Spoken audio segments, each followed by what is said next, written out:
morning, everybody. Bonjour, and welcome back here to Paris. We are on the Bravo stream, and we are on our third day. We're kind of halfway through, Demo. Yeah, flying through it. A lot of Siege already been played. Still more to come. We finished the groups on Friday, then we'll really know where we are. But after the first 2 days, we're in a pretty good position to know who are the front runners at the moment. Well, this is the really fun thing, because obviously we now have our first team overall confirmed for at least the next stage, which is Weibo, the team that you and I covered as the opening game yesterday, with 2 clean wins and all the other sort of messy results in the rest of the groups. Well, people still need to pull it out, but I think today, based on the magical work of Sprabuni behind the scenes, we can start to really gauge in on who is going to be making it. But before we get any further, I think let's see where we're going to be going when we go a bit further with today's schedule across the 2 streams. So you're obviously here on the Bravo stream. On the left-hand side of the screen, well, you have the A stream, the main stream, but, well, there's some fun games there. Sure, already qualified teams. We have the opener, obviously. Elevate versus FURIA, FALCONS versus NIP, which, you know, with how that group is going, Demo, who's going to really be the one to say? Enterprise and Secret. And then ending up with, well, your favourites, Fearex and XG.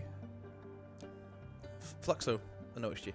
FLUXO. Yeah, right. That's your real favourite. Sorry, Yeah. Fearex are my favourites. I forget that Off day for Fearex today, I believe. Yeah, it is the off day. In fact, they are resting, and probably, to be fair, as the Fearex fan between the pair of us, well deserved and earned and needed. But enough about those teams. We have, obviously, 2 groups that are playing here, and B for Bravo, B for better stream, who knows? And here is the shape of our current day to come, and this means Elevate, our opening game at the bottom there, Demo. This could be do or die. Yeah, very important game here for Elevate today. Just to let everyone know what the circumstances are for Elevate. Currently, they sit at 0 points after 2 play days. They will still play today, and they will play tomorrow. The 5th day is their off day, so they're the team where maybe they have to sit back and hope that results go their way. However, with how things have started and the fact that everyone in this group so far has been able to pick up some points, it leaves Elevate in a very sticky scenario where they have to get some points on the board here today. If not, it's kind of out of their hands, and they're relying on other teams to drop points, namely WILDCARD is the team that they're chasing down. If WILDCARD are able to take just a single point today and Elevate get 0, sadly, that's going to be Elevate out of here. Yeah, I mean, there's that sort of heavy risk situation right now. You're up against FURIA, you're up against a very strong team, a team that you'll probably have familiarities with based on these rosters' histories, but also a top dog team, and we always knew that this group was going to be dangerous. And with the way it sort of started, well, we'll see if it means to continue. On the other side, the other group that this stream will be covering is Group D. Your opinion, it's the group of Death, FLUXO W7M, currently only 1 game in, sitting in the middle, but I sort of think that kind of builds the shape of it. Enterprise, unfortunately, off to not the best start for the Aussies. Yeah, and it won't get any better. They're up against Team Secret today, who are currently top of the group. So, yeah, the Australians need to dig deep and find something. However, you do have to say, though, for Enterprise, it's not too ugly because Oxygen still have not got a win, but as we can see, Oxygen have an extra play day compared to Enterprise. So, still a lot to happen in this group, but for Enterprise, it could be a big game today against Secret. Well, and they'll have to try and sort of sort that out themselves. In the meantime, obviously, you've got those brawls, you've got those battles, and you've got a lot of possibility. But we're not going to be there yet. That's the second half of the day, Demo. That's so far in the future. We have at least 5 to 7 hours of siege between us and our halfway point. And it opens here. Elevate versus FURIA. Now, FURIA are the roster where I think people will have a bit of preference across the whole tournament. They're obviously a very, very strong set of contenders. Do you think that's a fair thing to say? I think there's a bit of fairy tale-esque to it, isn't it? Because it's the last dance, as we've kind of heard the rumors of different things that could be happening in the near future. So I think for FURIA, this would be one heck of a way to do it.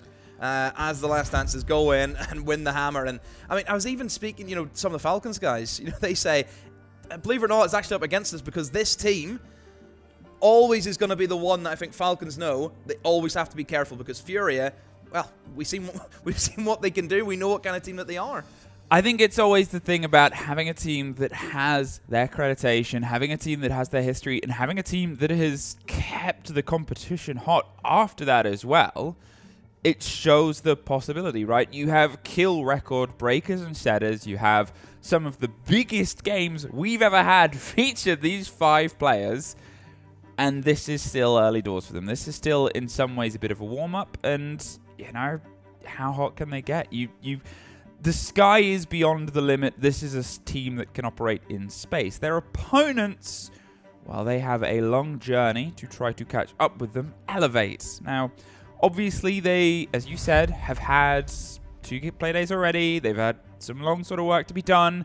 And things haven't quite hit the mark for what is obviously the Brazilian-born but APAC representing roster here.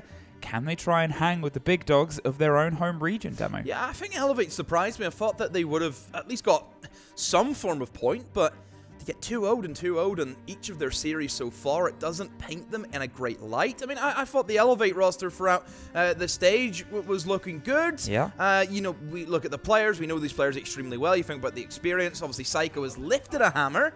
Resets, think how long he spent in that Team Liquid roster. I mean, it's not as though they're a new team. We know these players. Yeah, I think that's entirely it, right? And we've also had 2 similar stories throughout this. You've got 2 Brazilian export rosters towards the region, and one of them is having a great time, and the other, unfortunately, isn't. And that is this side of Elevate, right? You're looking at, over the 4 maps they've played, they've been 2-0'd twice. They have gotten, well, they had 1-8-6. Oh, and then it was a 2-7, 1-7, 1-7. Like, it's just fully sort of dismantling them as a team. And whether it's a mental thing, it's tough to reset because they don't have that day off, they don't have that break day, or whether it's just, we need to try and just lock in. You haven't really got easy opponents to do it against here. Obviously, for Elevate, I think you have to think about the matchup now that they're in. Yep. Against, I suppose, their own region, in a sense. I know they're APAC and the Brazil, but no, you know, but everyone knows it's, you know, it's cats at the back. We know the whole Brazilians coming over into APAC. We know that. So these Brazilian players, they know FURIA very well, exactly, and vice versa. I think the worry is if they couldn't do it in BR6 in the Brazilian league where they all played against FURIA, what's going to be the change now? Well, this is always sort of what we talked about on that opening game that we had, where there was another sort of similar region against each other, even though they've removed. Black Dragons D+, yeah. And have D+ been able to hang? Yes. And, well, they keep going. But where are we going? I think map dependent is going to be pretty important here for Elevate. Yeah. Why don't we do stuff like that? Let's have a look at the maps whilst I think about the chance that the talent team can start to do. As we get, where are you expecting? Where are you hoping? Elevate. They will be taking us to the bank first, off towards Chalet, as the follow through and a potential ending on Club Demo. Yeah, no surprise to the bans. I think FURIA have kind of shown that they're looking to hide Consulate and Labs as best as they can. It's been their 2 go-to bans for a while now. Yeah, into bank and FURIA. Going to bank on a map which, if I'm not mistaken, at the last 6 times that they've played it, they've only won it once. Ooh.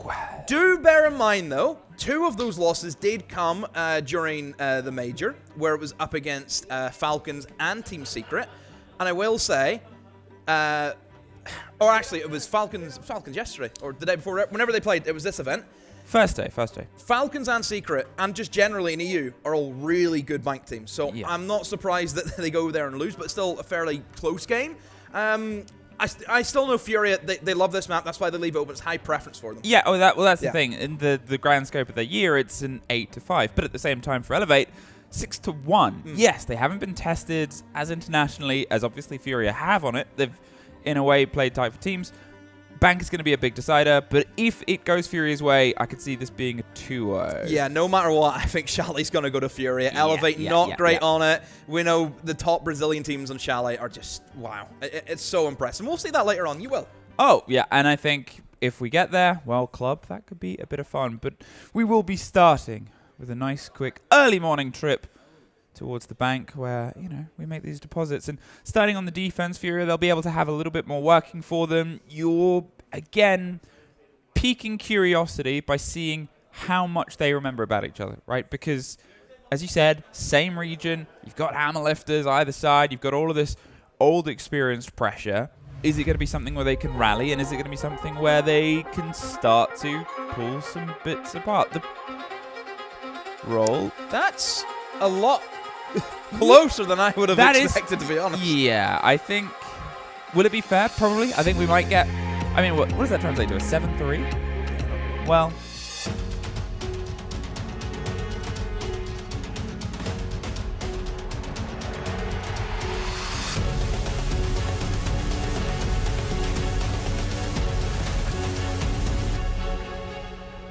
Well, let's find out, shall we? Here! Starting in. On the bank. Mm-hmm. Look at this bank. It's kind of... Is that a tambourine? No, there's the coffee mugs. Why would there be a tambourine? I don't know. That's why I was confused. Do you ever just look at a map? No, well, that's like me. Is that Godzilla? No, no. Of course it's not. Imagine. Why would Godzilla be at the bank? People who do the siege events. Imagine if there was a Godzilla event. Anyway, if you hadn't have guessed, we're unfortunately a little bit of a tech issue. Got a mouse issue. Got a mouse Not issue. a real mouse. There's a mouse. It could be. To be fair, there hasn't been clarification if it's been a real mouse or the electronic kind. We're not sure. Just running around. I mean, Remy could be Remy. We don't know. Oh my God, we are in Paris. Exactly. I need to go to his restaurant. I need to have his ratatouille. You go for it. I won't be anywhere near it. No, well, I don't think Remy would make chicken nuggets, which is all you eat. Hang on a minute. Can't say that. Anyway. We'll be back in. Sooner rather than later. Hopefully. And we get some time. To take a breath. In this early morning. Mm-hmm. As we were sort of alluding to, Bank generally elevate. They've been pretty successful recently. As I said, they haven't been as sort of fervently tested. As you said, there's been international games from FURIA. Don't get me wrong, you look through the teams that have been in Elevate's history, most of them are at this event, actually, because it's Weibo, it's Fearax, it's Daystar, and it's Weibo, and it's Daystar, and a couple of other teams thrown in there. And they are able to take those wins. They are able to put in solid performances against, obviously, teams where we've already had a loss against Daystar throughout this. Not on Bank. That was a Chalet low, but that was a 7-2 Chalet. Yeah, that's why I'm worried about the Chalet, whenever we get to it. But certainly for Bank, I think this is where Elevate have to get their points. This is where they have to get the map win. But I just know that, yes, FURIA, you go back and you look at the recent results that they've had in Bank. I don't think any of the results that they've had where they've lost Bank was particularly bad. Like, they went in and they got 7-1-7. No, it was fairly close games, if I'm not mistaken. It was... I mean, it depends what you're... I think it was 7-4 against Secret at the Major, I believe. I also think that they didn't... I think they lost the Enterprise as well on Bank. I think it was 7-4. I think a D+ lost 8-7 as well at the Major. It was a 5-7 to Enterprise. Oh. A 4-7 to Secret. They did beat FLUXO W7M. That was in their own league, no? That was 7-5, yeah. SL finals? And then a 5-7 loss to FaZe, a 4-7 loss to Falcons. So all fairly close. It's... But if we're talking about names of teams that are at this tournament, those are some big names of teams. Yeah, like I said, the two European games, Falcons and Secret, phenomenal teams at Bank. We've seen that how many times inside of VML where Bank has been a fantastic map for those teams. I mean, G2 as well, you have to mention. Even VP have to get a shout out too. Honestly, just Europe, best at Bank. That's it. You had it here first. This is why you've got this sort of other region play. They're trying to catch up to the pace. All trying to copy us. Famously. Yet it's Fabian still lifting the hammers. Will he get another? Is that content? I mean, if he goes too clear of everyone else, we're finished. Oh, it's... Who could catch him? Who could pop Pengu? Oh, yeah, let's bring him out. Bring him out. Yeah. Bring him like it's like an old... Like, does anyone want him? Anyone want want Pengu? Free to a good home. No, we'll get some. We'll get some money out. Slight cost to a good org. Can't just give him away for free because he's still got that. He's got the pedigree, hasn't he? He does have the pedigree. And if we give him away free, then... Told you before, always get a price. Always. Like the hand towels. It's like a spa. Players, they have a spa day. He's like just folding up into a lot of different shapes as well, I've noticed. Imagine it, by the end of the game, he's going to have made a little... Swan. Yeah. The swan out of it.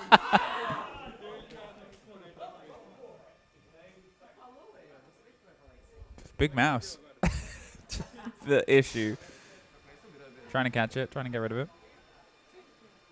We'll hopefully be in very soon. Now, let's start talking about the other maps. Obviously, so Chalet, we've already kind of written on the boards Yeah, we've of written how already, yeah. it'll go. And Club... Club, again, it's always one of those maps where it's up in the air, isn't it? You know, you just... Everyone should know it at this stage. It's going to be down to probably the individuals and how well you can play. And I'll be frank. FURIA, I think, Frank. have the better individuals. Tim, somewhere, if they've got audio on our... He loved that. Yeah, maybe. Maybe not. Anyway, you were saying? No, I just think the individuals in FURIA obviously are going to be of a better standard to elevate, and I think whenever it comes to Clubhouse, I just think they'll be a better unit. Yeah, I mean, Club, we've obviously... Well, I say we've obviously had it a lot here. We have it a lot everywhere. It's Clubhouse, Yeah. right? It's the de facto, the decider, the default in a lot of ways. They've both had successes on it, but the truest test, as you said, is down to the fundamentals. It's down to the sort of individual players, right? It's down to how they can try and get there. The problem is, Elevate, when they get there, the sort of 4-1 recent record they've got, they lost to Weibo, and then they beat Latent Dragons, Shark LFO, and Soulsart. Yeah. It's not exactly... It's not a gleaming resume where you've worked for some of the biggest companies. Whereas on the other side of it, FURIA, their sort of most recent record, 2 wins and a loss. The loss was to Shopify Rebellion, but they've beaten CAG, Osaka, and FLUXO W7M. Yeah. So it's sort of, you know, you have to make the comparisons of the stats against what you're weighing them against. But that became that conversation point of D plus Kia and Elevate. Sure, we can see how they do. If you take great players from anywhere in the world and put them in towards any region, that you usually expect to have some success. You can have it as individual imports, like when sort of Alamau or Loira came over to EU, or when we sent Alfama literally everywhere around the world. Leo, he sort of did the whole tour, or He didn't make it to Brazil, though. That's the only thing he didn't get to. yet. Everywhere. Have you told him that he's going? We can have a look. Again, I mean, does anyone want him? Again, we'll take bids. We don't mind. We're just gonna auction off. Oh, we could do a package deal. You get both of them. Oh, you have to take Pengu and Alfama. You have to take. You may lack Pengu. in the fragging power, but Great conversation. there you go. Who could they replace? Maybe whatever the highlight clip. I'm gonna let production throw up a highlight clip. This is who production think. Stats. This is who production think Leo should replace. Wow.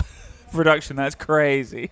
They didn't actually say that. They said I have a JV92 stats base. And to be fair, I mean, yeehaw. I need that hat today with my look. He's had, and often does, a phenomenal sort of step up in towards. It's a 2 KD. Yep. Don't see those all too often. Nope. Yeah, I mean, look, the FURIA team, I feel as though what haven't we talked about with FURIA? We've talked about everything about this team. Yep. You know, I still think to that the Grand Slam year that they had, and I just think, wow. You know, and that final, everything. You know, nostalgia hits you. Obviously, they kind of went through that period, didn't they, in 2024, where things weren't too strong for them. You know, they went out, I believe, in the quarterfinals against Liquid at Manchester, didn't they? So, and, you know, we've seen glimpses of them getting back to their former selves at Reload whenever they won that event. But, I mean, if you want to win it now and really cement the legacy, this is it. There's always the element as well of you hit the sort of heights. What do you focus on? How do you build? And how do you change in towards metas? There's the comparison of this team versus others where you sort of look at what their backline is, and you know, you'll have Philippox as the driving force, and he sort of, I'm not going to say it's like Shopify Rebellion where you get Canadian and then 4 sort of gunners on top. There is still a little bit more support structure. But when you have KZ, when you have Hurt, when you have JV92, I mean, the work that those 3 can put in is just sort of putting bodies down. We've already seen one of their 2.0 KDs, but the other two are still, I believe, kill record holders for the event for SI Brazil,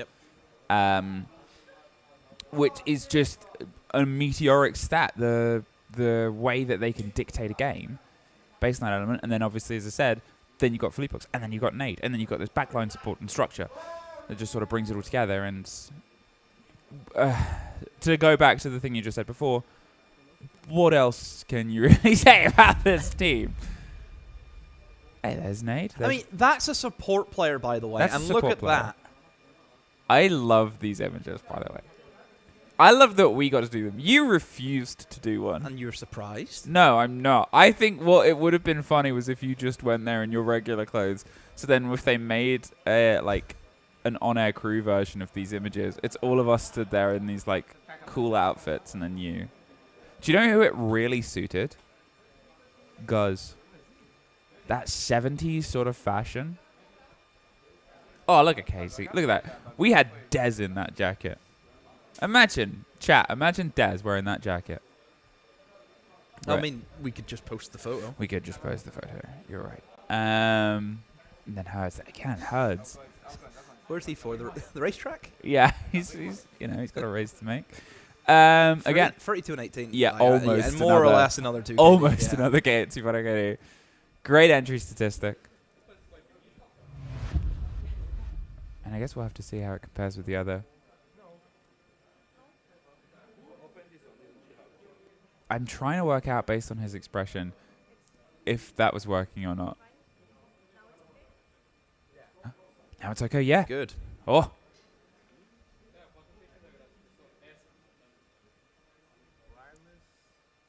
Ah, the wireless. Oh. Wireless. See? That tricky thing, getting it connected. It's fine. It's fine. All good. All good. These are the best words that we could ever hear. Shouldn't be too long now, everyone. I mean, everyone can picture how long it takes them to load it into a custom game. Yeah, don't say these things because then... Okay, the other game has just had a round win. So we're at least one round behind A-Stream right now. Grubby looked happy, so I assume Heretics round. He said the word basement. He's going basement next. He's going basement next. A-Stream, spoiler alert. You're going basement for Heretics. Do you know where we're going? Hopefully into the game. Thumbs up. Good. Thumbs up. Drum rolls, please. The ground crew have okayed the flight to take off. They're like waving the little light things. We're ready to take off. The fist bumps are in. Oh, thank you everybody for bearing with us. We are go, go, go. All the way in towards the bank. Go. Elevate versus FURIA. Okay. We ambled a lot there. Thank you for sticking with us. We had the option to find our way in towards the game. And, oh boy, howdy, did we take it. Where are we going to be on the bans? Because this is always that point where you get specific play, I think it's fair to say, on Bank. Yeah, you've got a few options. There's usually you'll work it as kind of sets in terms of what you want to ban. One thing that we see is obviously shield bans. Monty is phenomenal on this map. We know that straight away. We see electrification ban being one of them, and then also the ranged hard breach. And then there's the Monty. I think, yeah, you needed to go for that. I mean, we've also seen sometimes teams actually double down on the range hard destruction, and they go for like an Ace and Habana, and that makes the top floor really tricky to attack. So there is still that form of ranged hard breach, so areas like Count the Wall can still get opened up. So, yeah, not all doom and gloom for FURIA. Still options there with that top floor. In terms of their air bans, I just think it makes that basement a lot easier. Obviously, their top floor attack is going to be a little bit more difficult because there's still going to be operators like Castle, like Azami available to themselves. But overall, I think for the basement, which is where FURIA will be attacking into first, they should have a better pace about it. Don't have to worry about getting through the caves and the hatches. Mirror windows, we know, is always a difficult thing to deal with. Oh, yeah. But as we know, the way that the meta has kind of developed in Bank, it's all about how well you can clear that open area hold that teams will go for. Wow, a bit of a swap round there on the final sort of approach. I was going to make comment on Philippox bringing the sledge and utilizing that for quick rotations, quick control of the top two, but no! Ooh, Stemp wants to see about maybe going for a little bit of a hop and a run out here. Try and get somebody on their way towards Garage. They're also prepped on the top floor, but yeah, that didn't quite work, did it there, buddy? Stemp gets caught, can get himself out and survives. That's the most important part, but now you're looking at just being a sliver away. It could take a bit of a spray through a soft. It could take a little bit of wing damage. Look at lineup on the attacks of FURIA. Obviously, you mentioned about the sledge. Also would have been really helpful for going upstairs and then sledging those roamers. But in terms of clearing roamers, you've got plenty of things for that. You've got your Dokkaebi, you have your Deimos, even the Brava. If you're able to hack like a default cam, that could still perhaps get you some information. And look at the IQ getting value. You can see the players on their phones. It pings out. There's a guy in elevator now. You can spot out these Valkyrie cameras. I think that's entirely it, right?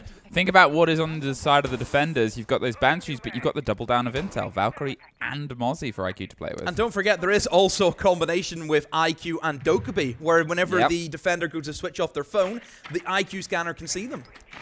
Well, they found the Mozzie via a face check with a Brava drone, but there's nobody to immediately get the swing round, so they can sort of still play in this play space. They've got a stretch above currently, and there's Ion taking a bit of damage, but not enough to kill it in the Deimos tracks, and they'll just peel back on towards the hatches. They can try and drop through if they want, but they're being watched and waited by JV92, ready to try and add to that already impressive 2.0 KD. KZ, in the meantime, is going a little bit blow for blow with somebody on the server side, but the first trade comes out. Philippox finds Stemp, Ion finds JV92, and that's the man watching the window for the escape. But they're not happy to leave the open area just yet without at least taking one more for the trouble. IQ is gone. Deimos is downed.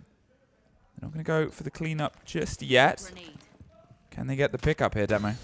Well, I think in more or less a 2v4, because crossing that divide with the big old impact hole is going to be really difficult. Oh, misses a shot, so that does open up the potential for the revive, but Nade is still just onshore because he knows he got the player swung in towards that quad wall, and he's just watching for it. Resets, so picks up Philippox. The revive is successful, but I mean, they're still not in a great position here.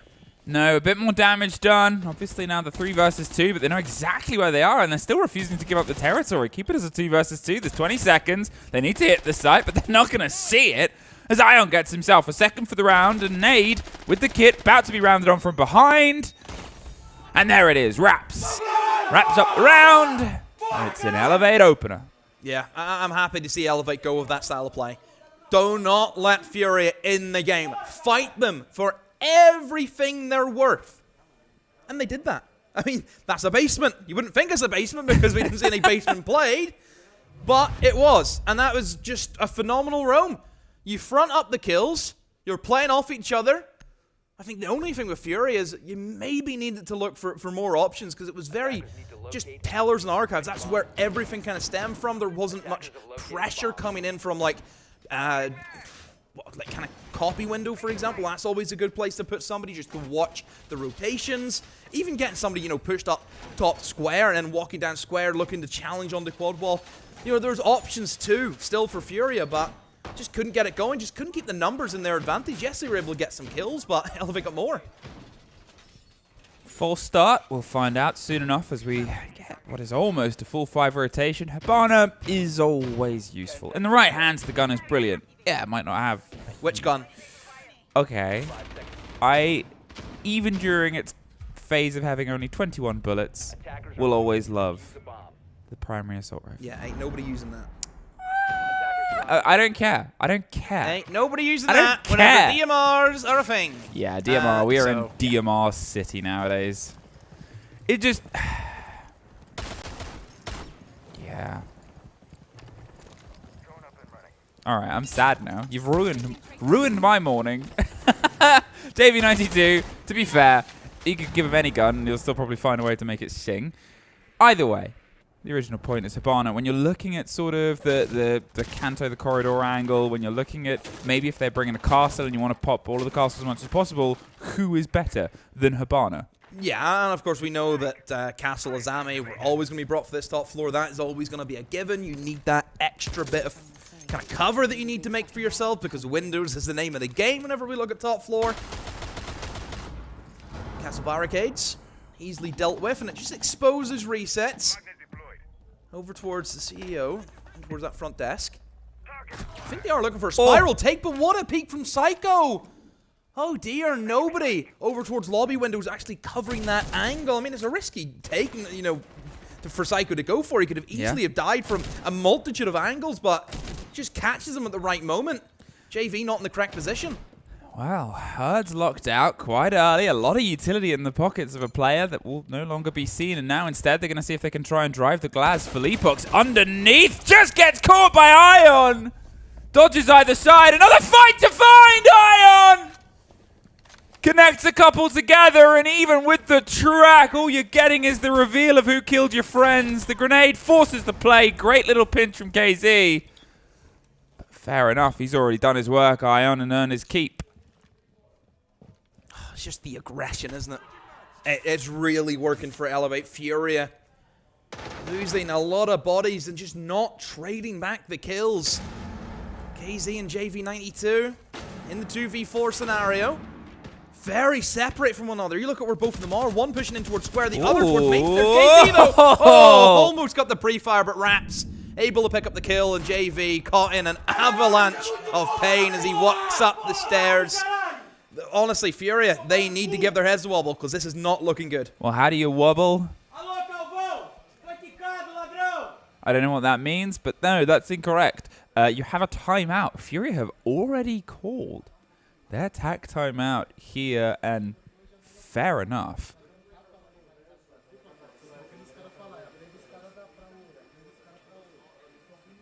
Don't think we'll get much for our... This is for Maria. This is for Maria.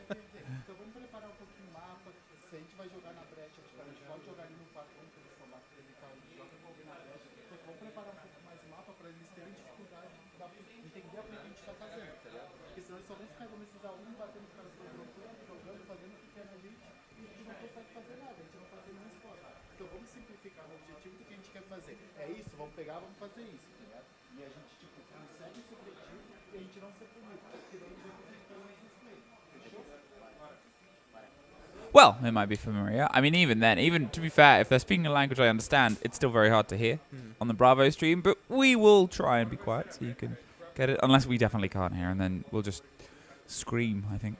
I think straight away Igor's noticed the way the Elevate are approaching this. Very aggressive, very in your face, taking the early engagements. I think the correct way to go about it is try and slow things down and go for a more controlled take if you're FURIA. You know, moments like that, they're taking these risks. That's the way Elevate are playing this. Yeah, you have to try and stop the momentum now because we know the any Brazilian side with a bit of momentum are terrifying to go against. You look at the lineup, I mean, straight away, whenever it comes to control, yeah, bring a shield in. You know, that's going to give you the stability. It allows you to take portions of the map in a more concentrated manner. So FLUXO's picking up the Blackbeard, yeah, great take. Lion as well, I think, is going to be really helpful. Trying to keep those roamers at base, stop them maneuvering around the map. That 3-second ping now is big old difference. It gives them room to play, and it gives them room to breathe, and they're trying to take it and not get taken amongst it because Elevate, as you said, they're playing aggressively. They're leaning back into it. They're making sure that they are the first point of contact, and they're heated up. I think it's very fair to say. FLUXO on towards a Blackbeard, not taking risks. Right, get the shield in, get yourself around these corners, go for a little bit of a face check. Let's not try and play the gun game right now. It's sort of suffering us. We're great at it, fine, but adaptation is what makes you the best at Siege, and they're going to try and adapt towards where they're weaker right now. Cover that off instead. KZ going to be led in here. Just get a bit of the opening stretch. More DMRs, DMR City. They're about to be maybe checking someone on the front desk. Don't do it. Don't do it. Don't do it. They know. Just don't do it. He hasn't done it. See the more slower approach from FURIA. They're really just waiting for these angles to be swung. And here comes the Blackbeard. Nobody's with him, though. Yeah, they got the cover. They got KZ. Stempspin got through the wall, though, and there's actually two that come through in the same second. The Executors popped off quite cleanly, but now a 3 versus 3. The Blackbeard gone. The Nook gone. That was their point of ingress removed. But can those players have been able to get themselves above, get on the verticality, get one more catch, waiting, hoping, and just collapsing. upon Ion, a 3 versus 2 demo. I think for now the win con for FURIA is probably looking to try and expose the amount of vert that you have, because there's still a decent amount of that upstairs, and if they can try and cover off some of those angles and then take in control of tellers and archives, it forces everyone back. And maybe you can maybe try and get the hatch open if you can. I think could be an option for them. Yeah, they are going to go and open up the hatch, so I assume it's going to be an open area drop, but they need to make sure that the player can safely drop, and there we go. He's killed the guy, so now they can go for it. Well, the last player here is caught out, hit the fire extinguisher, stunned, a little bit rebuffed, a little bit confused, and a lot of it dead. Oh, he's slapping the fists. At first, I thought that was a fist bump and really aggressive, and I was like, don't do that. You'll hurt yourself. But they needed it. They need the energy. They need to lock themselves back in. They need to put this to bed sooner rather than later if they want to keep fighting towards the top spot. Because all that we've talked about, Demo, of, oh, these Elevate players, they know these players very well, they should be able to get themselves together, all of that stuff, it's the same for FURIA, right? Technically, it's not a same region matchup, but it's players all from the same region. They need to make sure that they say, oh no, any other Brazilian teams, like the ones that have beaten us before in finals, or semi-finals, or quarterfinals, we will beat them every time. Overall, I mean, FURIA, they didn't want to go as quick as maybe what they went for previously. They were just really hoping that Elevate would get a little bit antsy and go for the swings and then win those engagements, and that's what worked for them. However, that's the full rotation done, and that's kind of the third bomb site, which attackers should be winning. It's the other two they have to try and crack, and certainly this basement, I mean, we said it was basement last time. It wasn't really. Everything occurred in towards that top and mid floor. We've never seen any of that bottom floor attempted from the attackers, and that's because there's a really good roam game, a really good fight from Elevate. And the FURIA have kind of solved their issues of that timeout. You would hope so, after what we've seen in that mid-floor attack.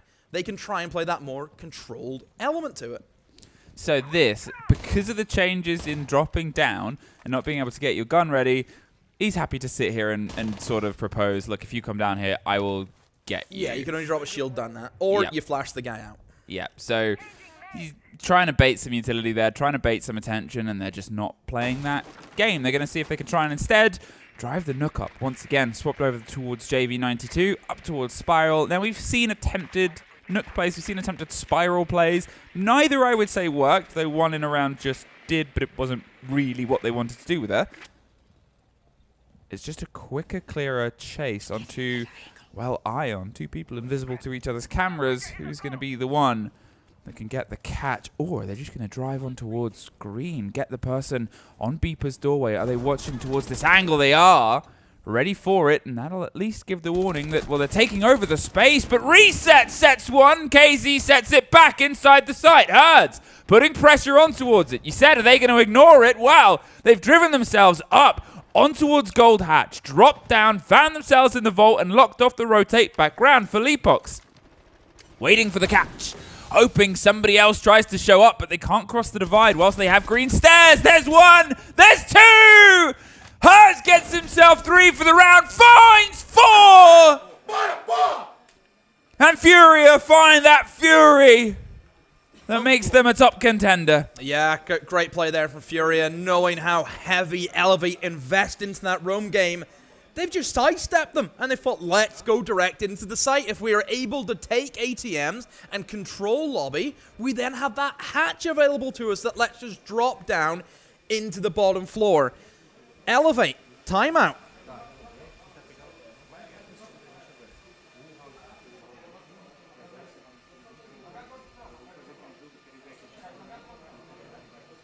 I can't hear a whole lot out of this. No.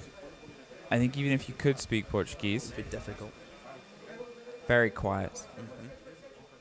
Both tack timeouts used in the opening 4 rounds. Yeah. That doesn't happen often. I think they're circuit breaker timeouts, where obviously, well, I don't know.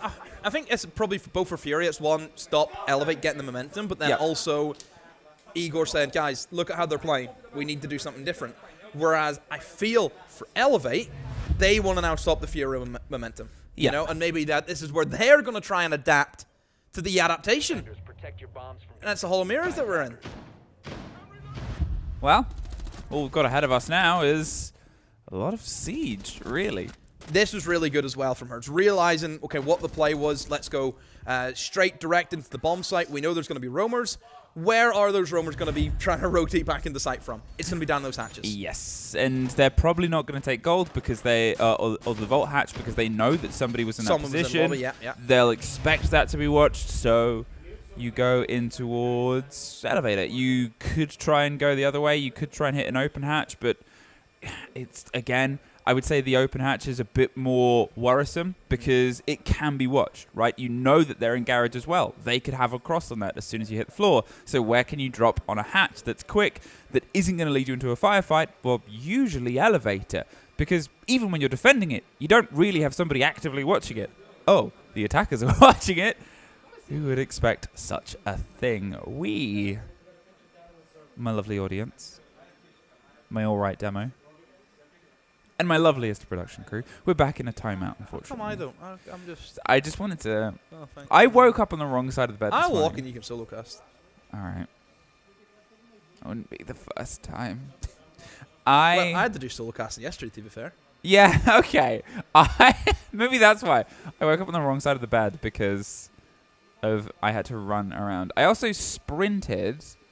I had an incident with the chocolate bar where I had one in the green room, in our little sanctuary amongst the chaos. And Leo, Alfama, someone who I trust so much, was sat next to me. And I walked away. An unnamed member of production crew came in and asked if they could have it. And you know what Leo said? Yeah, go on. Took my chocolate bar. I sprinted. Sorry. Did it have your name on it? Did it have your name on it? Yes. No, it didn't. Oh. No, it didn't. You have to start labeling your property. Anyway. Well, okay. Is that why you just wrote your name on this desk? I'd be writing my name as those PCs, so I want to take Yeah, something it's home. just like you're going to see Demo in the back of the player cameras writing his name on like... I'll be walking up past the player and that's a nice keyboard. Hold on. nice keyboard. Don't mind me. It says Demo. There's the letter. It was Demo. I haven't... we had a peek in towards the player area. I haven't really been around there. That's where the hosts live and the analysts. And they're better than us. Okay. If you say so. I don't know. I'm just testing. I'll be honest. I don't really take notice of them. I don't bother with them. Okay. Yeah. All right. You're. Why do we need to? You're too cool. It's just them. Why do we? They are very cool. Do we need them? Okay. Think about it. Right. Who's cooler? All right. This is a hypothetical. Chat. You can answer as well if you want. Who's cooler? Desertu or Laxing? Laxing. Yeah. Hit me another. Okay. Guz or Fresh? Fresh. Wow. Okay. Yeah. James Devmarter Stewart or Foxay? Ooh, this one's got ya. Some people in chat, they're already immediately on it. I'm gonna go with Fox. Okay. Well, there, point proven. Analysts 3-0'd us. That is the end of our Analysts versus Casters Who's Cooler series. So let's get back to the Rainbow Six Siege series, hopefully sooner rather than later. I was going to actually pull us in, but looks like we're not going immediately in, and I've ruined... You need to stop relying on the preview monitor. You need to just focus on the one that everyone else sees. I know. I saw fist bumps, actually. I saw fist bumps on the player camera. I saw some sitting up, and I was like, oh. And... oh. How's this origami going? We'll have to find out later. Because we are back in! 2-2. All timeouts used. Elevate took 2 rounds. Bam! It was super strong. FURIA timeout. FURIA just took 2 rounds back. Bam! Super strong. Elevate timeout. And now we're here. Now we're here, Demi. Yeah, in towards that top floor again. Still with the Castle and the Izami. And I suppose the Aruni too also provides that extra bit of safety. So the correct operators, of course. The only thing that they've obviously dropped because they know there's no longer any ranged hard breach to deal with. You don't have to worry about bringing in the electrifications. Nobody's going to be able to open up those canto walls. However, I think now that leaves you open for everything else that you didn't ban. And straight away, we're seeing the Ying, we're seeing the Grim. And I'm thinking they're just going to strong-arm their way for the windows, like we see so many teams do. You know, they've got the Thermite. Immediately, that's going to have to be a square take. So it's going to be square, probably into playing off the windows, dumping in a whole lot of util. They've got the smoke, so they can smoke off the breach, and then just walk in and plant. Now, let's see how much of the conversation about momentum shifted any of the width of the waves here. They've put themselves up on the window. They're going to try and get the clarity over top square, get themselves in. Now, Stemp could swing out wide from the position at this point, but is going to stay closer towards the flag itself and keep themselves a bit safe. Not wasting any real time here, though. Wall opened, and so is his army. Ooh, Ion. Did you notice that straight away? JV just kind of had in the back of his head, hold on a minute, we know what these guys are, we know the way they've played. There's a big likelihood one of them's going to get a little bit cheeky and try and kill me whenever this breach gets opened up, and he was ready for him. That is the adaptation. That's the difference that we're seeing from FURIA compared to the first two rounds. Well, the smoke's come in towards the coverage of the castle window as it pops on the back of whatever's been extinguished here, just trying to hit some angles, some holes, some hot shots on towards nobody's home. But look, all the pressure on these windows, on that breach. They haven't done anything on towards the Kanto side or the back. Nade has diffuser. Keep that in mind. It's not JV on the breach. So Nade is going to have to either rotate that diffuser and maybe walk in for the breach, or he's going to have to swing in. Those are their options. Getting rid of the barbs, making sure that they can apply some pressure elsewhere. Now, at this point, there hasn't really been anything that's forced Elevate truly out of position, right? Resets is still on towards the reception desk. You still have Stemp around the vending machine, around the flag for the swing, and you still have Janitors, that important, integral denial position, the core of stopping this window plant. So what do you do here from the side of FURIA? A rotate, round on towards stock, a rotate, on towards top square, try and get the push, the pressure in, a little bit flat, a little bit laterally, draw all the focus over, but you still have Nade on the windows with the kit, so you have to get at least one more player out of the equation. You have to draw a little bit more focus. The Bees start to roll. Stemp does too. Gets the double on the swing, and now they're in, but they're going to look, oh, the wrong way. There's still a catch from Nade, but it's caught right back. Even though so balanced out, technically a 2 versus 2, cleaning up inside Janitors either side with a big rifle. And it just sings and screams a piece as it tries to pop at least a second player. Hit with a bit of a stun, but surrounded on all fronts at this point. Psycho can't find the route out. Grita aí, caralho! Grita então quem é? Ô, Psycho, você é chocado, porra! I wish I spoke Portuguese. I have an idea. I have an idea. He says with a smirk upon his face. That attack from FURIA, little bit worried whenever you see the Ela appear with the double kill, but that was actually who they were targeting. I don't think that FURIA were really too bothered about trying to get a plant down, mostly because I mentioned it's the Ying with the diffuser and had to swing in by themselves. And you look where diffuser was dropped, by the way, it's in towards the front desk. Yep. The main person they wanted to kill was that Ela over towards vending. They knew they had an opportunity where they could push in from square, down through the corridor, have the Grim jump in through the stock windows, and you try and collapse that guy. Stemp was able to get 2. However, they traded the kills back. You know, really, really well. A very important kill from KZ, being able to upset the balance, goes into the 1v2, and it's only a matter of time before FURIA get that kill.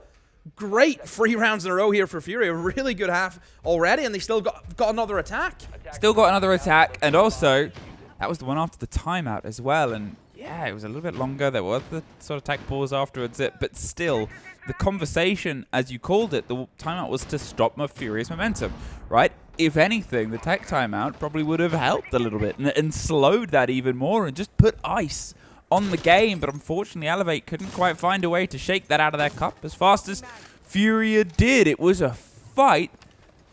It could have at points gone either way. But now, we'll see if they can try and fight their way. It's an open site, but it's heavily contested on the top 4 of Elevate.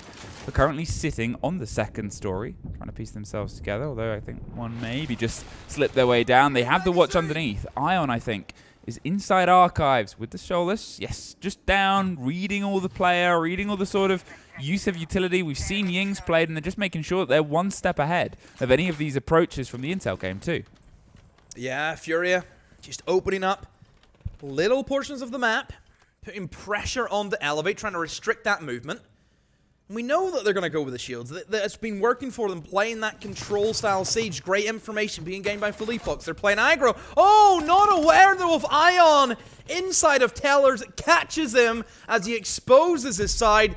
Down goes the shield. Huge first take there on towards, well, the shield. But there's one back, and there's suddenly 2. JV92 traded out. And okay, they've maybe lost at least one on the side of Raps. They've lost the Warden. But they've lost the Lion, they've lost the Blackbeard, and well, now they've also lost the Solus. He's in sight, by the way. Yeah, I was a bit confused, and well, seemingly so the defenders. What is he going to do? Where's he going to plant? They've got just solid roof above them. There's a bit of a fight, but Hertz has it covered from the swing on Beeper's door. They've just absolutely slunk their way in towards the site, and I said it. There were so many defenders up top, and well, maybe FURIA realized that too, Demo. It's exactly the same as that basement. They've ignored the roamers. They just walked into the site. They've killed the one guy who was there. And then all of a sudden, the Elevator thinking, hang on a minute. If we're not in sight, then who is? It's these guys. It's FURIA. These guys. 4-2. And FURIA, I mean, have just turned it on. And you can see, you know, Psycho from the opening 2 rounds, super loud, super hyped, as the team should be. Pointed it out. They want to make sure that they can bring the fire and the fury, because remember, if this series is another 2-0 Elevate suffer, I mean, it's pretty locked in that that's all she wrote, right? There needs to be like a 3-way tie or something that happens. I think the way it works out, if they get 0 points, then they only have one more game to play, which is against WILDCARD. And WILDCARD also play today. And if WILDCARD get 1 more point, even if Elevate 2-0 WILDCARD could be on 5 points, and then Elevate would be on 4. Yeah. They can never catch Daystar. Also, keep in mind if they take 0 points from this game, because even if Daystar doesn't win another game, because they beat them, the head-to-head then is in favor of Daystar. So the only team that Elevate can catch, it's gonna be WILDCARD, and they still have to play each other. That's the fun thing about this. But like I said, they need to get points here today. They need it. Well, FURIA, we said if they can mop this up in the first map, then the second will be even quicker. You're on to Chalet after this. You're on to FURIA's Chalet. You're on to a Chalet they love to play, and also a Chalet that Daystar 7-2'd Elevate on the opening play day, whilst FURIA 7-4'd Falcons on it. Elevate need to find something here, and they need to find it soon. Yeah, FURIA might be able to take this first attack, but then it's a 5-2, then it's just a little bit of repetition, and then they just need to make it stick one more time, and then you have 5 rounds in a row that have gone away from them. Look at the operator bans too from FURIA, disabling a Ying and a Glaz. You know, there's big pushing operators that we see a lot. Again, pretty standard bans. I think overall for Elevate, yeah, you've disabled the kind of top floor hold with the Izami, and then you've also got rid of the cage for the hatches. However, it has left the shields open. That's one thing that FURIA have not went out of their way to ban, but probably expecting shields, the Echo comes straight into the lineup. He tried to sneak his way around the camera so he didn't get hit by the EMP pulse from it, but just found it at the very end. It should be able to, on a repetition, no. JV92, the long watch on his own gear, and that Twitch drone won't get that little spread round. The Twitch themselves, though, is maybe going to hunt for some revenge. Remember how the drive-through came on that drop on the Vault Hats. Ignore the top floor players. when we had it as an attack from FURIA. We're not quite getting the same here from Elevate. The Deimos doing his best to see if he can shepherd anyone out, force them back towards the site, make them drop themselves down and just get the clear on these top 2 floors. And, you know, it's step by step. They're not leaving anything to chance. They've got the Monty. They're just going to roll the man mountain through. Just to find that everybody has already left. Yeah, needs to be careful, Raps. He does know that there is an echo on the board. So he just has to try and make sure somebody's with him so he doesn't get caught out in the open. And there's the drop. But you look at the time. Yep. I mean, 1:15 remaining. There's still Goyo. There is still the Dachanga that you have to get through. In terms of going for like a kind of default play, it's probably not going to work for Elevate. I dare say I think a hatch drop might be their only way out. If they try and play default in free blue, I mean, you still got the blue guy to deal with. This is going to chunk down more time. Wow, where do they go from here? A great roam from FURIA. Not to really get kills or waste util, but just the time. Also, it's sort of gone a little bit under the radar, but I said it before, anyone could pop off on this team. And remember how Herds and KZ set kill records. Oh, Herds and KZ, since I think they opened with 1 kill between the pair of them, over the past 5 rounds, got themselves up absolutely massively. And, well, as the blinds come through, we'll see if this pair can do a bit of damage. There's the first. Herds plays this position, and he's going to pull himself further away. Why not? 20 seconds demo. They either have to try and hunt him or just push the site itself. They rotate. Full team rotate on towards the back of the opposite side. They're going to go towards the hatches. Yes, the Monty is a little bit held up on this position, but he's the one with the kit. They need to try and drive these kills. Ion finds Felipox, and JV92 finds double. Puts it back down for Psycho either side, and there's the fight. There's 2 1 versus 1s, but with 5 seconds, they still need to try and plant a pistol. Swinging its way around will hold on. But Herds just has to get this little spray. No, he can't quite get it. Can he get the shield? Oh, no! That was close.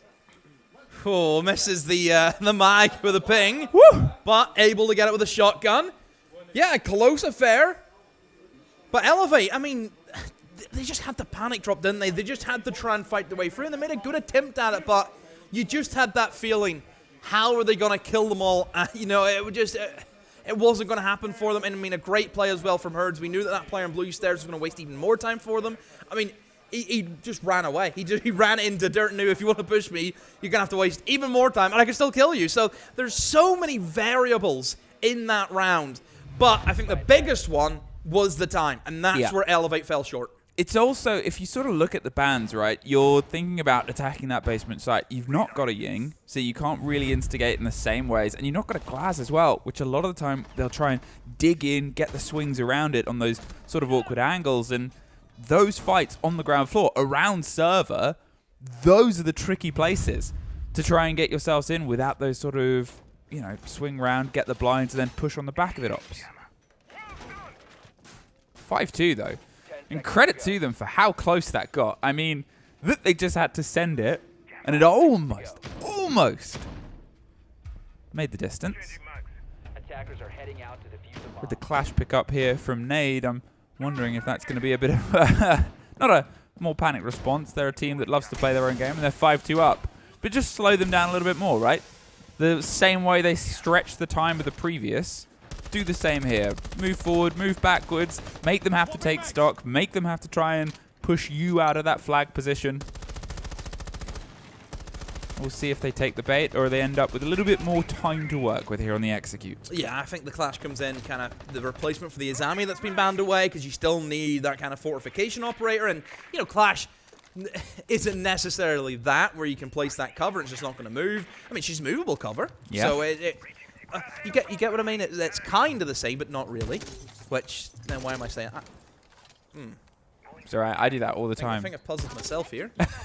I don't care. Clash, great pick. Really, really strong. We know the util that she can eat up. And in terms of how you deal with that, if you look at Elevate, there ain't much. I mean, realistically, I think the one that I'd be reaching for is using the impact EMPs and then sprinting at her. Other than that, there ain't much. You know, you don't have a Nomad, don't have a Kali. So they have the mute jammer, obviously slowing the walls, and well, as the impact EMP comes through, here's the breach, and this will make that clash position, well, not impossible. KZ, though, I think is trying to peek out on towards the Habana currently, and we'll see how with a hollow, by the way. Yeah, if you got anything from that, that's a real shame on you moment. They're going to put the pressure on towards the Clash, but again, this is what the Clash does. Yeah. Sits there, she's like, yeah, throw your flashes. I'm fine. It stops people swinging in towards top square. Ooh, but they might swing in elsewhere. Misses the moment, Nook. Oh, no. That could have been huge. Instead, they slink their way away. Now they'll know, but how much of it was a snappy reaction? Maybe they thought that shot came from Kanto. There's always the possibility it was the breach, so the Nook might have got a little bit lucky here. There's the swing. No! Misses two, and oh, those could have been huge first takes. Instead, it's Herds that gets rid of Ion. Ace is gone. You assume most of their work is done, but well, what else do they have to potentially smash their way through the quad wall? What else has been used from those Hibana pellets, really? Is that wall still solid on the square side, Demo? Oh, this is such a tricky position for Elevate, where they're getting themselves into good positions, but they couldn't find the kills. However, they are able to get the down on the Philippox, and they can maybe now go for the swing in. It is the floors with the diffuser, keep that in mind. But he's kind of trapped in here. They have to vault over the double windows. I mean, 15 seconds, still a clash. They haven't got the quad wall, but they're just killing through them. This really should be Furia's locked in. Herds is able to get one more. The positions are so swapped round. Herds for three. And at this point, 2-on-2, they don't have the kit. They're trying to drive themselves close. They've picked it up and holding F. 1 versus 2, playing on the cover. There's the swing round. There's a bit of a scratch onto the first for the down. There's the second for Psycho! There is the pop-off that player had in the opening 2 rounds. And there is a Furia, not quite done yet. Oh, sorry, an Elevate. Big 1v2. Essentially, because the guy was planting. Yeah, it all came down to Psycho to make sure he could hold both of them. And he had both of them in a headlock. No problem at all for Psycho. Wow. Again, I just think for Elevate, the timing is so fine right now. It's both of their attacks have went right down to the wire. And well, that time it worked for them. Didn't work in the basement. So, I always think if you're really playing with the time, you're playing with fire. Yep. You know, and it can go either which way, and it's just total chaos, really, those rounds. And I think Elevate have done really well to fight against Furia here. I don't think they've kind of sat and rolled over. I think they've shown the spirit. I love the reaction straight away whenever that clutch comes in. 5 seconds to insertion. I mean, Elevate, they're not out of this game. There's only 2 rounds in it. I think that's the sort of swing as well, right? Because think about what they lost and how quickly they had to come with a plan B. As I said, they couldn't get the breach on the top square side. They couldn't get the control there. They lose the ace, and then they just had to swing in and send it. And yeah, it's fair play to make that stick. It's fair play to make that come, and it was as close as you could get. But Furia really should have reacted maybe a bit sharper, maybe a bit different, maybe push. But then you go, well, did they do anything wrong? They waited for the plant. They tried to take a 2 versus 1, and Psycho just popped off, swung either side. It's really narrow margins of there's not really, a right or a wrong decision. It's just sometimes things will land, and the unfortunate realities of the game. Ooh, Herds hurts. Oh, hurts right back. 16 free deaths. Yeah, and think about it. 2 of those were in the opening 2 rounds. He has, since the timeout, gone at least, like, what, 14 to 1? I'm going to find out. You can understand why Alamo fears him. You understand. I'm reloading. Just unbelievable performance. Well, that's a bit of a spanner into the moving machine of Elevate, as that is the Thermite gone, so making those big breaches that you would like to have maybe towards the quad wall, which again is always risky to get Thermite charging that, but still not going to have that option. Still got the ace though. Still got 2 Selmas. Still have ways into the bomb site, of course. Now Elevate, they turn their attention towards this Tellers and Archives hole, but no, they've missed the Mozzie, who is now crossing the site. However, Resets is there with a pickup, using the vertical gameplay to their advantage. Hertz has gone 16 to 1 since the timeout. Didn't get a single kill in either of the opening 2 rounds. Was the entry death in the second. just for the update on how crazy his performance has been and how much the team talk has worked for him. But one of the hard breaches gone. They don't have this position, though, and, well, they're just going to get the close down. Where's the pressure? Okay, they've got a little bit of the wall opened, but nowhere near as much as they would have liked for just throwing out all of their Selmas, and that is the hard breach done. Oh, that is! Wow. Sorry, 17 to 1. Oh. 18 to 1!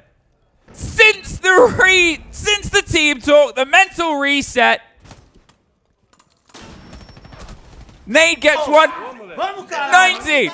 19 to 1. He got the last one. How? He has gone high. 18. 18. I can count. Have we had a 20 bomb yet? This event? I don't know. I don't. I want to say no, because I think we would have heard about it. Don't know if any stats people can get a check on that. Have we had any 20 bombs? I'll find out. Thank you. But he's on for it. 2 kills, all he needs. I'll light the beacons. I mean, it's crazy. If you get rid of the opening 2 rounds, you'd be looking like that scoreline is, I don't want to say maybe the best single performance by a player ever. For not having the opening 2 rounds and going 18 to 1. Nah, because you always have to compare it to the kill record, which is what, 27? Yeah. That is crazy. That's fair. But this is a 6-3, right? If this goes into overtime, which I don't think it will. No. But if it does, at this rate, like, over the past 4 rounds, he's had 3 triple kills. That's crazy. Sorry, I need to... I'm having a moment. And now they put him on Clash. 5 seconds left. They need to slow him down. No, wait till you see. Wait till you see. Honestly. Wait till you see.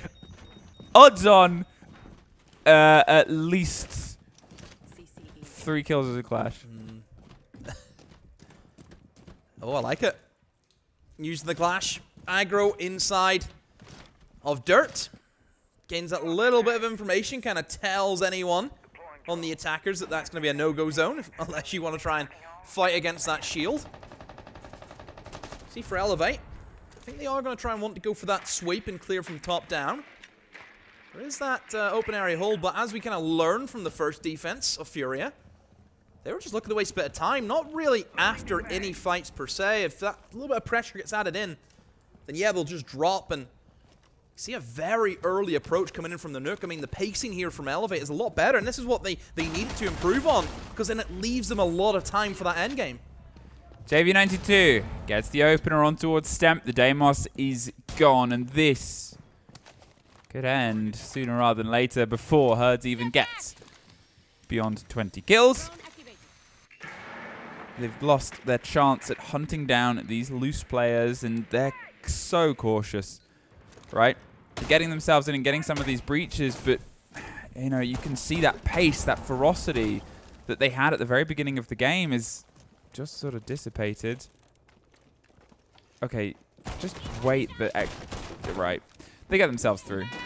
And they get themselves to rotate. They're getting the control here and also more options. Remember last time the pace was slow towards the end. They couldn't quite get themselves in and amongst the site itself until the dying throes of it. There's not as much util denial, though, from FURIA. Not seeing the Djanka. No smoke picked up, too. Only thing that there is going to be the Goyos, which, whenever you're bringing in the Twitch, should be dealt with fairly early on. So still a pretty good position, I think, for Elevate to be in. But it's just going to be that clash. We know that's going to be a big issue. Oh, the double drop comes in, and they're going to be shredded. One of them goes down. Oh, a bit of a whiffage here, but the C4 able to pick up the kill. No missing that. Now it's a 2v4. And Verds to get the 20 bomb, he needs both of them. He does. He needs to see if he can try and get some of this control and just take the fight on the clash. Maybe he's just saving it for a little bit later. There's the swing round, a bit of pressure, and the down onto one more. But, oh, there's caught by a thorn trap. And there's the final one! FURIA. They had a bit of a shaky start, and then reaffirmed, oh yeah, this is the team that we are. There was a little moment a couple of rounds ago where we got a taste of a response from Elevate, but unfortunately that was their map gone.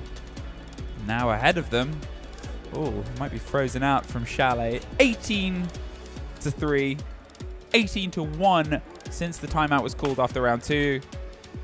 I mean, how do you beat that?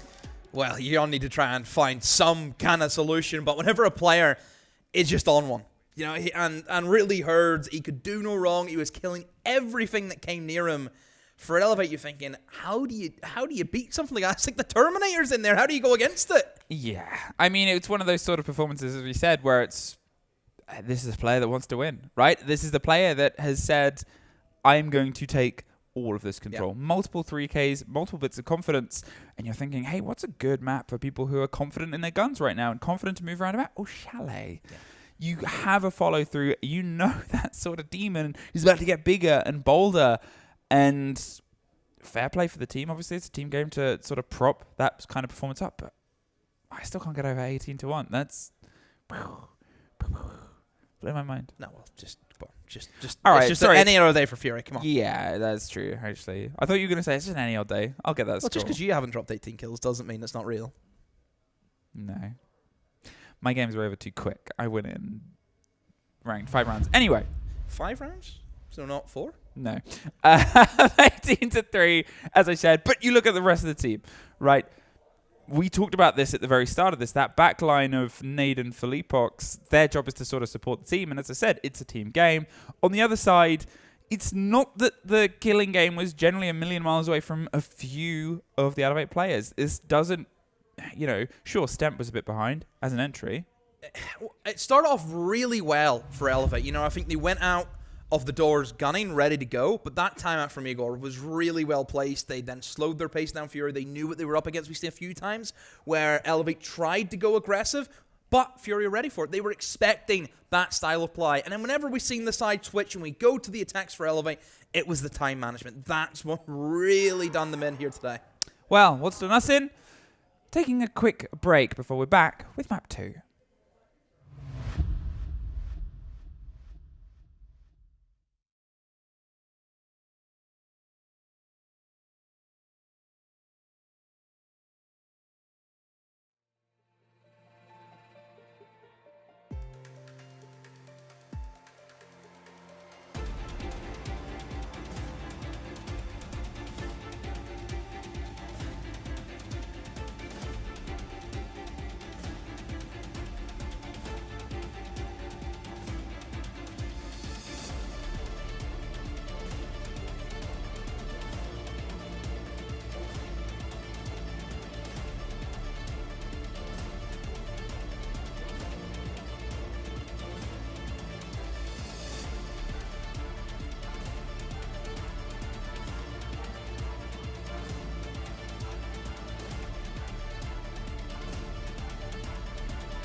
Welcome back here on Towards the B stream, and we are sort of throwing ourselves in towards maybe the ultimate here for Elevate. They have lost their map pick. They did not find the cash reserves in bank they were hoping for, so instead they have to see if they can out-ski FURIA like an 80s action movie. But will the villains win? Can the heroes, the plucky underdogs, find something here, Demo? Are FURIA the villains? No, but like, you know, like an old ski movie? What? Okay. They don't exist, by the way, before you even start. Though that is not a type of movie. Wait, you don't know about, like, okay, we'll have this discussion later. No. First, do you think the underdogs can pull it off here in Chalet? No. Okay, well, do you want to elaborate, buddy? I just think Chalet, it's always been a great map for FURIA. I mean, I think the top sides in Brazil have always been good. I mean, I'm not the only one. Whoever that 6% is, Believers. you're going to get a lot of channel points. Hey, believers, this one's for you.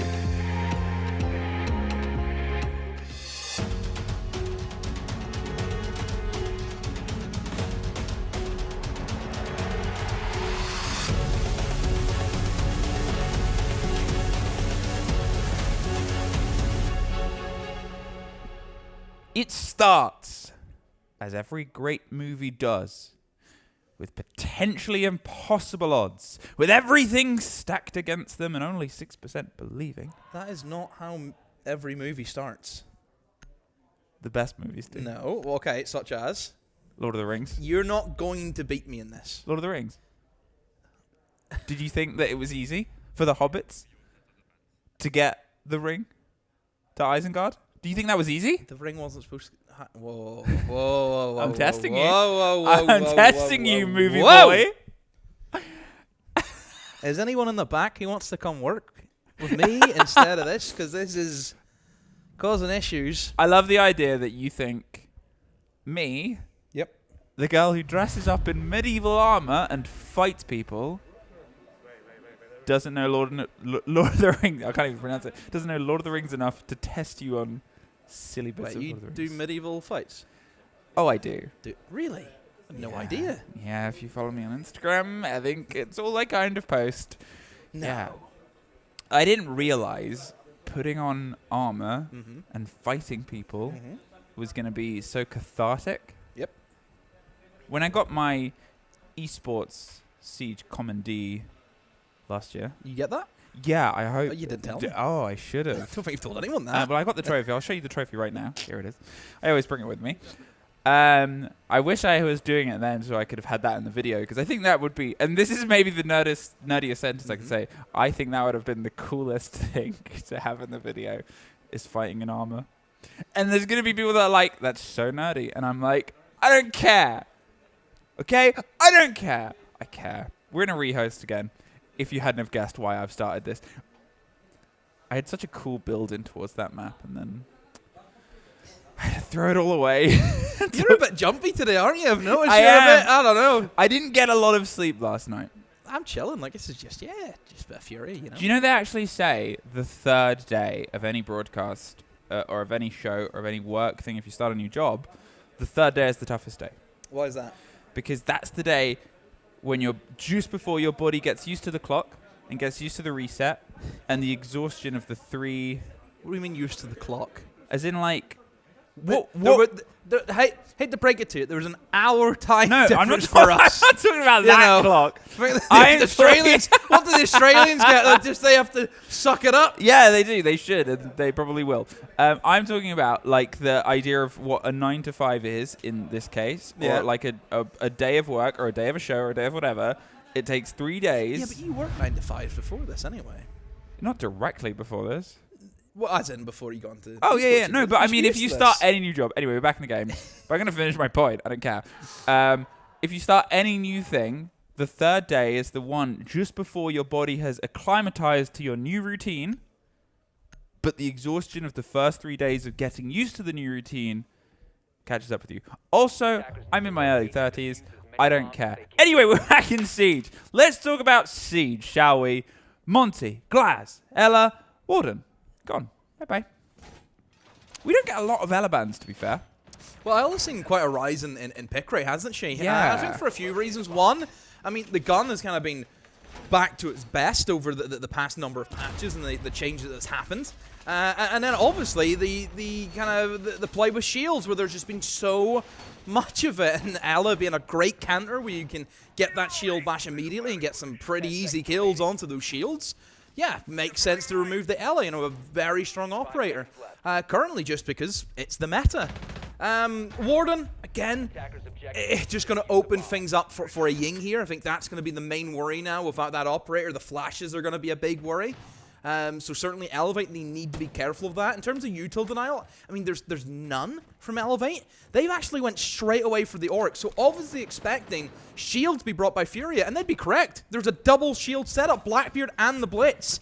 And straight away, by the way, whenever I see a Blitz start to slow walk up to a window, they're going to go through that window. That's the best way to play your Blitz. You should try and keep it as quiet as you can, and then you get the 3-2-1 and go. I can only assume that they're expecting this top place firehold, and he's going to sprint in through the snowmobile window and then up the main stairs and try and kill the guy top fire. Well, this is the first bit of pressure they need to try and apply and get resets out of the bottom of the staircase. And instead, yeah, he's going to try and clear out below. Herds gets Stemp in the meantime. That's one shield with a kill. That's two shields with a kill, and Herds, can he do it again? That's his 20 bomb over 2 maps, but he doesn't get the third for the round. Ooh, good gun for just that sort of rebuff. And he heard that shield coming. Get out of there. Go, go, go. Mayday, mayday.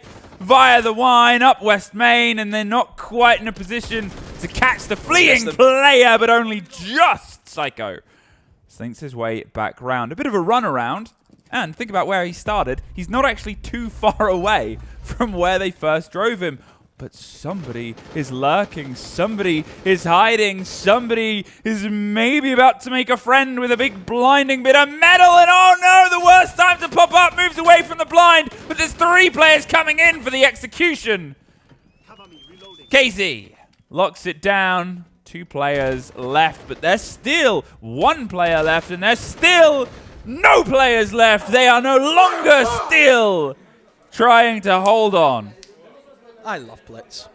I do. You do? I really do. Honestly, just really good operator for Chalet. You know, Chalet is a fairly close quarter map where there's a lot of engagements, that there ain't a lot of kind of maneuverability for the defenders, and that's where Blitz is great. You know, you think about the areas that he was able to find those defenders. One player right on the snowmobile stairs is able to say, oh, I'm right here in front of you, what can you do? Same with the Vigil, trapped inside a cave, nowhere he can really escape to. And really for the Blitz, I mean, Nade didn't get any kills, nope. But it's that information. He was able to pick up information on, I believe, at least 3 players that round alone. It was the consistency of it as well, right? And I think, at what point do you try and pick some let's go anti-shield operators? They've obviously banned out 1 shield. Well, they tried to force the Oryx, and he got picked immediately by the Blackbeard, which is the irony in that. So where do you sort of go from there? Because was it the Blackbeard? We've got another... Yeah, the Blackbeard got the opening 2. Yeah. We've got... Oh, actually, we don't. I was going to say we've got another 2 shields, but they've moved away from it because that's the other response. The attackers get 2 things. One of them is the power to win around with a section of operators. The other one is to know what the defenders have picked. If you see them go anti-shield and anti-gadgets, then you've forced a play style. This is a team that's so good at adapting, they could just move on to something else. Yeah, now they've completely ignored the shield. That clash now being brought in to counter said shield is now going to get countered by the Nomad that's been brought in. So it's just counters upon counters here today for FURIA. And again, that's what you expect from them. Such a smart team, and they're ready for everything. Can play any style of siege if they need to. But yeah, and I think that the main worry here, if you kind of look at the general setup from Elevate, is because they're so fearful of those shields, they've went turtle. They haven't extended. They've just sat inside a bedroom, and they've gave so much map control. You look at where FURIA are situated. They've got themselves in towards top fire. They're ready now to look at opening up that breach. They've got 2 minutes to go for just a very default play. Now, Psycho on the Clash is trying to hold on to the verticality. There's obviously pressure on the piano window, and they have the keybers to give themselves a little bit of wiggle room in case it gets a bit too direct and a bit too costly. They find the drone, but at this point, they're still just trying to ping utility and look for these positions. Try and find the Kaid Claw, which should be catchable. The only thing is just there's no vert, obviously, for kitchen. That may be the only worry that maybe FURIA have once they get upstairs. And, I mean, they are taking quite a while to really get these breaches open, because don't forget, you need both open. Yep. To really make this kitchen plant work. I assume it's going to be the dining plant rather than the kind of kitchen drop and go for the plant. A little bit scrappier that way. This is much more of the traditional kind of siege route that we like to see. Finally, we're going to get these walls opened up. But half wall, that's always the danger, man. That's the player that they need to try and find. Well, the flashes roll out. They've used the tub to slow down the breach on the wall, but Resets also breaches KZ. In the meantime, keeping control of West Main as the pressure just starts to bleed into the site. Ignore the verticality, but you can't ignore Resets. Is able to get JV92 on the trade. Holding on again to this West Main position has entirely stopped the approach. They've had to peel back. Focus on the wall that they still can't get. The second will follow it round. Do they have enough? Will it pop off in time? Should do. Yeah. As the wall is opened up, but now 40 seconds, Demo. Yeah, and it's the clash, isn't it? That's what they need to try and isolate. Herds has still got an air jab, so we can utilize that to try and stop the clash from the approach. But it's going to have to try and be a plan, and they're just going to try and get themselves tucked in behind the B-bomb chassis. Now, there is that verticality. Look at them watching patiently down on towards the plant spot, but he's spraying and he's missing. He can't quite stop the kit going down, and now, as they do finally find the end of it, 17 seconds. But a 2 versus 2 with a clash in the mix as well. It means the math is a little bit shaky. Are they going to see if they can try and stick it elsewhere? They've got Herds watching for this fight, watching for this cover, and he's going for the spray, and he finds another one. Can he get himself a 4K? It's a post-plant. Yes, he can. This may be one of those series we and Herds remember for a long time. Oh, it's one of those days for him. One of them days. I said on Bank he could do no wrong. He's carried that over. Yeah, really scrappy, I think, in the end there for FURIA. Not the traditional, beautiful style of siege that we like to talk about. They really had to work for that. Obviously, you look at that kitchen. They wanted to go traditional. You open up towards office. You have that breach. It stops players on the vertical if you clear half wall, which was actually the kicker. They did not clear half wall. We've seen the clash able to stop the initial plant go down. And then they had to kind of think, okay, now what do we do? There's a player upstairs. We don't have time to go and challenge them. We have to try and plant in an off-plant position. And that was just beside the plants. However, you can still get killed from the position of half wall. This kill that he got onto the clash was so important. If he did not make that happen, it was really easy for Psycho just to sit up there and get another kill from the player going for the plant. Wow. Big, big plays from Herds. And 2-0 they sit. So, okay. I don't want to just keep sort of harping onto it. Was where he was before, 18-3. Since that timeout, adding now this 6-1, taking away the 2 deaths. What's the mental math there, Demo? Is that a what does that put us? 24-4. A 24-4. That is It wasn't the toughest math. that's a 6 KD. That's a 6. Oh my. KD. It's unbelievable, right? And there's almost this element of how do you stop him? It's pretty much impossible right now. It's going to really take him slowing down, if anything. But also, you kind of want somebody too, because I want to see how far he can go. If this was a series that got to a 3rd map, you're probably looking at the chance at breaking a record here. And just going to do their best to prop him up. There's some pressure. On towards Library, on towards anybody that might be trying to read this approach, but spray it out. Either side, just keep them under a bit of pressure. Slow the 2 shields, but you can't slow them that much. There's the blind, there's the pop, there's 1, there's 2. JV92 finds 1 in the meantime as KZ does go down, but they've taken out the Solace, they've taken out the Denari, and now they're being taken out themselves. They've lost the Ying and the Twitch. Back and forth, they're still refusing to give up the territory, but Herds gets his 1. And now another 3 versus 2. There's a lot of time here for them to try and hunt, Demo. Yeah, and this is, again, just beautiful from FURIA. You know, they baited in last round where they didn't bring any shields. We've obviously seen the kind of hard shield counter in the form of the Clash. Got really no value from that. And then straight away, as soon as the kind of anti-shield operators are gone, what they do? Let's go back to the double shield and just completely bombard that top floor. And they took that with such ferocity. And now it's just a case of getting the shield set up, get a bit of information, feed that to Herds, let him get the kills. And away they go with another round win. And, oh, timing there for Herds. Almost got the slip on the Psycho. And Now they're going to try and see if they can move in and go for the plant. Oh, a C4 to say hello, and there's the swing from Psycho. Herds, not aware that he was right beside him on the corner. And now FLUXO, a 1v2 to try and clutch up with on the Blackbeard. 40 seconds. He's not going to take the window hop because then he's sort of in a bit of a sitting duck position. So instead, rotate your way around, keep them guessing. Maybe you'll be on a door. Make them have to wonder where they can set this 2 versus 1 up. The problem is he's going to have to drive away in either way, and now he's got them sort of both in front of him. That's the angle that he would like to take, though. They're going to see if they can just spray around, be one step ahead. He's got too much to watch, and as that pops out, just slows him down. He covers the divide a bit. He's over the top, but Psycho steps back in and locks what was almost another round away from them into their favor. Yeah, tough there for FLUXO. Getting the Blackbeard in the 1v2. Tried to isolate the kills, but just couldn't make it happen. So Elevate, I mean, after losing that top floor pretty quickly, they were able to stabilize very well in that 2v3. I mean, that C4 was perfectly timed for that blitz jumping in. And then from that point, Herds, again, desperate to try and get that trade, not aware that Psycho's beside him.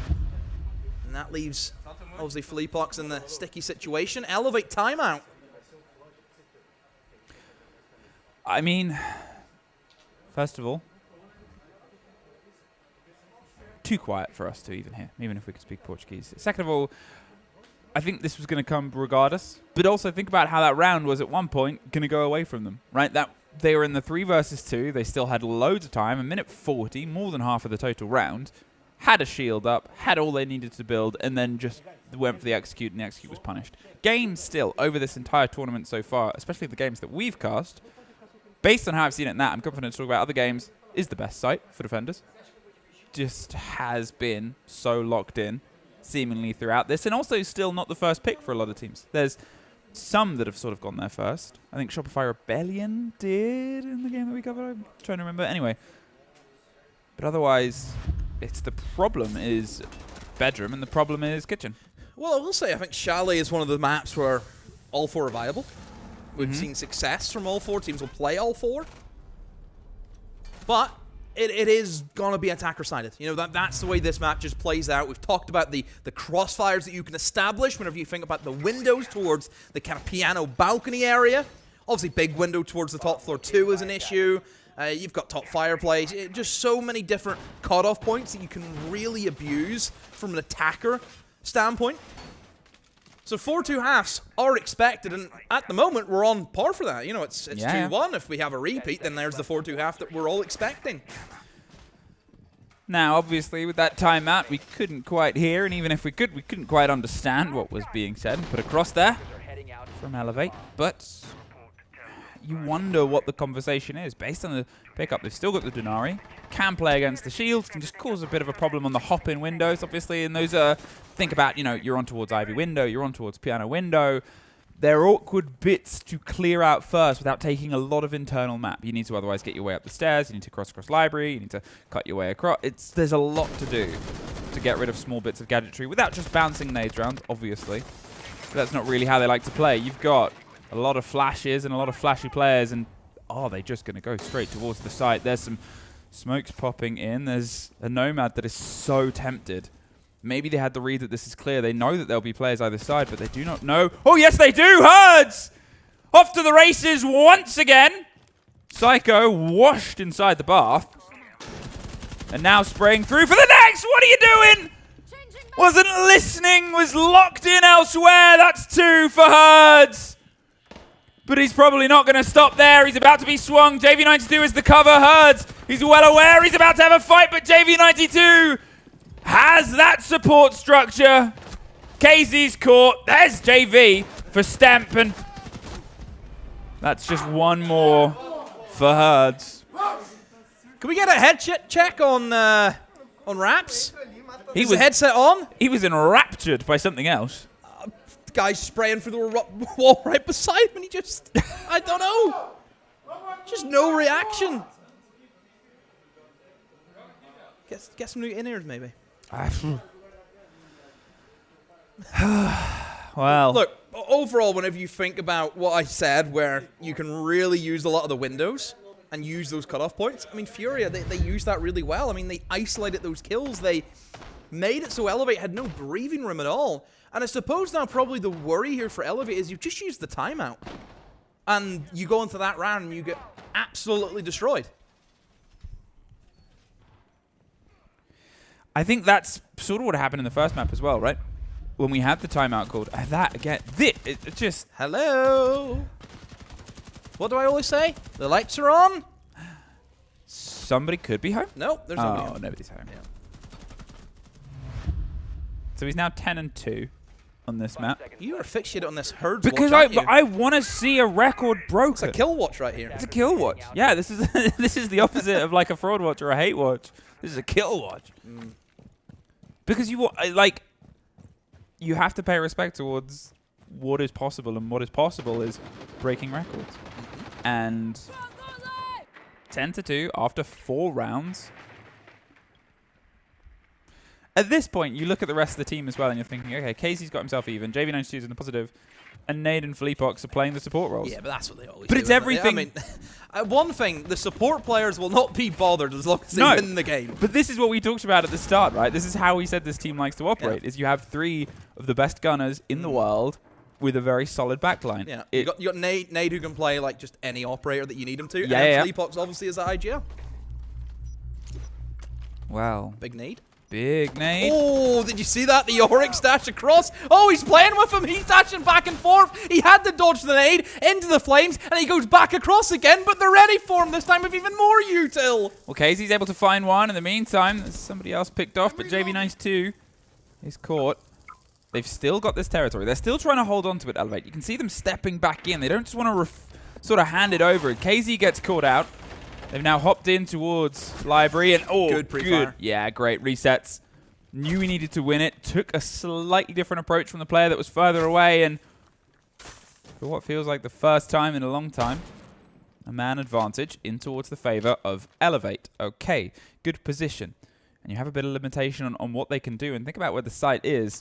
Are they just going to try and run in? Surely not. The Blackbeard is going for the face check. He's about to be swung from over the top, and there's the catch. All right, 2 versus 2. Now they're doing the verticality nade!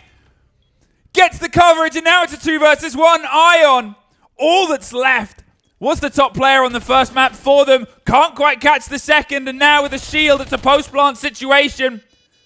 They know where he is. They know he can't leave. They have either side. They're just going to run the Blackbeard in and bully him. What did we say about the support players? Yeah, they're pretty good. You know, that is such a clinical fury around, though. You see that happen all the time.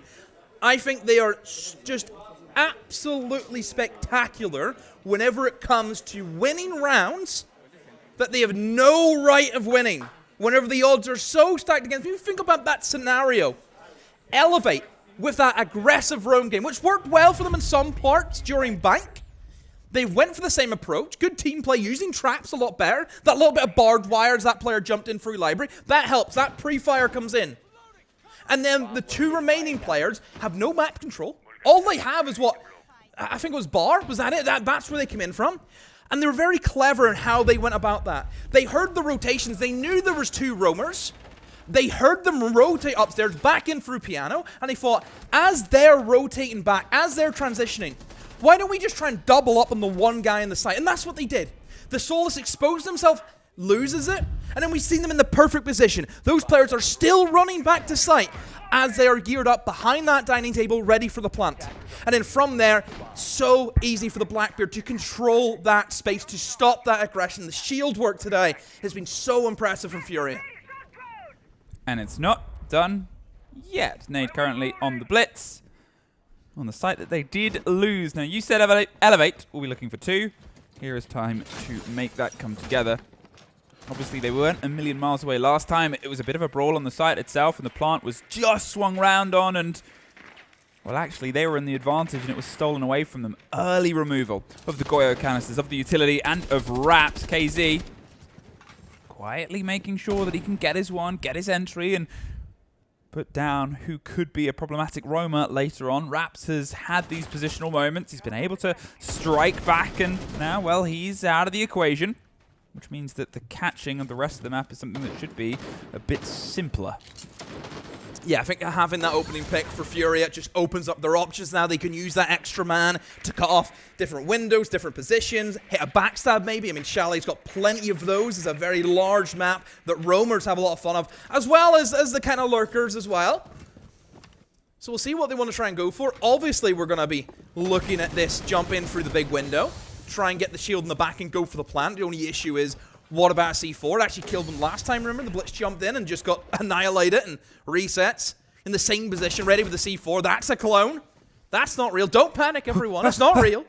Just didn't think he was going to head run into it. I mean, they're smarter than that. If it was someone else that wasn't fully boxed, maybe that's the possibility.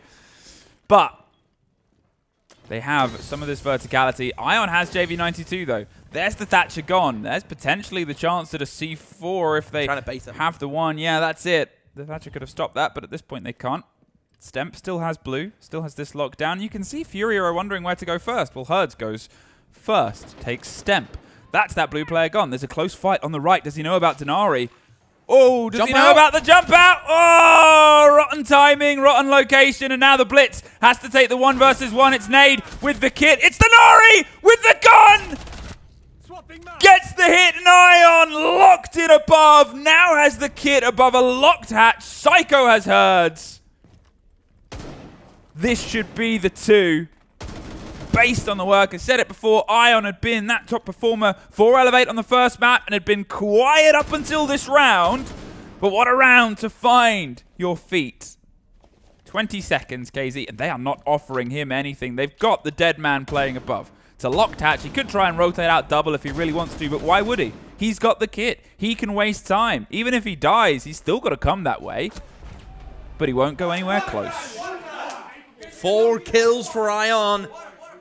Great play upstairs, being able to retake Library. Obviously, the Iana just went for the clone. It is so loud, isn't it? You can hear that scan. And it's a very long animation as well. Like, you're locked in that for a good period of time. So it's really easy for Ion to jump out and get that kill. And then, look, just has to front up a full flash with the Blitz. And obviously, there's a bit of luck in the side. Come on, he couldn't see. He just sprays and hopes for this. And, hey, it worked for him. So yeah, big round from Ion, big individual performance.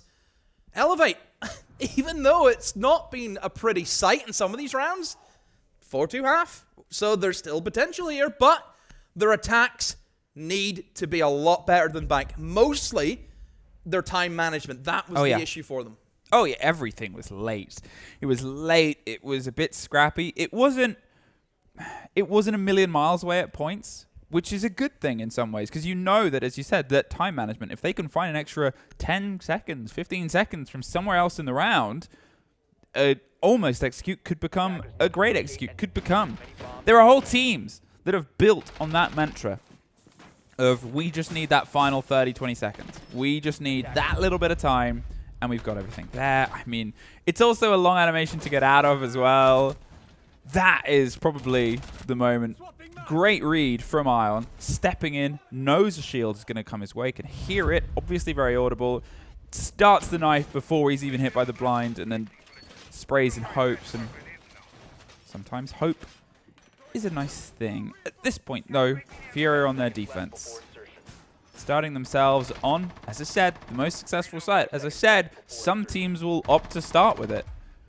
This is one of those teams, and if they get themselves again into that 5-2 position as they did before, well, the Sky and a 2-0 is the limit, Herds. This guy, honestly, 12-4. He is an absolute nightmare. I mean, already double digits, 12 kills. Oh, he's still got quite the way to go. I mean, oh, what a performance today. I mean, the kills just keep on going. And this is on the mirror, by the way. He's just running around. There's the mirror. Roaming mirror? You're supposed to be sat in sight, mate. Did you not get the memo? You never heard of a roaming mirror? They're Deimos tracking the mirror. What would you do? How do you counter Herds? Just having fun with it, you know? I don't know, 4 shields? Well, 3 shields because they banned 1, but just rushing with the shield, I don't know. What can you do? Panic. Minute gone, and what control have Elevate gained? I mean, yes, they've got themselves in towards Solar. I'm sure they eventually will work their way in through Piano and in through Office and get ready to begin this clear out in towards top blue, but it's quite a bit of util they have to go through. You've got the Fenriers, you've got the Wamai, of course. That's going to be the heavy hitter to eat up a lot of the util, specifically those Candelas, if he can get them. However, this Twitch drone could get a lot of value, is able to get one of the mirror windows. So it will force a player out of box, actually force him all the way back into the bomb site. So this is looking good from Elevate. But we need to see that execute on this top floor within about the next 20 seconds, I think. They've been able to start just a bit of pressure on towards Ivy, get themselves on the window as well, and get a bit of wiggle room. Oh. You did not. You did that? No. He did not mean to do that in a million. Well, why is he stuck? He didn't jump back out. Maybe he did. Maybe hang on. Actually, I'm going to go back inside. But I'm going to do it the cool way. He's stunting on him. Now, the blinds roll out, as does Nade. Gets resets and pulls out that Twitch, that big gun. There goes Deimos as well. There's another crossfire. There's just all of them being fed into the machine of Furia on the top floor. Philippox is found, but look behind you. They're all around you, KZ. Claims another. And it's just so cool and calm and par for their course, really. Yeah, just gunning them back. I mean, the util dump attempted. I think obviously the Warden played a massive part. Having the operator top fire, doesn't have to worry about the Candelas rolling in. Always going to have that coverage. I mean, actually, I'm pretty sure that the Warden kind of got beat to a lot of those kills. Whereas he's going to be the main man to stop those kills coming across in through blue and then obviously towards the staircase, over towards the double door that leads in the top fireplace. That's his job to cover that cross, but never really got the opportunity. But Furia just gunning. I mean, we knew this. Whenever it comes to individuals, we know that Furia have got, again, absolutely fantastic individuals in their team. Herds is currently 30-7 over the whole series. Over the two maps. So that's what, 4.25? Yeah. Note that it's obviously the first map was a 7-3. This one is currently a 5-2. If they kill Herds, they can win the round. Is that your logic? Well, I also can't count because they've won 2 rounds and he's died 4 times this map. So sometimes it doesn't always work as well because also the rest of the team is pretty good. Let's go back to the drawing board. Yeah. The problem is, okay, if you look to the other side, if you look towards it, yeah, Stemp's a little bit behind and hasn't really been able to get himself into the series. Ion as well. I mean, max kills 5. But the max kills of one player on Elevate is 5, and that's within 7 rounds. Yeah, well, that's what they're missing, right? Because outside of Herds, the max is 6 on the other side. The sort of split there, and Philippox is obviously 1 and 3, plays a support role, blah, blah, blah, we talked about that. It's not that they are, as a team, a million miles away. It's just Herds is that difference factor right now. The individuals. Oh, my. Is that 4 nades or 3? What was that? It doesn't matter. There's too many. And he still walks away with a kill. You've got to be kidding me. I'm back in Yellow Stairs. I'm back in Consulate from back in the day. All those nades. And they still couldn't really stop him. They did find KZ, though. So, they got 2 for their trouble and lost 1. You're looking at the trade out. JV92 had utility that will no longer be used. No C4. They can put some pressure, but no wraps to respond to Blackbeard. Bot resets, very importantly. Gets that instant response for the double. Herds. We started this round by saying he is the difference factor. What's 3 more for the tally? What's 2 more left? He's able to find his first. He's tracked and he swings right into it. He's expecting, but he can't. I think we all believed for a second. Yes, until I seen the Deimos track. Yep. That I think was a big decisive factor there in that 1v2. Whenever one of the players knows exactly where you are, you can feed that information through to the teammate. Yeah, going to be difficult for that clutch to come in. Really good util dump. I mean, yes, the Mira was able to actually slip and still get a kill, but they cleared the position, which was the main thing. They cleared that position. They forced Furia back into those crossfires.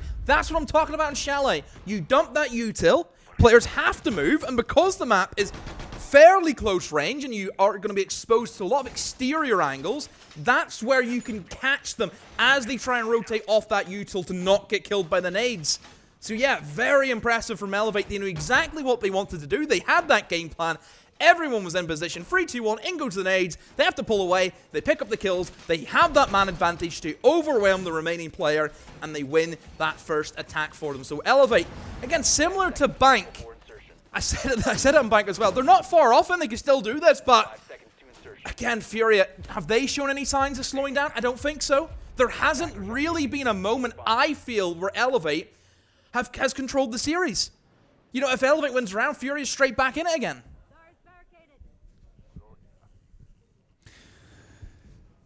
Nade took a little bit of damage from somewhere. I was about to say something else, but then I saw his health go, and it always takes my attention. Just going to slip their way away. They've got time to waste. The Sledge should be able to make quick work of those castles, but as soon as you start hitting them, you open up to pressure from Ivy window, so you need this. The pressure to come across from Library, draw them in, catch them out, and, well, there's still a Blackbeard running at you, and there's still, oh, almost the catch on towards the player. Another window, another fight, and something that he wants to try and dabble in. He knows the Sledge is watching it. More grenades, but he gets away with it. KZ gets one. You can see Raps taking even more damage. The air jab to try and force the player. But now they're in piano, and they have that man watching on the back. FLUXO was inside of Mud. He actually barricaded himself in, and now he's on the flank. This is going to be big for him. Should get the freebie, and he will. The 4-2, the player outside has to enter. The Deimos is massively hurt, and the catch hasn't worked, but resets. Had a big round last round, is able to get himself towards the first engagement. More tracks, more time. They have a lot of it here. Elevate, they can cook, they can try and isolate. Only issue, look at where both the attackers are. They're so far away from one another. One towards the office balcony, the other inside of bathroom. So in terms of trading each other, that's not going to be there for them. They have to win individual engagements. And that's why they're doing this. Big rotate, getting themselves all the way around. The problem is the kit. It's in piano. They'll know it's in piano, and they're ready to try and swing around and put the pressure. JV finds Stemp, and that leaves just resets. Will Herds get a kill this round? Oh, he's going to try, and he's going to fail. Resets. Gets himself a second. It's all on the BP. But again, they can just peel back. There's a minute. It's a 2 versus 1. The same thing you said about the attackers. The defenders are going to learn that lesson and set up for a trade game. We do not want to give resets to 1 versus 1 engagements because, in fairness, if we're talking about 2 OKDs, well, he's there as well right now. He is the shining light and the fire and the fury of Elevate, and the one trying to bring them up another level and up another place and get a very precious point. Ooh. The only point found, though, is at the end of a JV92 bullet. Yeah, that's going to be match point, series point for FURIA. That's what I mean whenever Elevate are able to win a round. FURIA straight back in, get their own round. They are not allowing the momentum to build for Elevate, and they need 3 clean rounds to make this happen. I mean, I will say the time management is a lot better. I mean, there's something to execute a lot earlier, but that round, they didn't get the kills. That big flank from FLUXO, no flank protection as well. That has to be questioned. How is he allowed to rotate from inside of Mud up blue stairs? Whenever your attack is stemming from that side, come on, you've got a Nomad as well, don't forget. Yeah, it's the sort of awkward split of it, right? Is they're learning these lessons, but it's late in the series. Yeah, and it's against a very tricky opponent. I think things like that drive across the top would have probably been better. But the fact that KZ can pull out those little moments, the fact that they can have these little backstabs and they're confident enough to do it, that is FURIA. That is the opponent that you're up against, and that is what is punishing them. And what I love about FURIA is they never make the same play twice. Yep. Every single round, there's always something new. There's another obstacle. You know, like, you looked, Herds, spawn peeking in his mirror. Straight away, that's the obstacle. Next round, FLUXO hide inside a Mud. You know, that's the way that they're maneuvering around this game. Is they're always adding a unique element that Elevate either have to deal with, or FURIA will win the round off of it. And there's just so much to take in, like there really is. They know everything. They've got every trick in the book. They wrote the book. They wrote the book. Is it a good book? Better than your book, I found. What's wrong with my book? Well, it was just like 51 phrases. Yours Did you not like that section, How to Play Blitz? Yours was just a stocking filler. This is the main gift. Couldn't get it published. tried, tried everyone. Tried everyone. Tried Parker, but he's not actually a publisher. Just looks like one. They're looking for the player, just tucked. The C4 won't catch anybody, and Herds slips away. They're going to see if they can just try and draw some focus. Again, they're shaking things up. Give themselves some smoke coverage on the rotate across the top, and they're back towards the site. They entirely abandoned anything on bedroom, anything on that side, but they made sure that they were known to be there, which means Elevate will be slowed down a bit. They won't be able to just jump in and swing, and they'll have to recheck and check every corner, every drone, every angle. Luckily, as we said, they're learning to do it faster and faster.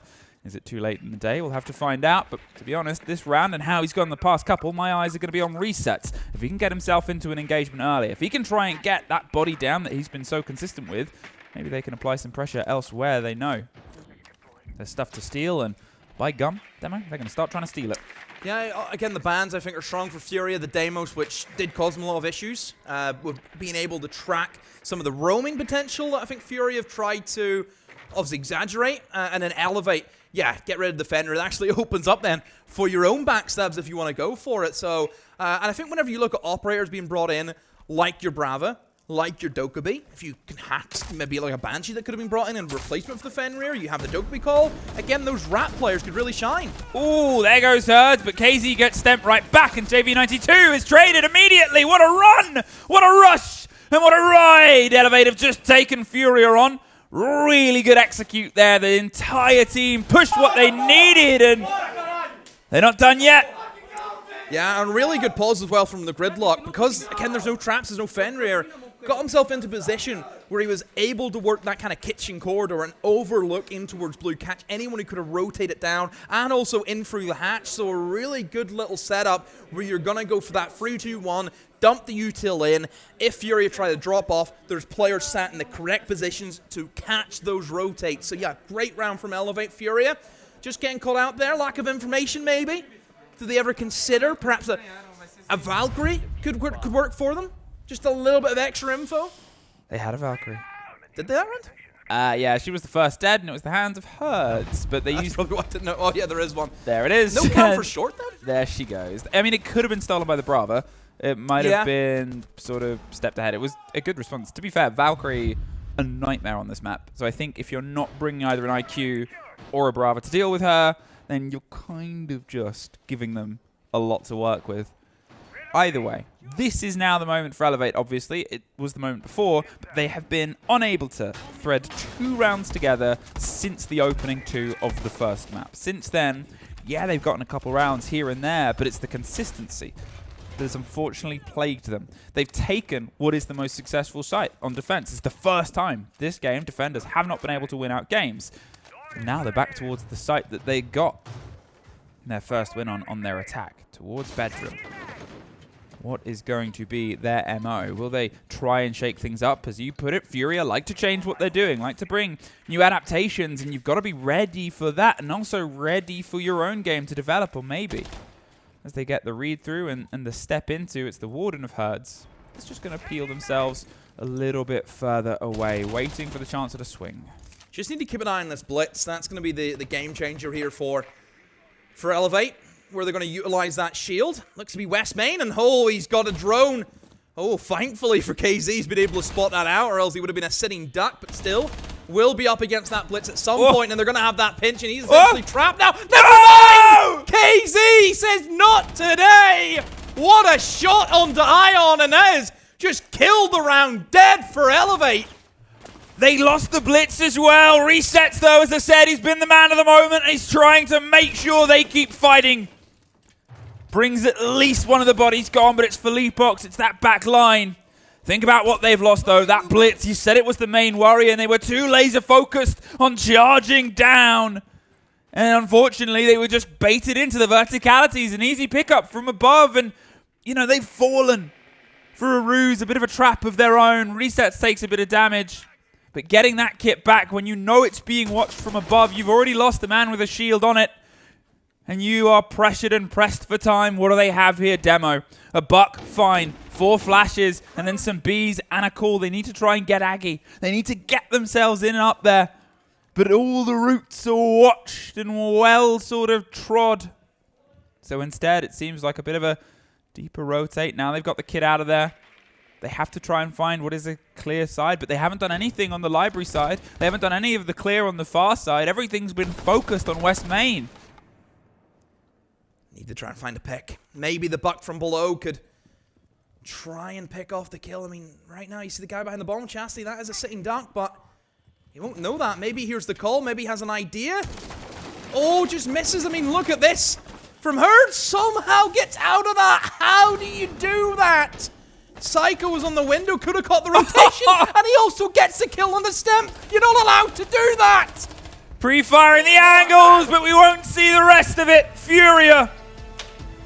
A dominating performance led by the brilliance of Herds and KZ towards the end. They just sort of leveled themselves in. But I mean, how do you stop a team that plays like that, Demo? Look, that is FURIA at its best. I mean, the way that they have operated that chalet, they had so many. I mean, think about how many strats they had. They never repeated the same thing twice. They were always catching Elevate by surprise. It was always different. I mean, the team play, obviously the individuals, which sometimes what it comes down to. You know, who individuals wins the games, who has the better players. Look, we know FURIA, we've seen what they've won compared to the side on Elevate. This was what was expected. I mean, this was how I'm sure the predictions went. I think by the end, he was around 32-10 over the series. He just doubled what he had at the start of the day, no? Yeah, it's just, you say it, the player on his day, how do you beat it? Unfortunately, you don't in this case, and you know you've got to give credit, obviously, towards Elevate, especially towards the end. They started to, they started to get. I think they approached the day with the right game plan. Go aggressive. Don't allow FURIA to breathe. Disrupt them. We've seen that on Bank, but it just shows how good FURIA are. They can change their play style like a light switch. They can do everything in this game, and they've shown that. Igor called the very early timeout. They changed their play style. They wanted to play passive. They knew how Elevate were going to approach this. And then once FURIA get just a little drop of blood, they are on you like a pack of sharks.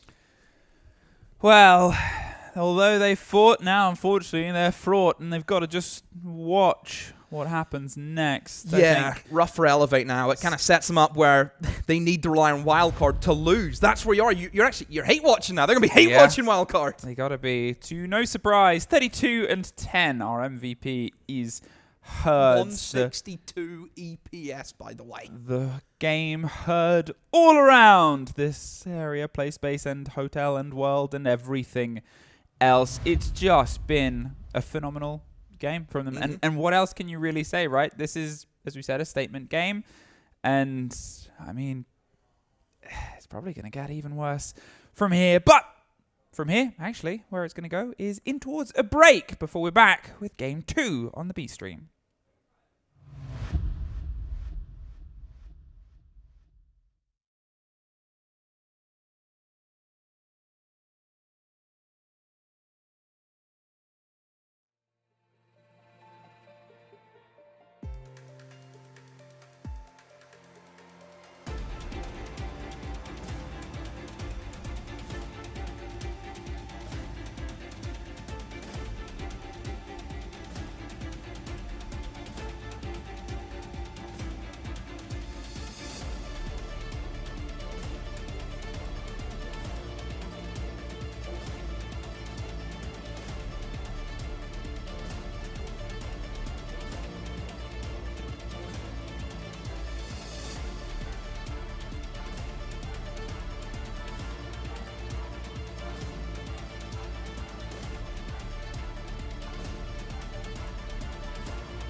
eye out for contact.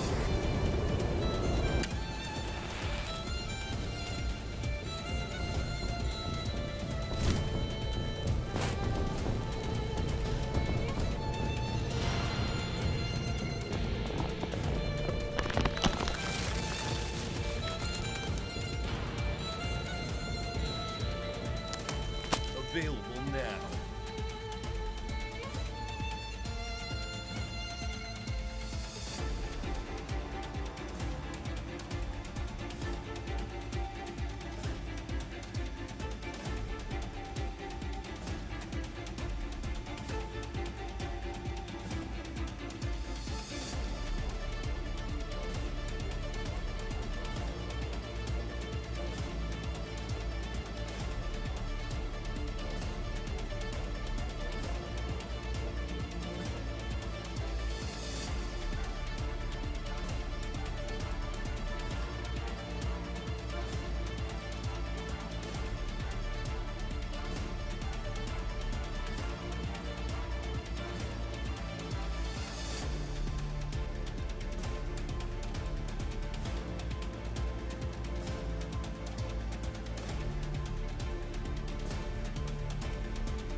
Every Six Invitational final is a storm of pressure, a clash of tension.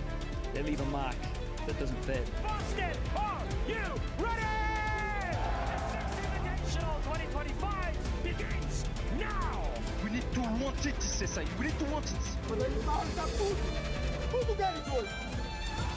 Everybody always talks about being mentally prepared for a game, and no one really knows what that looks like. Especially that pressure of SI as a player, that eats you up.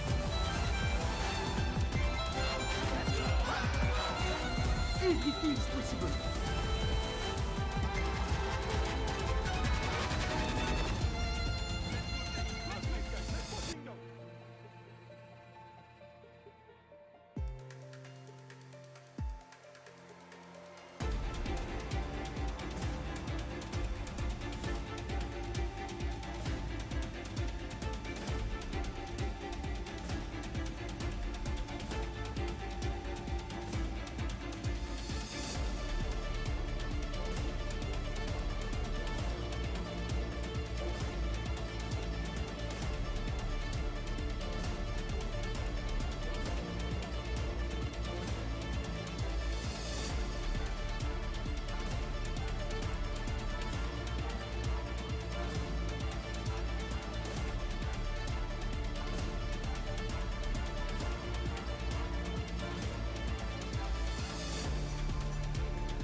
stars around us fade to black.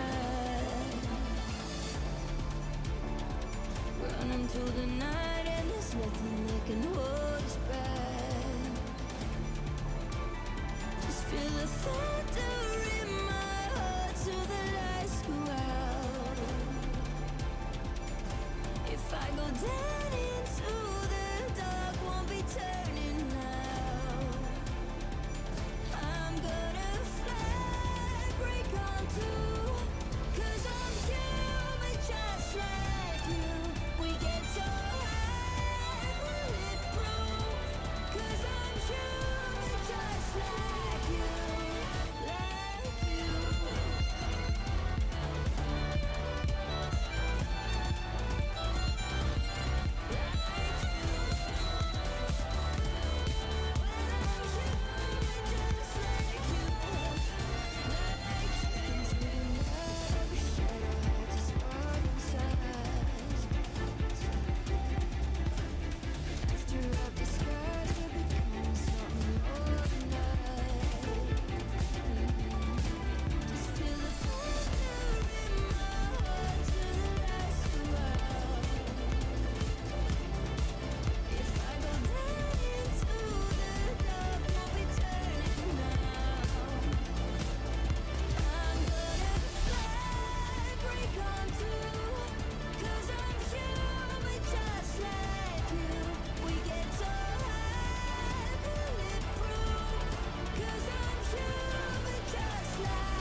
Available now.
Every Six Invitational final is a storm of pressure, a clash of tension.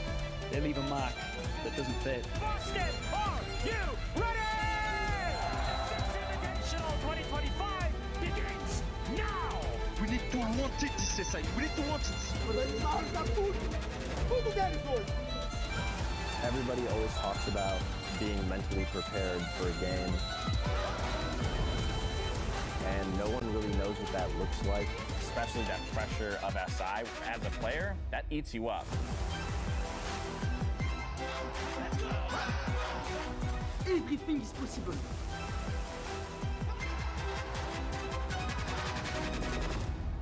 Let's go, guys. Let's go, guys. Let's fucking go.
the sky and the stars around us fade to black. Run until the night and there's nothing that can hold us back. Just feel the thunder in my heart till the lights go out. If I go down into the dark, won't be turning now. I'm gonna fly, break on through, 'cause I'm human just like you. We get so high, bulletproof, 'cause I'm human just like you, like you.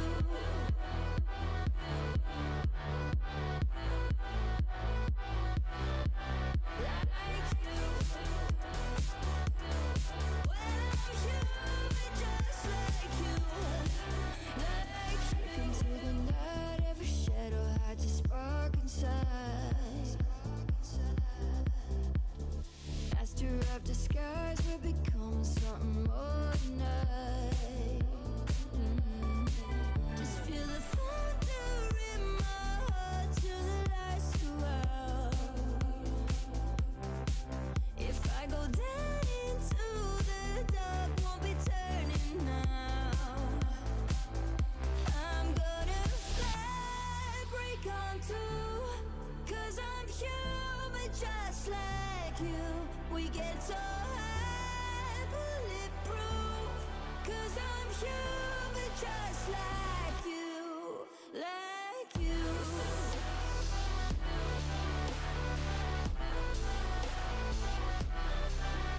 Like you, you. When I'm human just like you, I'm gonna fly, break on through, 'cause I'm human just like you. We get so high, bulletproof, 'cause I'm human just like you, like you.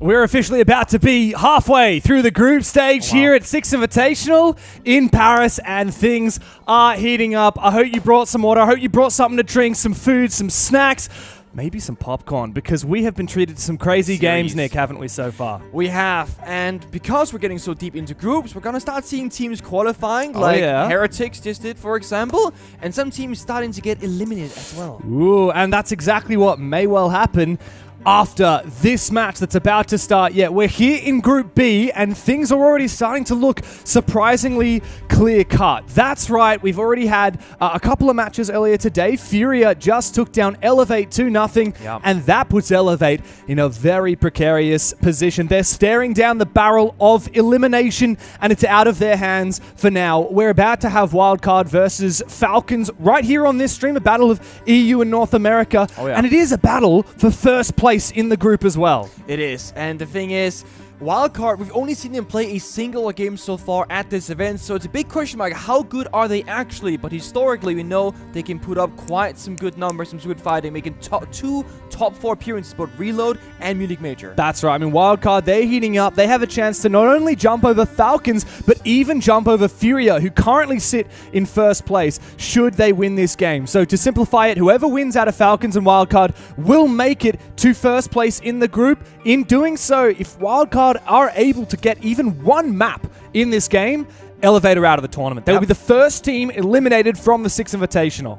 It's crazy, right? And I mean, going into this, I didn't think Elevate was gonna be out without a fight. You know, they are not getting anything done, unfortunately. The runners-up from the APL final, second best team in APAC, arguably, and that's not at all what we've seen so far here at SI. I mean, Elevate, just to cast your minds back to Playday 1, their first game of the tournament was arguably their most important and their easiest against Daystar. They fumbled that. Now they fumbled 2 more games. Their last chance will be taking WILDCARD's spot, and WILDCARD, they're certainly not looking to get that, let that slip away from them. Let's have talk about WILDCARD now. This North American dark horse, the youngest roster at the tournaments, and yet these dark horses, these up-and-comers, have demanded our respects through results time and time again. Yeah, they're having to talk about, the crazy gunners like the Kansans, the Dash, the Baby Shark, but honestly, my focus here is a guy right in the middle, Spiker, the IGL, very early in his career still, and he's been showing why this group is so good, leading his teammates forward strategically, both at Reload and at Munich, to great success. And he's now getting all this passion, right? We see him on the player cams and interviews. He's a very passionate player as well. Spiker, the IGL for this roster, 21 years of age, and yet his career has actually technically lasted for almost 5 years. He's been on teams, if you look at his Wikipedia page, his original rosters. He's been around the block a few times, and yet he's still such a young player. Man, he's looking drippy in that cowboy hat and chain. And he's looked pretty solid so far through the tournament. He's not usually relied on as one of the core fraggers, and yet you look at those results, he's going positive, he's looking solid so far.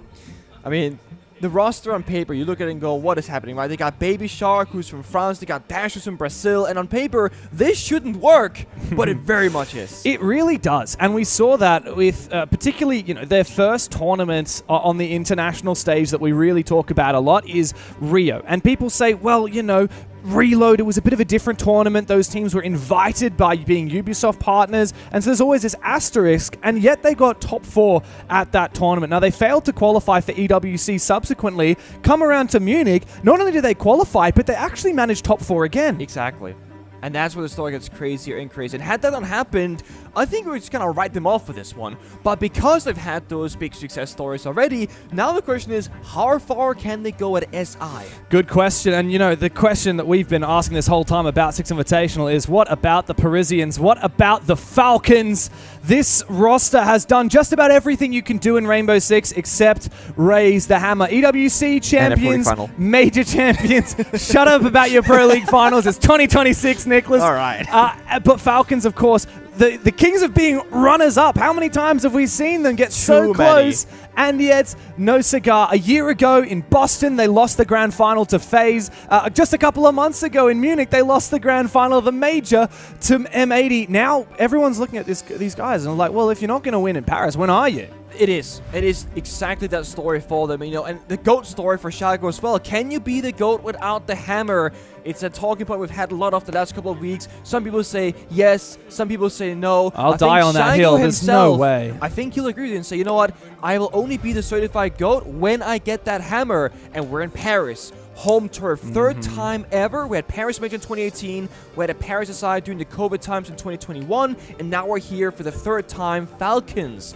If they can make this story happen. There's also this question mark about, what about retirements? A player like Breedy, been around for a very long time. The roster, very successful, right? Making so many grand finals, but by their own standards. Going to a grand final losing 6 times out of 7 is a failure to them. Breedy, second oldest player at the tournament, 29 years of old. We don't have any 30-year-olds at the tournament. If he continues his career for another year, he'll be in his 30s still playing, and this is his 7th Six Invitational. Yet that hammer has eluded him for Schalke. I mean, he had a fantastic game yesterday against Elevate, 140 EPS. Let's have a look at the maps, though. Oh, no, let's have a look at Breedy. I mean, damn, that is cold. Again, the jacket, the fur coat, I love it. I mean, this guy, he's not a stats player, but man, it really doesn't matter.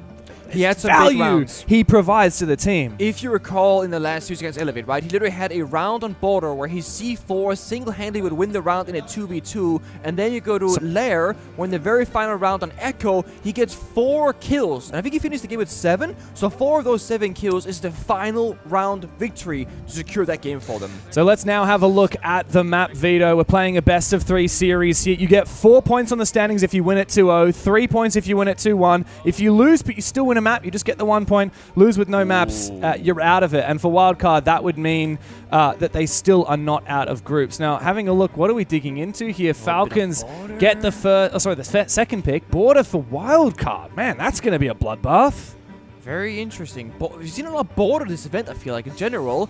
Border into club into a fortress! Oh, man, I really hope we get the third map here. You and I haven't actually casted a 3-mapper as of yet. We were going to get Fortress yesterday, had that game gone the distance. I'm really keen for this one. And you know what, Nick? Just having a look at the maps, Border being first picked here by Wildcard. Guess what? Falcons played that yesterday against Elevate. And while they did win that game, it's the only time Elevate have ever pushed any team at this tournament to overtime.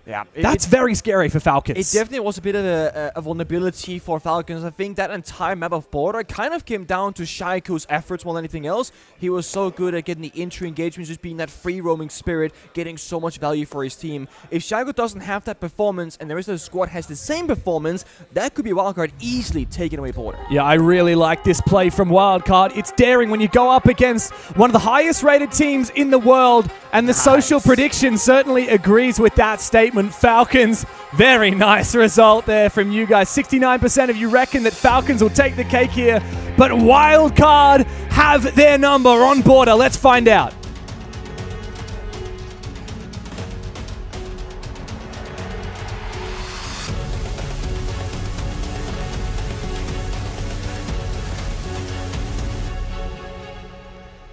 So, Falcons on the attacking side, Wildcard starting defense, and I always have this small thing from my previous playing days. I think going into a big best of 3, almost regardless of what map you're on, going on the defensive side is gonna feel just a little bit better to settle into it. It's still early in the day. They can just kind of set up the defaults for the paper and make Falcons problem solve every step of the way. Instead, operator bans, a lot of options, but that Asami, almost every single game that we have been casting teams has been removed from action. That's going to stay the same. Asami, Mira, going to play around the bomb site setup and the protection around the map. And then Dokkaebi and Deimos, those entry and early kind of pick operators, removed from action. Yeah, it's interesting. Yesterday, Falcons against Elevate banned out the Asami and the Smoke as their 2 main bans, and they had some incredible rounds rushing in. Thanks to that Smoke ban. Their third ban ended up being the Solus, actually, which was really to further lean into that playstyle of going for those executes. Obviously, the Solus is kind of the perfect ingredient. If you don't have the Smoke to just smoke off a potential rush, you at least have the Solus to find out where they're planting. That's it. But yeah, no, it looks like a bit of a change of tack here for Falcons. Maybe they're expecting Wildcard to go for really fortified defenses with Asami and Mira, which are part of our Architect operator lineups. They want to remove that from action, but it's not removing all of the heavy power position operators. We've got Clash, and Dash is actually hiding in the corner of Armory with that operator, trying to prevent Falcons from knowing and potentially picking into a counter. This is something that Wildcard also did quite well both at Reload and Munich. They're very good at having kind of 2 main playstyles in a map that's kind of pre-configured. What I mean by that is that Wildcard right here, they can spam the Clash the first 3 rounds, force that third operator event to be the Clash, to then have another backup really strong operator afterwards. Let's say it's going to be Valkyrie, Echo, C-Force below, whatever, and they're probably going to have 2 halves to this one in terms of playstyle. But for now, it's going to be Dash on the Clash and Armory Breach, helping hold control over CCTV, assisting Bay, who's playing by that CC door. This works almost like a substitute to a Mirror Window, for example, except it's got legs. I like this, though. The Clash can get very aggressive and put the shield down, actually go for a swing. What? I don't know where he just took damage from. Could have been all the way to the door from break room and he was shooting towards Bay, actually. How on earth was this? How was he exposed? I don't know. Oh well. Falcons get to work. You can see how aggressively Wildcard are playing there. They're peeking. This reminds me of the W7M game yesterday on Border. But the problem with peeking a little bit too much is that if you lose your fight, you open a gap for Falcons to move in. But Baby Shark goes up for 2 big kills. Meanwhile, sneaking into the back of Archives, Gride is looking for a plant, and it goes down.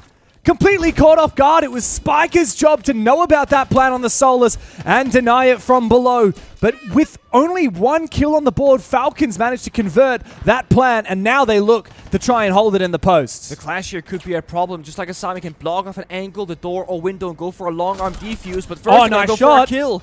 Surely this retake is going to be a challenge, though. Bride out here on the window. He could deactivate, but it's not going to work. Baby Shark finds his 3rd kill, and the Frenchman stands up to his domestic rivals with a big kill and a big opening for Wildcard. Both teams playing that to perfection. I mean, this is a new look from Falcons. Them doing these kind of half takes where they're pressuring CCTV and they're over-committing to the play. It was just to sell that they are going for that attack, when in reality, they're planting Archive's door with a Thatcher denying a C4 toss and a Monty blocking any bullets to a smoke bang. It's genius from Falcons, but then Wildcard, they take their time. They were not rushing towards Archives and stressing the situation. They knew, guys, we have a 4v3. Use the clash for information, single out the various attackers. We will win this round very comfortably, and it indeed was a comfortable victory because Baby Shark got every kill off the information from Dash's clash. Look, first round into this game, Nick, and I'm already seeing great stuff from both 100%. sides. The fact that Falcons, they saw that gap on CC, immediately go in. Meanwhile, look at how quickly Shaiko jumps in here. I respect the balls. Like, even though it didn't work out, I respect that he had that aggressive play and just the quick gap-finding adrenaline of going for it. But then Baby Shark held on very nicely. Yeah. Meanwhile, Falcons, it's just so many layers of good things happening for both teams. It is. I know some people are going to go back and say, oh, but Shaiko jumping in, and then, you died to a C4 and break door. The whole point of Shaiko jumping in is that you're selling the attack happening somewhere else. Yeah. When in reality, in Falcon's mind, if they plan 3v5, that's a round victory in their strategical mind. Of course, you can then lose it or clutch it, whatever. But on paper, they got exactly what they wanted.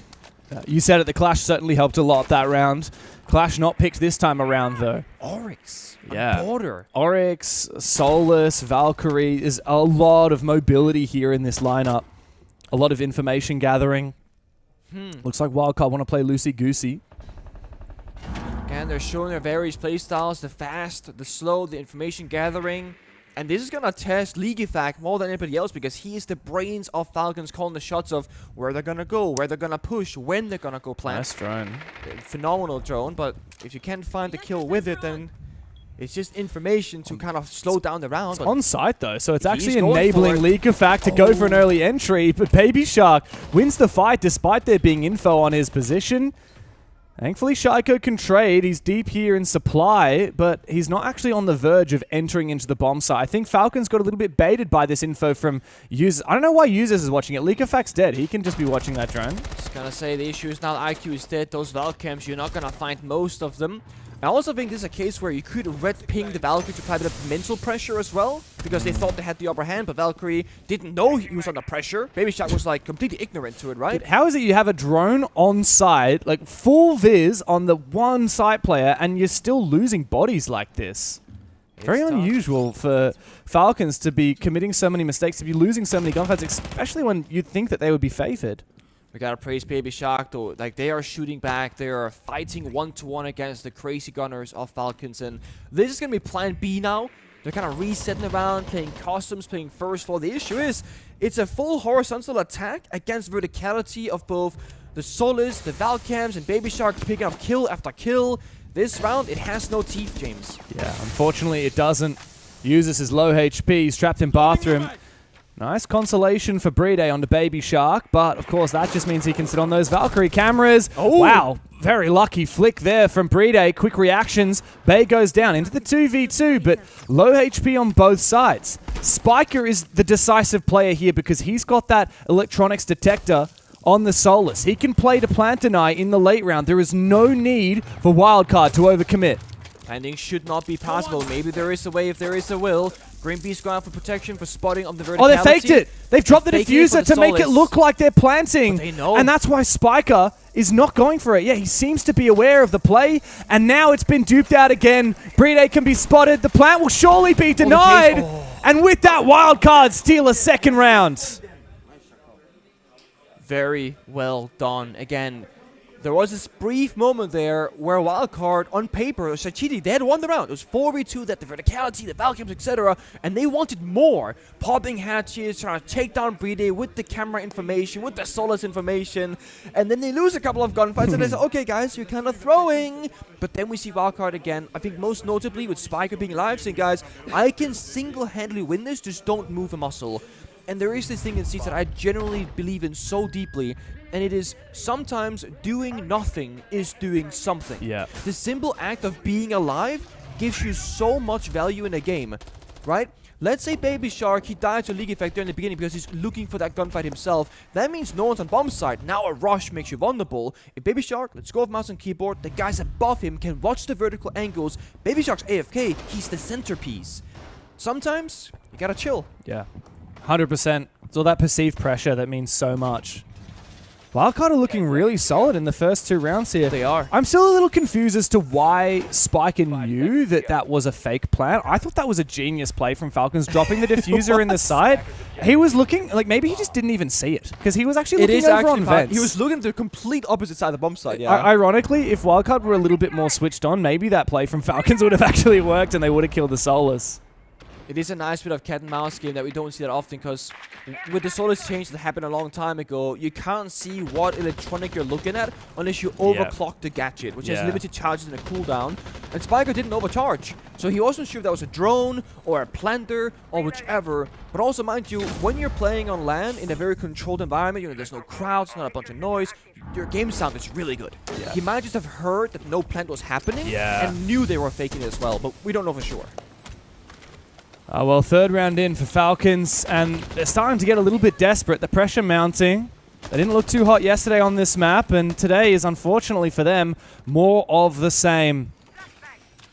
This story of Shaiko just popping off yesterday, right? And had that not happened, I don't think they win that map against Elevate. Yeah, which is grim. I mean, if you're even losing games to Elevate, that's not a place you want to be. Elevate on the verge of elimination if WILDCARD even win 1 map here. And at the moment, they're starting to build a little bit of a case for why they might be able to win Border. Defect did again very early on the IQ.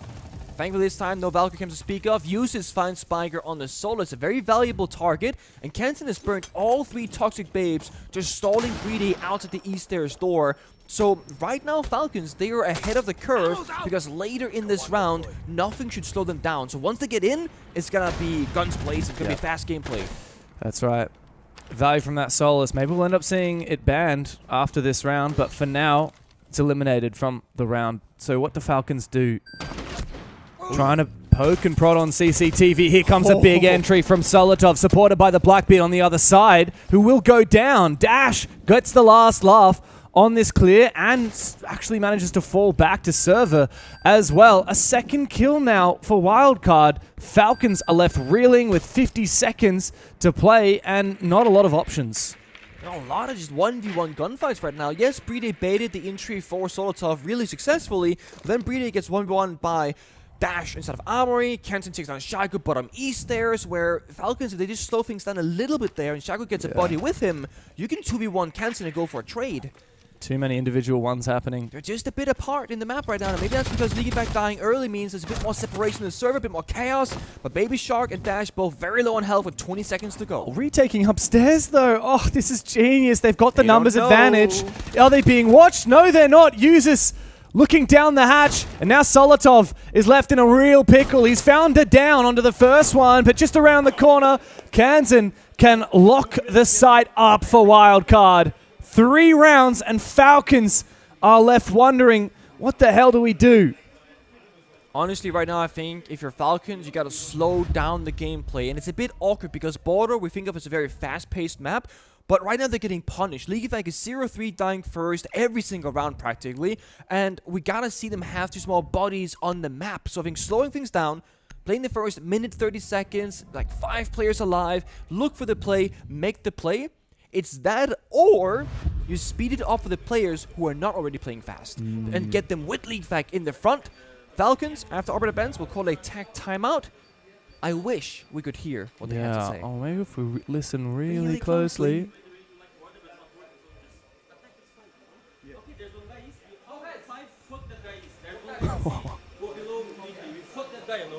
Let's try to isolate the skills and play together because we are trying to find gaps. Usually it's good, but now it's not working, okay? So let's take the control back. Let's do slower, okay? Try to save drones if possible because mid-round don't have total game demos. We isolate kills, they're gonna aggress back, and then we're doing this, okay? I think that's the best way to get the control back of the game, okay? Let's go. Let's get this 3 round. I like that. How much did you catch there? Oh, you did? Yeah, a little bit. What about you? We can exchange notes if you want. Okay, so I was hearing a lot about isolating kills. So Yes. catch the guy east, Yes. you know, catch the guy CC. Look for the easiest point of entry. Yeah. It's one guy we can isolate, get that one kill. Yeah. And the pivotal thing for me as well was Julio at the end saying that's the way we get back into the game. That's the way we get the momentum back. And that is so true. Sometimes I think in tactical timeouts, coaches and players, leaders of the team, often focus so much on what the strat is rather than how do we build our confidence back, because we know how to play this map, we know how to play this team. We just need to get our groove back. And I think chasing the little wins, like an isolated pick here or there, is actually so on the money there for Julio. It's a very small map, so opening kill can get you very far into the map, taking east there CC, very pivotal on almost every single bomb site. Speaking of bomb sites, we're in customs. Dude, this is second time we've seen a team, the losing team, take a tack timeout, and the winning team throw a curveball by going to one of the least played sites in the game. I mean, this is exactly what happened yesterday with Falcons and Elevate, right? And Elevate ended up winning that round, attacking this bomb site. Maybe WILDCARD saw that and thought, hang on a second. Falcons made quite a few mistakes on that customs attack. Maybe we can, bait them into making the same mistakes again. And No thermite. This is the thing about picking the, what we call the fourth priority bomb site, is that you're not going to have a clear-cut plan necessarily on it. And we just talked about how you got to isolate the East Stairs player and then start joining, resetting the round or whatever. Well, this is not going to play out like a regular round because it's not a regular bomb site. And you said, well, there's no thermite. We only have Hibana to work with, not even in a single set of can openers. We do have one set, yeah. I was looking at the user and the striker, actually, but that's not the guy that has it.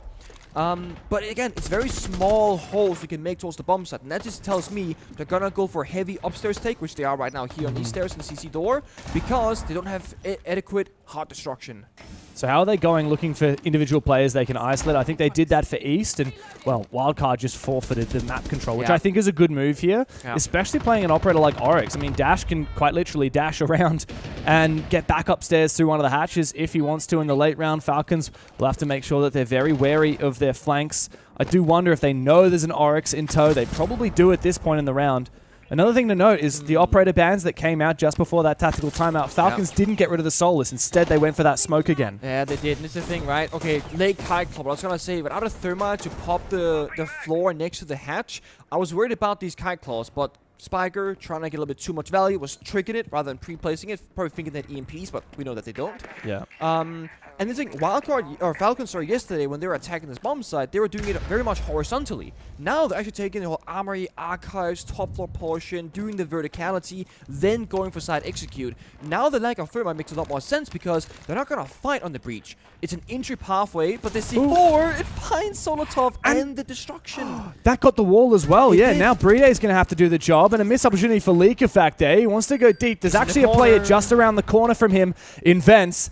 Kanza wants to get aggressive. This UMP packs a bunch and packs a massive amount of damage in the long range. He does get the down and the finish on a Leak Effect. The UMP serves him well. And now a massive advantage for WILDCARD. 2 players. Falcons look desperate again. They might have top floor control, but what kind of an execute is possible when their numbers are dwindling? Spiker finds one, traded back by Users, who needs to go big. He grabs that diffuser, gets back into the site, and looks for a plant opportunity. Got the Solus though, can overclock and see from very far away. Nate's flash is going out and plant attempt happening. Shago has to cover this perfectly.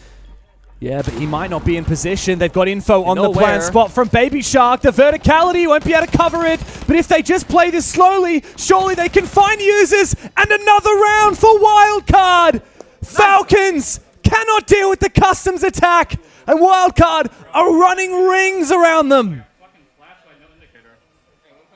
It feels like the same thing is happening 4 rounds in a row. Falcons losing players early.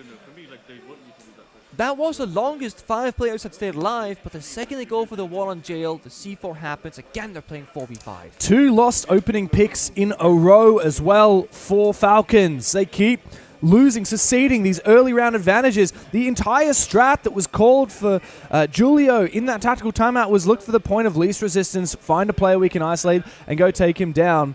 And WILDCARD, whether it was intentional or not, they actually played into that perfectly by baiting and then falling back, so it was impossible for Falcons to isolate individuals. And it's not really a matter of like, oh, Falcons are missing this one player. It's kind of missing everybody. I mean, look at the kill tally. No one's really getting a lot of kills in the server. I mean, that was a 4v1 when the round ended. into a 4v0, obviously. There's 2 kills uses, 0 on legacies, 1 on Shaiko, 2 Brede, 2 Solotov. No one is hitting their mark of average expectations. They're all beneath it. As how they find themselves 0-4. Strategically, the first shot from Falcons was actually excellent, but they still lost it to a clutch from Wildcard, getting a great bomb set retake on Armory Archives. But since then, strategically, Wildcard they're ahead. Individually, Wildcard they're ahead. And they're defending border, which you cannot just hold the same areas. Like you hold CC, you hold East stairs, and you play the side. Of course, you're going to be rotating, making some few adaptations here and there. But if Falcons are struggling in clearing East stairs for 4 rounds in a row, they're probably not going to fix that in round 5. That's just going to be the story of this game. You know what's funny about that last round as well is Falcons ended up not really doing what Julio said. Instead, they tried to fix the mistakes they made against Elevate on that bomb site yesterday. The day before, Because yesterday, they didn't do a very good job of doing kind of the normal step-by-step. They didn't take top floor, like you said. They didn't mount like a plant-centric attack. They ended up getting desperate and kind of leaking through the map. Yeah. That time around, they tried to play it vertically. Problem was, Wildcard are like, well, Falcons are playing very predictably this round. We can go for runouts, we can go for picks, we can go for retakes. I mean, dying to main door runout is just one of those things that... Some casual stuff, It shouldn't happen, but it did. Shaiko gets the opening kill. They get a bit of Easter's pressure, and that's the Kansan who's placed below in the verticality, usually on this door entry pathway. They should mean a way in, but then we die. I mean, it was the right idea for Falcons, like play slowly, look to just peel away at layers, but no, Baby Shark is just running amok. He's gotten re-aggressive into Break Room. Now he's fallen back into Fountain. I really like this from Wildcard. Continue toying with Falcons, playing with their food. Baby Shark is 7-1 at the moment. And in a game where you've got Shaiko and Leakafak and Brede in the server, they have been shown up by a Frenchman on the opposition side. I don't know if that's Shaiko being too fast to jump the gun, trying to entry before the Blackbeard, or Brede just being too slow, but... They're going for a rat play. They think there's a guy in the corner, but we know that there isn't. They have no information. They're dry peeking everything. So risky. And Brede is a very he's a passive shield player. Not a bad thing, just a different style of choice. He's always behind the gun, so that means Falcons are entering blindly without the shield. Breedy's got to get in the action first, ideally here. Planting is not going to be possible because the Gory canisters are up on that balcony. And also, it's just not really possible because Wildcard have the numbers advantage and they've shown they're good at retaking. Baby Shark, wall bangs. No cam, by the way. That's unbelievable. Leakafak hits the dirt. And now a 2v4 for poor Falcons. Solis below. You cannot plant default. It looks plantable, but it's not. He's going to try. You have to try. Spiker is going to know about it. He's now activated his gadget. Users has to get desperate. Spiker is just periodically checking his gadget, and I think Brede knows about it. That's why he's not going for the plant as of yet. He can impact the wall beneath and impact the default plant spot. Ideally, Falcons find some kills, but nope, it's over. I have a feeling that not only is the round over, but I think the map might be as well. Baby Shark. I'm having sex with them. I am having sex with them. I want that. It's me. Consensually, of course. Oh my god, bro. Oh my god. I've never heard such a statement after doing the things that he did to them in the server. But I see the vision. Why have we had such a horny Six Invitational so far? I mean, Valentine's is around the corner. We're in Paris. Yeah, we are in the city. Kind of adding up. The city of love here, and Baby Shark truly is making sweet love to Falcons right now. My, what a showing from Wildcard. A mid-tier team from North America with a few imports from Brazil and from Paris are showing up, the promised ones. Falcons, everyone was saying this is their moment to win the Six Invitational in France. And yet there's a Frenchman on the other side that is doing away with them. With the Italian hand as well. Oh, man. I mean, the thing about the wall bang that he got from top middle stairs to the soft wall, from top middle into the soft wall in Fountain, no cams were there. It was literally a just blind wall bang, one tap headshot. Scorpion diff, by the way. Just a little spray and pray there. Wildcard are playing this so smartly. Even at the end of that round, you would have noticed they still had a player in CCTV. Yeah, they did. So that if Falcons had gone for a lurk to try and push up and take 90 control and then put pressure on Baby Shark's position, they would then get pressured from Wildcard because of the player in CC, who ended up getting a kill at the end of it as well. And this is where I want to praise Spiker again. I'm sure other people also chiming in, but Spiker's playing this super passive role downstairs with Solis. His sole purpose, let go of mouse and keyboard, deny the plant if it happens. And then you have Bay always keeping on to CCTV control. They're playing all these different win conditions, and no one's surrendering it for free. This could be a one-tap. They know about where the Lion is. This is great. So as soon as the E1D went off, the Lion... He stays actively detectable by Solus for a few seconds. Spiker knew exactly where he went. I don't think Leakafact knows that Spiker's right here. You could bonk him with a shotgun here, but now they get an opening pick. Oh, a second one as well! No. And a third! This game is surely done! Shiko finds 1 and 2 quick kills under these wildcard players. But a 2v3 is still in an unenviable position even for players of his caliber. Great shots, but too little, too late. No, you're 2v3 down 0-5 in round score. And we still got Spiker Solus played every single round, just playing, again, passively, falling back, saying, guys, give them map control, give them map control. What you can do now with Wildcard, you can retake that top floor with Dash, who's in Armory, if they go for a plant hatch drop. And then you have Spiker always giving perfect information on where the plant is going down. If they play numbers advantage, there should be no way for Falcons to get a plant down or a win here. Falcons have to get at least one more kill. Brede with DMR in hand makes his way down the east stairs, diffuser in pocket.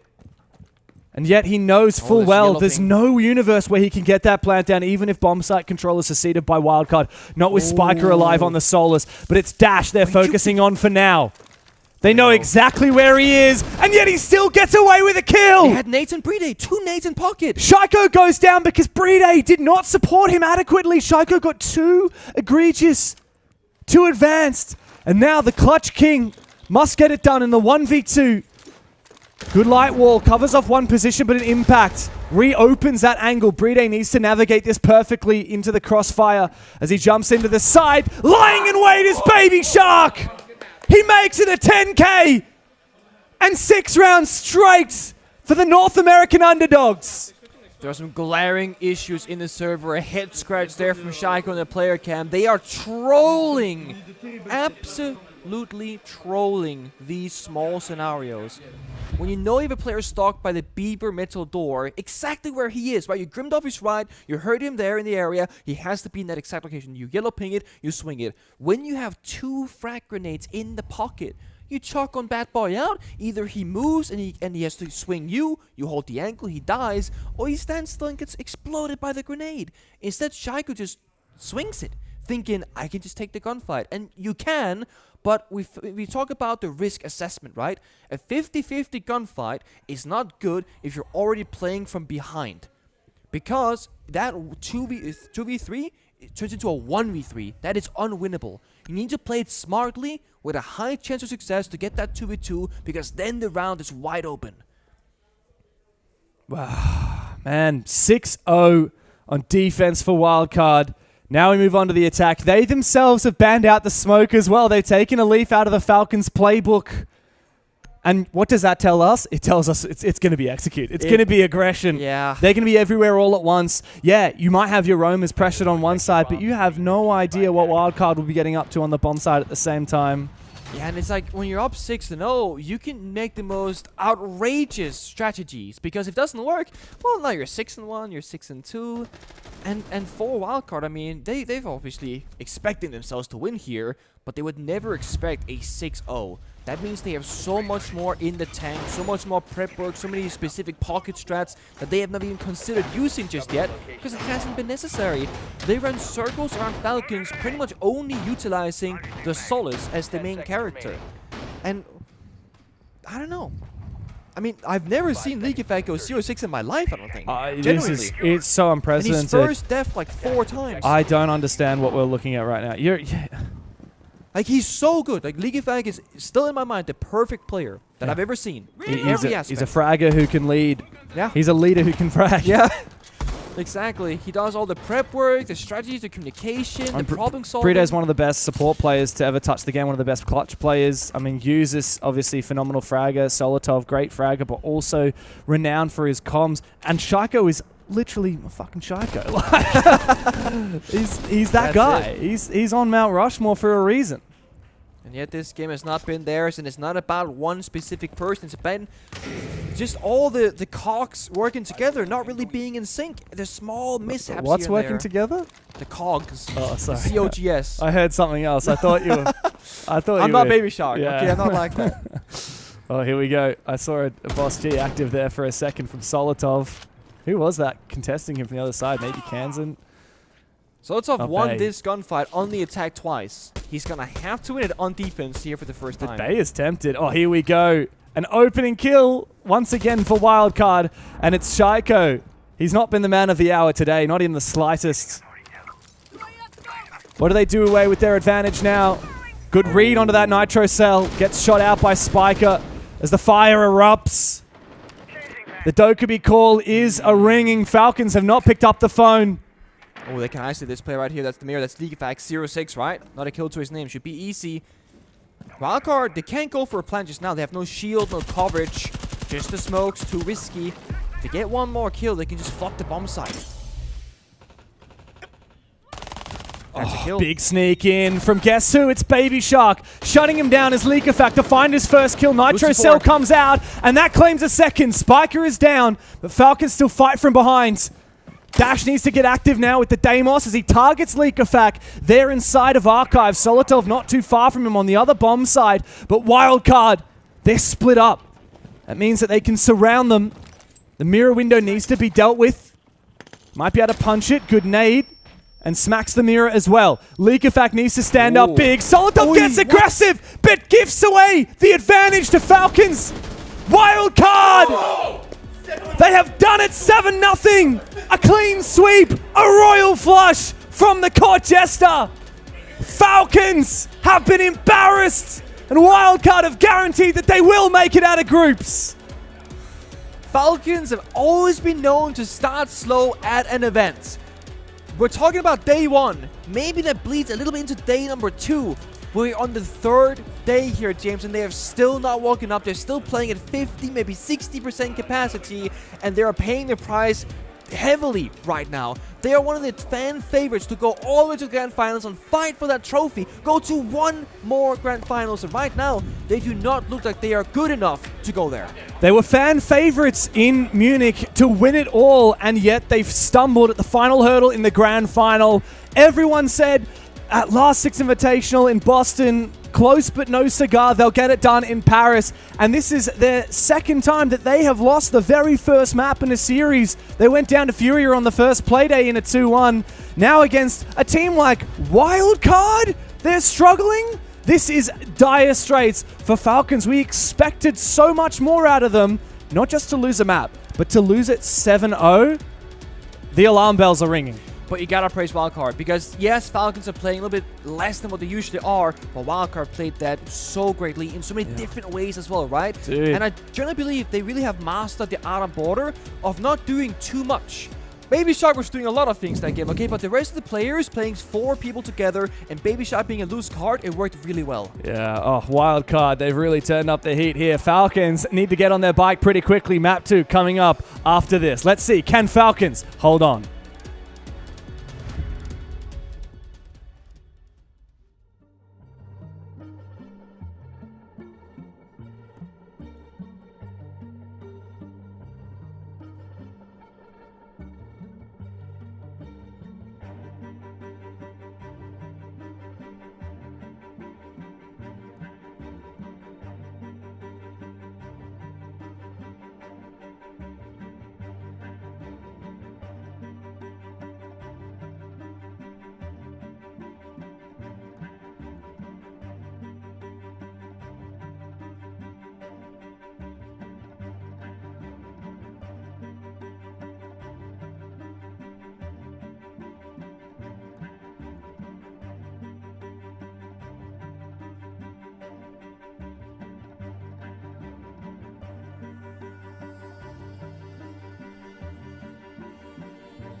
Every Six Invitational final is a storm of pressure, a clash of tension.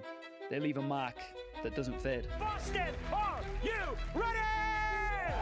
The Six Invitational 2025 begins now! We need to want it, CSI. We need to want it. Everybody always talks about being mentally prepared for a game. And no one really knows what that looks like. Especially that pressure of SI. As a player, that eats you up. Everything is possible.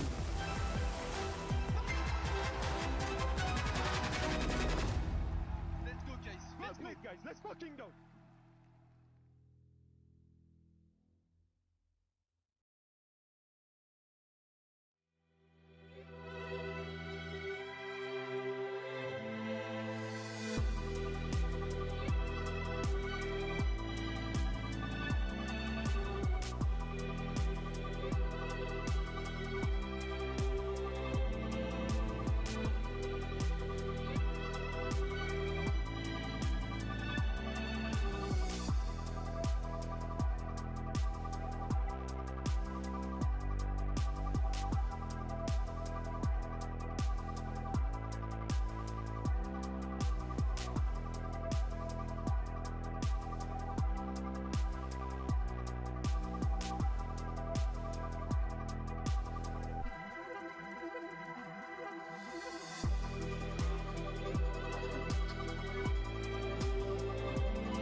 So we have something to celebrate. Of course, WILDCARD taking a huge map away from FALCONS, start things off on border. And with something that we gotta just kind of bring up here, with WILDCARD winning just a map in this BO3 series, and it does mean that Elevate has been eliminated from SI 2026 here in Paris. So 07s in the chat for those guys, first to exit. For FALCONS, it's a climb in front of them though. They can still bring this back and go from 0-1 down to a 2-1 victory. It's not over for them, but it's going to be difficult given the fact that it's got 7-0'd on border. WILDCARD, you know, only playing one game so far, one map so far rather here today, have shown very little, right? Played a quick series yesterday, one map today.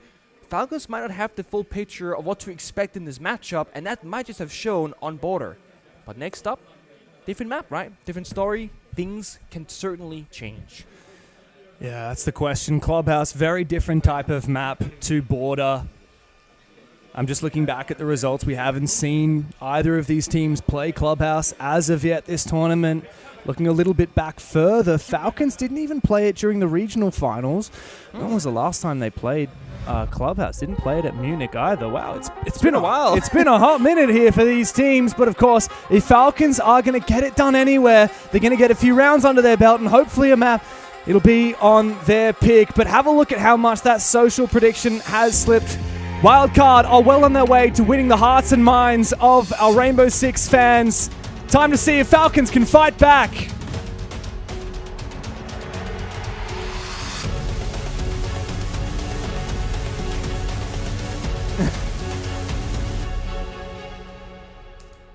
So what's going to happen next? I think operators were very important on border for WILDCARD. I know they're starting attack right now, but they were abusing the solos to perfection, and it felt like FALCONS kind of missed the mark on what to ban against them for, you know, success purposes. FALCONS going defense now. They can kind of, again, play their basics, do their setups. The thing about Clubhouse that on paper, if you're good at attacking it, it will be very attacker favored because you can pick apart every single side very strategically. However, WILDCARD, we didn't see much of their attacks in border because they only played a single round, but we know that they're very, very formidable on the defensive side. So the question is, can WILDCARD be as good on the attacks as they can on defense? So I've had a chance to look back at the history books for both of these teams. Now, last time FALCONS played this was all the way back in Stage 2 of last year. Okay. In the EML, they lost it to Secret twice, actually, in that bracket. Well, Secret played Clubhouse last night against SSG. Let me tell you, they beat a lot of good teams in that map. So yeah, look, Secret are clearly a good Clubhouse team. I think that, you know, since that 4 months ago, FALCONS have worked on their Clubhouse, clearly brought it back into their rotation. But, you know, it's not too dissimilar a story, really, for WILDCARD. They actually haven't played this since the Munich Major. Actually, I guess WILDCARD haven't really played much at all since the Munich Major. I guess not. It didn't play NAL finals, and it's kind of been off-season. They already qualified for SI. But, yes, they did beat NIP back there, which I think is a pretty good result, 7-2. They lost to FaZe, 3-7. So clearly WILDCARD, you know, they're a Clubhouse team. It's not necessarily their favorite map, not their least favorite map. Similar story for FALCONS. As they start on the defense, they get to dictate the pace a little bit, and we're seeing a bit of Thorn. There we are.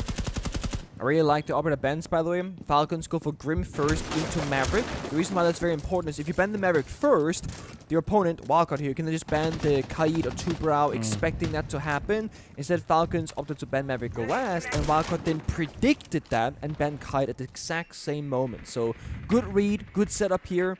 Pretty evenly matched already in terms of prep phase. And just a bit of a little bit of an extension here for FALCONS rather. Starting below and soaring up above.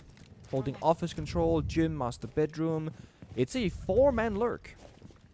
Yeah, I like it. Very extended, very loose. And a few traps to support it.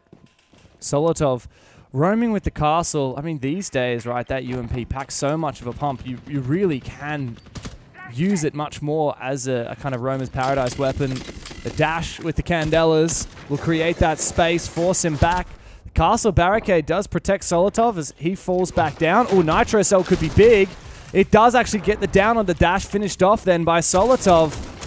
But meanwhile, 2 players from Falcons have gone down. I'd say this is a pretty solid exchange here. If Falcons are able to get back to site safely. Mind you, the Thorn can very much confirm both Bay and Baby Shark. If just a little bit of damage goes through, and Thorn has been buffed, so the Razor Booms, they trigger faster, they will explode, and they have a bigger radius, but the drop-off distance of damage also bigger. So you can be further away, but you'll still take a little bit of damage. Yeah, there's no way that they would survive even the outskirts of a Thorn Trap's detonation. So yeah, you're very much right. Gotta be careful here. Now there is also the Goyo Fire. The funny thing here is there's a spare Razor Bloom pocket of Shaiko, spare Vulcan Canister in the pocket of Breedy on the Goyo, so could put these down in a wonky spot mid-round maybe and get a little bit more value, but for now, it's Wildcard setting up the bomb site for an execute. They got can openers, they got 4 of them, they got soft destruction, smoke and fire from Capital. This is still completely winnable on the attacking side. On both sides. Well, attack do have the numbers advantage, Nick. So yeah, but they have no health gains. Yeah. And also, Shaiko's just put down his last Thorn Trap. I don't know where that went. I was going to say he could use it to deny plant late round, but he's using it to protect himself. Oh, there's one on the church door. Likely some here protecting him in blue as well. Now, with the Ying going down, there's far fewer utility to speak of, but we still have the fire and the smoke from the Capital going deep in, and the Thorn does finish off Baby Shark. It seems like Shaiko has been worth his weight in gold. Finally on the board. After failing to win a single round on the first map, Falcons fire up at the start of the second. That's a lot of energy from the side of Falcons. I'm not sure if Baby Shark maybe exchanged a word or two as they crushed each other in the hallway or something, because League of Fact, that looked personal. Yeah. Yeah. Wow. You heard them shouting about the Thorn, did you? There? Yeah. Oh, got him with the Thorn Trap. Got him with the Thorn Trap.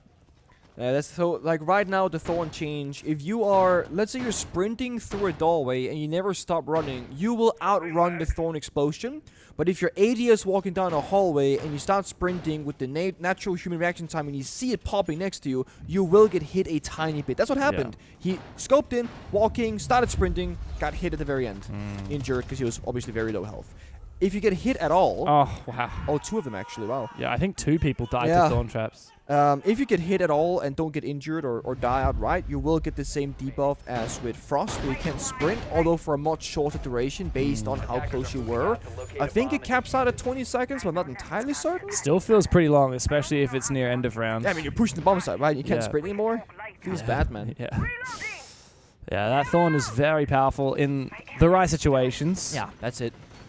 It's not the best, like, pick at every bomb site every single round. And ideally, you pair it with, like, a Melusi Banshee or a Barbed Wire or some sort of slowing effect. And the success rate goes up tremendously with that. Yeah.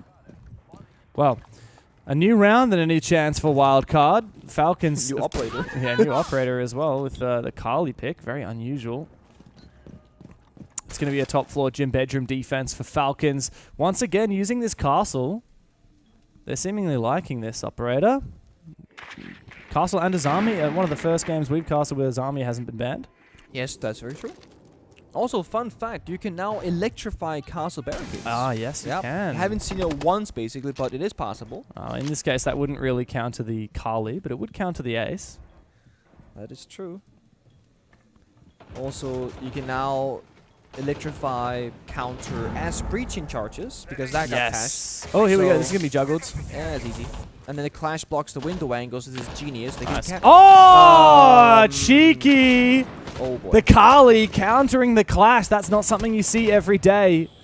Baby Shark gets the better of Breedy, but then he overpeaks a little bit, and Leakafak takes him down.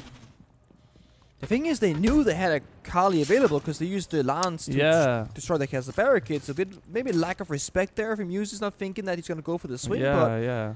You are right with the Kali being down early. It does leave it down to just the Capital single or fire arrow, perhaps, to force users to a bad location, because the no nats all pre-placed. The sense wall doesn't do a damn thing. I do wonder whether the breach is actually crouchable or walkable here, or is it just a line of sight? I didn't manage to catch it. I think it's a vault hole. Oh, yeah. Okay. Well, that's good then. That's good enough. I actually hate vault holes, but yeah. Look, it's not perfect, but it's pretty good. The fire has come out, denied the bathroom position. This is surely where WILDCARD decide to make a move, but just in the windows, though. They're one man in deficit, so it's awkward to try and do that. He wants to try and smoke off the angle. Meanwhile, Bay has snuck inside, but it's hard for him to find a safe place to stand. Kansan, though, finds the opening. Still, the clash is alive. As I say that, users get spotted. One by one, they fall. And Shaiko's the last man standing. A 1v2 situation, no util to speak of, just Shaiko and his mechanics. Spiker tries to plant, gets off of it, and sits him back down again. You're so good, bro. I'm gonna have sex with you tonight, bro. No. What is this guy on about? Oh my. My. Spiker's big smiles across the point. Okay, dude, if you say so. I never knew that WILDCARD were that Baby Shark was the hype guy for this team, but he really has been this game. I'm loving it. I'm not gonna lie, Spiker did pull that round out of nothing. It's like you're stuck in the windows outside, clash in the hallway. He just fires off bathroom, smokes off the rotate, jumps in delayed, and then takes down 3 people in that round. And I really like how they played the 2v1 because the guy covering Spiker was very low on health. Like 1 bullet takes him out, right? A lot of the time we'll see a team where they'll plant with the guy full HP, the guy covering dies, and then the guy planting is in a really bad spot. Yeah. Instead, they start planting to then both swing and force the 2v1 gunfight, baiting the guy covering. It's genius. Yeah. It's the one way you probably take down Shaiko, it's a 2v1, right? Yeah. No, very smart. I love that play from WILDCARD.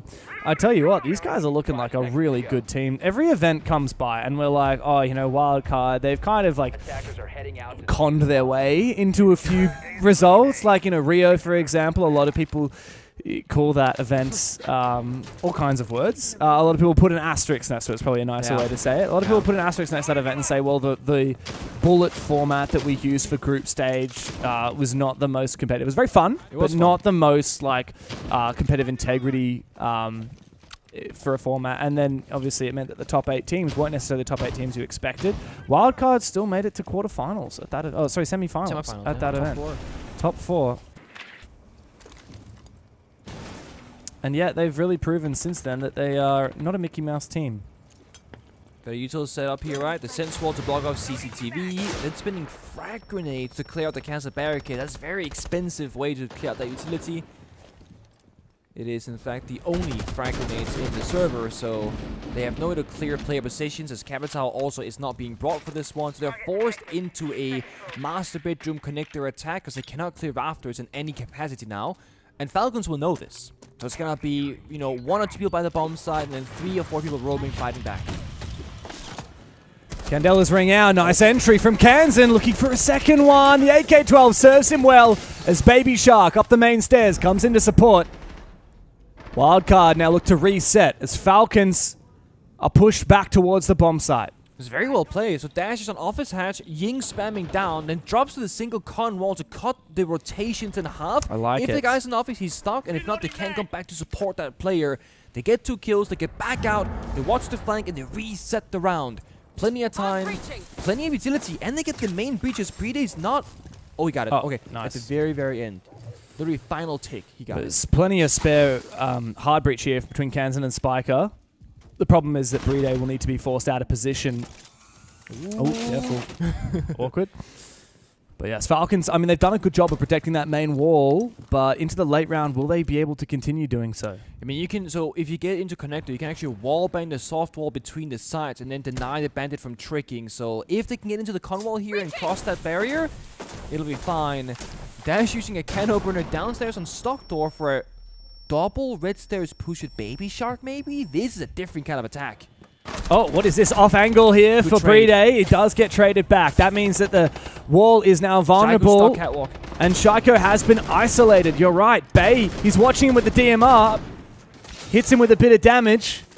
Kansan's low HP, but he does dodge that first thorn trap. Looks for an entrance, and now he's left all alone. Shaiko's still stuck, but there's no diffuser to speak of for Kansan. A bait here with the Selma and a double peek here for Falcons as they take the lead.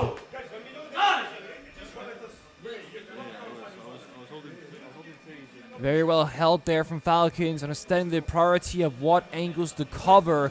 But I will say, Also, very impressive attempt of an execute, sending 2 players down bottom red, going for a 1-for-1 trade. Somehow it's Shaiko stuck and Catwalk getting 3 kills and saving the round for Falcons in the end.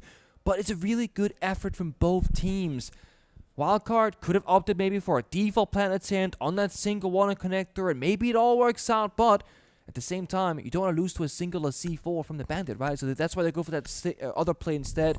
Spreading out, using the man advantage to their favor. Attackers need to locate and defuse. It's a good try, doesn't work out, and now with these operators from Falcons, that's gonna be a deep roam.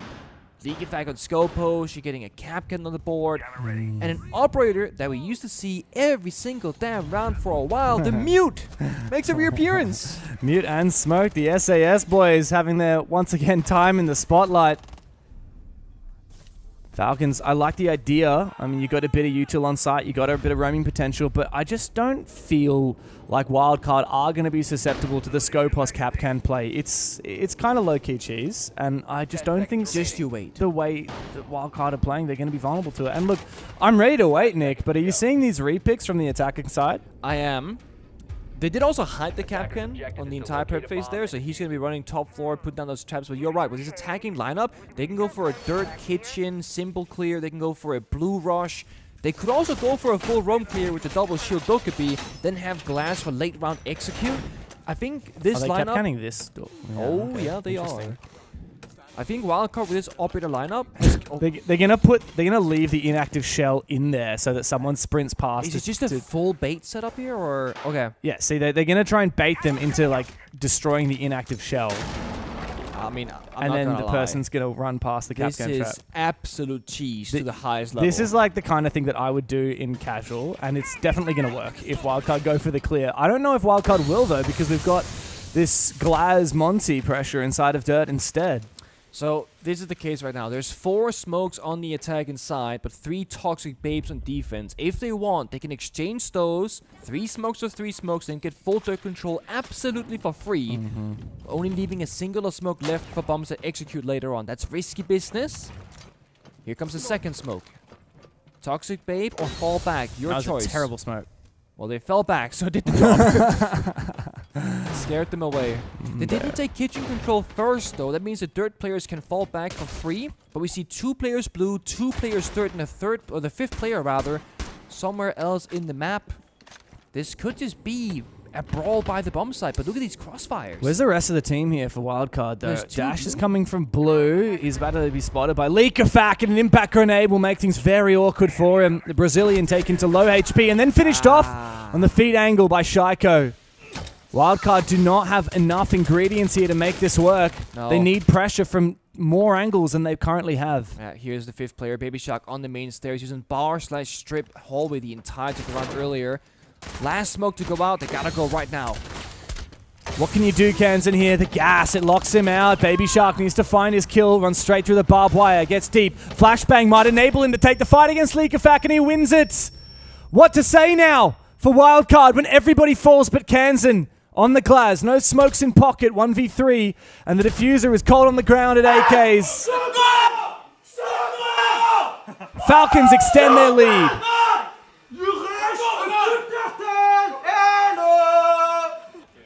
Oh my god, I need Leo and Milos to, right? to translate the French for me. Baby Shark definitely dropped a bar in the hallway. I'm telling you, he did for 100%. So our producer's French, and he just told me I don't even understand what he's saying. Oh man. I will say this. I've never seen that attack before, practically in my life, from Wildcard. Yeah. And there's a reason why it's really good, why it's really bad. It's really bad because no one else does it, because very low chance of success. Yeah. It's really good because no one else does it. Falcons might not know what they were trying to do, but it's a very slow attack, right? I think the fact that Falcons had a smoke on the board completely changed that story. If there was no smoke there, if it was only Goyo, that's probably winnable. But no, the smoke just completely choked it out. The glass also, like, Dash just absolutely chalked it. Dash, amateur mistake on shields. You don't ever want to play on a staircase, and this goes back to a very infamous clip from Kino in the NAL. Roasted the hell out of him. On server blue stairs, when you're on a staircase with a shield, your tippy toes are sticking out because you're elevated slightly and your feet have an animation. Yeah. So Dash just kind of died. Yeah. No, that was... He made that mistake once. Yeah. Hopefully for Dash doesn't make it again, because he's going to be playing the Blitz this round, at least Yeah, he's locked it in now. We're in action phase. It's been a bit of a drought, a few rounds in a row. Momentum building for Falcons. We've certainly heard the energy at the end of rounds. Leakafak is going off. Let's get that energy back from Wildcard. I want to hear what Baby Shark's going to say next. So a bit more passive, for good reason, right? Not finding that round success just yet. But this, again, mind you, this is also Wildcard going for very unorthodox attacks. Almost every single attempt that they have. They could go back to defaults, maybe secure a second or a third round, or keep up being a little bit spicy and see if they can make it work. It's funny because unorthodox attacks is actually what they became known for both at Reload and Munich. They don't play the most conventional style of attacking rounds with mixed results, but again, I really respect when teams try and innovate and do things differently. So even if it's not working on paper, being down 1-3, I really like the fact that they're trying for it. But again, you're looking at this and going, what are they trying to do? Normally it's very like telegraphed what the attacks are. I don't know what we're doing right now. Yeah, it's strange because Wildcard, their attacks, well, we didn't get to see many on border, but they're gonna fire off single. Oh no! Baby Shark fires himself off. Team Flash. Yeah, Team Flash on the bay. He does get back control. Somehow he managed to get a bit of damage off, but a good flank from Leakafak back up the main stairs. It's desperate now for Wildcard, and Dash has taken a hell of a lot of damage. It's gonna be a flawless round. Time to fire up for Falcons.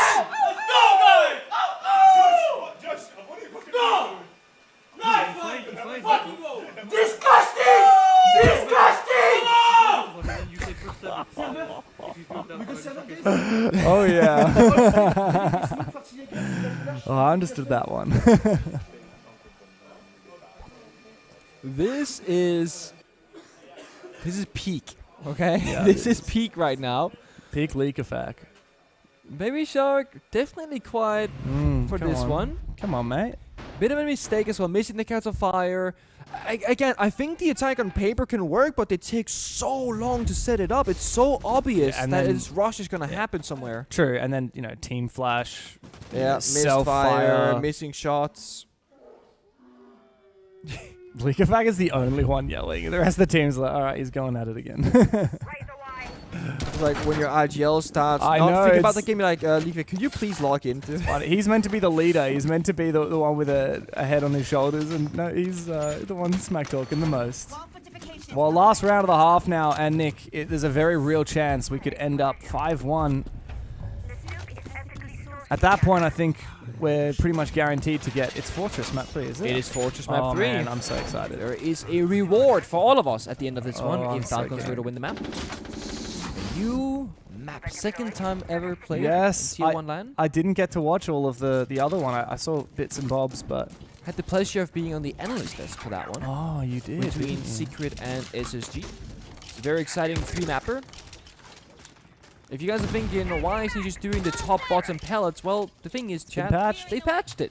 It doesn't work anymore. So now no more Hibana trick. Hibana is phenomenal for hatches and kind of mid at walls. Yeah, she's very mid at walls. And with Ace having flashbangs as well, it does mean that Ace is quite nice. But Therma was banned away by Falcons, so it's either Hibana or Ace you're left. I still can't believe they buffed Ace twice.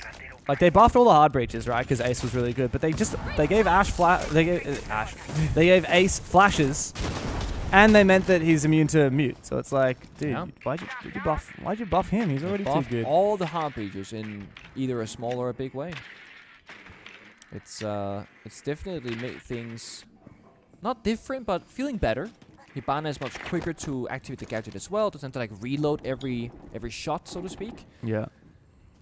Dash has been on Blackbeard, Blitz Duty, Ying, Shotgun this time off his hatch for the 3rd time. Wow, there's a lot of util, man. No one's here, no? It's like, it's kind of just nobody. Oh, it's a rush. They're just jumping straight into site. If they can find this kill right here onto Usus, and they will, then the site should be theirs. But they have been bloodied. They've lost more players than Falcons have, and Brede has held the fort at the top of red stairs with a shotgun. The Clash Shield now being used by Baby Shark against his opposition. He's going to have to go deep, and he's in a bit of an awkward spot. Dash is not helping him out, too far back, and Brede... Let's go! Baby Shark, tu vas mourir! En personne! Fucking go! Replay, guys. Good run. Nice, good one. Man, it's 5-1. What the hell is this series? Pengu! As much as I was praising Wildcard on all of Border, I feel like they're forcing these rushes and Falcons aren't even roaming anymore. It's 7-0 on the first map. It's 5-1 on the second map the other direction. Are we ever going to get a close game? Fortress. That's where it's going to go. Third map, closed series, new map. No one knows what's going on. Callouts are difficult. The thing is, right, I feel like Wildcard are just kind of misreading the situation. Falcons had practically 0 roamers, and we're going for a side rush where there's catwalk rafters that are so hard to clear, top red is difficult, all of the centric area of like server, green box, and they're playing Clash into it. It felt very forced for me, but the good news is, now Wildcard's in defense. They can't throw the round super fast on their rushes anymore. We'll have to go deep on defense, though, because 5-1 is... Don't care how one-sided a map is, 5-1 is never a good look. Look, even peak 22nd meta theme park, I didn't want to go 5-1. But you often were anyway. Yeah, and it was plausible to come back, but it's not ideal. Certainly not on Clubhouse. Falcons have really got that monkey off the back. They've started to build that momentum. They've got it well and truly back on their side. 4 rounds straight, 5 out of the last 6. Border is now a distant memory. It's time to lock in and finish off this series, keeping in mind that if Falcons win the series, they do take first place in the group. They're in this kitchen hall with the Asami, a deep lurk with the... Okay, a spawn key on the kennel store. Good night, Shaiko, Baby Shark. Back alive on defense. I respect that. The same thing he did on Border, right? Running around, going for picks, and he's looking for more despite already getting a big one. Sound cue is there, though. Gonna keep jiggling, fighting back. Blue Window uses, cuts him off. Beautiful. And this way, you could argue that Baby Shark, you could have taken the 1 freebie, dropped the hatch, played the round 5v4. But at the same time, it was this exact aggression that was a big reason why they won so many rounds on Border. But you're trying to keep that up. But Clubhouse is a very different beast. It's much more about the executes and the breaking things apart. And look, you could argue it's a worthwhile trade. You've gotten rid of the Grim. Yeah, it is a good trade. It is a good trade. But you could have stayed alive. Could have been better. The thing is, Kenzen was roaming in kitchen with the hatch open. When his duo roamer dies, he's kind of forced to fall back. So you lose 2 areas by 1 person dying. It's affecting other people. Yeah. Look how actively Wildcard are trying to play here. Constantly looking for another kill. And there's actually a rush. Surely the kill comes out from Spiker. Gets the double. It's all up to Solotov now, and he's deep in the bomb side. Finds one. And we get into a 1 versus 1. Bay on the other side. He can scope us away. He can. And there's no diffuser here from Solotov. He's actually going to hold his ground and win the fight as well. Wildcard are finally back into the game. They found a second round. So if you Scopos TP away, the Deimos tracker dissipates because you're on a different character now, if you will, at the Scopos. So you can trigger that, but then TPing back can be quite tricky because, of course, you surrender the map control. Instead, he goes for a wide swing and catches Solotov with a headshot in the mid-grenade toss animation. So pixel perfect timing. It's a clutch for Wildcard to get another round on the board. He's relaxing. Just listen, relaxing. Yeah. Phenomenal comeback.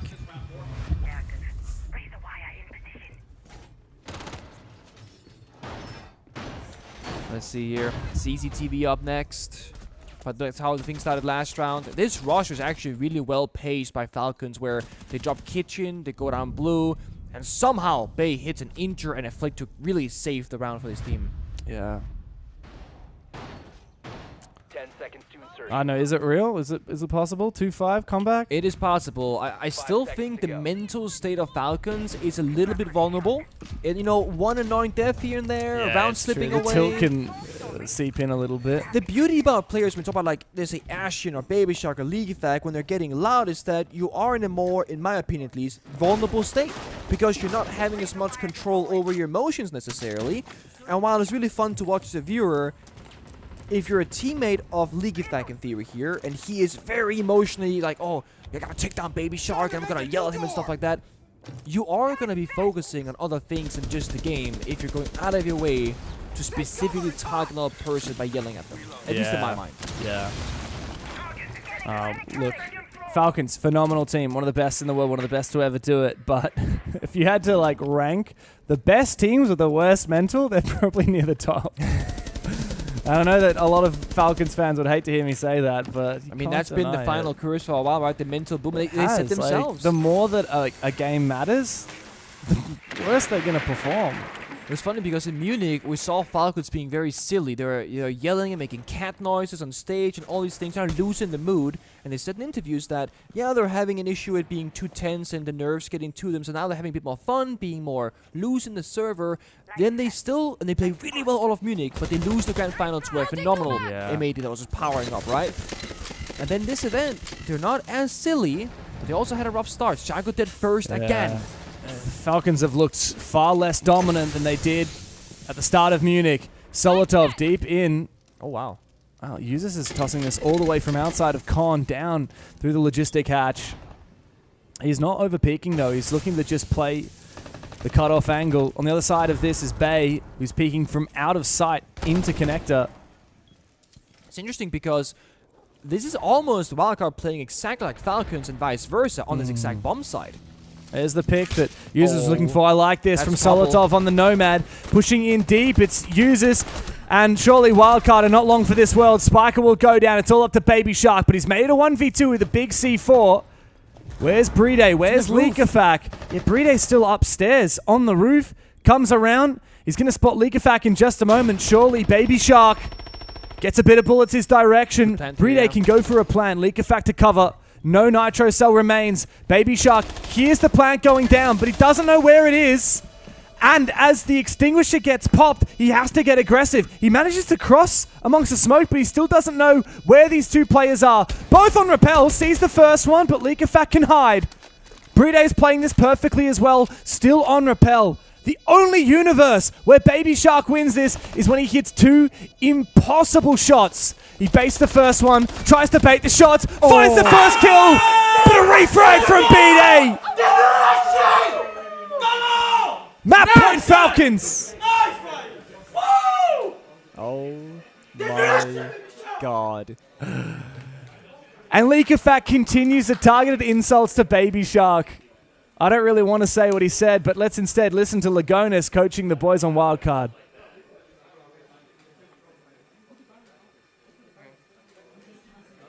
Speak up, Lagonis, please.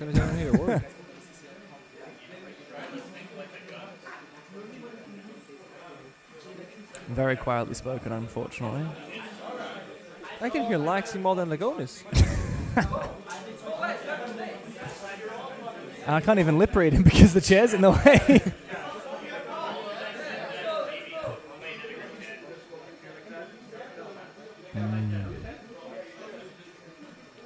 Do you think that what Leakafak's yelling out is going to be getting to Baby Shark at this point? So this is the thing, right? Leakafak is a very experienced player. Baby Shark is what we call an up-and-comer. He's also being hard targeted by one of the best players from France. But I'm telling you, there has to have something happen in the hallways between map 1 and 2 because this was not a thing in map 1. No. It's that, or it's because Baby Shark kept yelling towards Falcons in the first map, and perhaps they heard some of it. True, but like he wasn't yelling anything that bad. He was more yelling to his teammates, like "I'm having sex with them." It was funny. He was being goofy, right? Whereas Falcons are like, it's personal for Leakafak. I'm telling you, something in the bathroom happened between maps. This is actually a very awkward thing about playing against each other. There's usually just one bathroom and you share it amongst all of us. Yeah. So between a map, if I go to the bathroom, I'm going to probably see some of WILDCARD and Falcons in there. But when you're a player, you walk in there like, okay, there's the guys I just beat or lost to. Yeah, actually yesterday, after we finished casting the Falcons game against Elevate, I went into the bathroom and Leakafak and Stuflex were having a full conversation about what happened in the game. It was then over. But Elevate were in the bathroom too. Like, they were just talking about it in front of them. I remember being a little bit jealous that I was in an English-speaking team because when we played Empire in the Grand Finals of 2019 SI, again, same bathroom. They can speak Russian. I have no idea what they're saying, but if I go to Fabian, hey, I think we should ban this operator, they can hear it. So it's like, sometimes I wish we could speak like a really foreign language that nobody else speaks, but it is what it is. That's why I gotta learn Klingon, mate. I mean, to be fair, the most deadly language would be Danish. Ain't no one speaking that one. You and Benja on the same Benja team. could talk the craziest strats or smack and no one would do it. No, besides production. Your brother told me that your Danish is not very good anyway. That's kind of rude from him, actually. Yeah, he's right though. I have a bit of a foreigner's accent when I speak Danish nowadays because I speak it once a month or when I speak to my mom. That's really it. So my family is like, you sound cute when you speak Danish, which is another word for like an idiot. But yeah. Look, they say that when I speak English back home, so it's We're going on a journey to get the castle barricade here from the roof to the And stock we got door, it. And yeah, he did indeed get it. nice breaching. It's all about the holes for Falcons. Breach open that jacuzzi wall. Breach open those castle barricades. Hang on, is this bar? This is... It's bar. Bar. We're so distracted too much. yapping, but it's bar. Hell It's yeah. WILDCARD playing costumes Dude, and playing it's bar here. what they did on border. They're doing it again. They're running it back. I like it. I mean, Falcons have a 0 for 2 at playing the what's after tertiary quadrary bomb sites. The fourth preference bomb site. Falcons have not been pretty good on that. And again, it's very unorthodox, and most teams haven't seen this for a while. I really rate this bomb site personally. I think it has a lot of potential. Let's see if it can come out victorious. So what's the plan here? Start peeling away at the layers, destroy those castle barricades, get close to the bomb site, but don't get baited into trying to plant too early because of those Valkyrie cameras and those 3 Yokai drones active from Bay. Also a Nitro cell from Dash. Speaking about Yokai drones, that was very active. And Leakafak finds it, takes it down. Trying to scout outside a strip. Bay now gets on his SMG. Also trying to stay alive into the late round to keep those Yokais active. 35 seconds. This is going to come down to the wire. And like you said, the Yoga drones, only 1 C4, though there's so many impact grenades instead. Uses down to 1 HP, gets shot from I don't even know where. In garage. But Falcons don't have a super clear take at the minute. No, I mean, they haven't actually taken a lot of control. Finally, Shaiko finds that kill on the dash, and that's goodbye C4. Trying to peek onto that player in the bathroom. It's Baby Shark. A second shot from the Grim comes out. Leakafak going for the backstab. He's sprinting through it, but time is ticking away. Less than 10 seconds remain. Kansan finds one, but Leakafak's going massive. Brede trying to force the plant down. Is there denial from Baby Shark and Spiker? As Spiker needs to get back into it from above, Baby Shark is not able to deny the plan in time. As Spiker comes in from garage for 2, but Shaiko and Solotov can hold down the fort. It's up to Baby Shark now to stave off defeat, but Falcons are about to close Clubhouse. They are back, baby. It's a resurgence for the French roster, and we're going the distance to Fortress. Beautiful. The recomposure. Leakafak still staying lippy as well. I think this is just Falcons getting that fire back, right? They're finally showing a lot of emotions. They're alive, they're awake, they're making good plays, good read adaptations. And WILDCARD, they tried to play the most unorthodox Clubhouse I have ever seen, and it did not work this time. Well, let sleeping dogs lie is what they say, but it looks like WILDCARD have awoken the beast. Border is a distant memory, and next up we're going to Fortress. Falcons, they've woken up and they are taking no prisoners at all. Exciting times. It's going to be our third mapper. Oh my god, finally! A close series! Every single game we've cast has been 2-0. And yet we've still only had a 7-0 and a 7-2. It's been fast. It's overtime time. It means Fortress. Give us an OT. Overtime. Go the distance. We got a WILDCARD who plays very much their own style. We got Falcons that are more fundamentally sound. It could be a banger of a map. Oh yeah, just prep me. What do I expect on Fortress? Like, I've barely played this map, let alone casted it. Honestly, I think Fortress plays out very logically. You either gonna have your direct attacks or your crossover clears. It plays a bit like Night Haven Labs or Chalet in my mind. Oh, I'm so excited for that. We'll get to that in a minute. For last moment, let's cap off Clubhouse. From the get-go, Falcons, they were in control. WILDCARD got an early round at the start of the first half, but as those defenses went on for Falcons, they just got more and more in control. Dash had a bit of a stinker, actually. Yeah. I saw when he was 0-4 playing the shields. I'm like, you know, you're playing shields, the executes aren't working, whatever. But then he became a Ying player, and then on defense played various operators. He never really found himself in his stride in the server. Meanwhile, all our Falcons, they were much more fired up in the scoreboard than on border. Yeah, unusual for Dash. He was picked up from Brazil because he was a great fragger on that old WSM roster. He's a great shield player as well. Yeah. And we just didn't see that today, at least not so far. Third map is still upcoming. Fortress, man, I'm so excited for it. Do you think Falcons is going to run away with it from here? The momentum is squarely on their side. I don't think anyone's going to run it. I genuinely believe Fortress will be a close one. When I saw it for the first time yesterday between the Secret and SSG, very similar story. It's a bit of a back and forth. Yeah, I don't know. I just want to see a little bit more of the Baby Shark we saw on map 1. He was so... He was saying things. He was doing things to me. He was doing things to Falcons as well. Fortress is our third map to settle the best of 3 series. It's coming to you just after this, so stick around for more.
It's finally time. It's map 3 between Falcons and WILDCARD. It's been a strange series. First map, utter dominance from WILDCARD, 7-0. Falcons looking down in the dumps. Yes. But they came back with a vengeance. They did. Phenomenal club powers and just... Honestly, I think the energy shift was a big thing for me. We saw League Effect screaming, the players being more locked in, and also the individuals logging in together with the timings and the coordination that we did not see on Border. And it sets us up perfectly. What is going to happen on the third map? And what third map is it? Unknown territory of Fortress. Ah, dude, I'm so excited. My first chance to see a pro game of Fortress. Most people's to first cast chance. it. Yes. Well, of course, we had SSG Secret yesterday. But tell the viewers what you told me about 10 seconds ago. It's a fun map. It's going to be a bit of over clear, some roam clear, some direct attacks, a lot of possibilities of different play styles, and I think that's why exactly that Falcons versus WILDCARD could be phenomenal on this map. These guys are going to interpret the map very differently to what we saw between SSG and Secret yesterday. Yes, Falcons and WILDCARD battling for first place in Group B. Who will take the cake? You're about to find out. Let's dig into Fortress.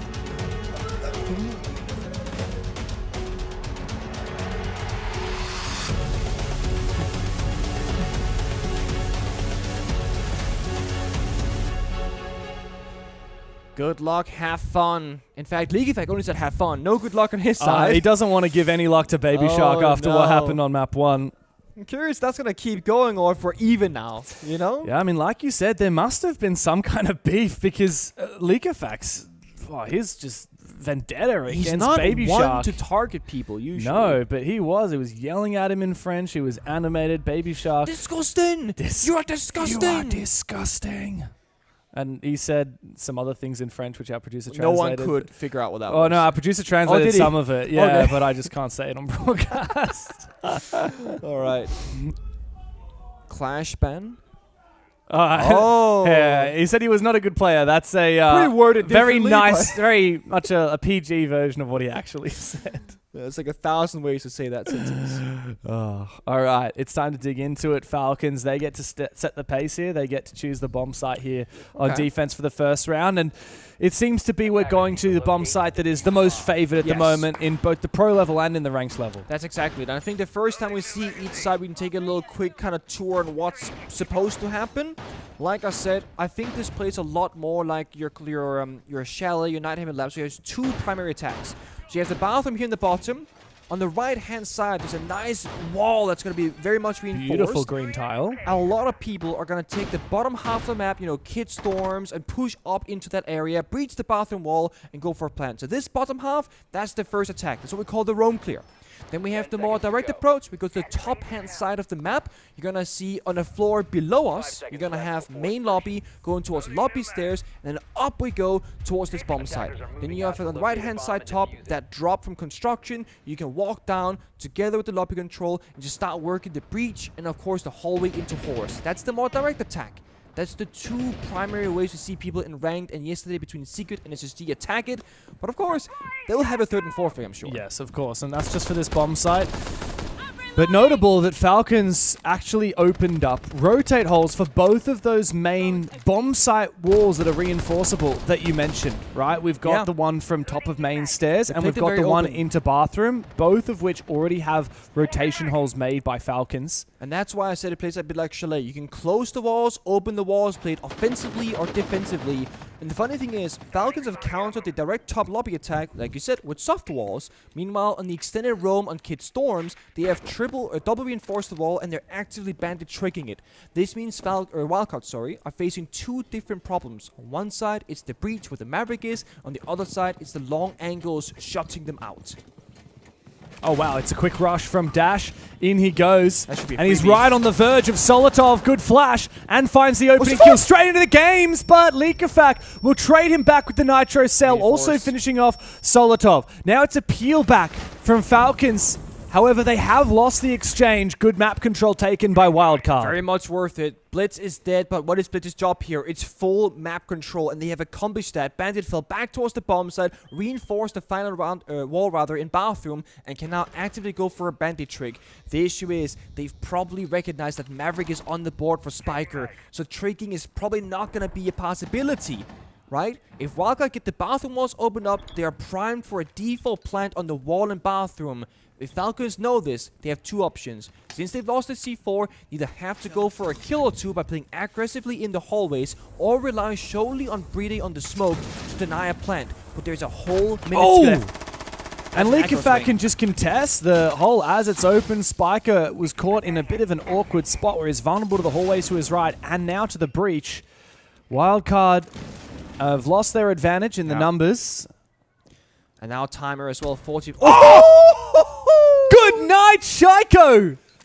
Alright. Maybe winnable again all of a sudden. Fuck, what was that? Planting might be hard with 30 seconds left because Breedy is alive, but they can go for a push. Good flash, good entry. Kansan seems to have an inkling on what's going on. Bay helps him out. Now it's all up to Breedy. Fully flashed again as Baby Shark makes his way inside. In the bathroom, Breedy holds on. He's got gas babes to work with, but he won't even be allowed to find the first kill. WILDCARD kick things off on Fortress with a bang. Really good aggression. Just there's a spiker there for a second. Really good aggression and timings. Again, I think the one tap from Kansan completely turned the tide. Because now they get manpower advantage and he just pushed through the bomb side. Had Shaiko been alive on that back portion by a horse, he can just be a turret looking to his left, to his right, and shutting down those exact entries. And so Falcons, they change things up immediately. We're going to go to games and dorms, which, look, a lot of people say is a secondary bomb site, but look, I love the little breakdown you did at the start for that first bomb site. Can you do the same for this one as well? Because it's a little bit different. There actually is an external wall onto this bomb site directly. Yeah, there is. So in the very bottom left-hand side, we'll see where Spiker started the round. Right below where Shaku's running, there's a double wall leading straight into the bomb site. That's going to be that direct attack. You get that wall after the replays first. Maybe we can break down the previous round if there's anything more to say about it. I will break it down. What's up? Boom. That was it. That was the round. The whole round was just that one tap, wasn't Flash, it? push, play together. No, I did love that from WILDCARD. Great exit, great entry, and of course Baby Shark to close. They can breach that exterior wall. Oh, here we go. Cut the bomb site completely in half, right? No rotations are happening. Then you go in where Dash did before with that vending window next to the breach. You also go to the drop, bottom right-hand side. We call this the blue drop where I'm from because there's a lot of blue tarp. Where the top is. That's the direct attack. The breach, the blue drop, very simplistic, very direct. Then, if you go to the top portion of the map, the same thing as before, right? That's the roam clear. You go in lobby, you go in and take horse control, and you push closer and closer towards the bomb side, and you do the thing in reverse. Now you breach the bathroom walls from inside bathroom in towards meeting and attack from that side. So again, direct attack or full map clear. Of course, there's that main staircase right in the center of the map as well, which can provide flank avenues towards both sides, but it's kind of isolated, and that hallway is pretty dangerous. It's a bit of a no man's land, and there's such good sound on that staircase. It's just wide open. It's not a closed-off staircase, so I just find often you just get heard, essentially, if you go for a flank there. So it seems to be the roam clear at the moment for Dash as he makes his way forward. He's got support as well. I believe Kansan was just behind him. Now they're looking to breach straight on into office. And the horse control from Solotov as he peels back towards bathroom. And Falcons, I mean, it really was just shoot drones and fall back. They're all abandoning the roam, retreating onto site. Now, will they reinforce this wall? They can't. There's none left. There's a good reason for this. That soft wall has been shut open for a very good reason. If you play Thermite, you can actually put it on the far right-hand side of the bathroom wall and explode the meeting wall next to it. That works both ways. Where Brita is sitting, you can put a Thermite charge on that side and blow the bathroom wall as well. So Thermite can have a lot of tricky effects on this map, but because of the whole trickery that we're seeing, it's going to be the Maverick and Ace coming out rather than the Thermite. But those small tricks can save a round. And that's like some tech that teams have figured out so quickly about where you can put these exothermics. Kansan's drone spotted very early there as further up, WILDCARD are breaching open the wall directly onto site from inside a bathroom. Ooh, nice spot there for a second. Now, this actually isn't the objective, am I right? You have to go all the way further deep into games in order to plant, or dorms, of course. But this map control completely cuts both of those bomb sites in two if Falcons do succeed that map control. Yeah, the big thing, WILDCARD, they haven't gotten blue drop control because League of Legends is playing there, nor the outside breach on Kid Storm. So they have no real control right good now. nade. It's a 5-man push in one direction, and they have 20 seconds left to do so. It's going to come down to a frag fest, and Solotov kicks things off, taking down Dash, who's had a very, very quiet day. 9 deaths to only 1 kill previous map. Baby Shark needs to get active, but he's been watched by Leakafak, and on site, Shaiko and Pride pick up the rest.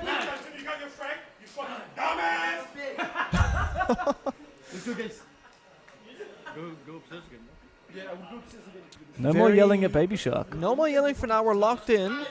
Very simplistic attack, like I was saying. You really want that split pressure, much like I say, Night Haven Labs, Orange Chalet. You can't go 4 or 5 people from one side of the map and push over, because the bomb sites on this one are quite strong. So that's why you want to get that external wall opened up, or a backstab. And while Baby Shark did try and flank the blue staircase with like 10 seconds left, it was a solo push. Super risky, and he's very far off his teammates. So you want to have maybe 3 people push the front, and 2 people push the back next time. Yeah, it's a hard bomb site to attack. I think particularly because you can't just go into meeting and plant. You have to go one step further, and then there's a crossfire from the door inside of games and the breach on the dorms wall. So yes, I think Wildcard maybe need to think about a bit more of a split push next time. Yeah, and I mean, they're playing the Maverick every round. They have so far at least, and it's great, but did you see Maverick once last round, like using the gadget? Not really, Not no. really, because they didn't get to the walls that were relevant for the Maverick on the inside. True, and you get so vulnerable playing that Maverick. Yeah, so if they had gotten this exterior wall, just with a little Maverick line, that can actually see where Brady was playing on the Bandit, or League was playing on the Bandit. So, small things again, new maps, so there will be things that get missed and different interpretations and whatnot. There's no only correct way of playing this one. But it's curious to see especially how Falcons will attack many rounds in the future compared to Wildcard and see those different interpretations. Do you have an inkling on whether Fortress is attacker or defender side at the moment? I would say it's attacker favorite in ranked play. Really? At that level at least. And I think it'll start off right now maybe with a slight favor towards defense. I think in 3-6 months from now it'll be attacker favorite. Really? Wow. Yeah. I think it's much like Clubhouse where you can pick apart every single bomb site strategically, where the defenders will not have many win conditions. And kind of like Night Haven Labs and Chalet, you're relying on a few good kills or good moments in the round as a defender to have a good shot at winning. But we'll see. I also think the downstairs bomb sites are very strong, and no one's playing them yet. No, well, Falcons has actually decided to repeat Master and Bathroom instead of going over onto the Kitchen bomb site, which, I mean, Orhamam, but sounds like Kitchen is more favored. Very much so far. At least yesterday's matchup, that was the case. So this is the other attack, right? The more direct one. They're working lobby, they're working the construction drop, they're locking down the flanks with Nomad and Gridlock. The thing about this attack that can get tricky, you can easily find yourself stuck in the hallway right above them. Plus, they haven't brought a hot breacher besides one set of can openers from Deimos. So very limited hot destruction, and it's not range destruction. But this hallway right here, you can get stuck so easily. Bay's got the Gridlock F90 for those long angles, and Shaiko's trying to duel him. Dash is forced back by the gas. Top of main stairs, and you're right, it's very claustrophobic here for Wildcard. They've got cans on the other side in tower, but, I mean, he's somewhat isolated as well. Worried about a flank up from the ladder. Again, they're missing that backstab potential. Horse door. There's a door from the outside going straight in. There's that long hallway we call Museum Hallway. There's also a window from the outside they can utilize. They're all just stuck inside the building right now. Actually, no, Spiker's in the window. That's great. I mean, he's only on the side window. He's not pressuring the door on the other side. He's going.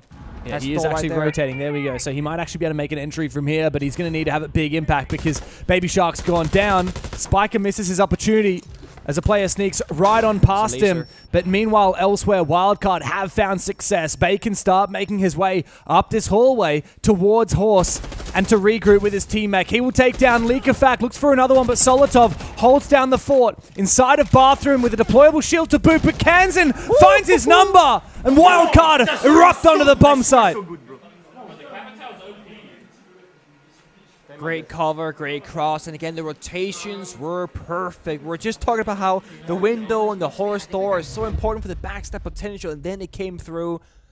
And then instantly, Baby Shark is praising Dash. Oh, you're so good, man. You're so good. Spikers, good IGL. I heard Spiker in the background. All right, can we get Dokkaebi? Can we get Nomad? Just going like the IGL brain versus entry player. You need both. You need Baby Shark to be your hype man. Because Yeah, like especially like if you're Dash and last map he had like an absolute stinker of a game.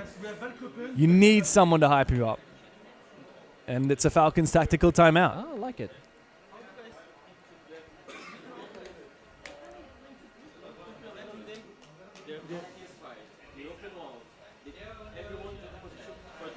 Then they use their agility, then you get fucked, you know? Yeah. Basically, I think you should play more aggro. And you don't want to play echo, but play something to retake or just retake the shit, you know? Yeah. We have smoke, we have a semi. I think like they just let them play and they're doing the most quality thing. The other round was easy because they were slow as fuck. But if you guys see that they're not that slow, they can execute in time, they just fuck them before, okay? Okay. Keep in mind we just had the last. Yeah, sorry. I thought they were done talking and then they went. Yeah, we just had the last operator bans roll on through. Falcons banned out the Dokkaebi, which is what Baby Shark's been running for a bit of a lurk, which hasn't been that successful to be honest. No, but Wildcard banned out the Bandit, and I think that changes things quite drastically for Falcons. I think it definitely can. Mind you that both Kai, Two-Brow is still open, but then we have to talk about the elephant in the room. Thatcher got reworked, and now you have 5 EMPs versus 3 Two-Brows, so Thatcher will always win and get the wall opened up. So yes, it does actually change things.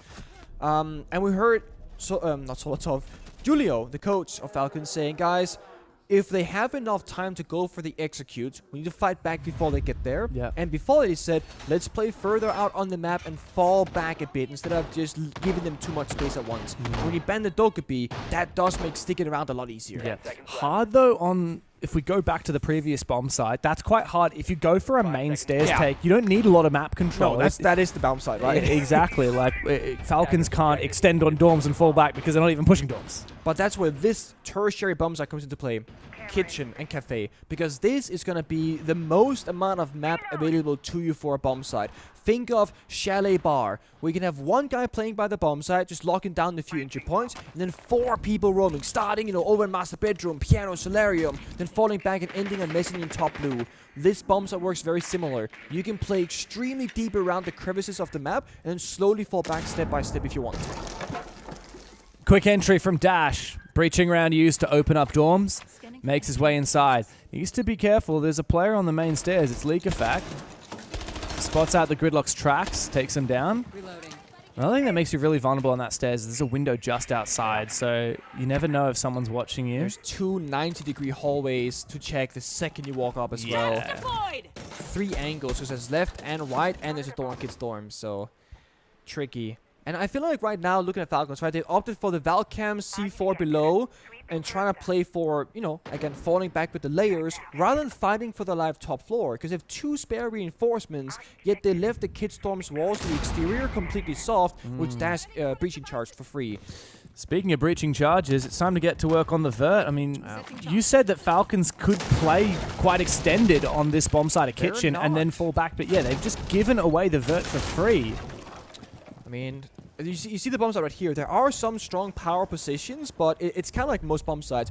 It can't fit 5 people. No. You see right now with Leakafact, like, where am I going to play? Okay, now we replace my position because I'm getting tracked. Now I'll play on cams, but there's vert everywhere. This one hatch that we're looking at right now, that's going to give a lot of pressure that Falcons have to respect for the remainder of this round. Because if you hot drop, you're in the middle of the battle. Oh, Shaiko's found Dash, though. Oh, wow. Good cam at main stairs. Does spot Baby Shark. I don't know where exactly Dash fell, but Shaiko, he's just hanging around on site in cafeteria. He's got a bunch of those soft angles, prone angles, etc. with the Valcams as well, with good information. You are planting, by the way? Yeah. Spiker? How does Spiker just manage to sneak inside? He's going for a plant, and I don't think anyone's in position to deny it. Bay covers. He's now choked out by the gas, but seemingly it doesn't matter. Falcons have to go for a retake, and Kansan's getting active in the bomb site for 2 big kills. Hungry for more. Solotov finds him. Spiker is low, but Baby Shark on the Deimos can target Solotov and continue to harass him from above. A nigh impossible retake for poor Solotov now as Baby Shark continues his pressure from above. Well, Spiker can sneak back into sight. There's no way that Solotov can duel them both. And the track from the Deimos as well. He commits to it. He falls off again. continues to bait him, and there is no time remaining. Baby Shark confirms the kill. The round for Wildcard. A plant that happened out of nowhere. I think they dropped the hatch, the fire, and the smoke, and the smoke player on defense, I think it was Bride again, just not in the right spot to deny a plant. It was way too late, while the Toxic Babes did get 1 kill and almost took out Spiker. Once you get into a post plant, we see it. The vert, the hatch, the soft destruction. It is, again, almost impossible to win in a post plant, even 1v1. It's hard, right? Because waiting is the bomb site. That's where they planted the tiled area. Yeah. But the safe places to play are more like Kitchen and Furnace, which isn't actually the bomb site. That's it. Kitchen and Furnace is not the bomb site. So you actually... yeah, so it's funny. We call it the Kitchen bomb site. It's technically not Kitchen, is it? No. You can't plant in Kitchen, can you? That's a good question, because there's Kitchen and Cafeteria are right next to each other. It could be one. So this is room, Kitchen actually. where we're looking now, Yes. and then to the right, that's Cafeteria. Yeah. I personally don't know where you can plant. And this right here, that's waiting. Yeah.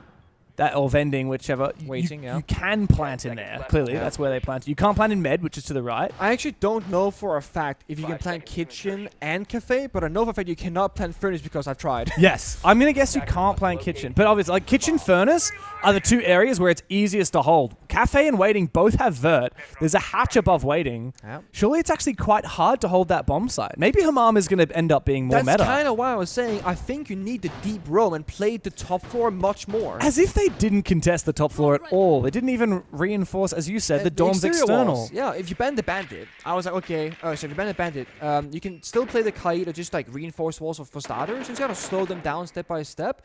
So again, I think the benefit of the tertiary bomb sites downstairs is you can do some crazy running around. So before the rework, you could plant there. That's great information, but what about after the rework? Well, thank you, Observer. But this is the fun thing is that I've only played this map in ranked. I actually used to go back, when I was a former pro player, of course, to go into custom games and do extensive testing where you can plant spots, boost spots, etc. Nowadays, I boot up ranked and I play it, and not many people get to play the tertiary bombs because you gotta win 2 defenses out of 2 to get there, so to speak. Also, we have like a million terrible maps that aren't in comp in the ranked pool, so it's hard to actually play the comp maps. You're a truth king. In dash goes, straight into the gas and straight into Users' Waiting Arms. That was a very lackluster attempt there from poor Dash, and Spiker on the glass has also been finished off. A spray through the smoke, no less, from Shaiko. Now Baby Shark looks to target Shaiko, but this is a bit of a rough position. He wants to play it vertically, but it's not going to work out, at least not for now. This is a very awkward spot to be in for Wildcard. They are going for a much more direct attack this time around onto Dorms. Yeah. Playing from top blue, but Bride is now harassing them with the Echo. I like this. The Echo and the smoke just kind of deny them both the shields and get a lot of information as well. Good bit of value from Baby Shark downstairs, getting damage on the Leak Effect and Shaiko, but again, they gotta work this hallway and bomb site walls to get any progress in the map, and they're not gonna get it. And Shaiko is going to swing for another one. The Fenrir is being so difficult. Users gets aggressive, finds Kanzan. Let's go! Bomb site on lock for Falcons. Actually quite like Uses on the smoke and Bride on the Echo because Uses plays in a much more front forward position. He popped the gas before Blackbeard jumped in, and it was a complete perfect counterplay. Bride naturally will hold on to those for his life for planting now much later on. We could just split. I think there'll be a gap somewhere.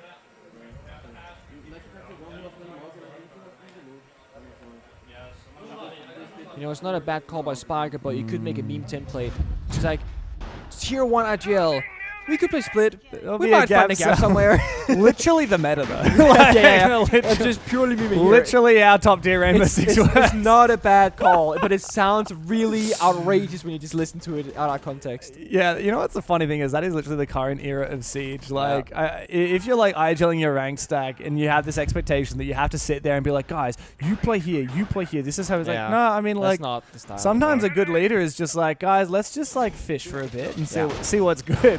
I'd like to say that like being in RGL commonly nowadays is more about giving guidance rather than specific instructions, right? So saying you go for a split take gets everyone on the same page about how you're going to approach the attack to start, but you also all know that you're gonna have to find stuff and see what's happening and adapt on the fly. If Spiker starts going, alright, let's play the Maverick for this wall, Grimlock the flank, play the Blackbeard, jump in that window, take that gunfight, 80s to your left, 4 degrees, that's probably not even gonna happen because, well, something will go wrong. So you start very broad term, we're doing the split take, and then you get to your start positions, and that's when you start working the round step by step. So again, a very common thing to do, and I don't think Spiker will be wrong. There should be a gap somewhere because there are so many entryways both upstairs and beneath. Now this is the final bomb site for Falcons of the half, and it's one that WILDCARD have now won twice with 2 different styles of attacks. But the only bomb site Falcons have found success of was dorms and games. Yep. So as we go back here, what's the play from WILDCARD? I mean, what, a minute in, are they? It looks like they're not really going for a full clear like they did the first time. Are they going for top main? I haven't really been. So they don't really have top main yet either. The split take is kind of just going in everywhere, and then they have Brava Twitch, which is gonna slow down the early stage of this round, just using their gadgetry. So the first minute 30 seconds, we shouldn't be seeing a whole lot of action, which we haven't. But yeah, the split take comes to play, right? We got Dash applying pressure on Kid Storms, getting the breach. They've tried to clear the utility by the bomb site earlier on with the Twitch and Brava, and then they're playing outside Museum window, cutting the bomb site in half as well. They're needing Falcons to make an over rotation somewhere and get caught by those window angles. The users will go down. Traded back is Bay by Breeday, and again, the trade. Where's Spiker gone? Kansan's deep into the objective. He's found the gap that they were looking for and left Shaiko all alone, trapped in the hallway, trying to make his way towards Museum. He's stuck at the horse right now behind his Kiba barrier, behind the shield, and WILDCARD lock him out of the sight. It literally looked like there wasn't gonna be a gap for the longest time, and then boom, out of nowhere, 3 people in the bomb site. And Kansan, he has been so good on this map at just getting in there. If I don't lift the point, we win this round because I'm killing the Yi and the guy can't push sites. That's simple, okay? Yeah, just not understand. But at the same time, So side swap, it's a 4-2 half for WILDCARD. One of those rounds very much being a clutch on that kitchen bomb set, I would say. That one came out of nowhere, but still, despite this being a very new map, good attacker success. Yeah, 4-2 split for WILDCARD on the attack. As we move on to their defense, Kaid and Bandit ban. Yeah. Hey Falcons, all right. You Not see where their priorities lie. Yeah, it is a spell and ranked. It's a very hard destruction oriented map. I mean, every round I'm on Bandit triggering something, and I'm asking for a Jaeger or Rooney Awamar to help me survive the grenades. And you can win and lose the round just simply off the breed, especially on the Kid Storm bomb side. But you can bunker up everywhere in theory. That's the beauty. You can play, like I said on Chalet, open walls or closed walls, and then you can play your front fort operators or your wall deny operators. It's funny though, because Falcons, who are placing so much into these wall denials, they didn't play Kaid once in that half. No, I think the Thatcher rework, that's my theory. Oh, sorry, it was least. eventually banned. Well, the bandit was banned. No, sorry, Kai it was wasn't open. banned. So it wasn't banned at all. when the bandit was banned away, they never tried the Kai 2 bra, right? And the only theory that I have on that is that Thatcher now counts it. Before, Thatcher had 3 MPs, 2 brought 3 solo canisters. I think conversely, the argument there is if they're having to bring Thatcher, yeah, they'll get weak somewhere else. Yeah, they're weak somewhere else, and that's clearly the reason why Falcons have banned Bandit and Kaid. It's because they actually don't want to play many hard breaches. Exactly. They want to play your operators like, I mean, your Deimos and your Dokubu would be nice, but they're banned out. Yeah. You want to be playing your Grim. You want to be playing all kinds of Shields other if you stuff. want, etc. Funnily enough, they're not really bringing any of those operators except for the Monty. But it just gives you flexibility where if one important person dies, you can still get through the wall. And mind you, with the Mute nerf not stopping Ace or can openers, Mute isn't the wall denying operator anymore. True. He's purely a drone denial, Deimos, Dokubi denial, whatever. So it does mean that Falcons can guaranteed, no matter what, get through every single wall they desire and just have more freedom in the server. And I actually think the Monty here for a new map, that's what I would do. Yeah. You take the shield, you walk through the map and go, there's a guy on yellow ping, set up the flank drones. Yeah.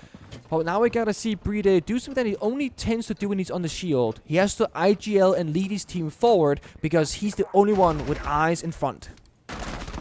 Dash is quite extended here in the hallway as well on the Warden, which I quite like as a pick. I mean, Glaz, Ging are both up. A lot of flashes on the board, especially with Ace unbanned. You're probably going to have flashes in your lineup. And it looks like Falcons are teetering on the edge of a map clear. Brede has already made his way all the way up to briefing, and he wants to smack this mirror window. Remember, that goes directly onto the objective. Yeah, if they hold this hallway to his right, he can just walk up to the, you know, the strong... Oh, that's a C4. Ow. Where was that from? All the way downtown. He jumped out the window, I think, and tossed it up. There's a window downstairs. That's amazing. I love that from Baby Shark. Styling on Shaiko, but Falcons have decided it's time to hit the go button. It doesn't work for them. Falcons are picked apart as Wildcard reaggress. Oh, he's baiting it. Leakafak wants to go for it, and Kansan, hook, line, and sinker. Solotov, 1v3 now. 1v4 as Dash is about to get picked up. No diffuser. He can grab that in a moment, but he wants to try and use the sound cover from this Selma to go for a kill. Dash is a sneaky snake on the floor. 5 rounds to 2 for Wildcard. They have built this momentum.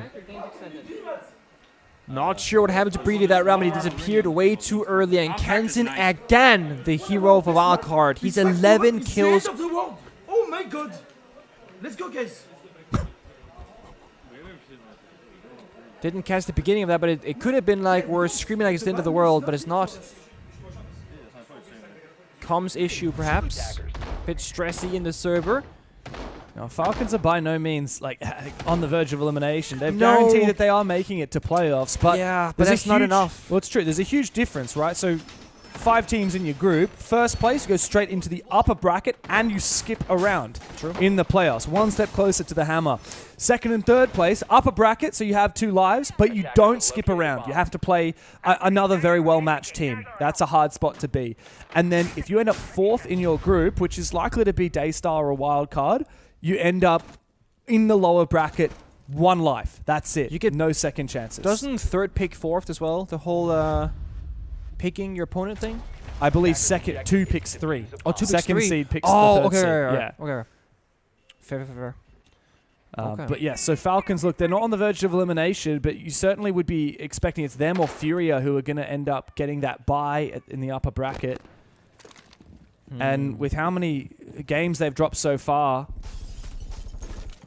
you certainly wouldn't want to be in that position. They need to win this, but they need to come back 3 rounds to even things up on their attacking side. But Baby Shark, he's found his mojo back again with that C4 outside. So devilish. He has to be careful, though, because if you look at the defending lineup, this is speaking stall and time denial. Clash, Mira, and then Tubrau without a kite to pair it with. They want to say, okay, Falcons, we had a pretty slow attack last round. We fought you, we won, whatever. What happens if we don't fight you? We just burn down that clock. So it's very important that Wildcard, they don't take the fights too early. They can stick around like Kansan and Baby Shark and play a bit aggro, kill drones, but they must fall back step by step and play around that bomb site.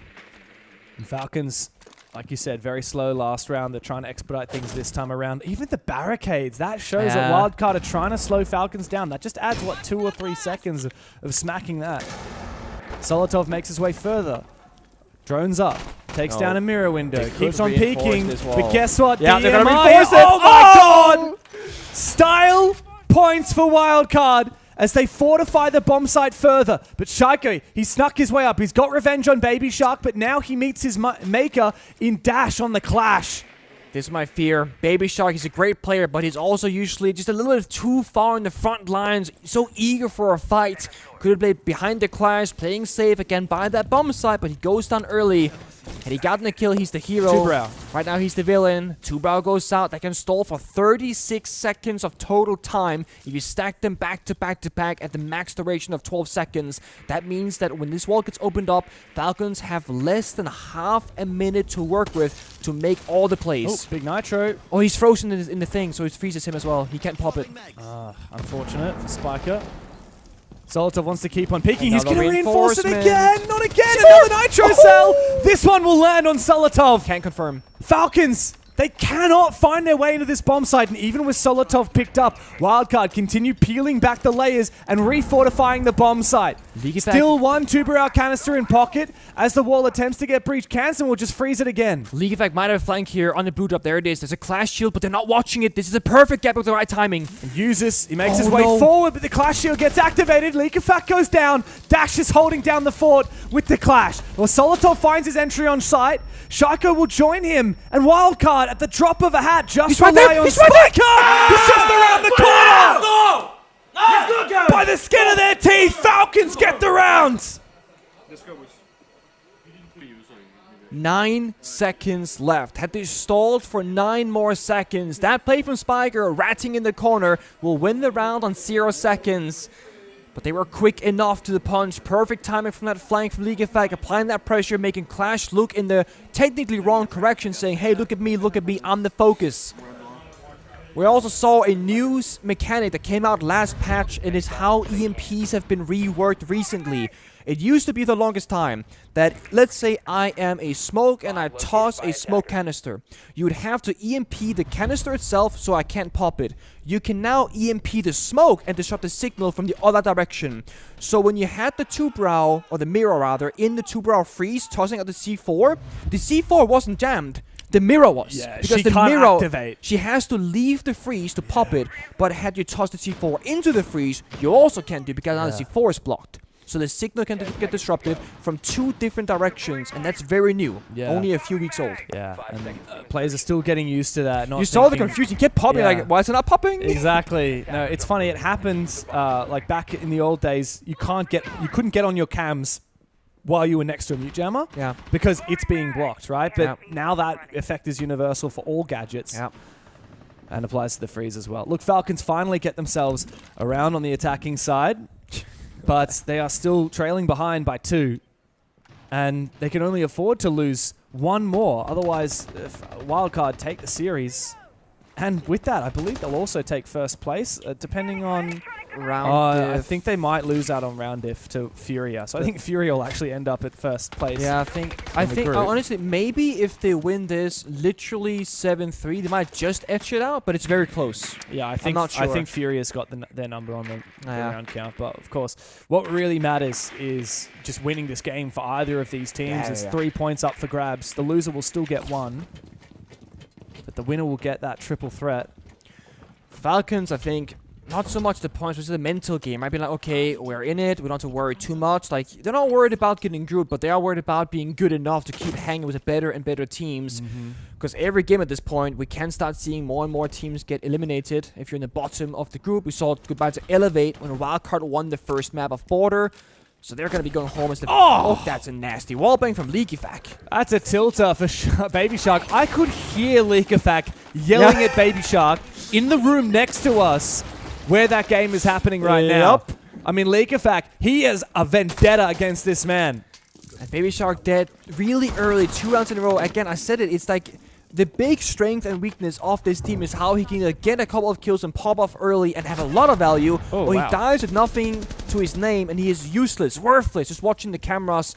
Thankfully, Dokebe's been banned away, so he cannot get disrupted. He can give good information to his team, but you're down a gun, and that's the most difficult thing here. A lot of angles to worry about on the kitchen bomb side.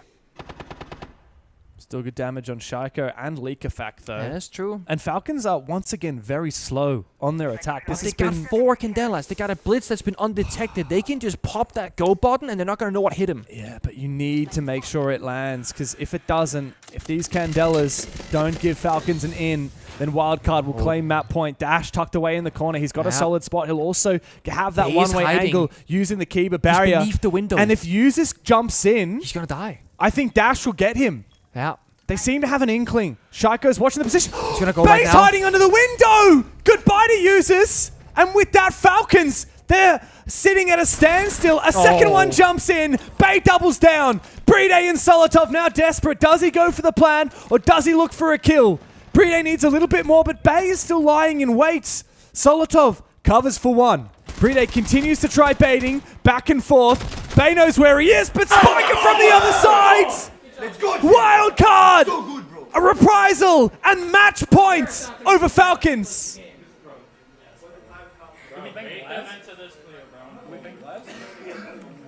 Can we ban the glass?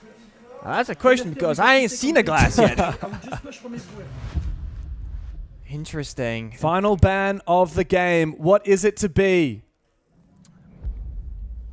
Mirror Grim. Okay, I was wondering if we'd see the Tubarao. I was wondering if we'd see the Ying. I mean, Goyo looks really good on paper right now. Yeah, there, Baby Shark instantly locks in. I was going to say, because, like, if you want to play for that denial with the mirror and the two-brow, the only thing that can kind of replace that is going to be the Goyo, and that's your game plan. You got to pick it up. But it does leave a lot of shield play, both the Blitz and the Blackbeard open for the attackers. Oh, Hammam!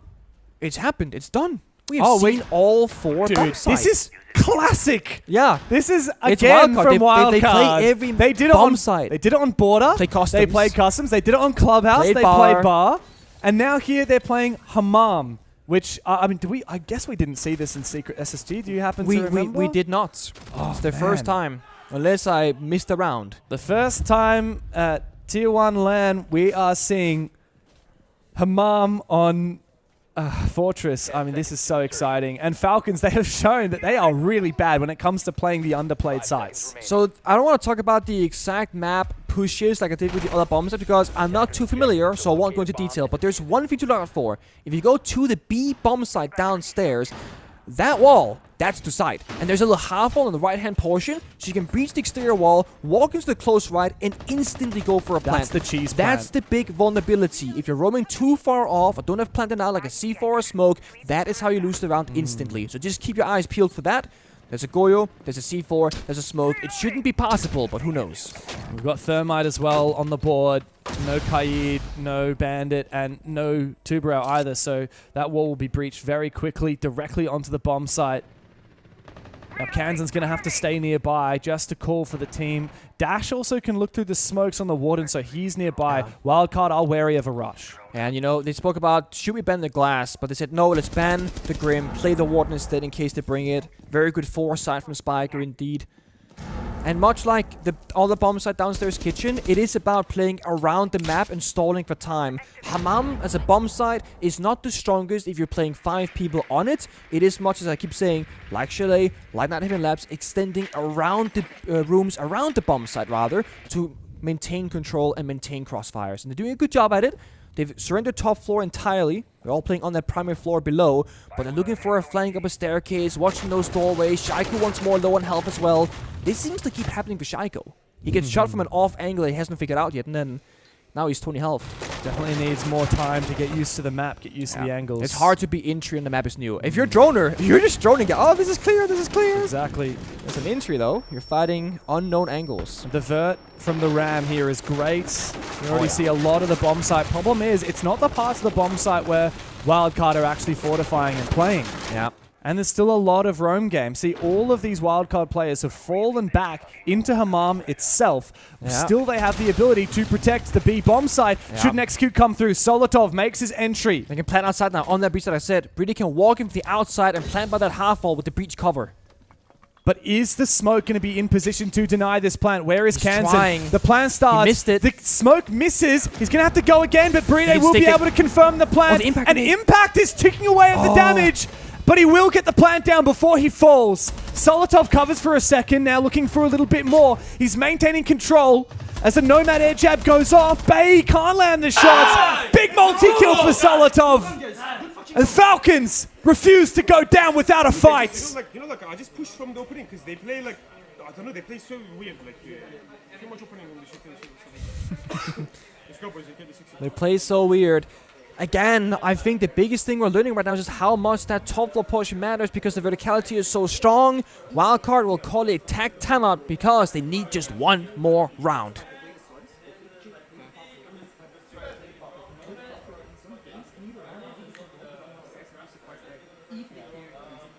So I'm gonna early fight if they're pushing 11.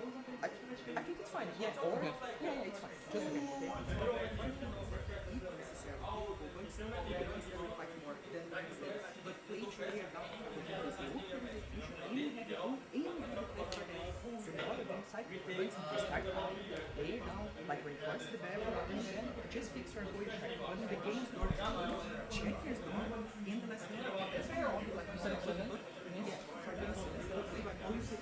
bathroom fight, guys. Bathroom fight. Let's go, guys. In.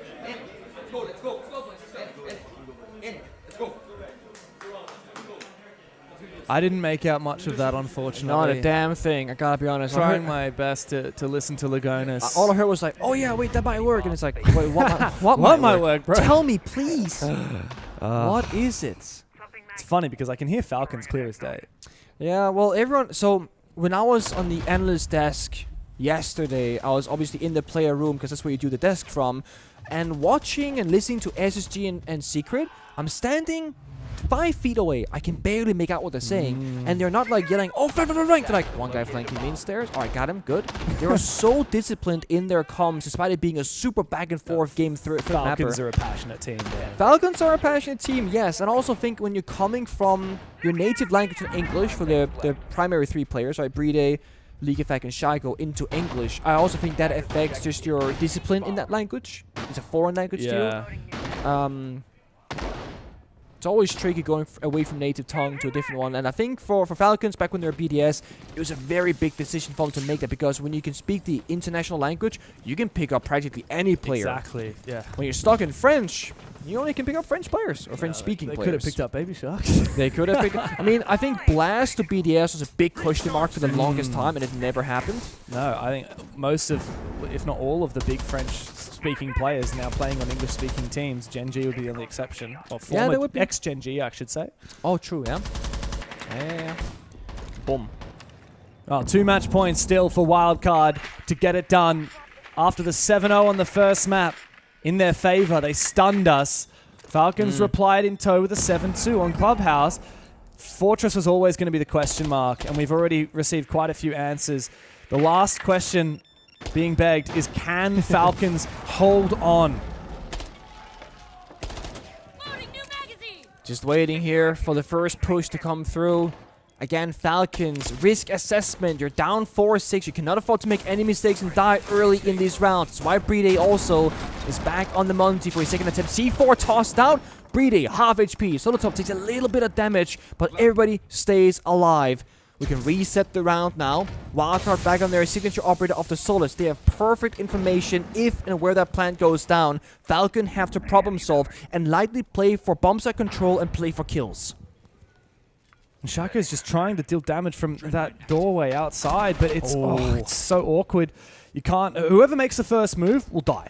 That's the thing. That's it. If you try and contest that doorway too aggressively, you're dead. Shaiko gets aggressive inside, and Dash, he's fallen back at the perfect moment to enable Shaiko to have that control. Moving around, the FNAT mines, which ones are activated now, could be the answer for Dash to have a little bit of control. But the movement from Falcons, they get active in the sites. 4v3 as a plant looks probable, and yet there is no vert capability. Sneaking in from behind, the Brazilian gets some before being traded back by Shaiko again. 12 kills to his name. He looks for a little more, but from down below, Spiker still may just be able to deny the plan. Baby Shark has been forced further back. So but Users is decided it's time to get that bomb down on the ground. 3 players low on HP for Falcons as these 2 heroes from WILDCARD look for a retake. Spiker has an impact grenade. He can easily find a kill injured, but Shaiko hits another headshot. Lucky number 13. For Spiker. 3 bullets, all he needs. He's got the SMG-11 in hand. Finding the first one could be a dream. But it's a nightmare when he rounds the corner for Users. One more round for OT. See this one, by the way, they literally like full left the backside. Those ones that are so much space taken by Brede in that round. He walked through the entirety of the bomb site into bathroom. While he did go down, it comes with a trade. And when you have numbers advantage, going 1-for-1 is always gonna be what you want to achieve. The 4v3 to the 3v2 to just completely locking out the last 2 defenders playing off of the bomb site. So now WILDCARD, I think the biggest question mark that they just had to answer there is, guys, what bomb site do we go for? And it's so tricky because you might have, let's say, Spiker, the IGL captain, saying, I think we should go dorms. But the 4 other players, the non-captains, could say, I think kitchen is better. And you have about 15 seconds to decide. And Falcons have now had successful attacks onto dorms. Exactly. Onto bathroom. Yeah. And onto hammam. Yeah. So the only bomb site where WILDCARD have actually won every single time was kitchen. And it was only the once. And it was really just because of a missed drone enabling that cheeky play from the knife under the window, which was, was Bay. 5 seconds to go. That's it. WILDCARD are in a very unenviable position now. Despite having the match point, it feels like that momentum has slipped away. Oh, it does. And Brede, to no surprise, again, is going to stick the Monty. And I think if you're having an individually difficult performance, which I don't think Brede has per se, he's playing a very specific role, but he's finding so much more value just being able to take space for his teammates. When Breedy plays the Blitz and dies early on the entry, or when he plays a gunner or a half-breaching operator, they get stuck in the hallways and outside the bomb site. When Breedy plays the Monty, they know for a fact, unless he completely trolls it, which he doesn't tend to do, they can get in the site. They do have a fighting chance to threaten the plant. And that's when Wildcard start over-rotating, move around, like, oh, we gotta deny the plant, run in, do something. And the other players of Falcons get some freebies in the server, and that's how they start building a big lead. And Shaiko is landing every shot today. This map, I mean, like, yeah, we've said that maybe he was still getting used to it. There are a few angles where he's taking damage from, but he's still fragging the hell out. Better than a 2.0 KD, 13 and 6 right now. Legafax starts the drone work. It looks to be a bit of a split take here for Falcons. They've already put a lot of pressure directly on Dorms, but now they rotate back to Tower. It's again that opening kill they were so eagerly waiting for, and it's been Baby Shark so many times. He's been 3 kills, I think, for the last 4, maybe 5 rounds. It's been a while. He's just like 3, 3, 3, 4, 3, 5. Yeah, Shaiko killed Baby Shark, Legafax killed Baby Shark, Solotov killed Dash, Shaiko killed Bay. Baby Shark kills Solotov. Finally! An opening kill for Shaiko WILDCARD. down as well. This is the best player that you could possibly get on the floor. Shaiko able to get revived. Where is he? He's down below the main staircase. hallway. He's creeping down saying, please. Someone's going to have to rotate. Someone help me. But the hatch is open as well. Yeah, and this is where Breedy has to come into action to give information. But look at that. It's Breedy solo with an injured Shaiko. Oh, this is and wasting 2 so flankers. much time. Falcons, though, thankfully can bait for one. Spiker goes down. Shaiko will eventually be picked up, but he's going to be low HP for the rest of this round. Okay. So now, again, we're looking at Breedy to get information to make the correct plays here and assess the situation. Legafax solo flanking across the other side. Remember, as the IGL, this puts more pressure on Breedy now to, again, lead Shaiko forward. Oh! He jumps over! Kansen, no! Risky play from Kansen, but Dash will hold the fort. It's not over yet. Falcons still need to make their way forward. They still have the mountain to mount their attack. But Legafax needs to get active. He's on the lurk. He's so close to this bomb site. As Usus tries to regroup with Breedy. A nade may force Bay out of position, Perfect. and it does. Picture perfect from Legafax in a second to follow. Baby Shark is down, and the Falcons are flying high again. Overtime is on the docket. Let's go!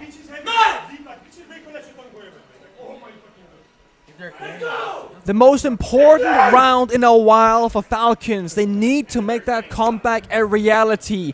And the team is split in 3 groups. Shaiko and Breedy. While Shaiko injured, Breedy has to make the hero play and somehow cover Shaiko's back the entire time. When you have User solo flanking, Legafax solo flanking, the IGLing is split. There's no clear goal, just a matter of let's try and link up and meet by the bomb site. Legafax gets 2 kills, 1 with the grenade, they're slotching in position, and then the second with the information of his teammates in the hallway. It's beautiful, it's precise, it's exactly what we expect from Falcons, and it's happened so late in this tournament, but it has happened. This play by Kansen, I gotta say, I cannot defend that one. Vaulting over, I mean, there's no way the Monty is solo, and even if he is, you had a teammate in the hallway about a 2-3 second sprint away. If you want to make a play, you got to make that come. Say, guys, it's double up on Monty. Somebody trade me right now. I'll wait for you for 4 seconds. That's it. We got to go. That did not happen. WILDCARD, they stay on defense. And right now, I don't know if that's where they want to be. No, we really just need to freshen things up for WILDCARD now. It's been 3 rounds in a row for Falcons. And they've tried so many different bomb sites. They've tried everything. I mean, down to... Oh, no, we're going still back to Bathroom. Like, Kitchen is the only one that is technically undefeated for WILDCARD. Bathroom here was very rough. Last time they played it, Falcons took control. Falcons looked so dominant. Shaiko really deadly on that external door. Making a few adaptations, though. Getting the Ella on the board, I think, is excellent to both counter we need the to shield, counter this, Monty. the plant, and also just it's an instant pop when they walk in. The Fenrir does take a good second to really kick into effect, for example. Meluse, you can sprint in for half a second. Ella is instantaneous. And easy to rotate, you can toss them around. A lot of coverage. Oh, Baby Shark. Again, he's so early in these fights. Where is he? He's on bomb He's side. just peeking people. That's the problem. Look, I really appreciated it on border, but you have to know when to quit and change tack. He's 4 and 8 at the moment. He can't be taking unnecessary risks. Sit on cams, like make some call-outs for your team, like shoot drones, but don't actually contest fights. Not yet. It's not worth it. Now we'll go back to my old point of sometimes doing nothing is doing something. And Baby Shark, just for this map at least, might need to learn a bit of that. See, the thing is, League of Factors tried to put a Claymore down. He's got breaching charges. If instead of trying to get aggressive, Baby Shark looked for a re-roam downstairs for a potential late flank, he might actually have more success. I mean, there's only a few drones left here from the side of Falcons. One of them has to be a flank drone. This is getting a little bit dangerous for League of Factors. Confidence. Do you keep going here, my friend, or? At what point does he stop pressing W? Okay, there it is. He waits for the breach to go out. He's actually eager to watch the flank, it seems. He knows that the lack of claymores may punish him in the late rounds. Solotov has now breached a deep angle into bathroom, but that half wall is still a very safe position to play. I believe that's Baby Shark. Yeah, it is. Yeah. Careful not to overstay your welcome. One bullet, you're injured, right? If it's a headshot, you're dead. And he has a C4, so he is one big part of the plant denial. And the thing is, as long as you stay alive, Falcons have to go for a deep push. The more guns you have alive to shut down those entry engagements, the better. Planting, again, not an option. 2 C4s and smokes. It has to be Falcons going for kills again. And Brede can be the tip of the spear here with the Montaigne. He can march his way into bathroom and poise for a plant. Force the re-aggro. Kansan, though, steps up and takes out Shaiko. Where is Baby C4 Shark? shot. He's on the floor, but there's no nitro cell to deny the plants. And so it is confirmed. Solotov in an awkward spot. The smoke is going to gas him out, but he will survive. No! As he rotates out, Bay catches him. Brede needs to be the one to watch for this plant now, but he's been covered off by Kansan. 13 kills to his name. The Ella looks to continue his flank. It's just uses to cover. Spiker now picks up Baby Shark, and we're in a 4v2 for Wildcard. And the Monty's gone down. Brede cannot stand tall. Uses as the last one. Finds one, but not the second. It will be a 4th match point opportunity for the North American squad. It comes down to a huge clutch, and again, a small slip-up, right? There were 2 C4s, and what I said could happen did in fact happen. Baby Shark hit by a 1 bullet in the shoulder, gets injured. C4 doesn't exist. The second C4 from the Warden got shot mid-air from Solotov because he had to sprint into a poor position and toss it while actually blinded his Warden. Couldn't have time to get the glass on first, just panic in the server. The smoke toxic babes were not spent early enough or well enough to shut down the plant. But what a retake.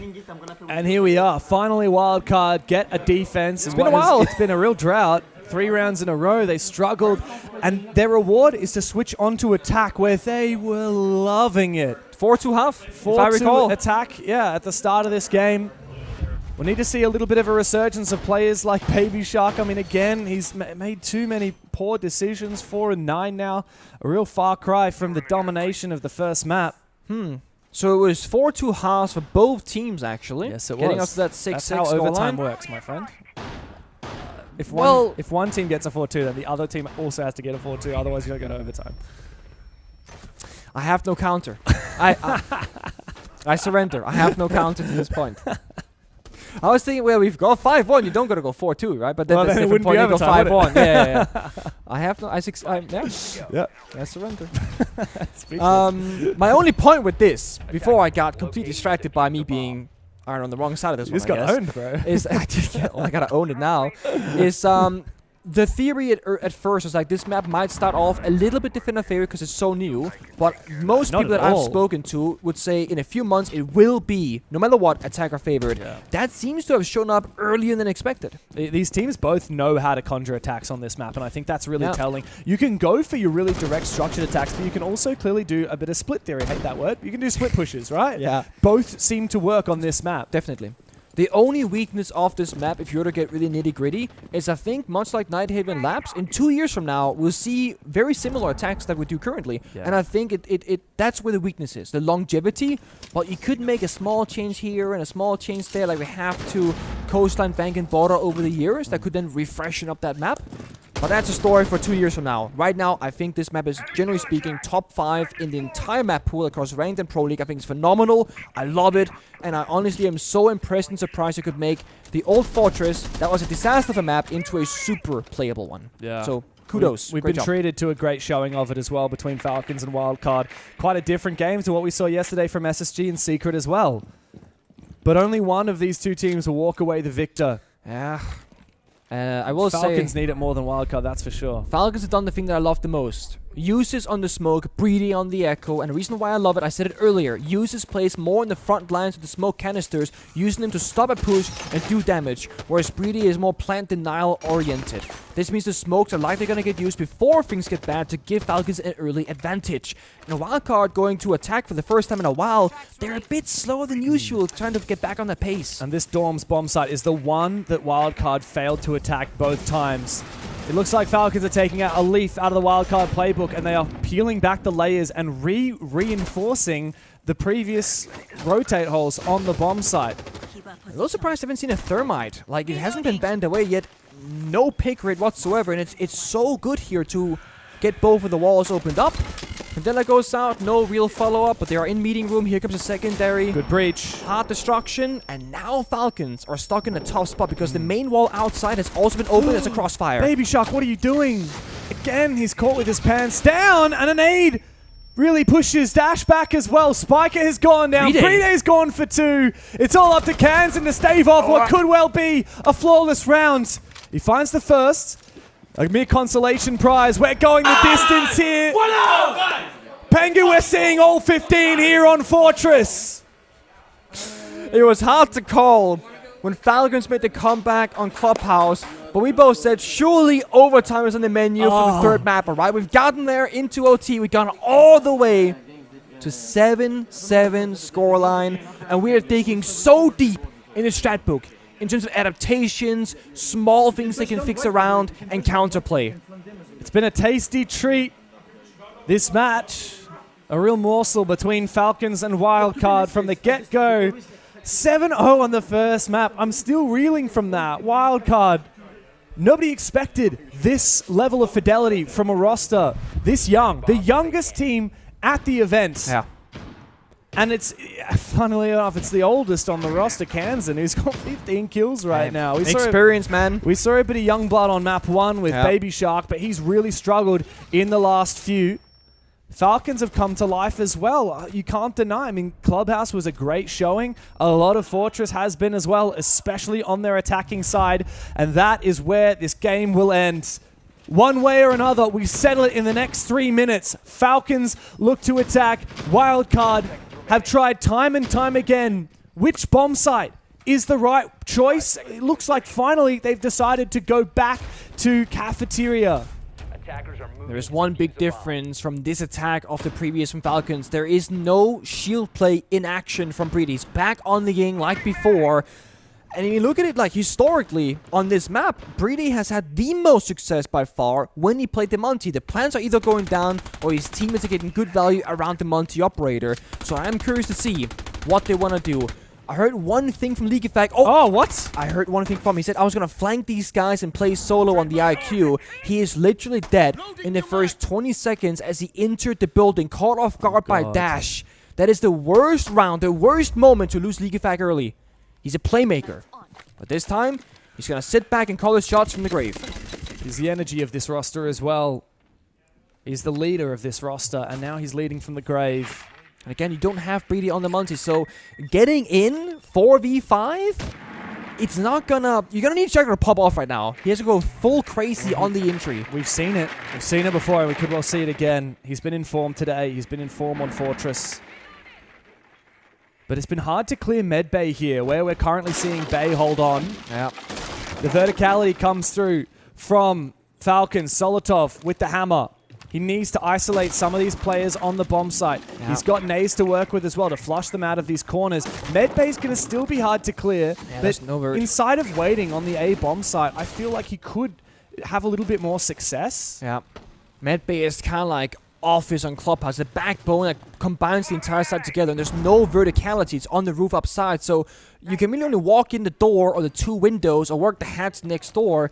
In either scenario, it's hard to kill him. Kansan takes down Shaiko to that crazy entry, is also now in the grave. Breedy on the Ying.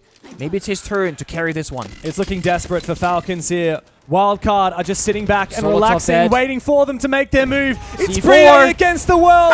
We've been winding times, but now it's time for a kiss goodnight. It's only a second day, but Wildcard have just made love to Falcons. They fought hard and they fought long. We started off on a 7-0. Super dominant border. We got a clubhouse, wildcard doing unorthodox attacks that were not working, Falcons shutting them down, and then we get treated to the newest level fortress, and no one was gonna know what happens next. 8-7 victory for wildcard, well fought victory, and they are once again at their third international, going from Reload to Munich here to SI, proving just how capable they truly are. Aptly named, as always, Wildcard always find an upset over one of the titans of Rainbow Six. And today, it is the tournament favorites of Falcons who have suffered their second defeats in the group stage. While we know that they will make it into the playoffs, where they seed into that bracket, be it in the upper or in the lower bracket of the playoffs, remains to be determined. Wildcard are making a very good case for why they are not a fluke team. They are the real deal. I'm so keen. Dude, that was such a good game. It was a really good game. Especially map 1, dude. Map 1 and map 3. I was going to say, low-key is shame about Clubhouse, the way that it ended, or the way that it happened, rather. But I think map 1 and 3 makes up for it. Even then, we still got bar. Like, we got something We good out of every all side. three of Customs, these maps. bar, and Hammam. Yeah. Thanks to Wildcard, not Dude, thanks to Falcons. I'm loving it. We saw Hammam. Oh, man. I'm loving it. Yeah. Also, 8-7 and 7-0 in the same series as well. I don't. The irony is not lost on me with that. But Kansan, dude, I know in the second half is a little bit slower, but the first half was Kansan's world on Fortress. He was literally shutting down every single push from the side of Falcons and also getting so many gaps on the attacking side. He finishes 29-20, 3-1 on the entry, and just finding so much consistent value across the board. But I want to keep praising Spiker. He's the IGL, and he's 23-20, he's 4-0 in entry, he's calling the shots, and they were celebrating, going, guys, okay, you can yell and scream, I'm going to say pick Dokkaebi, pick Nomad, this is going to be the next attacking round. He is so focused on just what's right in front of him and keeping the squad together as that pillar in the middle. It's funny, it's only Kansan's second Six Invitational, but do you remember his first one? I do remember his first one. I cast a little bank clutch of his. It's because, the iconic Kansan spot on bank. Open area. It's only his second SI, and he's doing this. I'm loving seeing what we're seeing out of Wildcard today. Falcons, though, man, they have some serious soul-searching to do. But the potential is that we see the prime Falcons just right beneath the surface. The fact they can bounce back from a 7-0 on border and then still be within match point distance on Fortress speaks volumes about what that team is capable of. But this group is heating up. We know Elevate's going home, but FURIA sit at the top, and then it's Wildcard, Falcons. What is going to happen with the rest of this group? We'll find out as SI continues. Until then, stick around because we got more matches coming up right after this.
stars around us fade to black. Running through the night and there's nothing that can hold us back. Just feel the thunder in my heart till the lights go out. If I go down into the dark, won't be turning now. I'm gonna fly, break on through, 'cause I'm human just like you. We get so high, bulletproof, 'cause I'm human just like you, like you.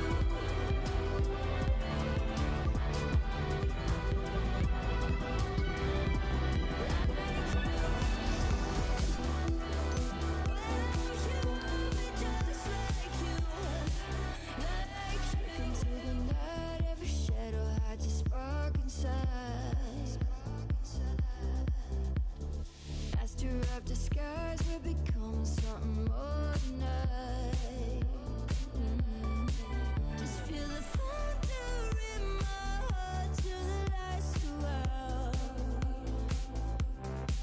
If I go down into the dark, won't be turning now. I'm gonna fly, break on through, 'cause I'm human just like you. We get so high, bulletproof, 'cause I'm human just like you, like you.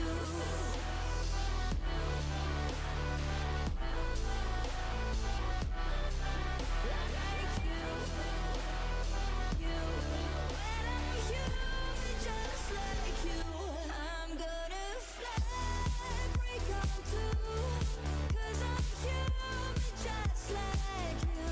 We get so high, bulletproof, 'cause I'm human just like you, like you.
Every Six Invitational final is a storm of pressure, a clash of tension.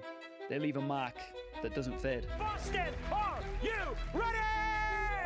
The Six Invitational 2025 begins now! We need to want it, CSI. We need to want it. Everybody always talks about being mentally prepared for a game. And no one really knows what that looks like. Especially that pressure of SI. As a player, that eats you up.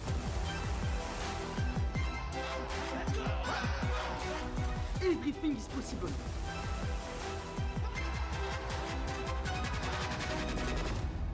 Let's go, guys. Let's go, guys. Let's fucking go.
too, 'cause I'm human just like you.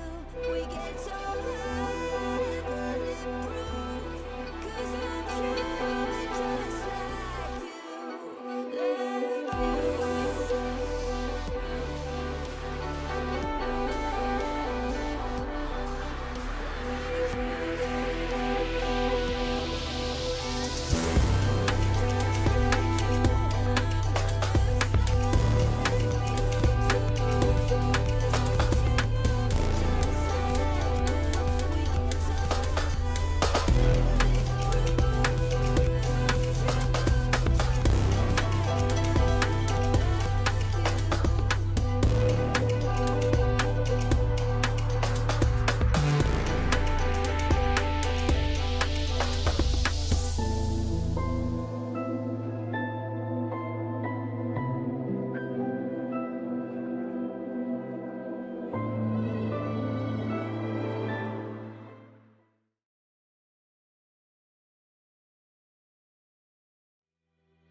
Every Six Invitational final is a storm of pressure, a clash of tension. They leave a mark that doesn't fade. Boston, are you ready? The Six Invitational 2025 begins now! We need to want it, c'est ça. We need to want it. Everybody always talks about being mentally prepared for a game. And no one really knows what that looks like. Especially that pressure of SI as a player, that eats you up. Everything is possible.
Whoa, it's just me right now. Half of me. Half of you. We got a little bit of you. Welcome back to the B stream. I'm Fluke. This is full demo, full color picture. Don't avert your eyes. Don't look away because we have potentially another defining game. Secret versus Enterprise. And Secret are on the verge of confirming themselves as escaping the groups. Yeah, good performance yesterday from them. Big win, SSG inside their group. That's obviously going to be one of the games to watch, and it was. And almost a little bit of a wobble near the end for Secret, where they were sat 6-0, and then all of a sudden you blink and it's 6-5, but they got there in the end. So Secret starting to build a good amount of form now, and they're against a team who has yet to really find their form. Yes, this is the worry right now, because Enterprise play today and then they are off tomorrow. But if they lose this series, that means their fate is in a way and in effect out of their hands. They might have to just sort of sit and watch and see their joy and potential of escaping groups disappear. They just haven't really been able to get off the mark. And it was always the sort of, you come in as a bit of an underdog team, you look at this group and you've got SSG, OXG, you've got Secret, you've got all these teams that are going to put pressure on towards you, and then, who's the last one? Oh, FLUXO W7M. It's just been a rough ride, and now's their chance to see if they can try and grab fate and try and turn these scores around, Demo. Yeah, it's not the prettiest of sights. I think some players have done okay, but we're not having the full team performance that you need if you want to excel at the Six Invitational. There's no ways about that. Everyone needs to be pulling their weight. Whereas if you look at Secret, again, everyone is filling that role here so far, and Secret, I think, should be feeling pretty confident knowing that the SSG match is over and they took points away from that. Yeah, I mean, it's the sort of split of how everything goes with Secret, right? They're a team that we know, and we've talked about the history at this tournament, isn't the greatest. They've struggled to get in before, but they've had high expectations. They've had a fantastic year of domestic and international siege. And now they're going to see if they can try and keep that going and keep the pressure hot and high, especially, and this is a mild spoiler, with some other results that have gone away from them. But what hasn't gone away from one certain Frenchman is this, our head-to-head and entry battle of our two entry players between the two teams. And Mowgli just seems to be that little bit sharper, though the actual entry statistic isn't a million miles away from Bappin. No, I think Bappin's been fine. I don't think it's a case where the entries haven't been coming in for Enterprise. It's more of the team performance, like I mentioned. But for Bappin, he's holding his own. I believe he was positive that we seen in the previous graphic, so he is doing all right. Whereas for Mowgli, this is the kind of player he is. Once he hits that bit of form and he hits that stride, at some points I think he's unplayable. Because I've seen it for years now, inside of EU, where the guy will just pop off and go big. Yeah. And I think whenever he first joined that roster, there were the question marks where we know sometimes he can disappear, and he doesn't have that impact compared to, dropping 18 kills. Yep. And it was about him finding that consistent form. And I think the form has improved substantially since being on Secret compared to his stint whenever he was in Wolves. Well, this is the sort of thing about a player like him. He's very energy-based. He sort of builds himself up and sets himself up, and he needs a decent backing with it. He never really got that on the previous roster. There was great players, fine, but I don't think they really got in towards the style that he wants to play. Now, when you look at this roster, when you look at how June throws himself in, Noah as well, who's sort of come in and had these big moments on these bans, it's just a little bit more of a setup. Chalet is our first pick for Enterprise, and then on to Nighthaven Labs, which is Secret's pick and ending in a lair. Yeah, this was always going to be quite a difficult ban phase, I thought, from the side of Enterprise, mostly because the two bans that, look, I think everyone needs to go for is Border and Bank. Those are Secret's best maps, and, if you're Enterprise, you like those maps. You will play a Bank, you will play a Border, but you can't go for it. You have to try and take those maps away from Secret. And then Secret knew that. Secret knew they can have the pick of whatever they don't feel like playing, and that has been Fortress and a Consulate, which leaves with Chalet Labs and a Lair. And again, for Secret, they'll be happy with these maps. We've seen the Lair. We've seen the Labs already. Chalet, I think it's been a while since they played Chalet. The last time they played it in an official match would have been at the Major up against FURIA. Yep. And beating FURIA on Chalet, we know that is quite the feat to do so. So they are skilled at it. They just don't get really an option to play a lot of the time. I think with how things go, well, we've seen one team freeze out on here before, but will we get a little bit more of a success story for the start from Enterprise? The belief here is kind of what we expected. 87% of you are backing Secret, but do or die Enterprise. It starts here.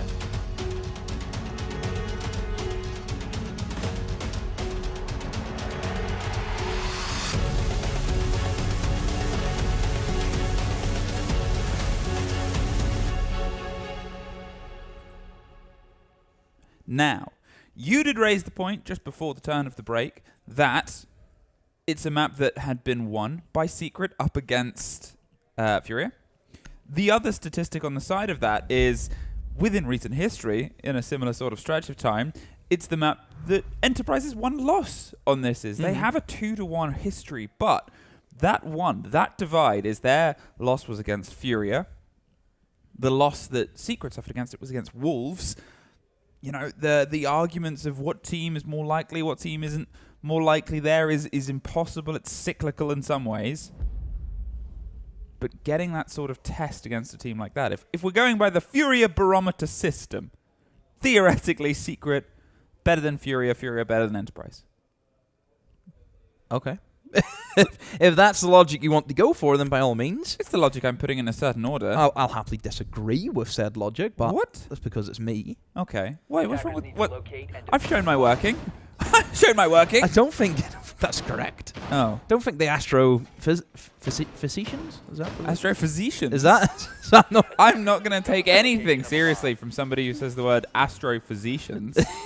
Astrophysicist, isn't that it? Astrophysicist. You can use. Do not you what? Is that is a word though? Facetious, is it not? Is that not used for something? Facetious is a word. Is that? Would you like me to explain the word facetious? No, but physicians. What is that? 10 seconds so, before insertion. Looks like we'll be discussing this a little bit longer. Now, I guess we didn't really talk too much about the map bans, so we can get back into that for just a taste. Chalet is obviously having one sort of swing, one sort of effect, one sort of moment. But then you look at Labs, and Labs is where they've wanted to go from the side of Secret. We've seen a Labs from them already this tournament. They 7-3'd OXG on that opening play day. We've also seen a Lair from Secret as well, and that was a 7-3 against SSG. They're going on those back end, even if Chalet goes away from them.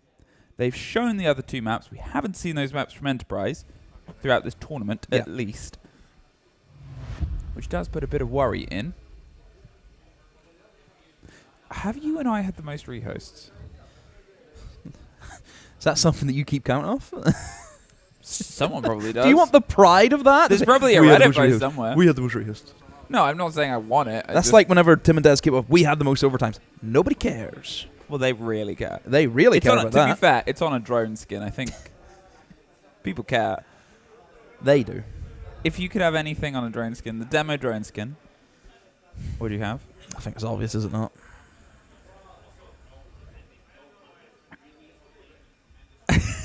I just pulled a face at him, and then I forget that this is an audio-based medium, and the people don't really. Is it not understand. obvious? That's so good. There you go. I knew it. Or you could have this moment of us talking about what could be on a drone skin. No. We could just throw some potential share skin moments up. No. I'm just a drone. Put that on a drone. That's not a moment. Oh. You just said that and said that's a moment. Put that on a drone. Put that on a drone. I am curious to see how those develop. But we'll hopefully be in this game in just a moment. Do you see this going to 3 maps? I think Chalet's going to be where it is. Because, I mean, look, Secret, yes, they don't really get an opportunity to play Chalet a lot of the time. And look, they have had great wins on it before. I think back to, do you remember this game we cast it throughout Stage 2? It was Wolves versus Secret on Chalet. And Wolves, I thought were about to win, and then Secret somehow pulled off a heist. Yes. And I don't think they deserved the win. I think a lot of people agreed with that, but somehow they did. When you started this, I didn't remember it. Yeah, and now it's all and that was a game that sticks with me. Yeah. You know, and I think for Secret, you know, we've seen them where moments where they've had a bit of a wobble, you know, and it just depends if they can hopefully play like the FURIA. I can only assume we're going to go back into a rehost because there's no bans. Does this count as an additional rehost on my tally? Look, Savage is crying because all these rehosts. Savage is crying because of recent EML results. Not his, but in the tournament. No, that's good for them. They want all the morale. That's they want all the true, backing. actually. That's true. I think the irony and everything is, you know, that the little tier 2 team who could is currently up showing our tier 1 teams. Nobody was prepared for Heretics.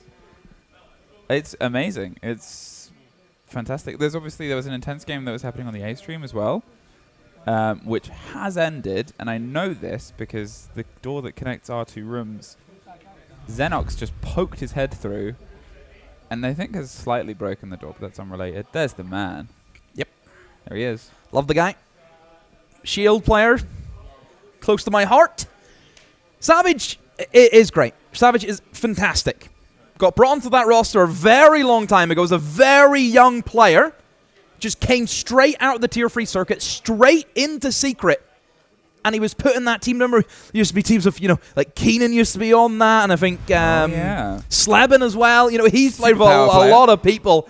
And finally, he's got a really good team around him. You know, the 5 that him and Twister have been able to build is great. Savage as an IGL, he loves to have that control. He loves to micromanage as much as he can, and they've got players who can do that with him. You know, I think they've got a really good mesh of team play. Talking about player, on the other side, sort of sitting middle of the pack for the team themselves. It, you know, has been able to sort of get themselves in. You're looking at, obviously, the first point of call and ingress. And, ooh, as we go in, back at the top of the band phase. Got to run it through again. You assume lock in the same bands. That is so expected. Well, we've seen this actually already play out once. I can't do the whole, oh, I'm so surprised, because we have already seen this before. 2 shields also removed. We saw a lot of blitz usage when we actually cast this map earlier on today, which is a very different story. We're getting all the talent walking through. We just had Lax go through as well. What a world. All right. Heads on, locked in, Enterprise. The story that we set, if you missed it, Enterprise must win to keep their fate in their hands. They have a day off tomorrow. If they lose this series, then they must sit and watch to see if they are eliminated or not. They do not have the power. Obviously, after this game, we have FLUXO W7M against OXG, so there's always the chance that more points can come in. Oh my word, look at this perfect graphic that comes up. EP's fate is out of their hands with a loss. Secret secure upper bracket with a win. Secret, well, I think everybody really expected them to do well, but a securing of upper bracket. Ooh, isn't that nice?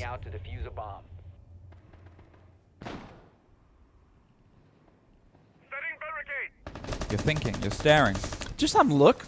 Just at the setup. It's technically our job. It's quite a heavy extension in from the defense. I'm seeing Denari trips over towards the library, so certainly quite a bit that Enterprise have to try and go through if they want the library control. But you look at where the attackers have started off their approach. It will be towards Solar. So very well could be a Solar take, and there ain't a whole lot of util apart from a few YMI discs. Nobody playing in behind the plants portion of that Solar room, so could be pretty free, I think, for the attackers just to try and go and take it. I mean, Noah is in the position right beside the window.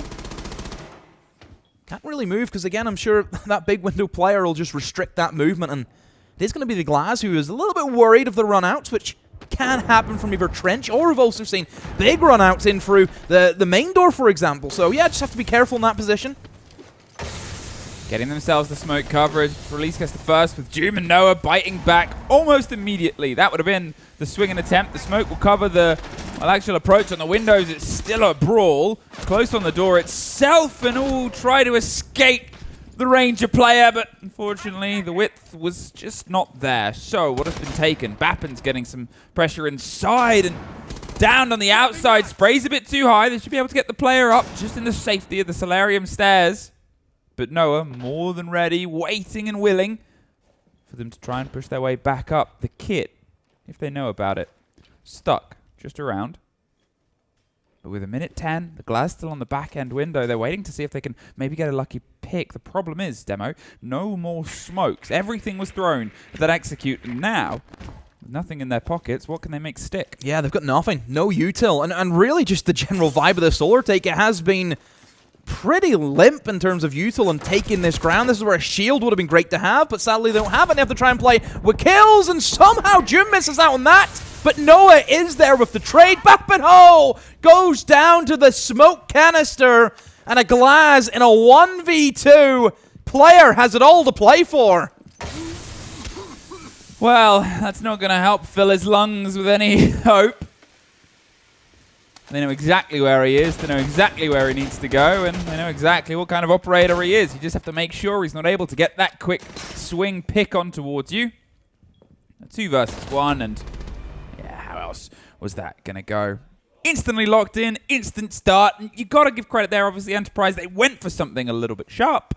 They threw everything at it. They got a couple of kills, but Secret just locked it down. If you're going to go solar direct on that take, it is very simple because you don't need a massive amount of map control. You don't have to take control of library and do the whole clear, that whole song and dance. You can just go trophy, which is very easy to take because there's a lot of cut-off windows and you stop roamers being down there.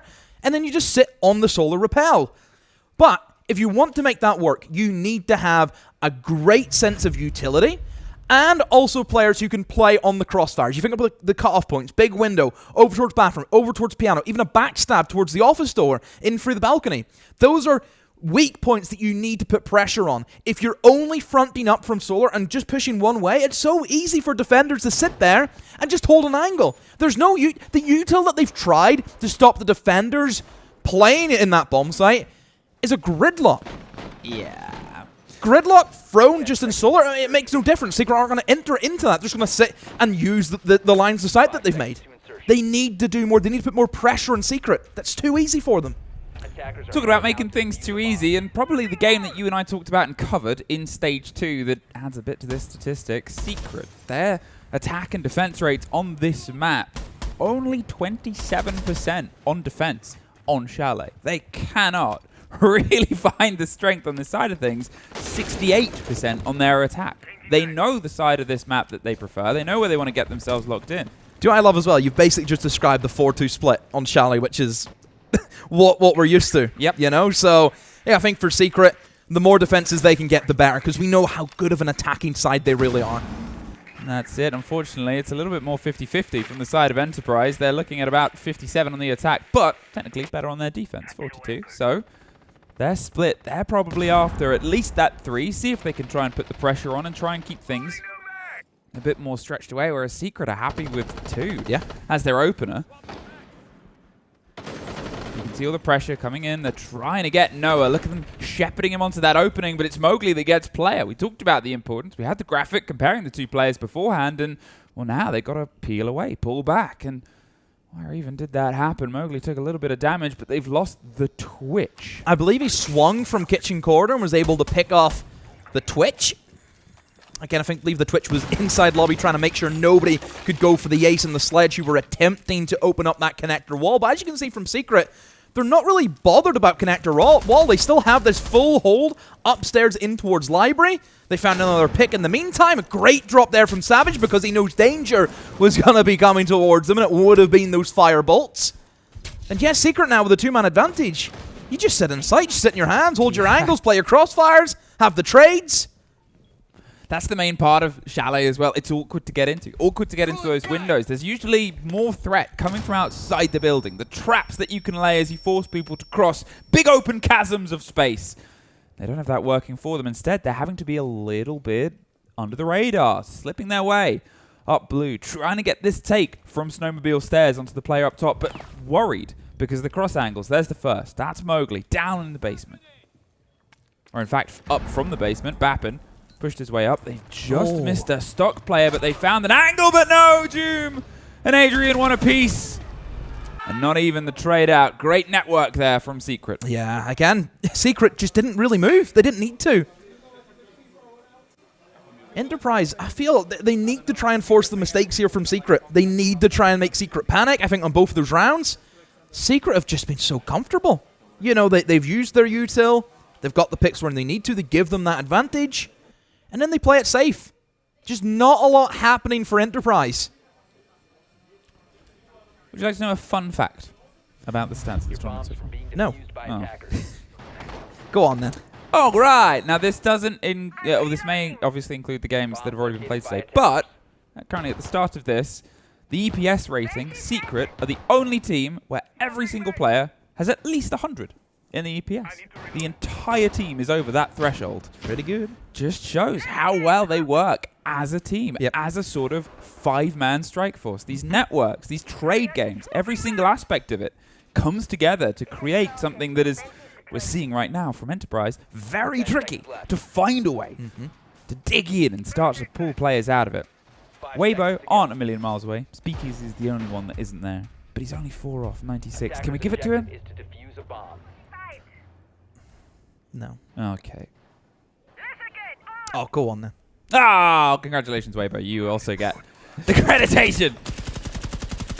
Ooh, waiting for anybody to try and make a friend here. But would you say this is a bit of a cautious lineup here on this approach? Yeah, I think you see the Blackbeard be brought in, the Lions there.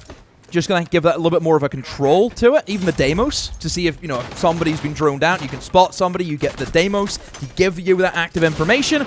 I mean, Jum, I think, is going to be the player in the hot seat. You look at where he's stationed in towards the connector of Bar, and, well, we've seen from our Shopify Rebellion game yesterday, Spoit had a nightmare playing in this position because the shields can close you down really well. But look at the difference between Shopify Rebellion yesterday and Secret.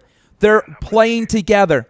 2 players have came to the aid of Jum. 1 player in Bar, 1 player towards Blue. You create that triangle, that bit of pressure that you need to have so you can trade your teammates.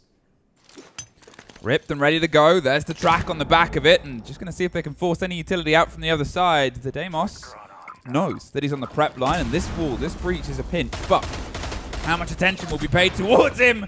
Quite a lot. Yeah, Fisho above. There's also almost the response, though. There's the impact attempt. Oh, he's tucked himself in. Relays get saved by Bappin. They found a breakthrough. 2-hand was lost, and no. Relays has gone down. Not entirely sure where from. Is that Goo Mine? Must be the Goo Mine. Yes, caught out by a Goo. But hey, gets him back up to his feet. And actually, I think with more health than he had just before he went down. It's like an old-fashioned reset.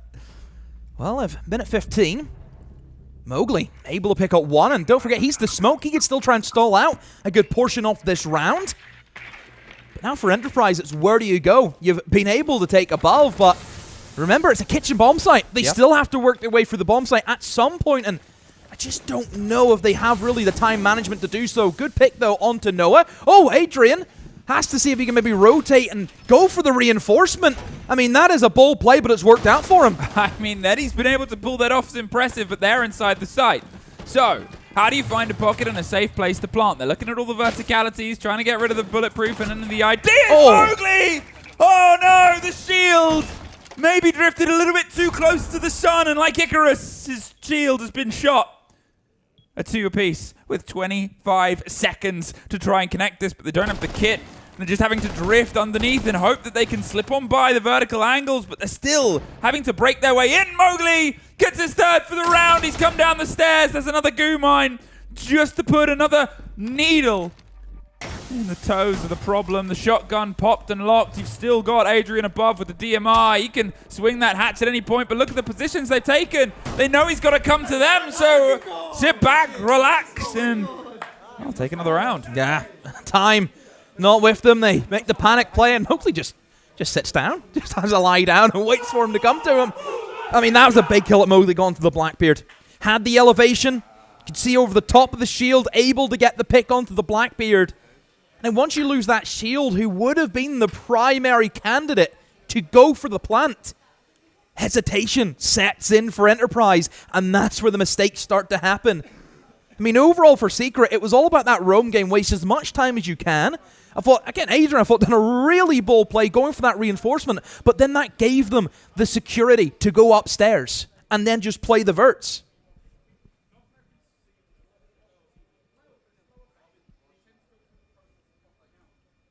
Well, we are definitely not hearing any of this one. Hear nothing.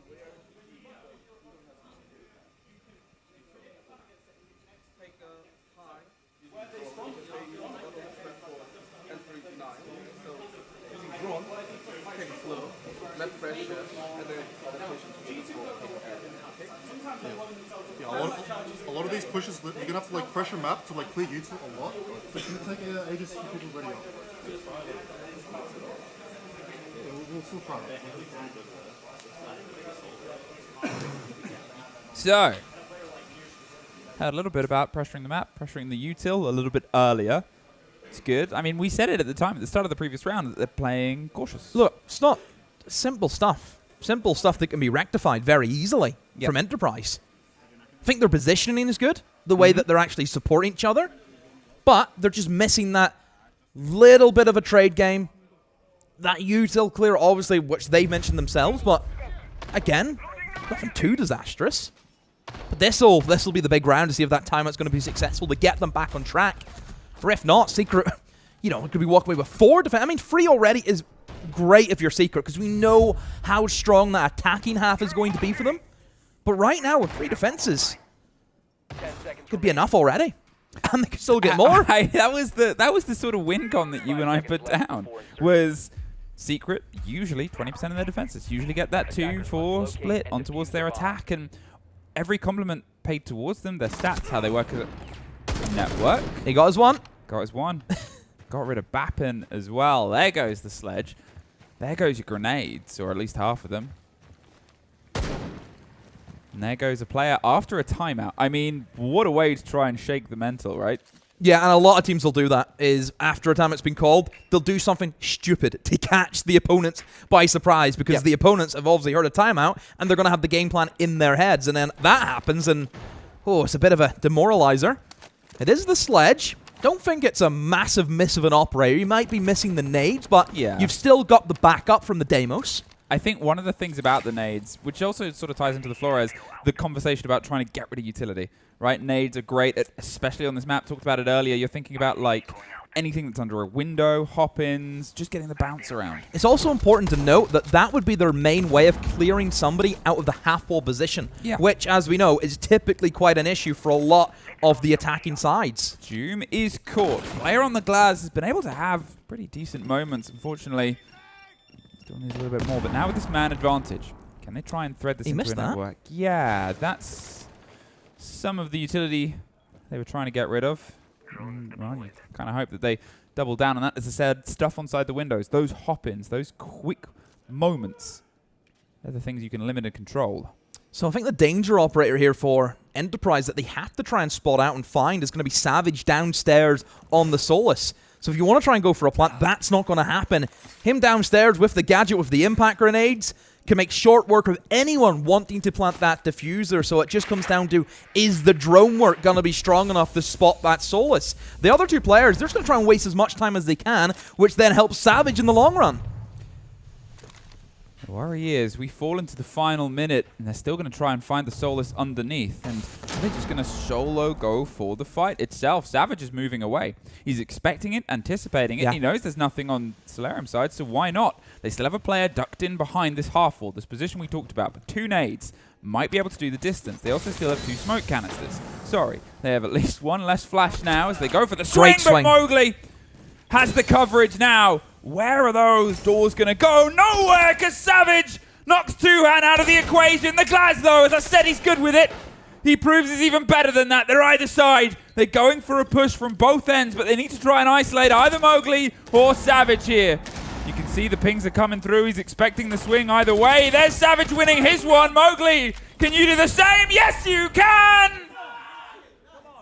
And the timeout has not slowed them entirely, but you did see Secret start to sweat a little.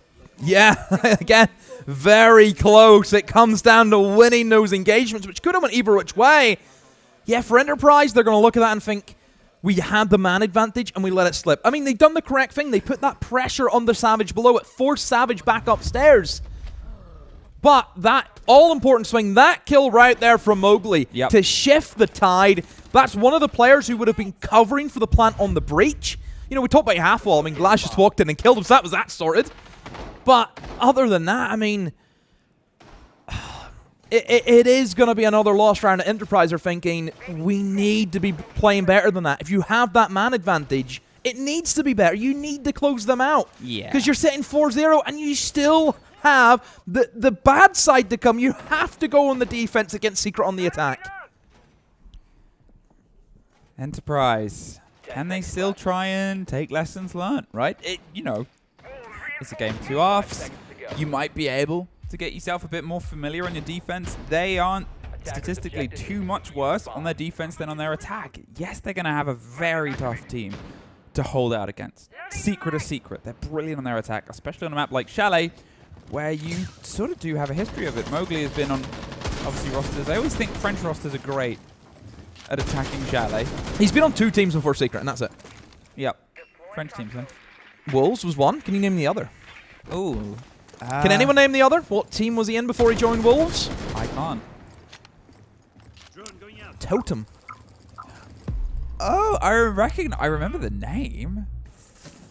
I'm trying to think if I ever cast them. You didn't. Oh. So that was the CL team. Oh, okay. Yeah. Memories. I've cast CL. You and I, once upon a time. Back in the day.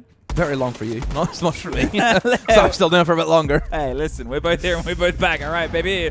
4-0 and Mowgli is almost, well, he is knocked out. But Savage and Adrian, so consistently, they make sure that they respond, and they respond in a volume that the Australians can't ignore.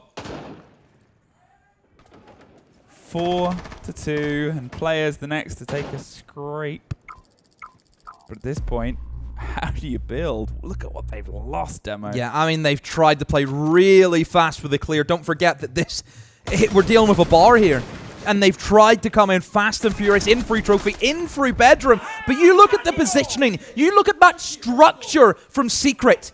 They knew straight away how quick the Enterprise were going to try and take that. Everyone was there to support one another. Mowgli died straight away. Somebody's inside a dining ready for that trade. Upstairs, ready with the windows, ready for the swing-ins. Nobody was in the bomb site. But they knew that. They've done their prep work. Will it be a flawless half? Or can Enterprise give themselves a lifeline to withstand what is going to probably be a large crashing wave of Secret? They still have one more chance. Monty is on the boards. I would describe this as a panic Monty. Yep. I think it's fair because, you know, they're not... It's not that they're really doing anything specifically right or wrong. I think they're not a million miles away from putting the pressure on. But the engagement game and the trade game, especially from Secret, has just been... Well, I mean, if you look at one of those deaths that Enterprise had. One of the guys just jumped in piano, blind, no help, and then 3 guys swung from 3 different angles and murdered him. Yeah, I think... Okay, I'm not counting that in my compliments to Enterprise. But look, you're right. Secret is a very good outfit. There is no doubt about it how good that team is. And maybe this is just the reality of it. Yeah, it's sort of the comments that we had about the game that you and I cast earlier today. Are we going to get more outside? Savage is ready to hop on West Main, and obviously can get a bit of a read in case anybody tries to tuck on the wall and drone and getting close, and also the players above as well. He's just sort of filtering any of this approach. Maybe someone's on the rafters, maybe someone's on the walkway. He'll get this, and he'll feed it to the team, and there's also a little bit of vertical if he wants to use it too. The Twitch drone gets some work done, and disconnect, I believe. And that is exactly the player I was talking about, so he's not going to see anything. Have a pause? Yeah. It was... Very late crash. Hey, listen. You and me, I and you. It's not our job to work that out. That's someone else's job. Well, that's unfortunate, but hopefully we'll get back in as quick as we can, because there was a nice flow to that. There was. But we'll see. Maybe for Enterprise, maybe it's what they need. Bit of self-reflection. It's always that question, right, of nobody ever wants this. I think that I'm going to preface any of this topic before people start saying anything. Nobody ever wants this in a game at all. But who does it work in favor for? You've got Secret that's on a roll and just sort of going through. And then you've got, on the other side, Enterprise, who are struggling and trying to find themselves back in. But they're also sort of now having to stop. As you said, they were building momentum. But I would also say that the round just before, compared to the round just before, was much worse. So it almost gives them a little bit more time to reflect on the timeout, the sort of conversation they had. Not too long. Mowgli. I mean, he was obviously a highlight at the start of this, and he's a highlight reel. Again, everyone from Secret, I think, is playing very well. Yeah. Good spread across the board. See, Mowgli had that big round where he had the 4K. Ooh, also very clean 2K along with Savage. And that's another partnership that I think was really benefited. It's the Mowgli and the Savage pair up. Both of them, I would say, are two halves of the same brain sometimes, the way they think together. And I think you mentioned as well about the way that Mowgli and the way he wants to be IGL'd. I think Savage is the perfect match for that. They understand the save wavelength. Yeah. And I think that benefits a lot with that team whenever you have Mowgli, who we know can go in and just go crazy on the scoreboard. And then you've got Savage there, making sure everything else is happening. So, and look, I think just everyone from Secret, look, Jum, I think, has been incredible since he first appeared in the scene. Yeah. Easily has been top 5 players of Europe for a good old while.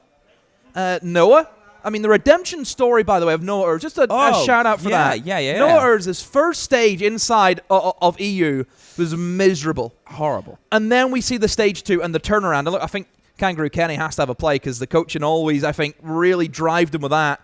But that redemption story was incredible from Noah. From where he was to where he's now got to is phenomenal. And then look, you've got Adrian, who is still fresh on desks, Rookie of the Year. Even though this is like his third year play, 2 or 3 years playing Siege, something like that. Third year running, still the Rookie of the Year, still the best newcomer. It's an incredible year he's been having for the past 3 years.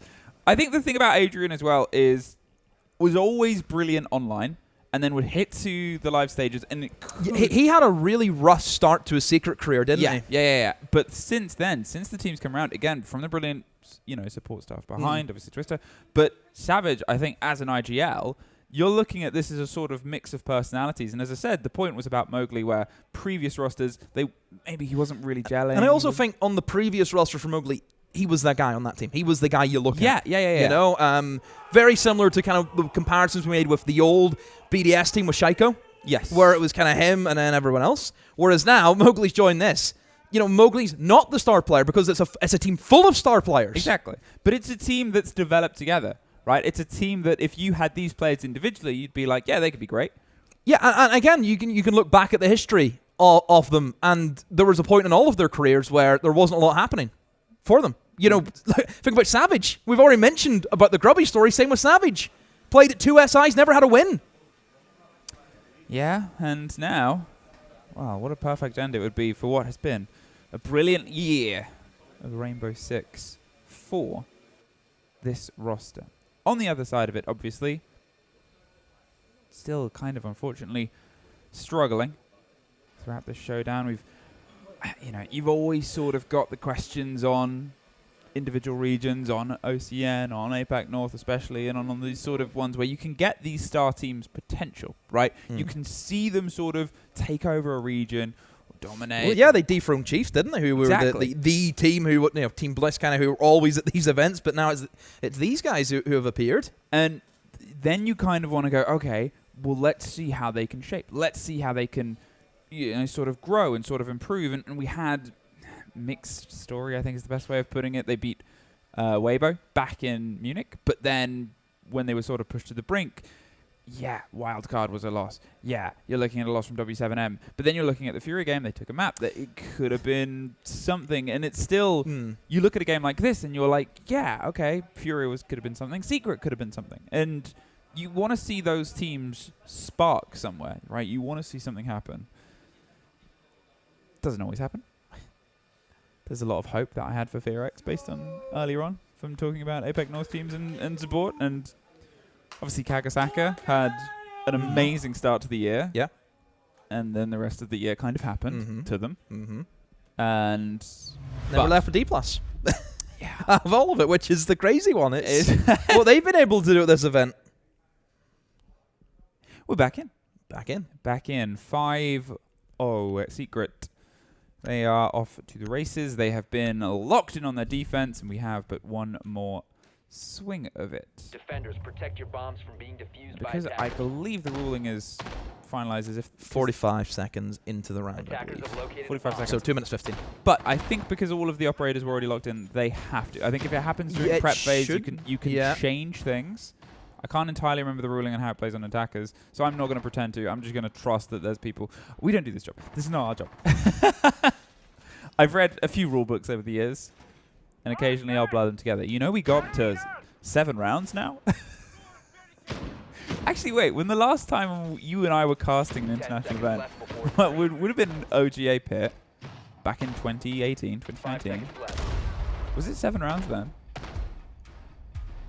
Yeah, because I think didn't. Was it? Yeah, I think. I would have to go back. It was. If it was, it wasn't that long after it got. I distinctly remember the change from 5 to 6. Yeah. Because that came in at, I think, a December event one time. Oh! And that's I mean. Oh! Oh no! This is King Rat. Oh This no! is how he's known in Europe. This is what he does. Oh no! Ratting about as usual. There goes your thinker. There goes the spray through, and there go the chance at not suffering the wrong side of a flawless half. Nice shot compliment comes through, but at this point it was up to 7. I just had a quick look. You've lost the thinker. You've lost the chance at the drive through. You've lost the chance at just supporting what could be a bit of quick potential pressure, getting through. You know, look at all the swing positions as well. You've obviously got the Warden to play against any of these smokes, and this Glaz, who is... I'm not going to go too much into your opinion on the two of them going against each other, but I know you say you prefer Glaz, but what if the Warden's in the hands of Mowgli? He will want that smoke. He will want that fight. Doom. They're executing? Yeah, he got relays.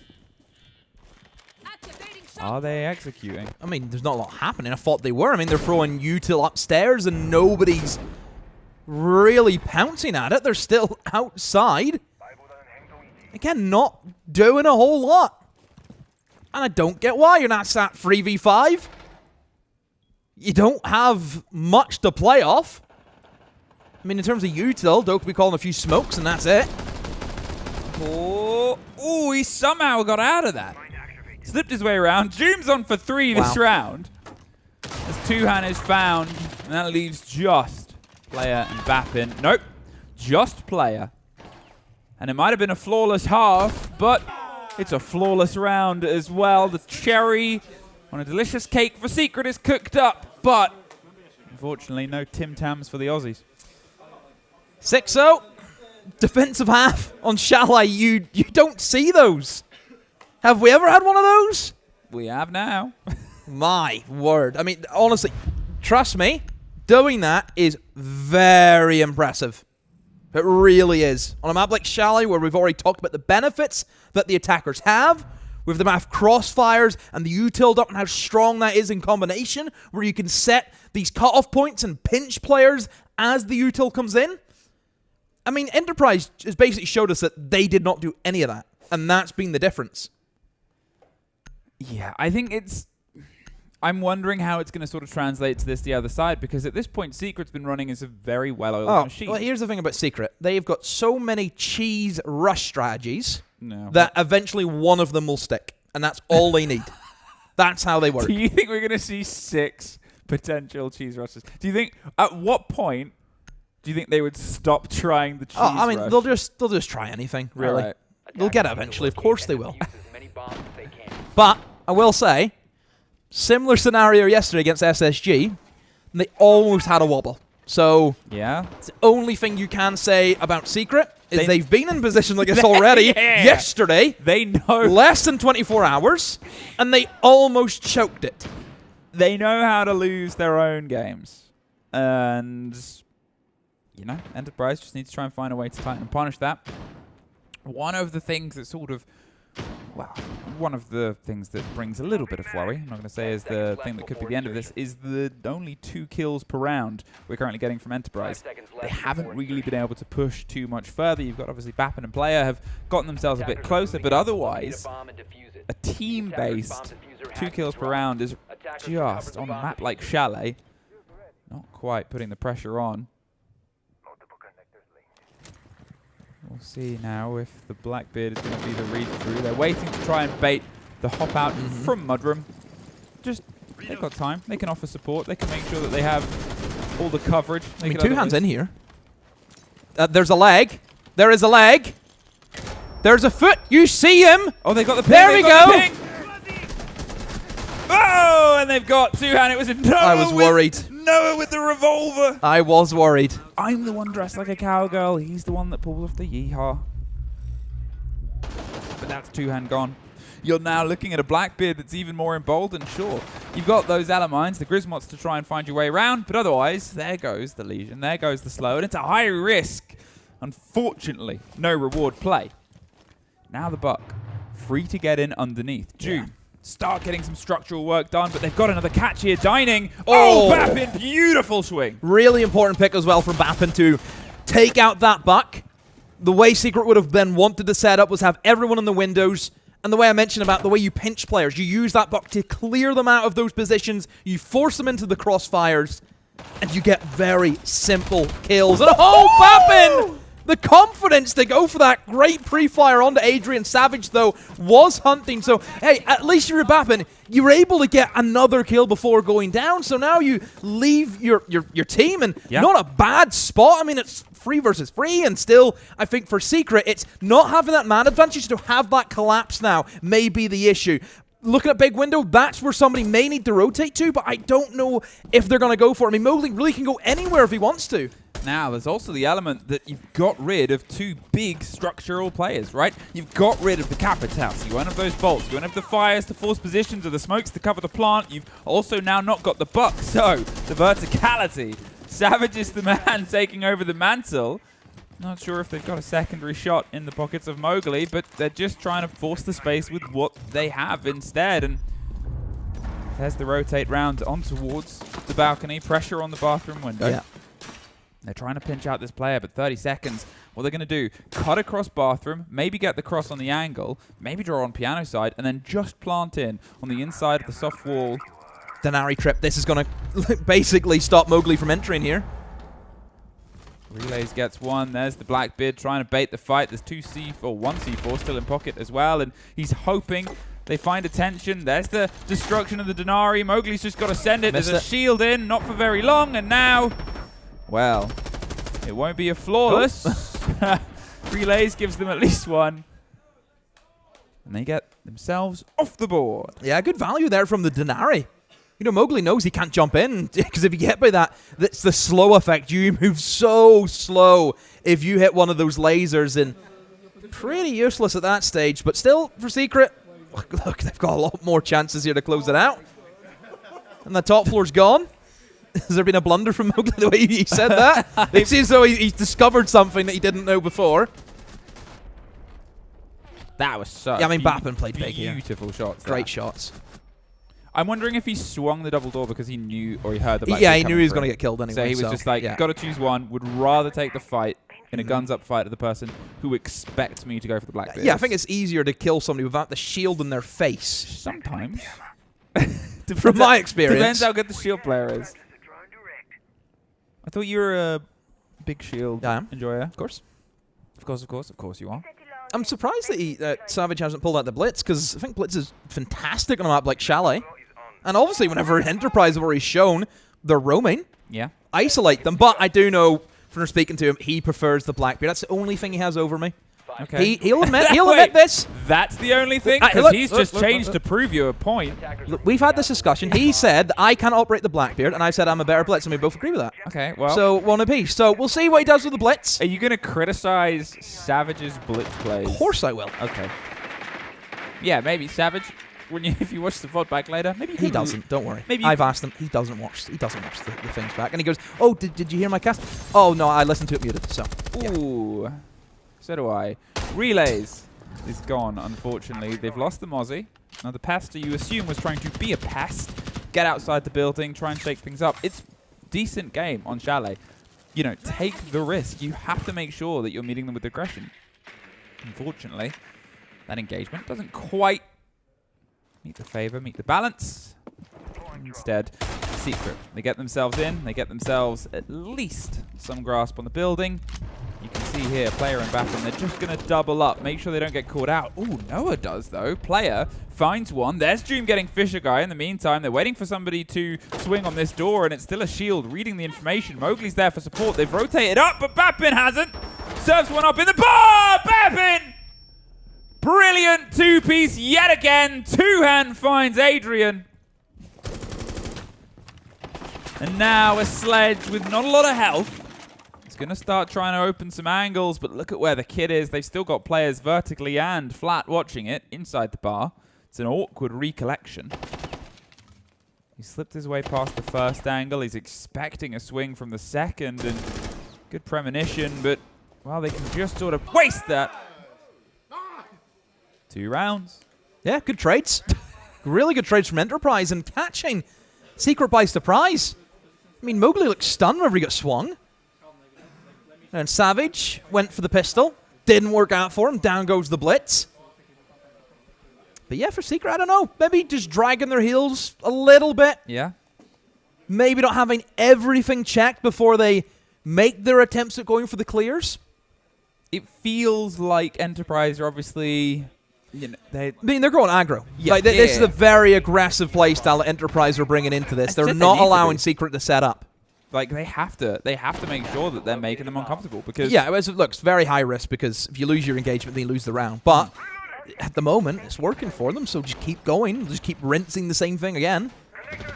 Well, really, it's up to Secret to change and adapt and how they want to go about things. It's also worth sort of mentioning the opening kill has gone their way twice here, Secret, and they haven't been able to turn it around. As I said, it's the high risk. It was relays the previous round, 2-hand the round before when he was caught in Mudroom. Those are risky procedures, but the prognosis turns out okay by the end of it. So Secret, they really need to try and lock this one together. If this round goes away, you assume a timeout will come from the side of Secret, because, lads, what's going on? Oh no, we're doing that Secret thing that we do. One for all for nothing. Enterprise again, they are playing. Secret go all the way to OT, or even just close enough, because speaking to them, and they said, oh, whenever it went 6-5, we started to worry. Yeah. So even they know that they cut it really close yesterday against SSG, and look, you need to be able to close it out, because, you know, if you keep letting teams get back into it, eventually one will clean sweep you. One will get the full 6 rounds back, so you need to close this out in good time here, Secret. Relays almost got baited by the drone there. They knew each other were close, but I don't think Relays realized they knew that he knew. The destruction towards the window, and they're just not going to sit around. Fair enough. You know that there's going to be pressure that's coming around. You know they're good with utility. You know that they've probably got the Capital, which they do. They've got grenades, which they do. Don't give your life to them. Decent amount of util, though, still towards Fireplace. You have a shield set up where player is on the Wamai, and again, if there's a Wamai, there's probably going to be discs not too far away from him. So this is going to be the point that Secret need to try and combat against, and they also have a good deal of util. You've got the Grim, you've got the Capital, you even have the sense if you want to try and cut off an angle and rush him. But not just Wamai, ADS is up there as well. They are really building. Top Rafters is a power point and a power position, and as the first bolt gets used on towards that position that's already been left, well, where are you going to put the second bit of fire? Secret. They're going to have to try and put some pressure from the Ego Balk side. See if they can try and pinch out on towards player, on towards Bappen's position there. But otherwise, nothing else has been tested. You're sort of looking at Piano, where they've started to make their moves across. They've still got time, and the shield's going to go for that stretch. As I said, on towards this position. And try and build from it from the other side. There's the first play. The Bees try and force the player into be a bit scared of what's going on. The grenade will get rid of the shield. They'll slip their way back, and the sense roll goes out. There's the cross. There's almost a bit of team damage, but Fisho finds one. Savage gets the response, and they've actually strong-armed their way in. Great shot. Bappen continually causing problems with 2-hand getting one in the mix, and now a 3 versus 2. Savage, he said he prefers a Blackbeard, and yeah, he's moved off the blitz and found himself a 2-piece. But 30 seconds, no kit. Do they know about the player on the stairs? Now they do. Good drone work from Savage. That would have been nasty if you let that Jaeger just sit there, but I mean, still not a great position from Secret. They don't have a lot of time left. They need to try and pick up the kills quick. Nade goes out to try and keep that Jaeger at bay as Savage now just trundles on in through lobby. Diffuser going to be picked. They just have to try and drop the hatch and plant. Well, they've dropped the hatch, and They've not planted. Savage gets himself a third for the round, but with 6 seconds, Enterprise just needs to keep a bit of width, and Bappin needs to keep doing what he has been doing. I said it at the start of the half. I worry. They're only averaging 2 kills per round, and Bappin went, you're right, so that's going to be my average now. What a second half he is having so far. They're doing it. Halfway to the comeback being completed. I mean, I'm waiting for the Twister timeout. Twister called his timeout very early on in the SSG game. I believe it was 6-2 when he called the timeout after SSG got 2. He has left it here. Is he going to call the timeout now before we head into the next round? He has to. Blackbeard has been banned, which we'll find out about in just a second. There's the second. And Wamai was the response as well. I think they've sort of realized.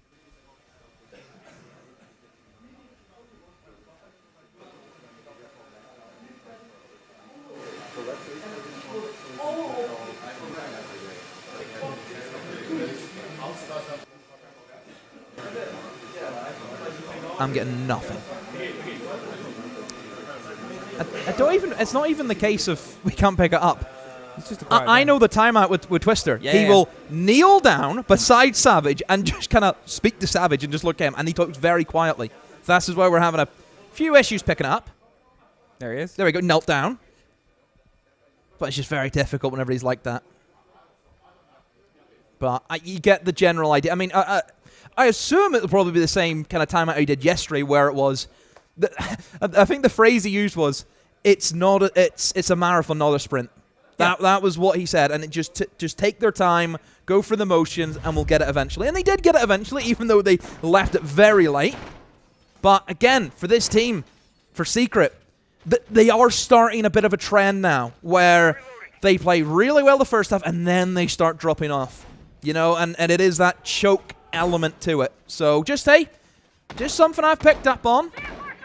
Let's hope it doesn't happen here for Secret, but for Enterprise, that's what they're after. And again, Enterprise, the aggressive playstyle is working for them. Oh, yeah. And whenever they're hitting great shots, that's also the gunners are gunning. Bappin, we keep mentioning the name. Oh, it's brilliant. Yeah, it's fantastic to see, and just keep riding the wave. You don't know what can happen. The pressure isn't on Enterprise, the pressure's on Secret. If Secret let it choke, that's more of a disaster.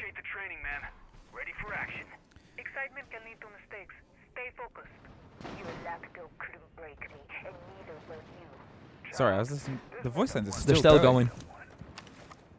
All right, now they're done. That was a lot. That was like good 20 seconds at least. Everybody wanted to have a word in. It's a panto. No, it isn't. 2 shields gone. Blackbeard's gone. And you know, he's been able to make some work happen with the Blackbeard. They've done some damage, but I'm wondering if getting the mentality away from the Blackbeard and that shield usage might be something that helps push them over to the end. Fisher guy almost caught out first. We said the entry hasn't always been the de facto decider of how the rest of the round goes, but the last round was the first time Enterprise were the ones to get it in a bit of a time. So they're getting better at it. You need to try and make sure the one game you had under your sort of grasp doesn't slip away. So right now the setup from Secret seems to be, again, the traditional solar take, where you're going to open up with the Ace, use the ranged tower breach, create that breach in towards bedroom.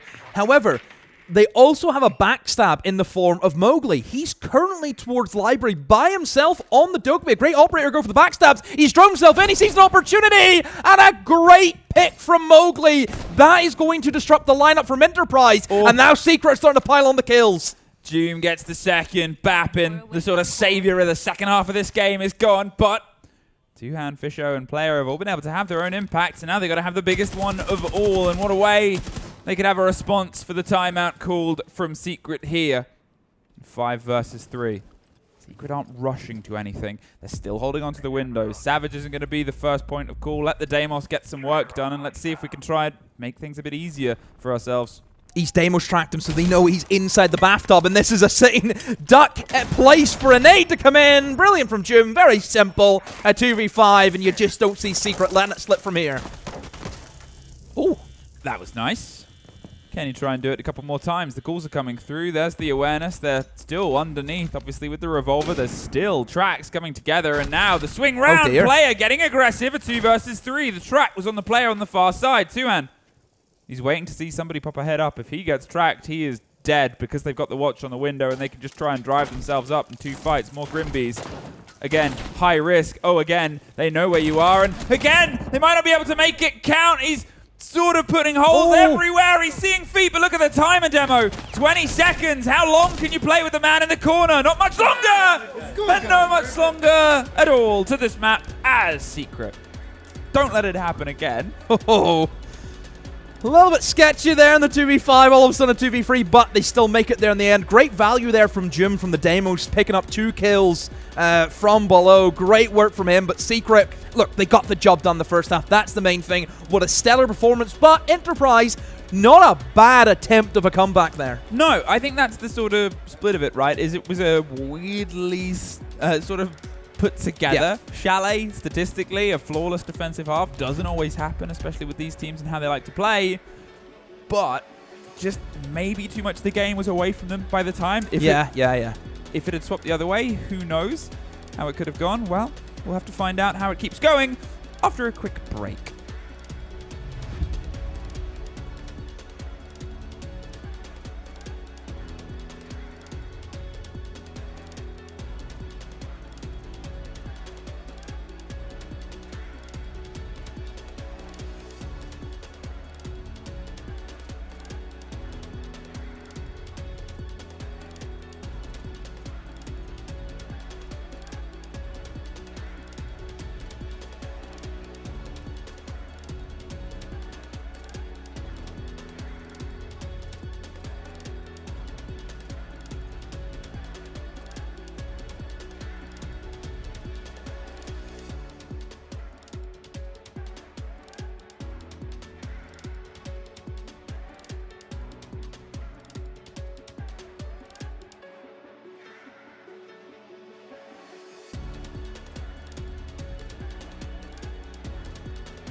Signs in the sky and the stars around us.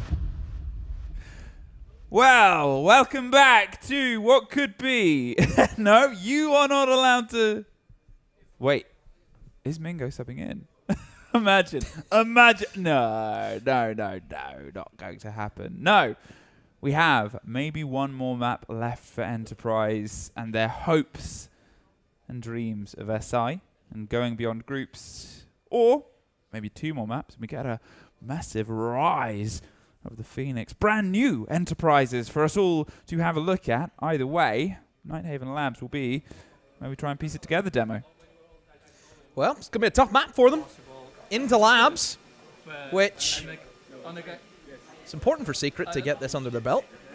What are you saying, Savo? The guy Mads, for example, I felt like he didn't even, I don't know, like you were picking him at all. You almost let him go back when we actually for him. The guy Mads.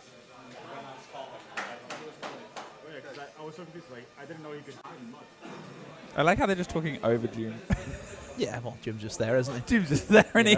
I will say, by the way, Savage sounds fine. Savage in the game is a little bit more difficult to understand because the accent starts to come in. It's the only thing I will say about Savage. And that's from reports of Jim. Jim's like, sometimes I don't even know what he's saying. So, Nighthaven Labs, this could be the final experiment for Enterprise. Or can this be the start, as I said, of a story? You don't believe in them. Time for them to prove you wrong.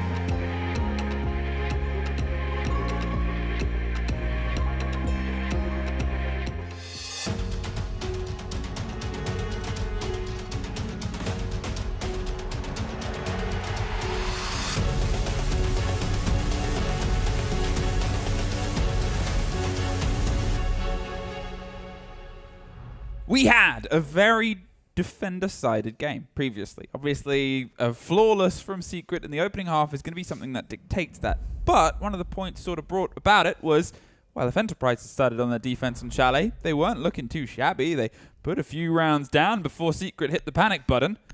Now they get that chance. Now they get that chance to sort of demonstrate how far they can go on this half.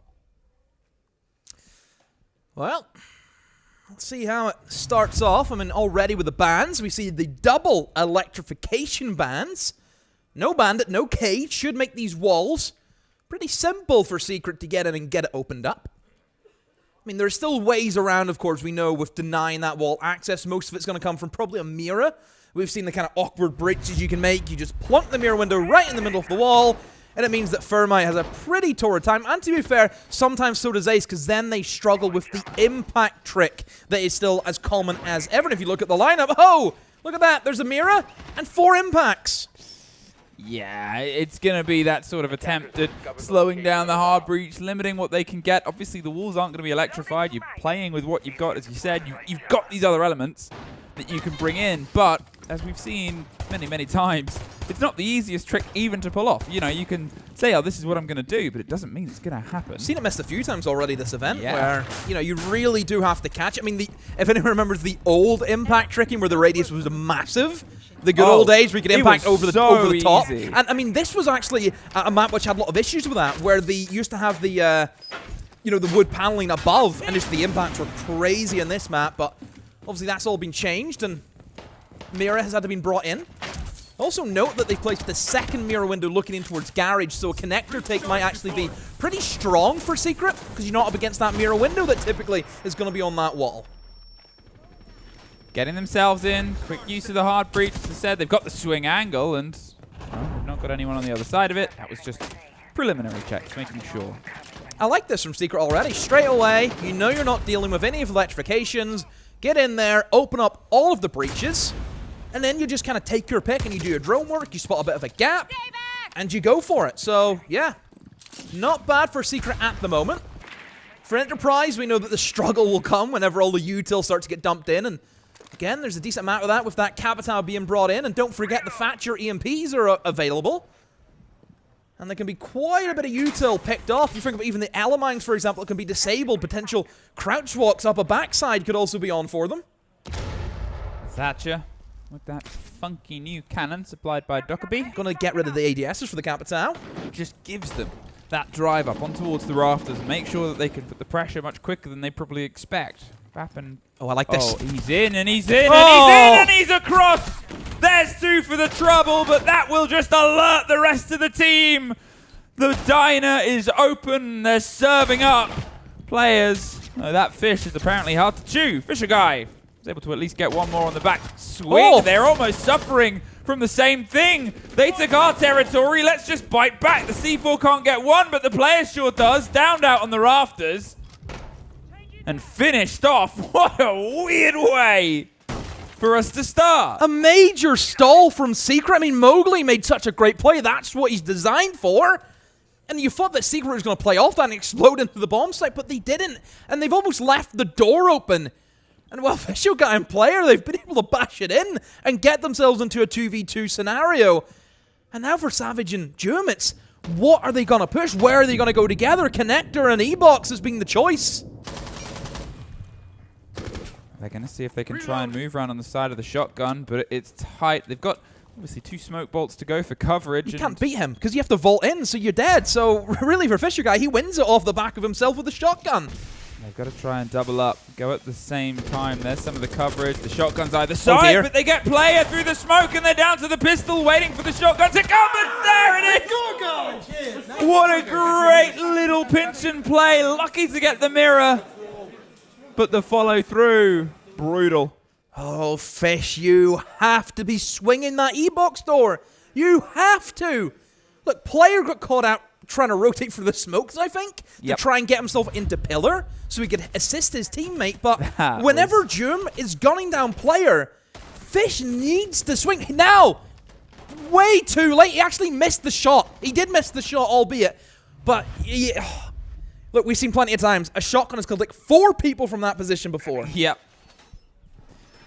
Oh, couldn't quite lock the door. I mean, Doom's thinking, how am I alive?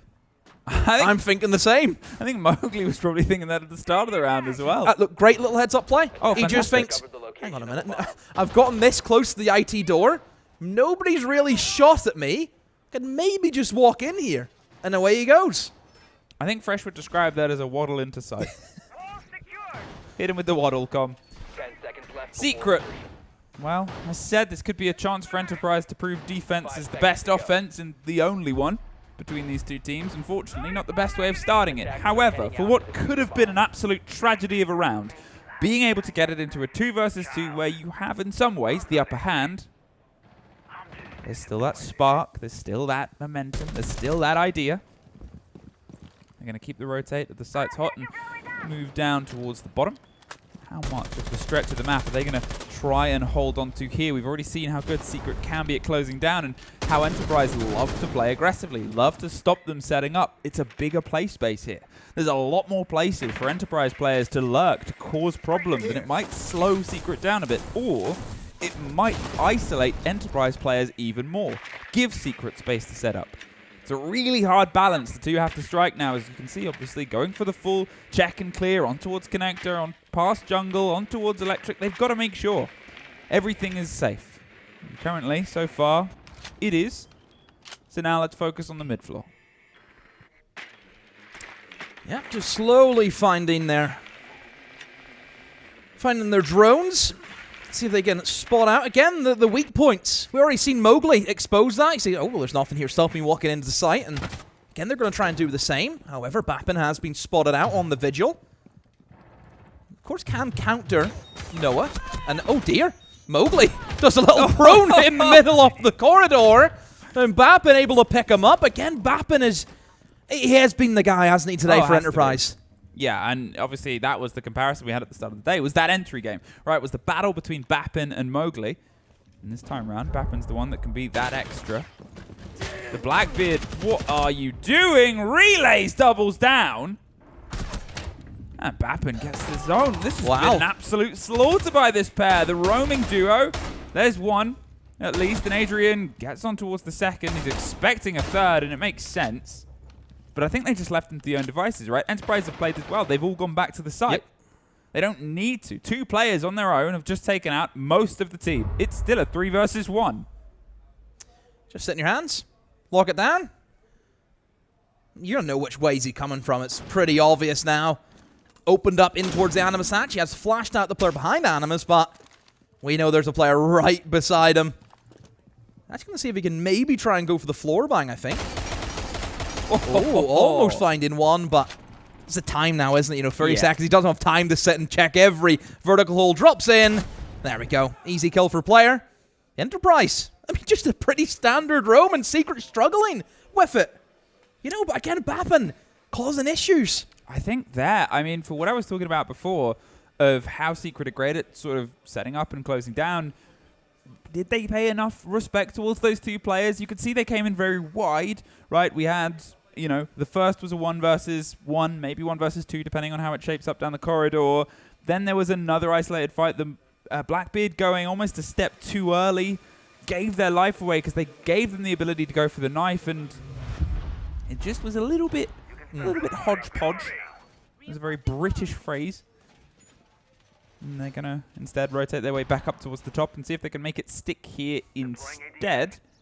We'll see how things go. The less messing around in terms of the hard breach with the current setup. They're just going to try and get things open, not play with the pocket breaches, not go for the gun game. Yeah, I mean, you look at the lineup. The Blitz comes in for Savage. Ying as well for Noah. I mean, typically whenever we see those operators, it is derived from Fish, is where a lot of those takes will come in from. Try and get the shield rotated around, take the rafters, and then switch the play over towards Fish. Use the Ying, blind everyone, send the shield in. But even still, the shield gone as well. Savage on the glass. Even Secret, just not really sure what they want to bring themselves, but they stuck with this lineup. Again, I still think Fish is going to have to be the play based on the operators that they have. But they're still going to have to go for the kind of motions of let's get all these walls open first of all. And again, it makes sense. You look at the bans, you target the bandit, you target the Cade. There's a reason for that. Just so it makes this part of the kind of game a lot easier for yourself. Well, Hibana slightly messed that one up. That's fine. Fine. What are they going to do? Bandit trick it? Hang on. Is there a... Okay. How has that little bit survived? Breach looks good. Yeah. Huh. Some strength in that metal to hold it up, isn't there? Like the tiniest Defies the physics. Aw, they tried. Oh. They gave it a go, demo, and, well, can they pass through it? Probably not, I think, and they're just going to instead try and... Oh, never mind. Okay, It's fine. It was fine. It. They just absolutely pushed on. IG is exploding. They get 3. They get 2. They get down to 1. Fisho guy. Suddenly all that's left, not for very long. Nice breach. That's all they needed. Yeah, the explosive nature of the operators going in. Obviously, the Ying creates a lot of chaos, but I don't know. I think just that breach really stole it for me. And it was just the fact that you think, oh, the breach is looking pretty bad, and he just strolls on through it, just crouches through it. But yeah, again, it's that Ying. It's the power of those operators.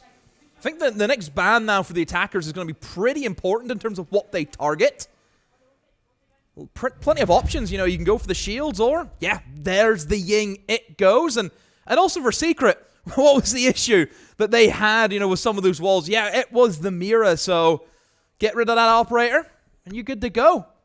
So Secret, 2-1 at the moment. And don't forget, I mean, this is the attacking side. This is where we know Secret and their pedigree and their attacks are so good. Yeah. It's all about just racking up as many rounds as you can. But for Enterprise, again, I don't think that they've necessarily played bad in some of those rounds. It's just, it's a lot of util to kind of take in, and all it takes is missing that, you know, that shot maybe once or twice and really open things up for Secret.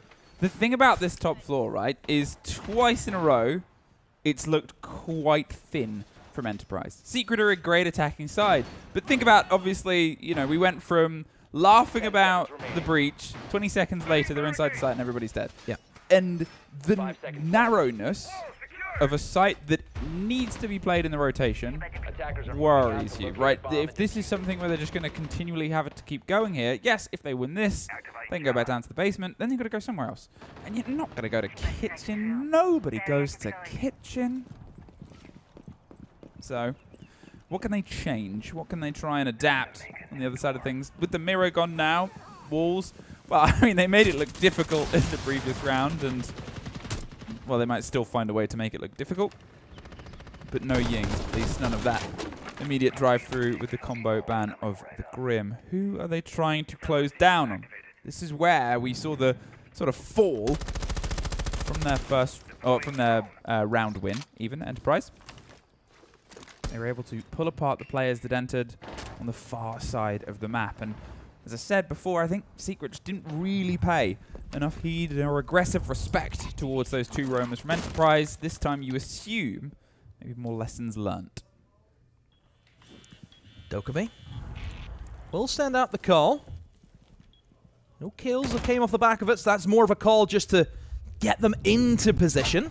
And oh, Jum! Somebody spotted that punch hole that he made, and it was face shoes inside of games right now.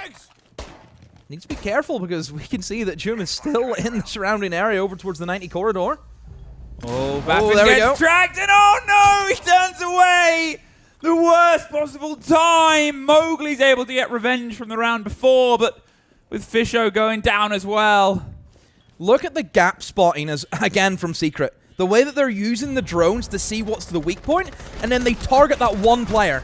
Ooh, Relays does find Adrian. He looked a little bit lost on the top floor, but now they roughly know where his army is. Is she going to try and dip her way out? There's the motion. There's the flashes coming through, and just finds a little narrow passage of safety and is still looking for the aggression in the fight. But then, finally, falls back. 50 seconds or so left, and instead they're going to see if they can try and maybe push up Fish, but they know about it. Yeah. And now they know you're the only one left. So, 2 and... Oh. Good fucking call.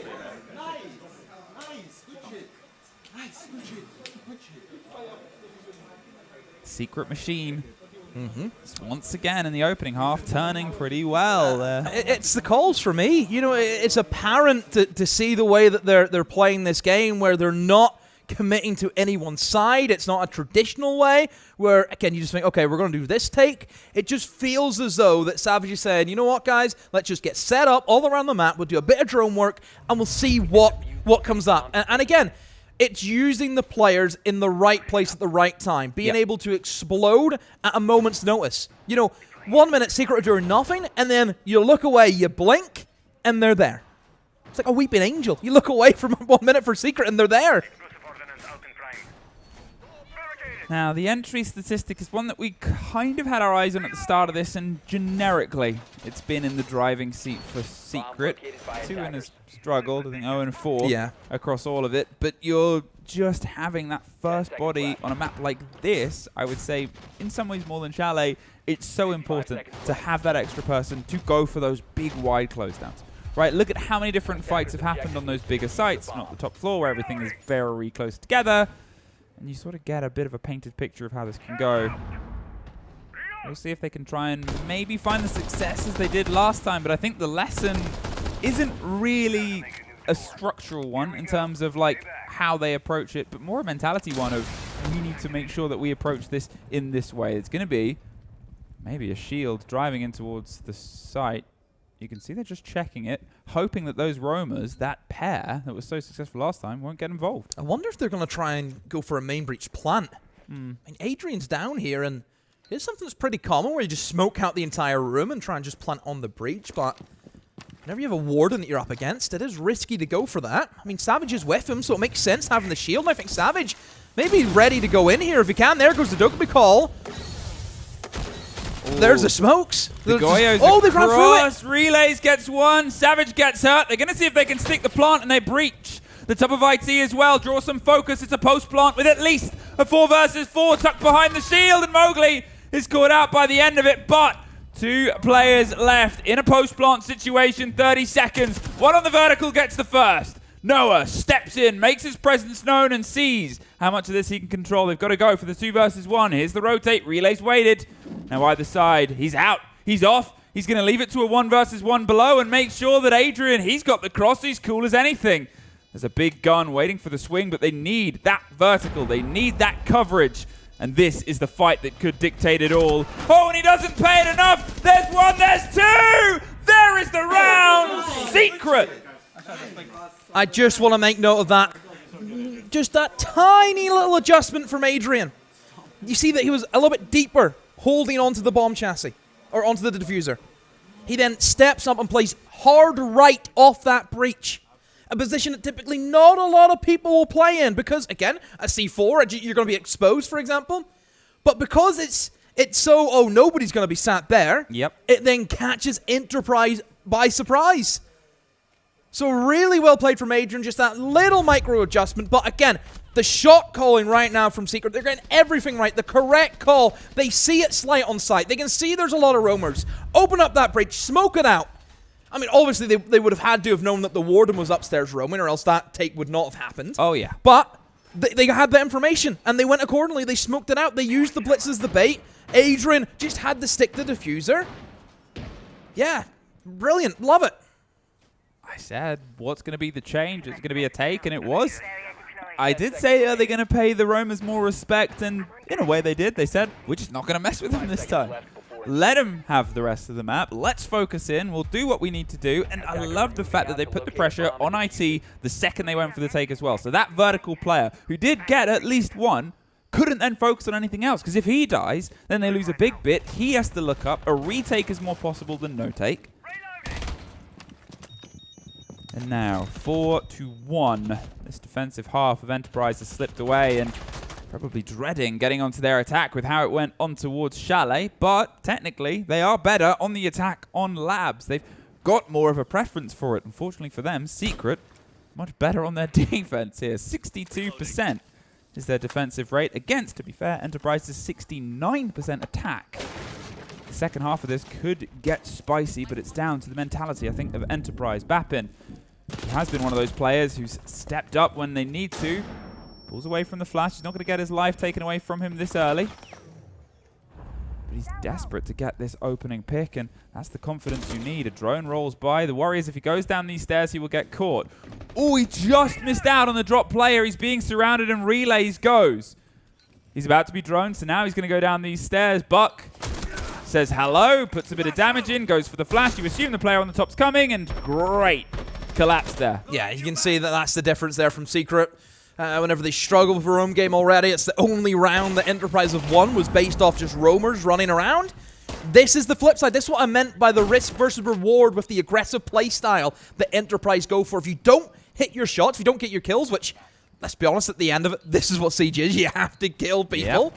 Yep. This is what's going to happen. You're going to put yourself in those defects where you just don't have the numbers. I mean, that is great timing there from Fish. Yep. Right place, right time.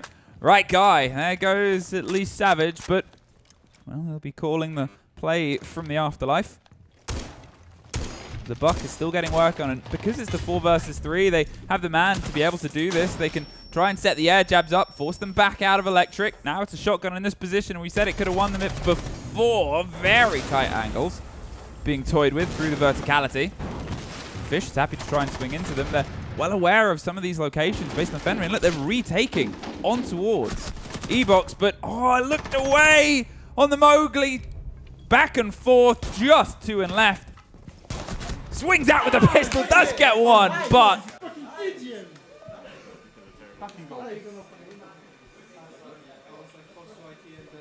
5-1.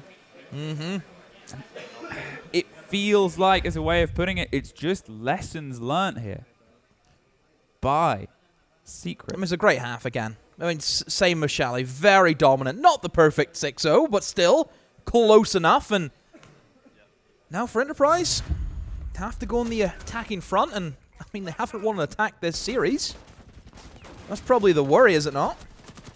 Well, I think it's a very fair thing. We'll put that in the concerns pile. I've logged the concern. Quite a lot of concerns at the moment up there, I can see. Yeah, it's a big pile. But Secret also have concern pile. I mean, yeah, don't bottle it. Yeah, exactly. A little bit of a wobble here and then where we're worried about them. And look, I think for Secret now, that just go and close at 7-1. Just go and do it. Do what you need to do. Secret is a team that they can be their own biggest enemy. Yep. Multiple times. So here, with 5-1. Enterprise on the wrong side of the flawless. And to be fair, obviously last map, the half was, what, 6-0. And then they got themselves 3 rounds back. They started to believe this time they can get themselves 3 rounds back, then lose one. But then still, you know, have a bit more room, have a bit more as long as they can keep themselves off of map and series point, they can keep the pressure up. And that pressure is almost doubled for Secret. It's tough being on the 6th position sometimes to get that last one. Imagine if you're 2 steps away and things start to go the same way they did before, right? You start to see the patterns the same as you did against SSG, right? It's the difference. Can be. Is this just hopium for Enterprise? I don't know. Look at the bans. Same bans for the defense again, where we're seeing the Cade and the Bandit. And therefore, the Mirror's going to come in to make those breaches awkward. In terms of Secret, ban the Grim, ban the Blitz. Again, just operators that you just don't really want to play against because they cause issues. We're well aware of that. I mean, Enterprise in their lineup. Just the one hard breacher, which can be a little bit of question mark because typically the way that this map plays out, and especially this top floor, you almost use the reinforced walls kind of like two sets of walls. Yeah, you have the exterior ones, which is your IT and your outside connector. Oh, yeah. And then you have your 2 sets of inside walls being your garage wall, and then also your inside connector walls. Yeah. So only having just the one guy with 3 Selmas, you're not going to get everything opened up. Especially with the Mirror being played against you, right? Especially when you know they're going to be trying to make these breaches awkward. You've got yourself a hop, and this is your last one. Which means that anything on the rafters position becomes very tough. You know they've got the Keepers. They're going to be trying to play that extension. They're going to be putting pressure in. That's going to just eat out more utility, whether it's guns, whether it's whatever. And then they've got pockets full of flashes. Going to see if they can try and swing around the corners. Because they've used both frag grenades already somewhere as well. The Clash itself is going to be that constant problem. She's just getting a read here against the Flores. I mean, not entirely. I guess they're just getting rid of the position. Yeah, I mean, they've nothing to counter this Clash. That's the worry with the lineup that they've brought in. So really for Adrian, as long as he rotates correctly to where his team needs him, should be fine. But half the round gone, and we still have yet to get to that kind of phase 2 of what we see on Labs, where you then have to start moving into Garage, moving into Connector, and taking those positions before then you start going in towards the bomb site. So they're kind of very close here at the moment. Where are they trying to get the push from? Obviously, they've opened up pressure. Can't go that way. Mirror window. Oh, Mi- actually, 2 Twitch drones in the pocket of player. So maybe, but getting a Twitch drone in is always that. Is it? Is it going to get in there? Is it going to get shot? We don't know.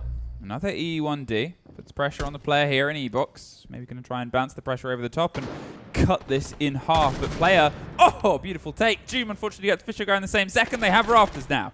Can they try and just swing their way through? Player still getting some work done. Player gets himself 3 for his trouble. Doom, he's going to swing out on towards E-Box and get the lock in. Great pre-fire, but now they can focus their attention back towards this side. You've got Adrian on the Clash in their own engagement. A 1 versus 1. Oh no, sorry. Oh no, sorry. Adrian on a dime finds it. And that leaves a 1 versus 1. The Clash looking for his 3rd, and he finds it all. Bit early for the music. But I mean, to be fair, it was a hell of a play. He deserves it. What a play. The quick switch from one to another one to another one. So impressive from Adrian. And it's that Clash. I mean, you seen the player come in free fish. The shield was there. He can't do anything against him. Wow, Adrian just took his head off. And I mean, wow. But again, for Enterprise, it's weird because they, once again, I feel we're in a position where they could have won that round, where they had a really strong man advantage with a 2v4, and they let it slip. And I think that kind of sums up the game for them today. Got themselves up into pretty decent positions, and then they just slipped through their fingers. And it's a shame. It's got to be frustrating, right? It's got to be frustrating knowing that, obviously, all the things that I talked about of trying to stay off of Death's Door for as long as you can, being in a position to start off strong. Start off as you mean to go on. Yeah, it was built by some great player, driving in with that switch, getting some damage done, and then, unfortunately, it goes away from you in a manner like that. A Clash 3-piece whilst being surrounded. Attackers are heading out to defuse a But Enterprise still not over yet. Obviously, as we showed at the beginning of this, if they lose this series, their fate is in effect out of their hands. Their day off is tomorrow. They will have to watch other teams play to see if it dictates their chance at surviving groups. And that is nothing anybody likes having to do. Secret, in the meantime, they win this. They can confirm themselves upper bracket. Yeah. Big for them. Again, for Secret, has to be up there as probably at least top 5 in terms of predictions, so people would have put to do pretty well. I think a lot of less Secret would be high up there because we know the capabilities of the team and really the rise of them over the past 2 years, you have to say. It's been really strong.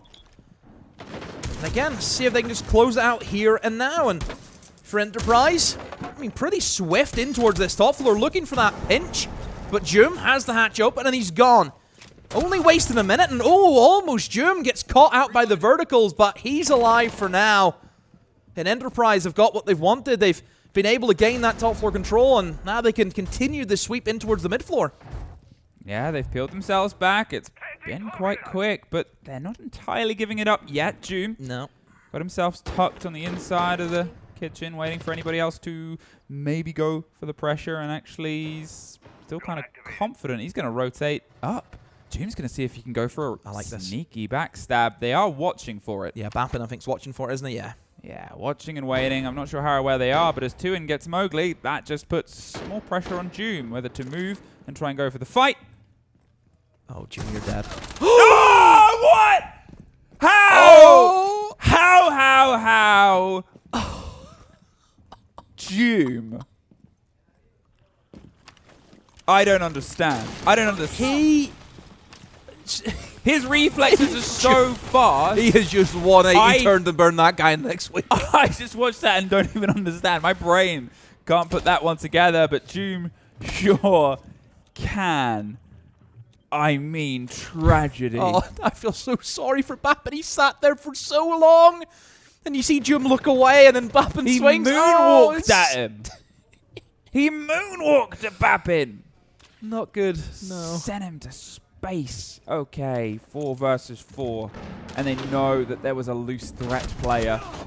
There's a knife onto Adrian, but Adrian gets Fisho in the meantime. Not entirely sure how that pieced together, but they're inside the site. The kit behind the pillar. There is Relays. Massive kill on towards the Lurker, but Tuan, he pulls off the plant and he finds a slightly different location. They have the pings. They have the pressure. They have the first, but they have themselves going for the plant. 4 seconds. Has to stick it. All for play for, all for nothing. It's down on the kit, and it is Secret. Good shit, man. They get themselves both maps. They get themselves up a bracket.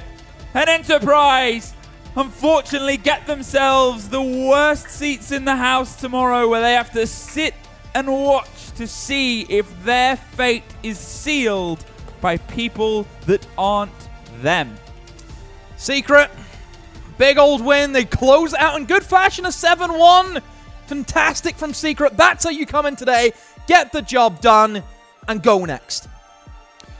It was the lessons, in a way, sort of put to them in the first map. Things were looking shaky. Things were peeling away from them. Secret were doing Secret things. And, yeah, the performance that followed through, whatever conversations they had, sort of showed what this team is capable of. And you said it. People expect them to be at least the top 5 team. There's a lot of teams, actually, that people expect to be in that top, and not all of them are currently playing like it. Secret, well, they just might be that difference maker. And look at the team performance. Everyone there, everyone having a great time. Joom gets the MVP today. But again, everyone had a part to play. I don't think there... Yes, Joom may have got the most kills, but I don't think there was a standout on that team today. I think everyone stood out. No, I think that's sort of the idea of it, right? They make sure that they operate as a team. We saw Mowgli make the big plays that he did. Adrian with a 79% cost as well, just is continually offering towards the team themselves. And unfortunately for Enterprise, although there were these moments, being a little bit slower to get in towards Chalet seemed to, unfortunately, hang over their heads throughout the rest of the map. And, wow, unfortunately that is another loss that they have suffered. Another couple of maps. But where do they go from here? Well, I watch it from the sidelines. Secret, where do they go?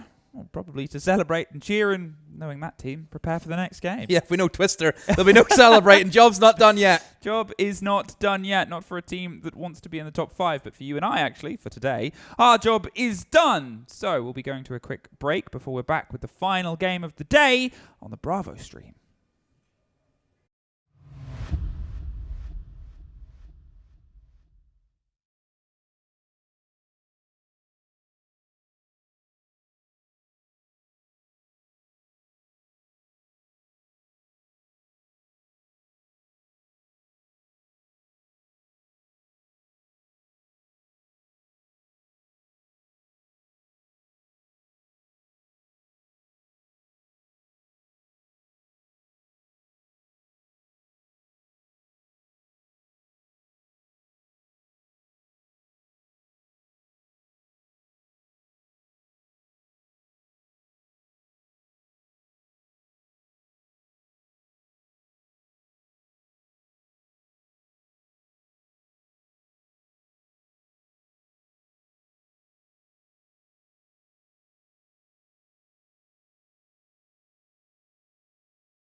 Signs in the sky and the stars around us fade to black.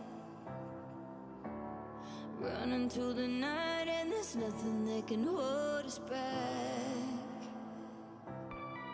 Just feel the thunder in my heart till the lights go out. If I go down into the dark, won't be turning now. I'm gonna fly, break on through, 'cause I'm human just like you. We get so high, bulletproof, 'cause I'm human just like you, like you.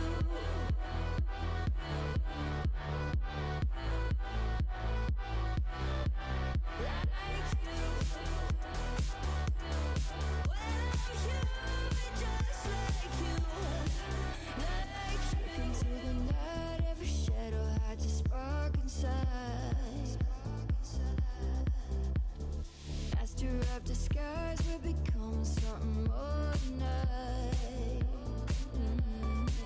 Just feel the thunder in my heart till the lights go out.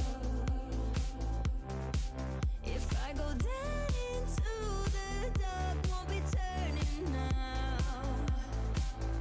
I'm gonna fly, break on through, 'cause I'm human just like you. We get so high, bulletproof, 'cause I'm human just like you, like you.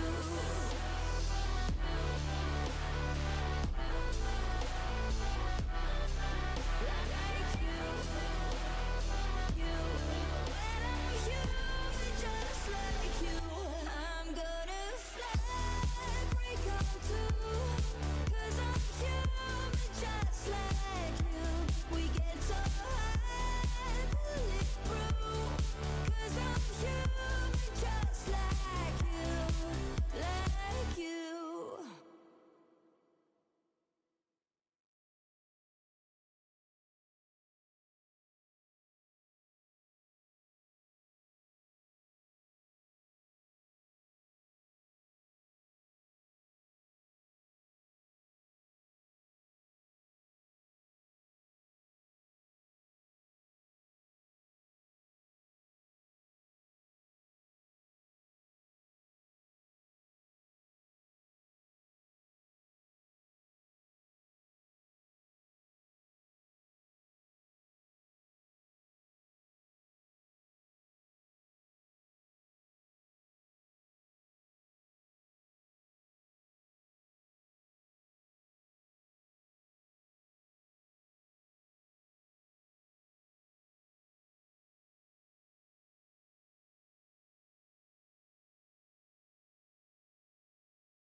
Every Six Invitational final is a storm of pressure, a clash of tension. They leave a mark that doesn't fade. Boston, are you ready? The Six Invitational 2025 begins now! We need to want it, CSI. We need to want it. Everybody always talks about being mentally prepared for a game, and no one really knows what that looks like. Especially that pressure of SI. As a player, that eats you up. Everything is possible.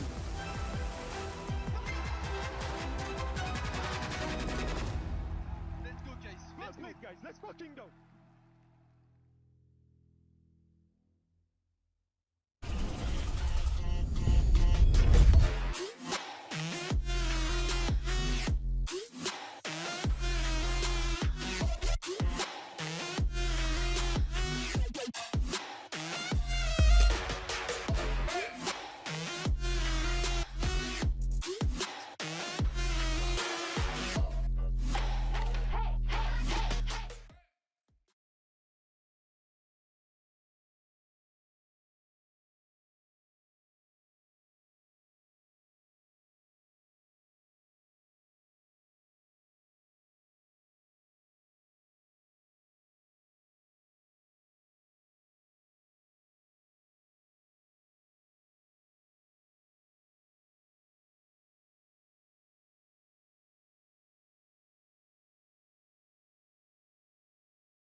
Invitational final is a storm of pressure, a clash of tension.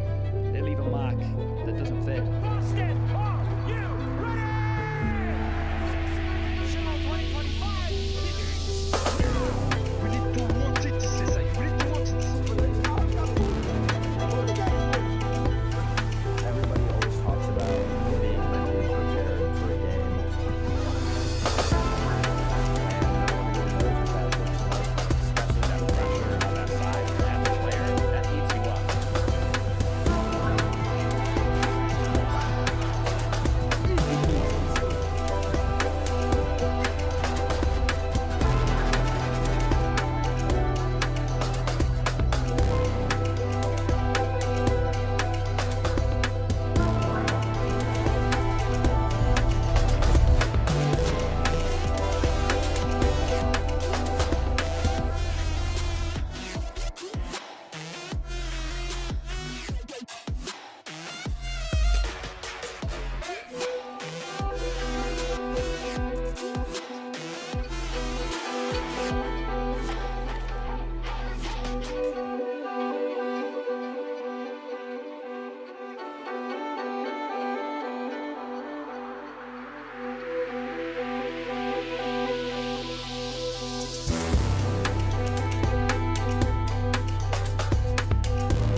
Welcome back, everybody, to the Six Invitational. Here on the B stream, things are heating up. Man, we've been treated to some crazy upsets today.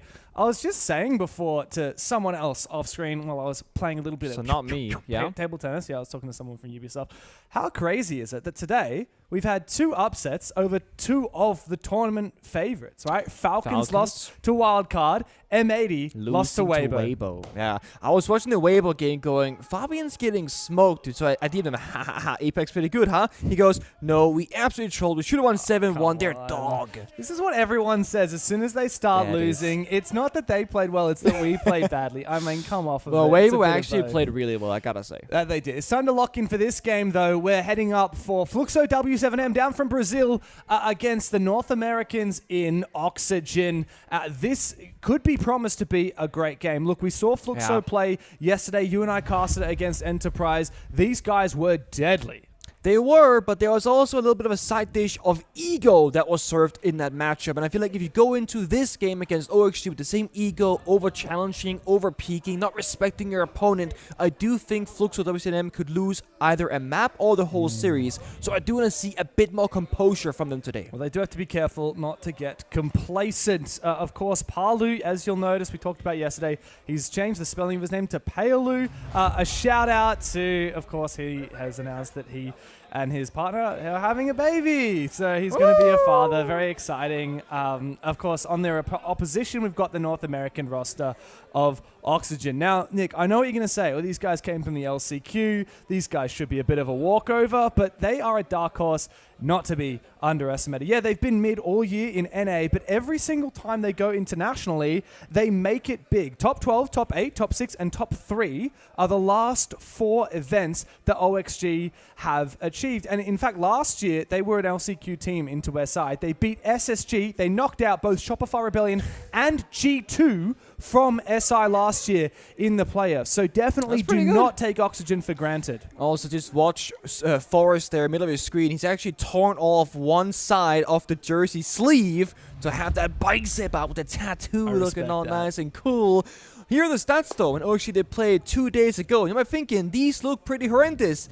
Yeah, they were. Yeah. They actually got kind of, toyed with. They got slapped around. They were playing against Team Secret, who are a very aggressive ego team. And yeah, Secret are currently undefeated as well in their group. The thing is, you look at Oxygen's game the other day against Team Secret, and you think about the way Team Secret play, not too dissimilar to the way FLUXO W7M play. There is something there. Oxygen have to be careful going up against really aggressive rosters. You can see from the stats individually they didn't perform that well, and that's going to be even more further now that we look at the stats here. Atom, who's not typically one of the core fraggers, he's more of the backbone player, but 95 EPS, it's actually pretty respectable, but I mean, that's the best of the whole team. So I say, these are the best performing players in both 2 teams. It was Lobin and Volps together that actually keep up that really early spearhead kind of aggression, with Lobin getting the majority of those injuries and kills there for highest EPS in the end.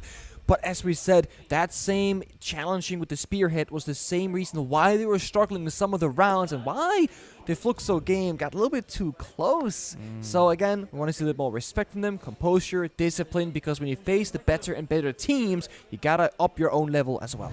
Very much so. Look, OXG, they have their work cut out for them, but we know what they're capable of. A lot of these players have had plenty of experience. Adam himself, I mean, he's actually played for some pretty good rosters in the past. He was on that Unwanted team, wasn't he? Am I crazy about that? Sorry, I was not listening. I was watching that. Was Adam on Unwanted? Oh, this is testing you. We need an Oh, I actually could not tell you. I'm getting up his thing because which team is? It was for one team, which is. We're checking. We are checking. Maybe he wasn't on unwanted. I swear the first time I saw Adam, I was really impressed. He was unwanted, yes! Oh, you feel so Win! validated. You feel so Win! validated. Oh, thank God. So he was on CL4L when they made their debut. Oh, yeah. At Montreal, and then he switched over to Unwanted, who obviously went really deep at SI last year. Yep. That team ended up splitting, going a bit everywhere. Obviously, a lot of the M80 roster is that old Unwanted roster. And he, of course, ended Some up to here on C9 as Oxygen. well. Very true. Yeah. Now we're looking at Loba. Now this guy is like the ultimate ego chow. Like that is his bread and butter, and he's always been like that guy for the longest time.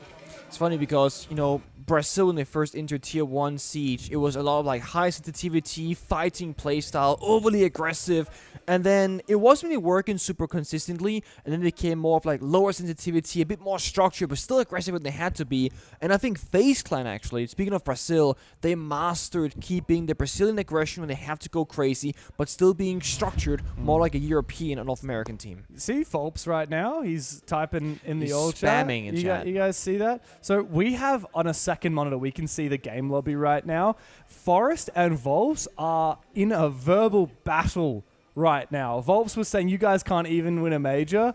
And then Forest returns and says, at least I'm not a crybaby. Your whole team knows that you are a crybaby. And then Volps is smiling, and he just said, Kizzy told me you guys are terrible. He also said, who are you guys? None. You are none. Oh my God, they're all laughing. Like this is just like it's clearly not actual beef. They're all loving it, but they're going pretty deep in it. Forrest is such a keyboard warrior. Look at him go, dude. He's getting fired up. Too much, man. It's way too much. Said Lobin is greater than Volps. Literally true. Based off our EPS score, literally true statement. That's true, but that's also talking about like the two highest ranking players I mean, on the it's team. still like good and great, right? It's not really a bad comparison. To put this into context, obviously, FLUXO W7M had a huge win yesterday over EP, like pretty dominant 2-0. Oxygen are trying to bounce back after getting slapped silly by Secret. Try and say that 10 times fast. So very much a different story for these two teams. FLUXO, look, they're poised to potentially top the group if they can keep up their momentum as we get into the map veto for this best of 3. It's Oxygen who have the first pick, and we are going back to Border. Why does it feel like we just keep on playing this map? I swear the last 3 series that we've covered and the last 2 I have watched were all happening on Border and or Bank, and we're going there straight again with Night Haven Labs as our decider if we need it. Yeah, I'm really excited for Bank. I haven't casted a Bank as of yet. We have not casted Bank yet. Bank. We've seen like 5 of them in the green room. True. We haven't casted... Oh, sorry, we have casted Labs. I really enjoyed the Labs, though. One of my favorite maps at the moment. Border... You know, I'll take it or leave it, but it's going to be a great map for FLUXO W7M. They looked very strong on this yesterday against Enterprise. Oxygen are looking to bounce back. There's no way. 86. There is no way. The cap on this back app. home, you guys are absolutely capping. You're joshing. You're kidding yourselves. North America are going to need to conjure some serious strength here for Oxygen because FLUXO W7M are about to give them a show.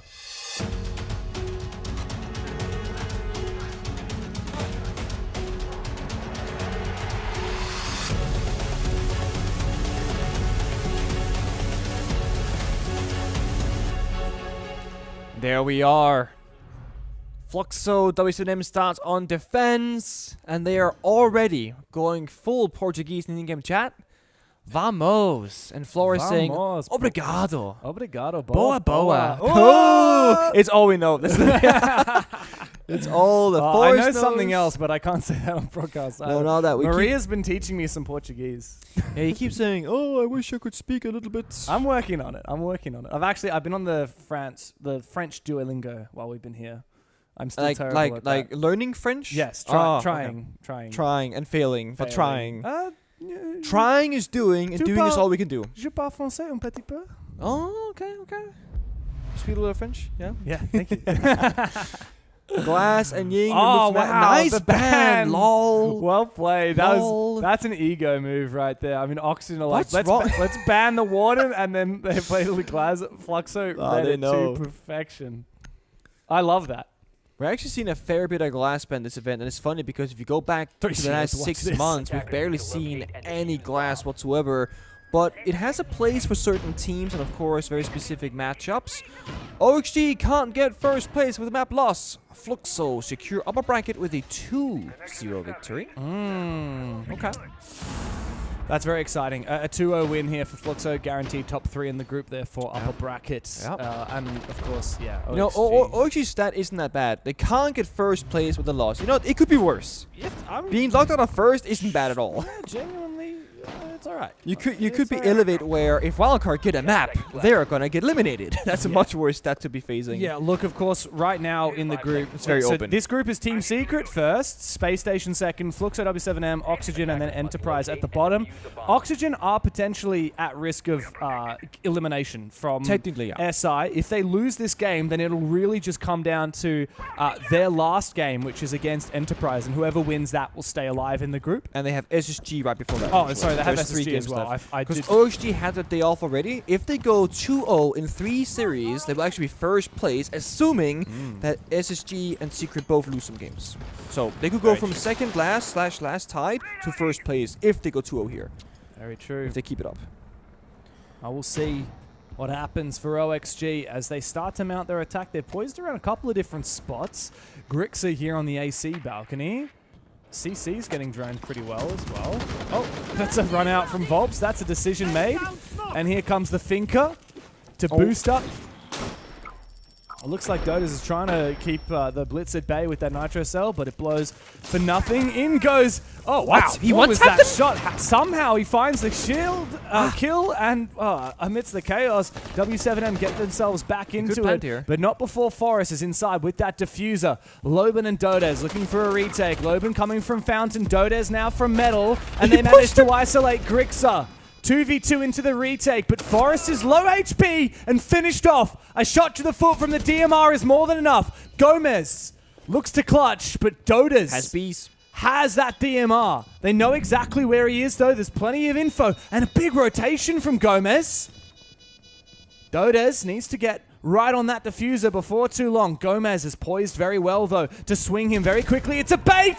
And a switch, and a 1v2 for Gomez. A very messy round, but it was counting in a good way with that. It was incredible how Forrest runs in and gets meleeed by the Aruni, but still gets one fire off, which I don't even think it made sound. It just happened at the same exact frame, so they trade. He gets meleeed, he gets a one-tap, gets on the plant immediately.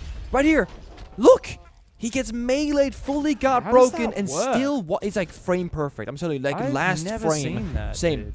He wasn't in fully ADS, so it's like a partial hip fire, but close quarter, of course. Can you shoot mid-ADS while you're a shield? You can shoot before getting fully accurate. Not in the very beginning, but like as you ADS in, yeah. Interesting.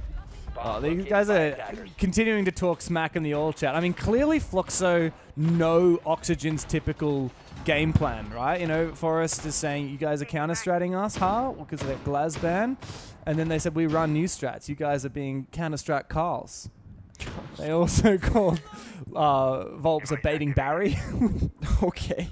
10 seconds to insertion. Like a Lurky Larry? Or an Anchoring Andy? Or Lurky Leaky Fact, of course. Lurky Leaky Fact? But I mean, I feel like that first round kind of sets the tone for how ridiculous both of these two teams would like to play sometimes, right? They're just matching them each other so well with the aggression and confidence. And this is the thing. OXG said, you left the shields open. We're seeing Finger being played. Now Geox's turn on the Blitz instead. The line keeps being picked out to slow down the movement of FLUXO. They pushed through the line charge. Last one actually killed Gomez. That was kind of a sad moment, but you know, it is what it is. Actually, it wasn't Gomez because you know he was the clutcher, but he killed somebody else in his team rather. Yeah. But no, there's a lot of utility operators though. The Sense is still coming out to play. Sledge Shotgun. Bombset is downstairs, but they're looking for that archives window. I want to play execute. There's a clash waiting for them. This could get ugly. I like this from Dots. Great way to counter up that shield play. Dodes somehow finds Forrest. Oh my Hello! God. Adam quickly inside with the shotgun, but Volps is covering. Dots supporting with that clash, and Dodes has found a second now with that TCSG. Grixer and Yogg together. Oh, they're so lit up. Especially Yogg on that Blitz. I mean, that's your worst nightmare is a Blitz having low HP and no Finker to heal him up again. Desperately, he jumps inside, looks for something else elsewhere, but There's no rotate here into sight, and now the jig is up. They've been spotted on the camera, and FLUXO have top floor control. They can easily dominate from above. Kind of funny seeing people rushing Armory Archives when it's not the bombs, just for a roam clear. And Dolis is farming, TCSG in hand, good for 3, looking for the 4. FLUXO, are you ready for this one? Yeah, look at that. Volps goes hunting, job done. And Volps immediately in the all chat calls them bots. This is classic textbook W7M. Forrest said, bro, you got lucky, lol. Play faster. Loban says play faster, as if they're not just rushing I mean, every to round. be fair, they went to the Archives balcony, counted to 10, and then they went. I think the sledge was a little bit behind the curve, so they had to wait for him to, like, rappel on in. Because there was that rappel change made, I think it was upon Siege X launch, actually. You now start the rappel in animation at a closed barricade. Yeah, and so because which of means that, you can hot breach with sledge. exactly. So he sledgehammered in on the animation, bonk, and then shotgun hand just one tapped. Yeah. Oh my god, these guys are spending way too much time in the all chat. Way too much time. I think Forrest should spend more time on calling the strats for his team. I'll see for the third round. No shields picked up so far. FLUXO W7M going to the bathroom, the teller's portion, which not only means you get a roam clear top floor, and that's where the clash of Loban will come into play, slowing things down. They got the Kaid for the fountain walls as well. Surprisingly enough, yesterday when we saw FLUXO, they were not playing much utility at all, and now already in 2 rounds they brought the clash, they brought the pulse, they brought the Kaid, they're smoking. They are definitely giving more respect to OXG's playstyles, and we're going to counter you by slowing you down. I do wonder, are we going to see a clear here from OXG? Because yeah, surely. They've just rushed twice in a row. They brought the Thatcher, and funnily enough, like when you see Thatcher these days, Yeah. I'm thinking it's a rush strike. Yeah, Right. get the C4. For the C4s. It used to be you see Thatcher and like, oh, they're going to play methodical, they're going to open walls. No, now I see Thatcher, I'm like, you're rushing, aren't you? Odds are they just saw the Kite and thought, you know what, let's get that for the Kite clause. Look, that could be right. But then again, they didn't bring any other hard destruction than Ace, which can get a singular hatch. So they do have very limited hard destruction. Yes, they also have no soft destruction vertically. They shouldn't have run EMPs on Capital here. Obviously, you've got the Thatcher. You don't need the secondary EMPs. You should have brought the can openers. Pulse Shotty is now spotted, though. That's a big ticket item to tick off the list, know about, and make sure you're not going to fall victim to late round. Could have been worth to play breaching charges on Nomad as instead of flashbangs, because like if you get top floor control, or maybe that's not the plan. That might not be the plan, but they have no vert if they get top floor control. Right now they're just looking at passport, looking at east stairs. This is not a usual attack, and I'm not sure they know what they want to go for here. Like, they haven't taken any map control. Are Let's they going to clear try and the push east player waiting? You first. cannot clear waiting if you don't have mezzanine and east stairs control. I think they thought there's a player bottom east, so they fired it off, hoping for the swing, but there's no one there. Like, better to kill. I don't know where Dota's died. This has been such a weird round. Half the round is spent. They're just inside passport, fishing for one more aggressive swing here by FLUXO, but I feel like they've made their one play, and now they're gonna like play more back. Let OXG make the first moves because they got office control, fountain control.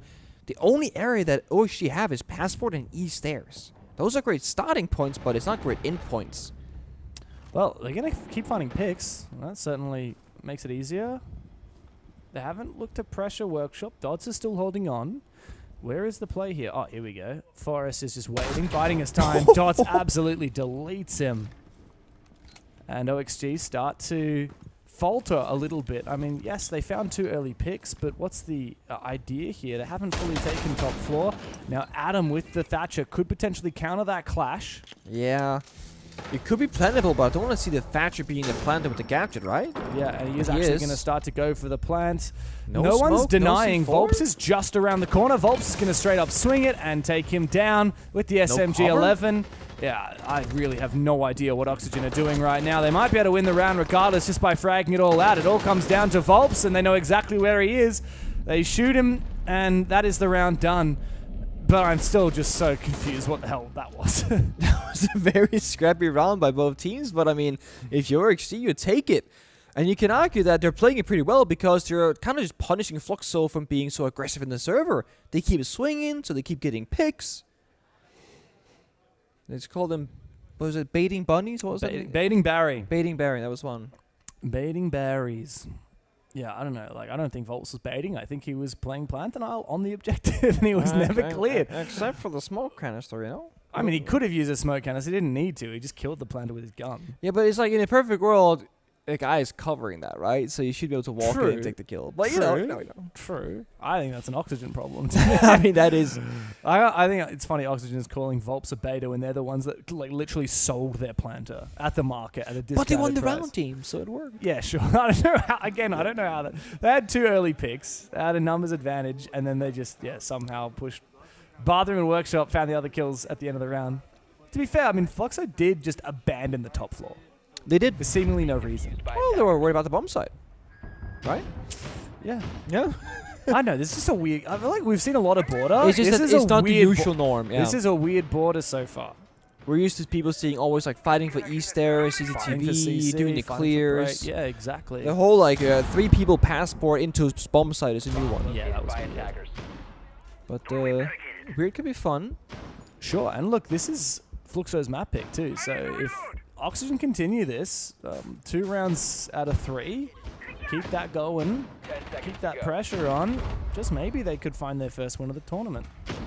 I was hoping for a Kali there from Adam, but he swapped off it. I feel like we've seen a good amount of variety the first 3 days here at SI. We've seen Kali. Oh, here's a good trivia question What's for you. missing? Yeah, what operators haven't we seen Rook, played? Duck, I've not seen myself. Okay. Kavera, I don't think we've seen Kavera maybe yet. not. I know that was FPSD I'm thinking of actually. Let me think. Ayana we have seen once. So Ayana was Really? played. We Yeah. saw Yana? Yeah, on Chalet earlier because Ace of Pyrite, the caster, showed me a clip that involved Ayana. Random. So we've seen I would say that we've seen a good bit of off the regular type of operators. I'm looking at a list of all the operators. Thunderbird, I don't think we've seen Obviously, Thunderbird. Thorn is played. Oh, Thunderbird's missing, yeah. We have definitely seen Osa. Yeah, we have. A couple times. Oryx we've seen as well. Amor we've seen. Nook I've seen. Alibi we have. Yeah, Alibi, Alibi we have. We saw Jackal. Mossy we have. Jackal, yeah. So I'm getting distracted just listening to all the operators we've seen. But meanwhile, we're finally actually seeing a little bit more of a normal attack here. Fight for East Stairs. Oxygen fighting now for CCTV. I don't know how Gomez has managed to sneak in here while Dodas is still holding control of security. Somehow he didn't have the angle onto Gomez. He's sandwiched in. Volps is East Stairs behind him. Dodas is in front of him in CCTV. So you're right. How did he find himself so deep in the building? Look at this. He's in the middle of the map between 2 enemies with the case. Wow. That means that he needs an escort back outside the building to get to the bomb site or to go help get some kills on Dodas or Volps. And Dodas looks like he might actually be retreating. Oh, he's going to run straight into his open hands, is he? Oh, it's a bit of a duel. Come on, Gomez. This would open up the round if he finds his kill. He's being watched, but Volps has been red. Both of them are there. And now the call-out can come from Oxygen. They know exactly where the last 2 players are, but the diffuser is now taken by FLUXO W7M. Grixer does his best Mission Impossible and dodges those lasers. But Dodas has retaken this position. What is Nitro this? Cell, easy kill onto Forest. It's Grixer in a 1v2 with the LMG. Where is Grixer and Forrest been all around? Why is Forrest just like baiting on the prone on mezzanine? What the hell is he doing? I mean, it's still winnable for Grixer, but I mean, come on, man. You gotta help your boy Gomez. He's 7 kills, can't do it all himself. Nice There's shot. one. Even health bars here, but Finka, oh, actually, no health boost left remaining. So even ground, 1v1, 30 seconds, but Paulo has a C4. Grixer against Palu. Palu, the GOAT himself. So many SIs we've seen him at. The first time he's played at a Six Invitational for a team other than Team Liquid. And he holds on, TCSG in hand. A few bullets, and a final killing blow onto Grixer. W7M find themselves a second round. I don't know about this one, man. It feels disappointing to see OXT just sell their teammate. And then Yaga, straight in chat, Volps bailed out again. It's a matter of, I think, just looking internally right now and thinking, what can I do to help my teammates? Because that round felt like it was a 1v3, 1v3, 1v3. Gomez was very happy to swing the hallway here with a yellow ping, but he was kind of baited because it was a 2v1, not the 1v1 he was told that he was going to be fighting. Even rounds though, 2-2. FLUXO will go downstairs to Ventilation Workshop, a very vertically oriented bomb site. The Solus gets brought out. This is one of the most common Solus bomb sites in the game. You can see both bomb sites from above, see exactly where the plant is going down, where the drones are, the claymores for jump outs. And OXG, they have two options, right? Again, go for side rush and hope that you can cut off the solar so you EMP it, or simply clear the top floor. We've seen a lot of rushes on border recently, not just from Oxygen in those first 2 rounds, but a lot of the other border games that we've seen. The Falcons game earlier. Yeah, oh, that was crazy. WILDCARD. I think we might be going to see a bit more of it again. Like, have a look. Grim Dokkaebi, Yeah, Sens. Blitz, and not least Finka. This, again, is set play, telegraphed. The Solus is going to be the heart and soul of this. The Solus and the Smoke are the two big operators for me in this round in denying this rush. I'm a big fan of OXG bringing Finka together with a shield operator. I feel like a lot of teams, they bring the shield, but without the Finka. And on one side, when you get the Finka into the action, you're investing a lot into the shield. But at the same time, the shields are so strong, they're often worth investing into. Yeah, look, it's great until you are going up against a Smoke. That first nade, it didn't... Oh, no, it did. I didn't hear it explode. I heard the second one only. Getting old. The Smoke Finka damage multiplier still exists, right? Because they keep tweaking all these minor I believe things. it does, yes. So if the Finka is active, wow, a trade? Oh no, that was not a direct trade. There were 2 kills elsewhere. Grixer doubles up. Big in with the SMG-12. Looks for a little bit more. He's going, sending it all the way towards security, and he finds Volps as well. A 3K on the round. He has been the hero. He couldn't clutch up last round, but now he's finding an impact. Dode is really feeling the pressure here in security. Sees that blitz, but he needs to be careful because Gomez is hunting him. Loban 1v3.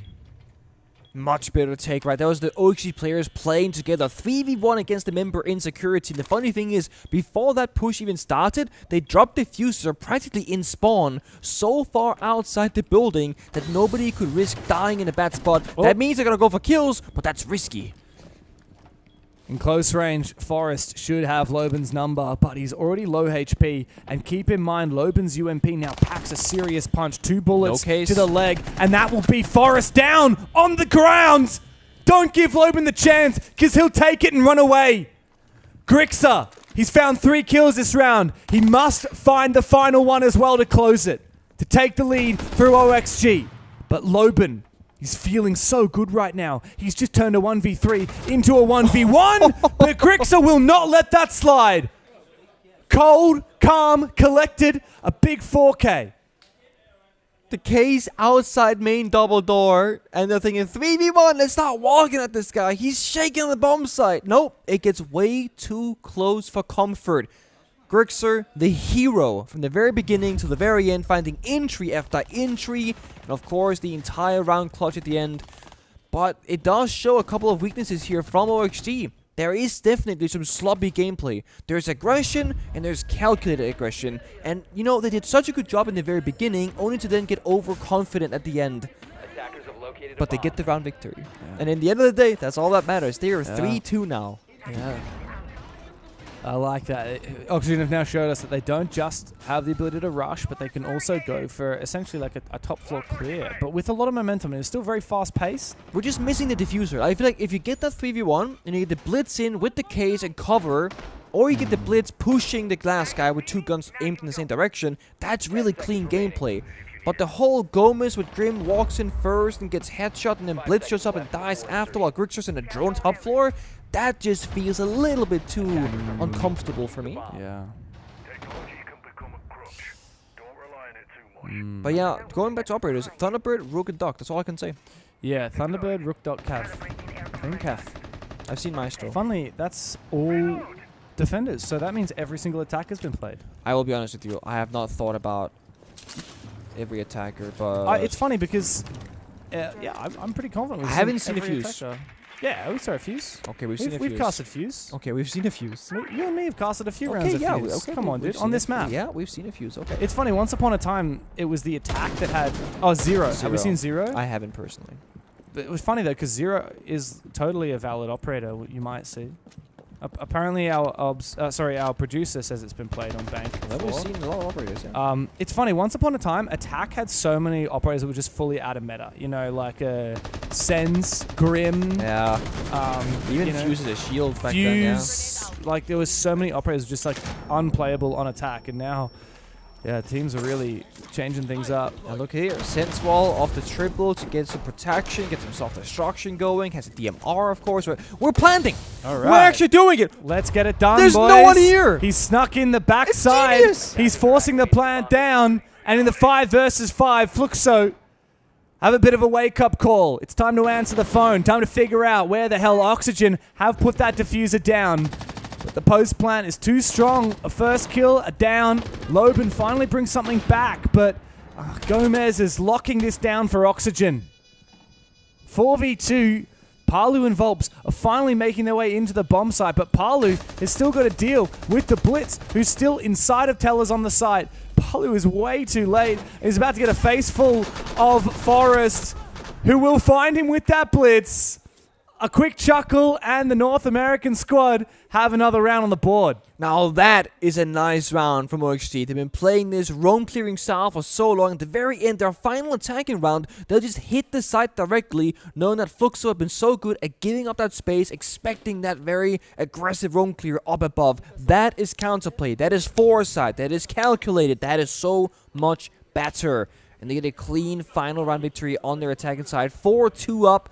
They'll go back to defense, and they keep having words towards Volps. Paolo, are you the side player? The bomb is down, son. What are you doing?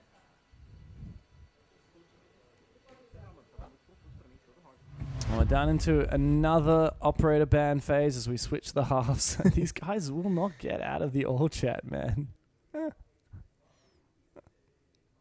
Forrest does not stop, man. Like, at this point, I'd be muting him. I mean, it's smart. You pick the blitz, you run it down. If you die fast, back to the chat. If you stay alive, plant and then keep typing. Dude, what, a year and a half? Alamo 2 points. Oh my god. Forrest, dude, like, this is, yeah, yeah. I don't know, man. It's such a clear rage bait. Like, It's gotta be. No, there's no way It's this gotta isn't be. rage bait. Like, he's just laughing. He's just trying to get under their skin, trying to distract them. The thing is, you can do really poor rage bait, but if you're also winning at the same time, you're bound to tilt your doesn't matter. opponent. Yeah, that's the Because it's thing. like, you know, you can say whatever you want, but if you're up 4-2, Volps, you know, he's 5-5, he's bound to be a little bit triggered. It's also like the most tilting thing when you're getting rage baited by the bottom fragger. Like, it'd be different if it was Gomez being like, I'm so much He better hasn't than said you a guys. word, dude. But nah, he's been silent. I mean, it's funny. Grixer had one good 4K. Aside from that, he's only had 2 kills in this game. Yeah, Forrest, but he won a round. True, he single-handedly won a round. But like Forrest has just been like doing nothing except the chat. Hey, he played the last round, okay? True, and he did get the final kill. Yeah. But you know, it's he's definitely been a lot more active in the chat box than he has in the server. This is one we don't see every day. Oh, a almost lot saw of people him don't too. tend to take that staircase on the attacking side, but there's a risk. Yeah. It's funny, there's something that has changed a lot. Okay, in the very first couple of years of the game, I feel like spawn peaks weren't as common, and people kind of spawned anywhere on a map without much thought. In the last 5 years especially, there are certain spawn points in the game that are just insanely risky. Yeah. Like Cafe, if you spawn Christmas Market, you're bound to be stuck in spawn. Like, you're asking for it, right? There's just certain areas where you should not go there. Yeah, no, you're right. It's funny how that's changed. Because spawns don't get changed, like, practically ever, because, like, ain't no one worried about the spawn. They've nerfed a lot of spawn peaks. Thankfully. Yeah. I Bank mean, main door dude, on you ATMs? You remember when what it used to be like? Like, year 1 spawn peaks, dude? You could run outside for 5 seconds. Yeah. I mean, that's why people spawn. They weren't spawn peeking, we called it spawn rushing. They ran into your spawn. Yeah. Oh, you remember the old Clubhouse C4 spawns? Yeah, that too. This could actually just be as simple as around. They're running at... Oh, my... The window's open, I mean, there's guys. a lot of impacts and a C4 here for OXG, so I think this is going to be a very challenging Thatcher. execute for FLUXO. We do have Loban down below with the buck. This one C4 has to save the round because there's no Thatcher. It should hit, but the timing is crucial. Gotta play the perfect in-game sound, and Bug is below waiting for you as well. Gomez contesting this with the DMR, though. It could be deadly. Fire. Out comes the fire. Shield. Surely the plant will follow shortly. Baiting it. Plant. Dots begins planting. Call. Grixer is waiting for it, and then he commits, and Dots baits it perfectly. So well done. An impact, though, will destroy the shield. He's going to have to get his second one, but FLUXO have managed to whittle away against 2 kills. Ooh. Another shot into the foot for Gomez. And with that, the Osa is down. FLUXO have to pick up the pieces of this tattered round and look for another plan. Has to be a smoke now from Kemeton to second attempt. Logan on fire downstairs too. Has to maybe help his team upstairs. It's a 2v4 on the bomb side. This is time to send it upstairs, I think. He has to go for it. He has to get up there and support his team. But Gomez should have the site on lock. Loban has found one, but Gomez stands his ground. A triple kill, out with the pistol, but he goes down to Loban as well. Forrest now on for a flank. He's got the info, and he's made it a 1v1. Let's see if he can walk the walk like he talks the talk.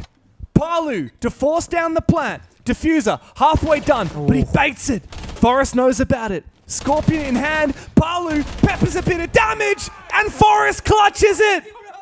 He can hang with the big boys. He doesn't just have a bark, he's got a bite. Forrest running circles around the map. He started upstairs, ran all the way down below, played with the buck a little bit, and then ended up having to chase his own tail up the middle stairs for a late round flank in the 1v2. But Gomez, he bought enough time. He got enough kills to give that space to Forrest. That, and the bulletproof camera information, was enough to give Forrest the call on where to push and when to take the fight. Oh man, and look, he's looking a little bit more locked in now. He's spent getting serious. so much of this game just talking smack in the all chat, and now he is locked in. 5-2. Penguin, what was your expectation coming into this game? Because I'd made it pretty clear that I was thinking, look, Oxygen matched up poorly against Secret, an aggressive team. FLUXO was so aggressive against EP. They looked so confident on border. I thought this was going to be a bit of a whitewash. 2-0. Well, it's funny because my whole point was that FLUXO had to give a bit more respect in the server, and they're almost giving too much respect, I think. First attack round to go for a very default archives push with the OSA, almost nobody in the building. Second round here showing the Muncie with Aura, also showing maybe not going to be the most aggressive style to it. It feels like FLUXO yesterday, they just went for guns blazing and outmatch Enterprise. And they did, right? Very successfully. But here, it's a whole different game plan. But mind you, when you've shown Border in a game just a day ago, and you're gonna go up against OXG who you know watched that game, you might just want to flip that strat book upside down and do something different. That could just be what this is. That's true. They don't want to be predictable. Well, FLUXO came into this game with a clear read on what Oxygen were going to do, and they were wrong. The Glaz ban didn't pan out, didn't matter in the end because Oxygen had too many new ideas up their sleeve. And now, well, Oxygen, first player has been spotted. Adam contesting that vert all the way up inside a break room. Good kill for Dotas. Bit of a reset. I really think that you can just play around dots now on the Muncie. You got your pick, you got numbers of events, you got really good drones already pre-placed deep in the building. The only way to really lose now is you start throwing bodies for no reason. And mind you, they got Raw Aura, they got the Grim, they got the Muncie. They have so many ways to either displace the defenders of OXG or fortify their own player positions with information or counter intel. The Dots goes into custom, sees a player by the vert, has to avoid the verticality himself, but don't turn your back to the enemy either. OXD, very much fighting back. And here comes the Rayora. That's actually going to give Forrest a little bit of space, funnily enough. And now the numbers are even. Dotas has been caught. I didn't see where that went down. Looks like they're trying to mount an attack through Passport. What is it with both of these teams and looking to really pressure Passport on a Teller's attack? Oxygen did the same thing. It feels a little bit to me like FLUXO are not sure exactly where to go because they're flipping the attack for the third time, but in the midst of that chaos, Volps does find a free pick. Over-rotate upstairs. Yogg is dead, as is Adam. Now they're in East Stairs at the other side of the building. Another default cam falls. The map darkening from the dead players of OXG. They can't call exactly where this attack will come from. And to be honest, I don't know it either. Dots has to show us still where that Muncie wants to go. Oh, big run out. This could be something. Oh, Palu gets him. Bit too ambitious there, Gomez. And you get red. You can't pull the wool over the eyes of a player that's been to 8 Six Invitationals. 2v4 now. OXG look desperate. Grixar with the boss G, but he misses his critical shot. And now he needs to fall back. FLUXO just need to convert this numbers advantage. They got 30 seconds to do so. Palu misses his opportunity, but Volps does not. Forrest is clutched up the 1v1. He won't have the same luck in a 1v4. Or will he? First one found. Plant down, but Palu's got him dead to rights. And FLUXO W7M look to try and mount a comeback. They got the right players in the right positions. They control customs upstairs to east stairs. And honestly, yes, they did have to make a couple of different decisions. You know, 3 rotations. First upstairs, then passport, then east stairs. But they did get full map control in the end with it. Highly successful, combined with OXG making some crazy runouts that got punished deeply. Paolo shutting down 2 separate players by simply just holding his ground. Attackers need to locate and defuse bombs. That's the thing, OXG, they've got to be careful. They keep playing aggro. They keep playing right into FLUXO's waiting arms. Another round of defense for them, and this time they go all the way down to Vent's Workshop. It's their first time giving this one a go. And this is the bomb site where I feel like we see the most rushes on. Like, a lot of teams will go for those Vents rushes. What's the plan here from FLUXO? You got plenty of ideas that you can run with. We've seen the Osa, we've seen the Riora, now the Monty's being teased out. OXG got to be ready for anything. And they're not running a Solus here, mind you. No, they are not. Bomb side could be a bit weak. Last second attacker repick though, away from Monty onto the Brava. They get Lion on the board. This kind of just screams top floor roam clear, nice and slow, do the vert, lock down the flanks, very old school style attack. Yeah, and again, sledge combo. Exactly, just for good measure in case of a C4, right? Yeah. And you can still afford to entry in case one dies. The thing that does surprise me though is that, again, FLUXO, I expected a lot more chaotic gameplay. I like we see them a bit more restrained in the server. But I do think it can match up really nicely against OXG's playstyle. Force is getting picked off very early. Where was that? He jumped. He jumped Come out on. the window. Come on. Okay. Look, he that's must just have a been bit hiding, much, and man. then Volps popped the window open, and he jumps out himself. I guess something like that. Maybe a drone bait. Yeah, something like that. And Lobin, he's been good playing these kind of +1 positions where the 4 other members are trying to do plan A. Lobin lurks for plan B, and just again, he's scouting the middle of the building that customs portion to blue, and if he gets a freebie, that's 5v3, and you can start pressuring the bomb site. If he doesn't find anybody, they know it's clear. Yeah, I like this. Very passive lurk, but on this bomb site, that customs position is so powerful, especially in the late round, and there's so many reasons why OXG may move into it. Perhaps it would be Yoga dropping down there in the late round. I mean, he could always... Oh, no, he actually doesn't have any way of opening the hatches, unfortunately. Volps starts to make his way in from Passport as well. Gomez and Yoga together are playing in CCTV and Break. Here we go. So now the hatches are going to get opened by Gomez, but they actually have info on Lobin down below, so it's a very different story, and Gomez wants to take the fight. Yeah, I think OXG, they start to feel the pressure, things kind of falling apart. They need to find a kill somewhere, an answer to their problems. But Dota is just waiting, holding angles with the ACOG in hand, superior weaponry on this distance, but Adam falls elsewhere to Palu, who's really starting to wake up in the series. We start to see the cracks here in the defense for OXG. We start to see FLUXO building this momentum. Yog will trade, immediately drop down. Lobin's waiting for him, but he doesn't get the kill. Not immediately. Shotgun in hand. No, rather, that's the L85, and he takes him down. Grixer will trade, but he needs a lot more than that. In a 1v3, the Thorn must do it all. He's getting wall banged. These damn DMRs, man. He's 1 point of health. He needs something in the server. Finds a headshot. 35 seconds. Volps and Dots can't afford to play this wrong. Volps can go and rejoin the team, but no, he'll ego chow. He'll take that fight. He'll take that one any day of the week, and he'll take W7M one step closer to tying the score. And he says, sit. None. N-O-N-E. None. Forrest says, you bait. Dude, you jumped out a window. Oh my God. And then Volps says, you got baited. No, that's first death. That's Forrest getting silly with it. Yeah, he is such a, like, it's just such a rage bait. It's so obviously rage bait from Forrest at this point. Orbiter bans. Oh, okay.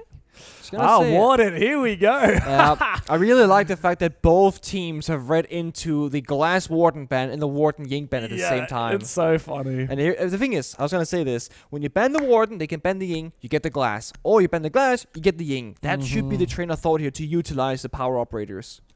Oh, here we go. Volps is now targeting Gomez. Gomez hasn't said a word still. He's just sitting there. Gotta say, the one guy in the server who hasn't said a word is top fragging, by the way. 14-6. He's focused on the task at hand, getting OXG a W. He's like a terrorist. His teammates, however, they're just here to try and tilt FLUXO into the ground. Gomez is Brazilian, right? I'm not crazy. Gomez is Brazilian. Yeah. Yes, he is. You know, Gomez, Yes. Diaz Lucas, the Yeah, 'cause Brazilian that duo was for M80 back exactly in the day. back in the day, right? That's and it. Kino. Well, Kino's still there. Yeah, but yeah, he's, trio. He's I guess. also Brazilian. You're leaving out one of the Brazilians on that Yes. roster. He's Brazilian when he's losing, but American when he's winning. I think that's how it goes, no? That's like how D Plus and Yeah. Elevate APAC when they're Exactly. winning. Brazilian when they're my losing. APAC goats. My Brazilian frauds. It's the hate watching versus love watching style, and there are two sides to every Siege player. There are really is. All right, so lock-in time for Oxygen. You've had a lead 5-2, now slipped to 5-4. One last chance to hit map point without FLUXO catching up. I do feel like the Brazilians have started to wake up. Oh, they have. Obviously, the first couple of rounds in the BO3, it's about feeling out your opponent's playstyle and what's changed from the previous opponent. When you go from Enterprise into OHD, there should be a couple of differences. I like this pace though from FLUXO early on. They don't want to throw any bodies early. Always Monty first in the building. Again, establish that first bit of map control, assess the situation, and go from there. The big obstacle for this one could be the mirror windows. They do have the Hibana X Kairos, but certain mirror window positions can be hard to breach with their range destruction because you can shoot them from crossfires in different areas of the map.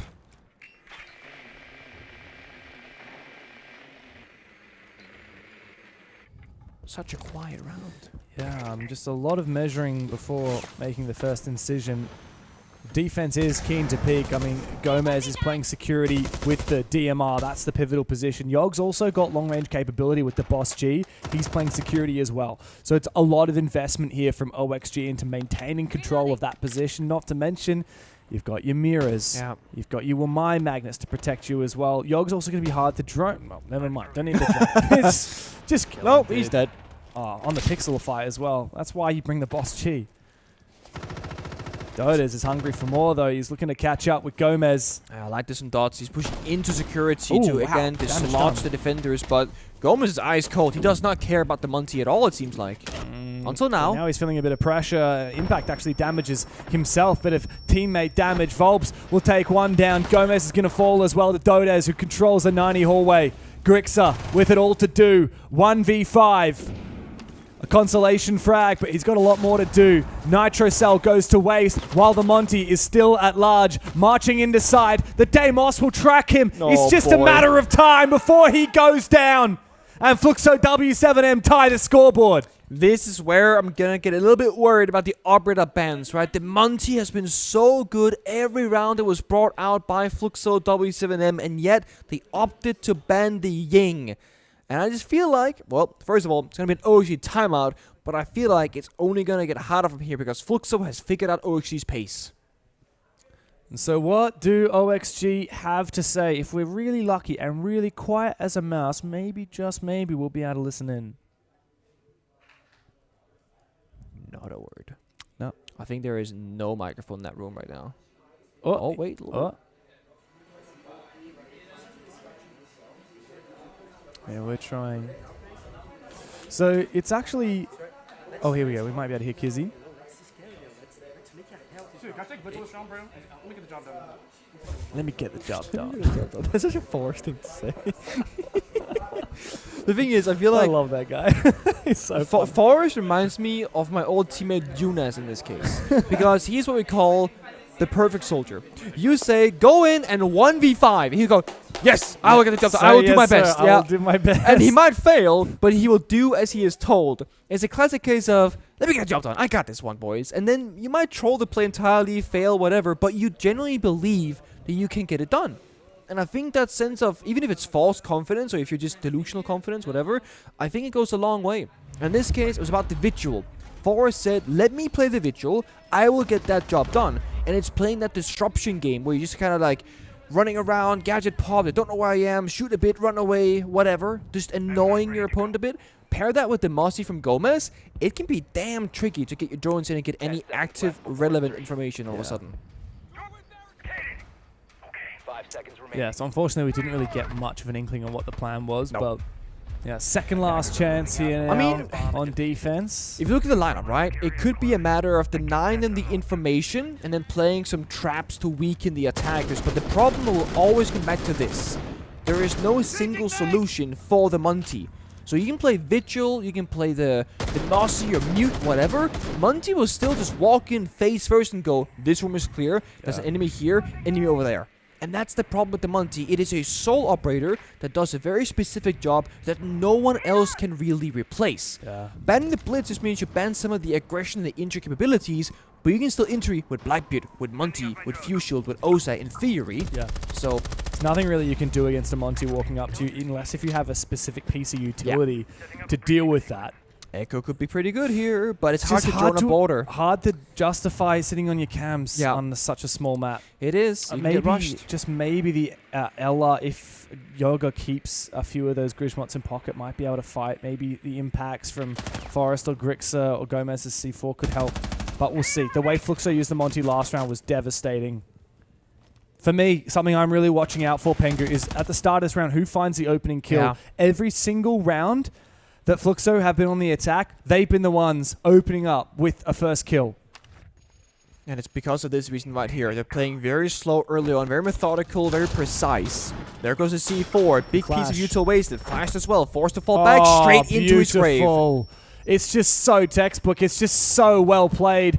Here comes the Nitro Cell. Grixa baits him, and Dots will fall. Forest is covering Palu, who desperately tries to refrag his dead Montaigne. And with that, Oxygen have flipped the script. Lopen will at least bring back the numbers to an even situation. Good info gathering from Lopen as well.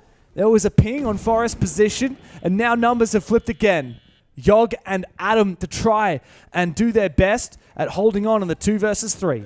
The good news is no more Dugaby calls, no more line charges, no more Monty. It's just about the gunfighting, and they got the Fenrir and the Ella up alive. Great guns, great pre-placed gadgets, and the yellow pink information. They know they're outside on the balcony. If Adam goes for a swing and finds one player, you're back to even numbers, and it's going to be much more winnable when it's even. And Adam has the bulletproof camera that one of his dead teammates is watching inside our archives to try and support him and call out when Dodez is going for it. It's a crossfire, and Adam wins the fight. Suddenly, Oxygen have a chance at putting themselves on map point. FLUXO need Volps and Loben to step up. Both of them have already broken 10 kills. And now Loben approaches the bomb site. SMG-12 in hand. 2 flashes in pocket. As the first and second go out, it should be a full blind situation. But there's a crossfire. He dominates the first. Adam will stand tall for 1 and for the double. And he is back in action, my friends. Adam has brought Oxygen map point once again. It's crazy how it was actually the 2 easier shots that ended up winning him the round, because mind you, when it was that 2v3, it was the white peak on Archive Store halfway across the map. That's the hard shot to hit. That's the one that he opened up that clutch with. And then he just stood his ground. Loben did not think there was going to be a second player in Archive, so therefore he sprinted straight in and met his end. FLUXO 5-6 call their tech timeout. Oh, Norris. Come on, man. He's going to have the vibes here. We're going to go over here. We're going to go over there. That's a good idea. That's a great idea. Yeah, more of that. Give him more. Come on, guys. Volps is just like, He's got the Italian hands. What am I going to have for dinner after this? He's like, Hydration, of course, very important. There we go. Wow, they're so locked in. You know, Norris himself he's been through a lot. And I mean that in a positive way. Like, he's been through the rise of the old W7M that is now FURIA, and through all of that, then they pick up a new roster and you're thinking, this is doomed, and then they win the major, and then they get this iteration of the roster, and Paolo joins, and Norris has been there through all of it. And I thought for the longest time Norris was purely a manager, because he's such a vibes guy. But the guy is much more involved than what meets the eye when you just cross him in the hallway, I think. Because he's always just big smile, happy face. Norris wasn't with W7M for the FURIA time. Am I trolling? Am I thinking of Lowe's? You're trolling. He was on Lowe's, dude. Lowe's. Which is the same roster as this. I'm trolling. I'm sorry. And before I he was Team 1. No. I'm trolling. No, he was not a manager. It says right here he joined W7M in March of 2024, which was exactly when FURIA picked up that old W7M roster. It's good that you fact-check me, because I actually thought he was with that squad, then went to Lowe's, then came here. I thought that was his journey. I'm just wrong. I'm blatantly wrong. Oh, come on. What do you mean results? Coaching. Here we go. So, bear with us. Can you play some elevator music for me? So, his first S-tier event was SI 2023 with Team 1 Los. And then he just basically has followed this team the whole time. But there's go up.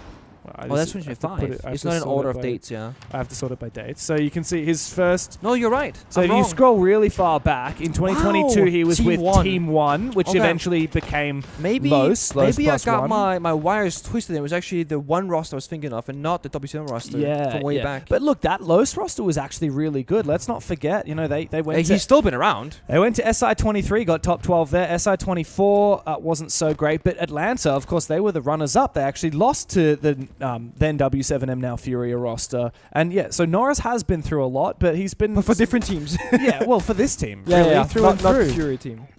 And yeah, I think we really gained a lot of respect for him in Rio when we got to see him during all of the drawing bullet show format, the draw show. Yeah, and really a lot of respect given to him and to this team as a whole.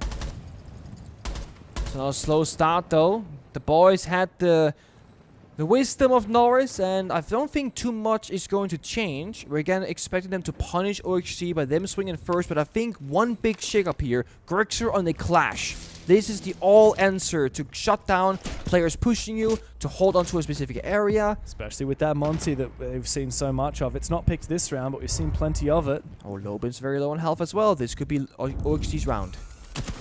Oh, the balls. Wow, that was quick. And Dotas finds a second as well. He's eclipsed 14 kills, looking to overtake Gomez.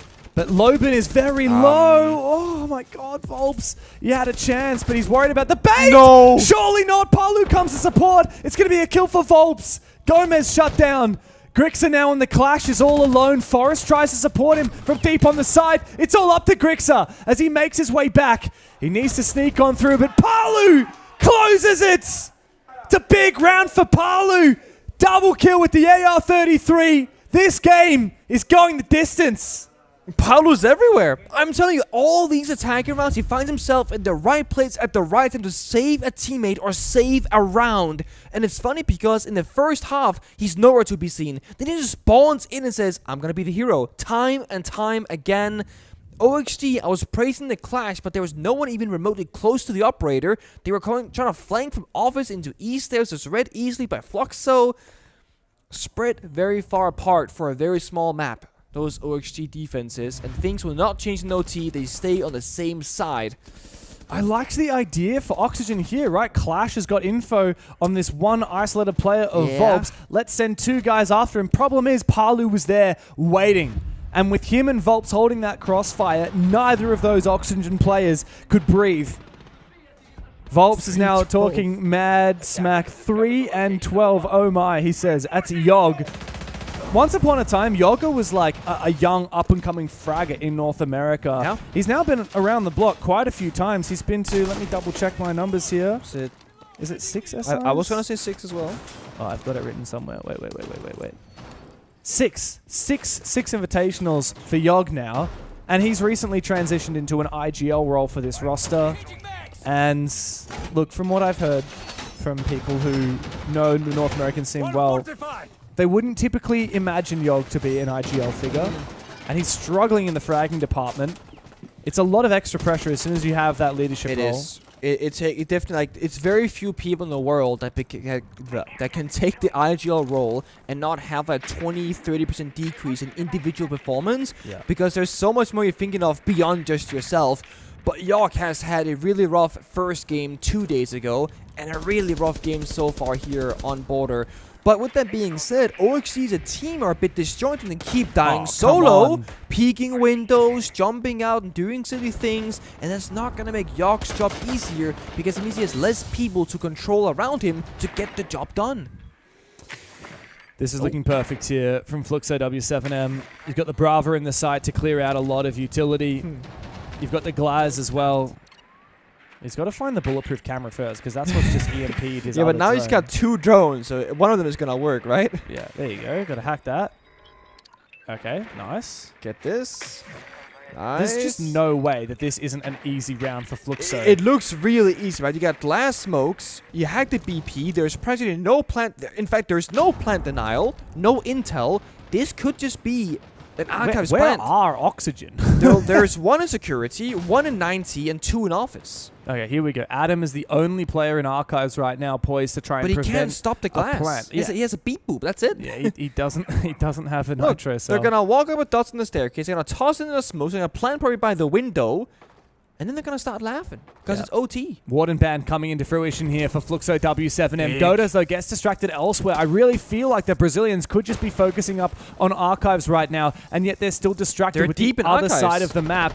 It feels like it's just Palu all alone here, Where's trying the plant to Dots? one man the entire bomb site. Thankfully, we've hit some kills from Loben and Dots to make things look a little bit more possible now, and Yog is trapped on the other side of the map.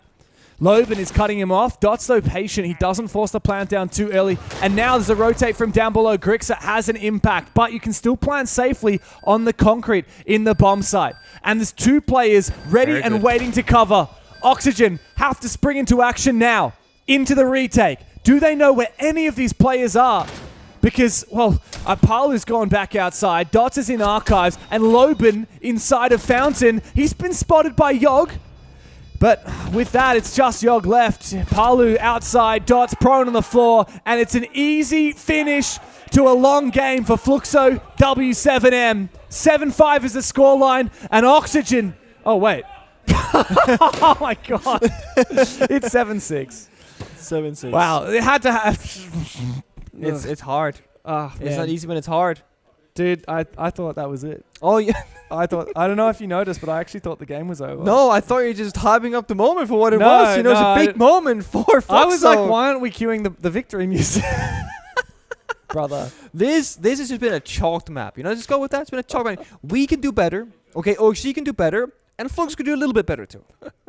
Today, this is on us. We own this. I'd like to formally apologize. But it worked well. This game has been so weird. I don't know what it is. No, it has. I do agree. It has been a bit of a roller coaster, bit of a circus at times, but it is shaping up to get better and better and more competitive. OXG, you know, I feel a little bit for Yog here because he did everything himself that round, and he got himself in the 1v2, you know, post plant, they're fouled, they're building, nothing you can really do, but he tries and he tries. But they keep playing 4v5. They keep losing opening member. Stop throwing in the start of the round, boys. 5 seconds to go. It's been a long time since we saw Oxygen on the attack, but they were pretty good in that first half. 4-2 split, if you recall. Yeah. Let's see if they can conjure up a little bit of that magic they had at the start of this game. And we're actually seeing for the first time an Osa out of the Oxygen side. Mind you, that was that small buff to Osa where you put down the shield a little bit faster. Not super significant, but it's a nice bit of quality of life change. You're less exposed, or you're exposed for less time rather when you do it. I just feel like we've seen this Osa Archives door plant one too many times the last 5 years, and I just feel like it shouldn't really have much of a chance of working. No. It very well might, but I feel like it's definitely difficult. Look, there are no impacts. But the Thatcher There are helps. 2 C4s. The Thatcher. The big question for me is the DMR of Dodes and the TCSG out of Dots, because when we saw FLUXO running the strat on the Osa, it was Gomez hit the shot. It was the Gomez DMR that absolutely farmed him. They popped the first score canister. There's the Thatcher rework. You can catch any C4 mid-air, but there are 2 of them. You could time it. He's going for it right now. Dots just peeked it. Yoga is covering. That's one. The first C4 gets taken down. The second one is absent. Yog has covered with the LMG, leaving FLUXO W7M reeling. Oh! Nice shot by Loben. He's going to have a miraculous position, though. Here. Oh, what? Another one for Loben. He jukes manages the nade? to dodge the nade. Pressure from down below. It's being covered by Gomez vertically, and Yog, another nade, will confirm that kill into the 2v2. It's Dodes and Palu, who have both been so phenomenal today. One must cover, and one must get on that case right now. Palu, the father, tries to step up, but he has no idea that he's being shot from the balcony. Yoga can sprint in, see them both, and claim their lives. We're going the distance, Pengu. 15 rounds of Oxygen and FLUXO here on Border. Phenomenal post plant, having a player below on the tight angle covering the long arm, having the player outside on the balcony covering the close arm as well. They nullify each other perfectly, saying there is no safe way to go for a counter defuse in the post plant. And I gotta say, there were some great shots hit that round, but it's all for nothing because post plant is superior to almost everything in this game. And the very simplistic Osa plant with that rework, it worked so well. But it looked kind of funny seeing FLUXO just walking with two people, just getting boop, boop. They had nothing they could do because they have no plant denial. Just the C4s, and it's a bit unreliable these days. I take it back. The Osa Thatcher plant Osa is Thatcher amazing. was good. I mean, look, if there were impacts, maybe a different story. There You are a can't lot of counter the impacts. countermeasures, and the reason why I'm not a fan of that attack is because you don't know if they have impacts or C4s in pocket necessarily until it happens. Also, another way that could have been countered is just anyone playing Anyone below. below. Like, you don't even need any util. You just need to be below that soft floor. Which is the funny thing here is, right, that FLUXO, they actually had a player themselves, the Buck, downstairs when they did the attack. But then they were completely oblivious to it when they were defending. But again, it's been a long game, 7-7. You're bound to forget, to miss some of these things, the small minor details. Gomez, again, still, haven't said a word in the chat. He's 18-10. He has not slowed down. He's still getting a bunch of kills all the freaking time. He's bound for a 20 bomb, James. 2 more to go. Last round. It's possible. Gomez has been so good. He's really making up for the fact that some of his teammates have struggled. A lot of opening deaths for Oxygen. Are they rushing? They're rushing! Oh, it's a rush. They're straight into the building. Volps with the Blackbeard, but he gets nitroed out of this world. The battle continues. FLUXO. They need to reposition. They need to get back in the building, but 2 of them are outside. Dota's in offices with that diffuser. Cold on the ground in tellers. Grixer may be low on HP, but look at this. 2 C4s still available for OXG. They've weathered the storm of this early rush, and they're set up very nicely to continue to talk up the pressure here, but not if Loban keeps landing shots like that. Adam is down, out of the game, and FLUXO have a chance to recompose. Grixer, 1 point of health and 1 C4. So important to stay alive, to have that piece of util in pocket, but mind you, there are 2 full minutes left. The awkward part, you said already, when you go for a side rush and you have people staying outside the building, you're going to have a hard reset in this round. And the thing is, FLUXO can now start hard destroying, do some DMR soft destruction vertically, get their flank drone set up, and that's actually pretty smart from Palu. Instead of having a player on the bomb site window, there's a drone in the window frame. It's visually cutting the bomb site in half. They'll know if anybody crosses left to right or vice versa. And it's smart because it means they can keep 3 people in the building looking to pick it apart rather than having a guy AFK vulnerable on that window who could get swung and die. And that would even the numbers down. But there's still, again, over a full minute to go. FLUXO will utilize as much of it as they can. It's a waiting game for Oxygen, isn't it? And Forrest, look, for all the smack that he has talked in this game, he needs to stand up now. He needs to have a big impact. And he's just around the corner from Loban, who's looking for his 19th kill of the game. Good read. Forrest been spotted by Palu from way downtown. Grixer's got to do it all himself. I think they know he's somewhere in there. Does Loban check the corner? He doesn't! And it's a freebie for Grixer. How does he duel this? Still a C4 in pocket. He could always go upstairs, use the cardiac sensor. He could double back. He's got the UMP. It packs a punch as Dotas C4 looks to try and find the plant. C4. Is he going to stick it? Come on. The nitro cell is available. It's good. Out it goes. And Oxygen take a deep breath and get the job done. FLUXO W7M gave him a run for their money, but the North Americans are here to make a statement.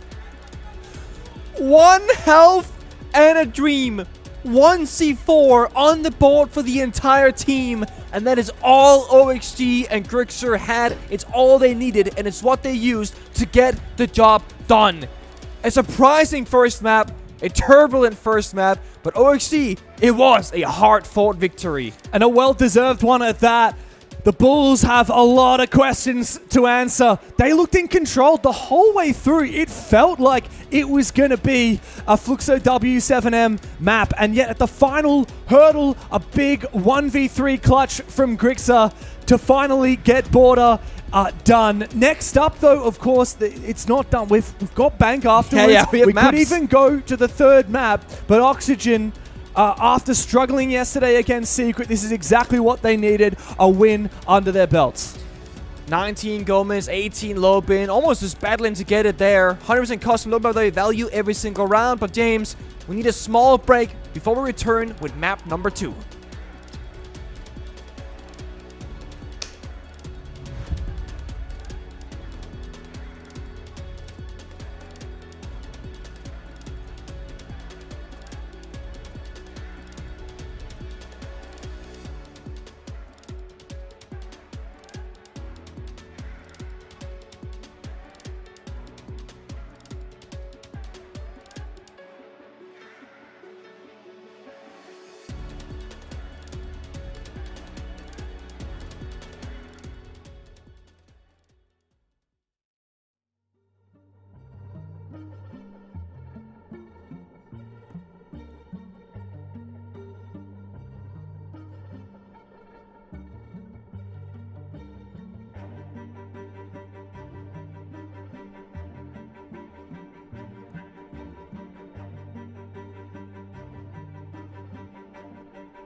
Signs in the sky and the stars around us fade to black.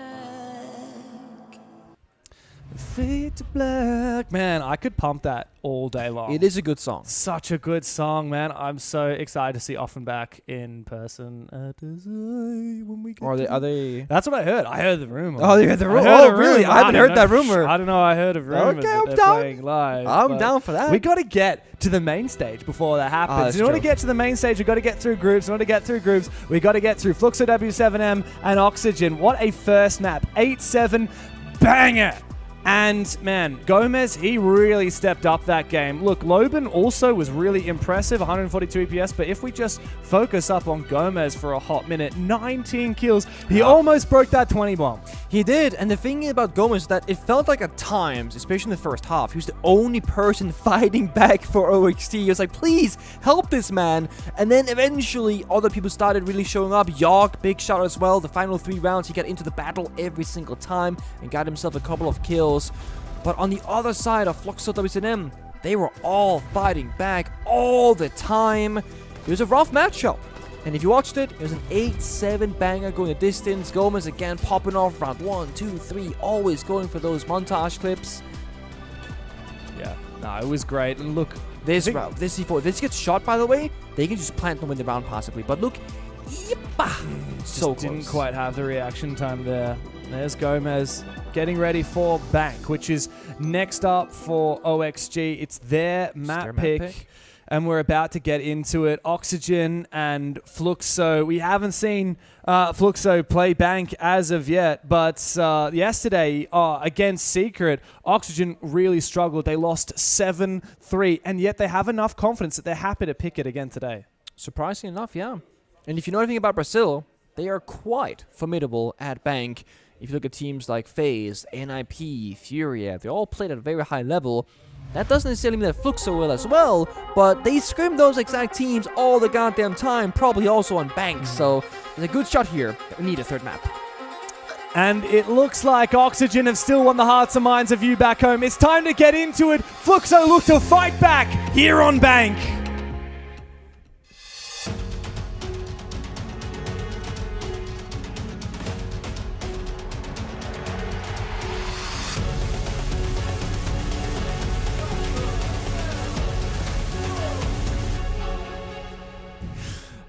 Into the map we shall go. I love the art direction. I love all the visuals we have for the show for this one. And it takes me back to Boston whenever I see it right here, because we've had such clear art directions and styles. I love that. Yeah, I love that the Six Invitationals now really do each individually have their own kind of graphical direction. For me, it makes it more memorable in the sense that when I think back, I'm like, oh yeah, that was Boston. Yeah. This is SI in Paris 26. And it's not just another major event. I'll tell you what this art style actually reminds me a bit of. It's Berlin. Do you remember Berlin's graphics style? It was kind of grungy. I actually don't. You don't? I Oh, actually dude. don't. Berlin, up until this point, Berlin had the best graphic design of any event, in my opinion. Over Boston as well? You said this event. I think so. I think so. okay, I preferred that graphic. What I design, recall but from Berlin Major was it was very hot. was Peak very hot in summer that in theater. Berlin, in the theater, no AC, and I brought layers, James. I Yeah. brought layers to my outfit. Man, that was an event. I was so warm, I just closed my eyes and took a nap in the hallway next to our green room and slept for a couple hours. Yeah. It was a lovely time. It was a lovely time. W7M, the original W7M actually played at that event. They made semi-finals all the way back. I could not tell you if Oxygen played. That was a long time ago, and I generally don't remember. If they did, they probably didn't go very deep. I don't recall either, actually. But whenever I think of OXG, I do also think of Fox and Laxing, you know, that you know came into that organization, kind of filled the first roster, brought in York as well at some point and whatnot, and Newers had his debut in OXG as well. He's here with SSG now. Yes. So I feel like OXG just has a lot of history nowadays with Siege. They really do, and it's like I was saying at the top of the show, you know, Oxygen, you forget about them because they tend to be mid-pack in North America. Their best result in the last 3 years was 4th place in NA, but when they come to invitationals, when they come to majors and international events, they look a lot better. They were top 8 last Six Invitational, and 3 years ago in Montreal, they were top 3. How deep can they go this time? Well, if they keep up the performance of Bank, then maybe they can look pretty solid. It's a bit awkward on the staircase, but look at this. Volp's there for a backstab. It should be a freebie. Oh, there you go. Nice shot there from Volps. They knew exactly where Yoga was. Dota's caught him and held him in blue at the start of the round. There must have been some info to know that Yog was still at the bottom of the stairs to enable that rush, but taking down the smoke in the first minute of the round, Nick, that is pretty devastating for OXG. It buys you a lot of spare time, that's for damn sure, and it sets them up really well for this first round.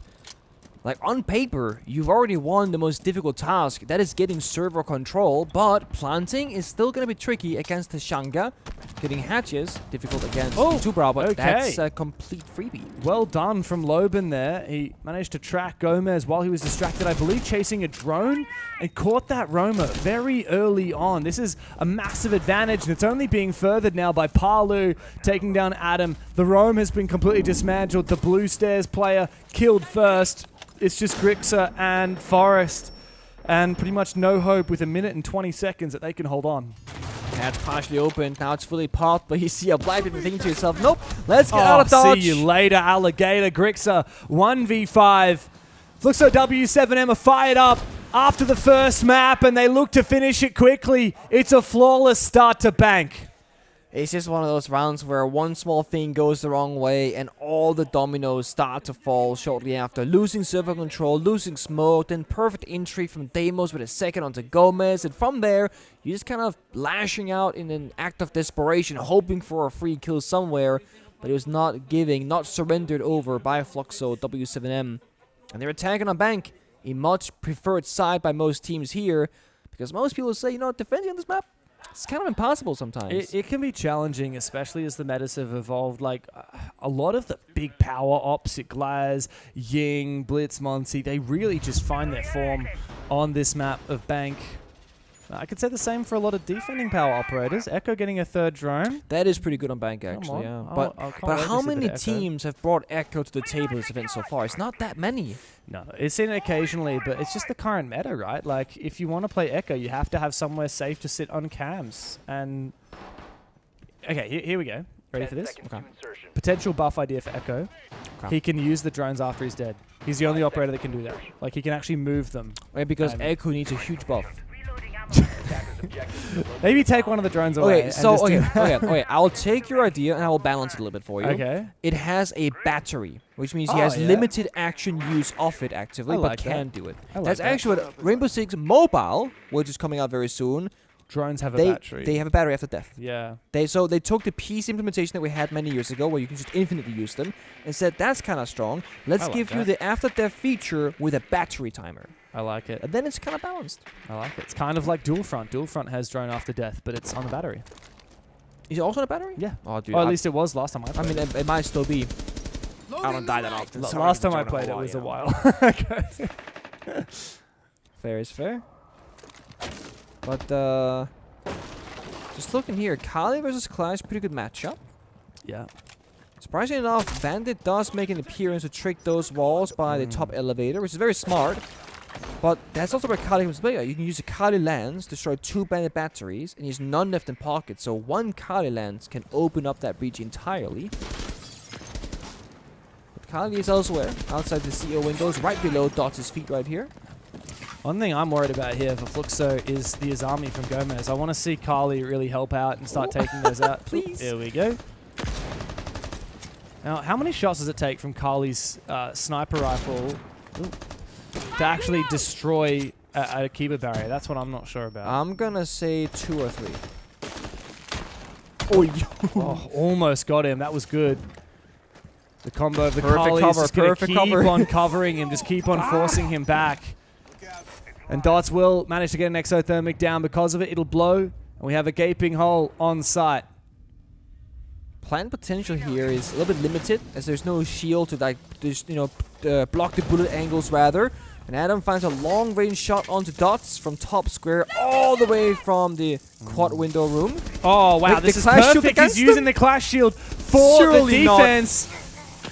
He is still going to be affected by the Clash now as he falls on back, but domination of Stockroom from Dodez lends itself to a crossfire, and Palu's found Yoga's head with that sniper rifle. Oxygen is struggling to find safe places to play, and Grixer is all out of smoke grenades now. Round the corner from Volps. I think Grix is going to have to make a play. I think he has to get aggressive outside of stock. Adam's injured. One tap by the Kali now confirmed, and Bandit is all the way downstairs. Deimos tracked as well, so they know side is super vulnerable. I mean, Grix has got to get aggro here. Forrest has to win his fight as well. He's fighting Loban, who does win it. Grix will find one before he's shut down. 3K for the Kali, and Palu is landing every single shot. I mean, again, the story for Paolo this entire game so far is he is the ultimate player support character. He's always there covering somebody's crosses or the rotations, or somebody's in trouble, Paolo will deal with them. But this push right here, they abandon the Clash Shield due to the Grim Bees, and then the attackers retake it and use it against them. Come on now. Yeah, very strong on the attacking side. Palu's looking as locked in as ever. I got to say, it is so nice to see Palu having a reprisal post-Liquid. Because I think sometimes when you see players so iconically linked to one team, and then they eventually decide that it's time to leave that team, oftentimes, that ends up being the start of the end of the career. And I mean, even in hindsight now, right? Nesk announced his retirement a few days/weeks ago. So Nesk, Paolo, the duo that was looking for that hammer for the longest time. Never found it. Paolo then went to a different team, not getting to new heights, but getting to heights and doing good, right? Yeah. Nesk has then, of course, retired and kind of said, you know what, I have my go at it. Retired with no hammer. Yeah, and there was a story that we were all waiting for, and we're all thinking the second he gets the hammer, we'll stop seeing him as an active Pro League player, because it makes sense. He got what he fought so hard for, and seeing Nesk retire before getting there in the end, it does hurt. Yeah.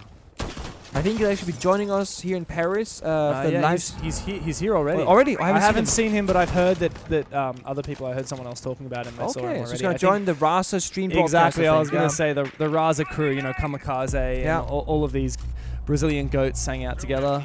That's nice. Still having him around, and if you're a Lucky fan, you can still get to see him and meet him as well. Maybe please go say hi before he might not show up in the future. You never know. Get your photos, guys. Get your signatures. FLUXO W7M have gotten to work on this next attack. They've already started strong here on Bank 2 in a row, and it's time to tackle a third different bomb site. Oxygen take us to Staff Room, open area. A lot of different ways you can play this. To me, I'm just surprised that we're not seeing the Azami. We played it on the top floor. It's a great op. Without the Azami, without the Clash, like, it's very hard to find safe places to play on this bomb site. Oh, it is. I'm a big fan of Dots here. He's using Monty on border, Blackbeard on bank. He's playing such a nice pace. He's always just kind of sitting around, not feeling too eager to do anything all the time. The reason why I like it is there's less risk involved. You need that Blackbeard for the plant later on. It's the only way to get that diffuser safely down hatch to the bomb site. It's awkward when you're flanking a close barricade when you barricaded that yourself earlier on. But that's what Yogg is doing. He's in the basement. And this is a great thing about the open area bomb site. You can start top floor, fall back, go to basement, and just kind of creep up any of those two staircases. Dots, though, instead of going for the hatch, is going into Teller's archives, perhaps for a rotate instead, or to work this quad wall, which is currently fully electrified. Oh, and they've got the read on Yogg, who's coming up from blue stairs as well. Got the bees, though. Oh, he's actually going to sprint through them. That is a play and a half. And he gets targeted by the Deimos as well. It's going to be an entry, but Forrest, he's holding on, and he gets rid of Dots with a C4. That's goodbye to the Blackbeard. And Dotas as well, and the Deimos falling means there's no more ability to cover Yogga, who was on that flank the whole time. Now they're dealing with the lack of map control. Loban comes in from the other side, spots out Grixer, but loses the fight. FLUXO W7M are falling apart. Oxygen running rings around them. Shot through the smoke. Impressive from Volts. And with 2 players low on the Oxygen side, maybe there's a way to get the job done. But with Palu falling without dealing the damage, it's a nigh impossible task for Volps. And Gomez taking him down. Gets a first round on the board for OXG. SMG-12, by the way, across the entire bomb site. Disgusting long-range angles to shut down any entry possibilities. But I think the big moment there was Yogg and Forrest playing that play together. That's the thing they were missing on border, where that would be a solo play from Yogg or a solo play from Forrest. is going to be York sprinting into Grimby saying, look at me, and then Forrest swings the bomb site double door, which 3 separate attackers are looking at. He goes wide, gets one with the gun, C4 Blackbeard for the second. Meanwhile, there's a flank from Atom into Archives Tellers as well. That is a team play. And that's what we didn't see much of on Border in the first half. They're finally coming to life here on Bank. It kind of answered my question at the start of the round. I was saying, what are these operator picks? Like, where are the anchors that are really going to create and architect a solid place on the site? Well, it doesn't matter because the game plan was always going to be playing loose. It was about retake. It was playing an active defense. The players on site are going to be peeking out onto the attackers while the flankers are going for their flank. Like you said, it was picture-perfect teamwork. Meanwhile, this round is the opposite. It's heavy plant denial. They finally get out that Echo and the Tashanga. And then, this is the big thing that I like. They got the Oryx. And he's hiding in the basement. The reason for this, when the attackers open up one of the lobby hatches, they can send in one Yokai drone, jump up and check the area. If it's clear, Oryx can follow shortly after. And now you have a crazy flank. Because the only way to flank this bomb site is up main stairs or up server stairs, which is always contested. The only operator in the game that has another avenue is Oryx going up a hatch, and it's so rare to see. Yeah, and Gomez, I mean, he hasn't even put down his barbed wire. He's going to do it. He has been hiding the entire time. He cannot be spotted. I mean, the thing is, he has to not be spotted until he goes for his flank. He has to be AFK on cams. He can't go for a roam now. He can't go shoot drones and fall back. Nope. He has to literally, like you said, just sit on cams on site until the end of the round. It could be genius. It's a huge risk. But I think it might just be the perfect play for OXG. No, it's good. This is what we call old school style siege in my book, where he's still in gold vault. No, he's not going to move from that spot. Literally, he will hide the entire round, and they open the lobby hatch immediately. Bait taken by FLUXO W7M. So OXG, the only thing they have to do now is not take any risk at all. No one's going to peek a damn thing. They're going to get FLUXO super comfortable and just try and drone the lobby area with the Echo drone and then go for a flank play. That's not going to happen until maybe 60 plus seconds in the future. So the big thing here is York cannot die early in server. He falls back way too early for a normal round, but right on schedule for this strategy. Also, Fuse played in case it wasn't played earlier. Now it is. Yeah, it's in case of Goyo, you can pop all the canisters. You don't trust me? Yeah, whatever. Same guy who thought the game ended when it was 7-6, by the way. Critical. Shut up. I thought Norris was furious. Touche. Look, the big thing here is that here's the drone. Oxygen just have to make sure. Here's the flank. Oh wow. He flanked before the Yokai. This is very, very but early. They even knew about it. Run top floor. I think he heard it. At least he's found the kill, but yeah, now the jig is up. Oxygen know that there is an Oryx at large, and they're going to try and hunt him. The thing is, right, I don't think that actually is that good of a play because, as you said, the jig is up. Now they know that's going to happen. They can leave a drone there for the dead guy. Ideally, you want the Oryx to create all the chaos and confusion, maybe in 20 seconds when they start pushing the bomb site. Yeah. Now, you're just playing 4v5, which isn't ideal, but it's still super playable. That kill also has so much more value the later in the round you get it, the chaos effect. Usually you'd think you want to kill as early as possible, but no, it's actually better later in the round in this case. He could try again when they start going for that plant attempt. He can't do much on site anyway. Let's go for elevator hatch. If he goes elevator hatch, he's only going to be just around the corner from going all the way to the top floor. He still hasn't been targeted. He hasn't been scanned by the attack, which means that Deimos can't target him. But Dodos is still very worried about that Oryx going for a potential flank. The plan looks to be going down with a C4 from Yog. And you're right, Loban missed his chance with the Thatcher. Now he's locked out of the site by the fire. It's desperate times now for Dodes dropping into the site. Loban as well, but both of them will fall eventually. Volps, he's lost. And Loban, who's locked out of the site this whole time, didn't save his teammate using the Thatcher, now finds himself in a 1v3. What does he do but just wait for the round to end? Oxygen, perfect defense to the basement. Oh boy, it's messy, it's scrappy, but again, OXG, old school style siege, a very simple win condition with enough stalling on the bomb side to make the play work. Yes, Oryx flanked early, but he got the job done. He got the kill, he got a bit of chaos, and it just held on to the back portion of the bomb side, being a flank watcher essentially, allowing Echo and Tashanga to work the side to plant denial. Loban on Thatcher, just a second too late with the EMP, actually swapping off the gadget, I think, to his primary weapon, going for a different kind of approach. As the same second, his planter gets C-forward. Unlucky, as we say. Yeah. But this is the thing about OXG, is that I was a little bit afraid watching their border, thinking I don't feel enough depth to them. But then again, you have to also in hindsight now go, but that's border. The nature of border is that it's gonna be a bit more scrappy, a bit more messy with it. That's okay. But I haven't seen OHG play all that much recently, so I kind of went into this thinking, if this is all they have to offer, they're not gonna make it very far. And as you've been saying, they tend to make it pretty far when they go to international tournaments. I think it's a valid thing about just the mere point that I haven't seen OXG play a lot recently, right? Like, historically, they haven't been in a lot of matches, right? Like, didn't make Munich Major. Off the top of my head, they didn't make NAL Finals. Let me just fact check that. Yeah, they didn't. Oh, sorry. Well, they played the LCQ. That's the thing. They actually did play qualified. They did play NAL Finals, actually. Sorry, got top 4 there. But then again, time zone's hitting. You don't see them live. You gotta go watch the VODs. There's passion. I guess they did play a lot of games recently, but not at the top level. Their last time on the international stage was EWC. Which actually was a really good performance from them, by the way. Top 12. I mean, not really good. That's actually not pretty good. That's okay. Of a 16-team tournament, maybe not amazing. I was gonna say it's not actually that good. Now you're just glazing. Look, SI 25, they were great. Top 8. Top 8 at SI. That's pretty good. Is impressive. They lost to Unwanted, actually. Adam beat them. Hey, if you can't beat him, join him. Yeah. No, if you can't beat him, well, pick him up. Recruit him. Exactly. Make the enemy weaker and yourself stronger. So what are we scanning here? That's the funny thing. We doesn't know exactly what he's looking. It's just a blob on the scanner until you know the operator's utility. Then it can kind of show up. Once you once you deactivate your EMP, doesn't it tell you what it is? Yes, it does. Yeah. So you'll know afterwards. Right now, it's like, is it a camera? Is it a yokai drone? Is it a yokai? In this case, like, the only things it could possibly be is a yokai drone, an Aruni gate, or a person on their cam. I don't actually know if cameras show up. I don't actually know. It should. But it's electronic. There's a rat plate. There's a giga rat. They're surrendering it. They're selling it. How much is this going to work? What do you reckon? This is going to work 100% of the time if he jumps in. 100% of the time. But he might not jump. It worked anyway. It worked anyway. He didn't even jump in. It doesn't even matter. I like how he just goes back there. It's like, yeah, I'm just going back into my spot. Dodo says, mate, get out of here. I was never here. That was a little bit silly.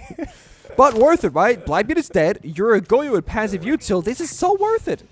Yeah, no, that's very much worth it for Yogg. And with the content. That's an IGL play, right? That is. It's like, guys, I'm gonna die real quick. Wait a second. Oh, we're Speaking planting. of IGL, Logan says, you know what? Heck it, I'm getting in there. Not even Doki be calling because Doki was planting. There is a yokai drone. I mean, Logan, I think this is time to hit the call first. Yeah, if Doki be called and then planted, Dago can't stop them. But now they're in generators, so now it's awkward, no? Oh, is that the second drone as well? Very There's nice. a third. Is getting hard counted. Gomez, though, on the retake here. Might be able to make it possible. Down below. He has to fake it. But Lopen is at least baiting out a lot of movement out of the OXG guys. And that's going to enable Volps to get active, but not active enough to take down Grixer. Here comes a big play from Lopen, though. He's taken him down. He's activated the fire. And now Grixer has to do it all. No more yokais to speak of. 1v2. Palu to cover. And he's looking so hot with it as well. ACOG in hand, sees him, takes him down. FLUXO W7M, another big round of attack. Oh, Loben, man. He's like, I can sneak in, I can hold if they're never going to see coming. Trust me. There are 2 yokai drones ready for him. How did he get away with his life, man? And gets the kill, too. The round had barely started. I know. Whatever. Time to answer some questions for Oxygen in this tactical timeout.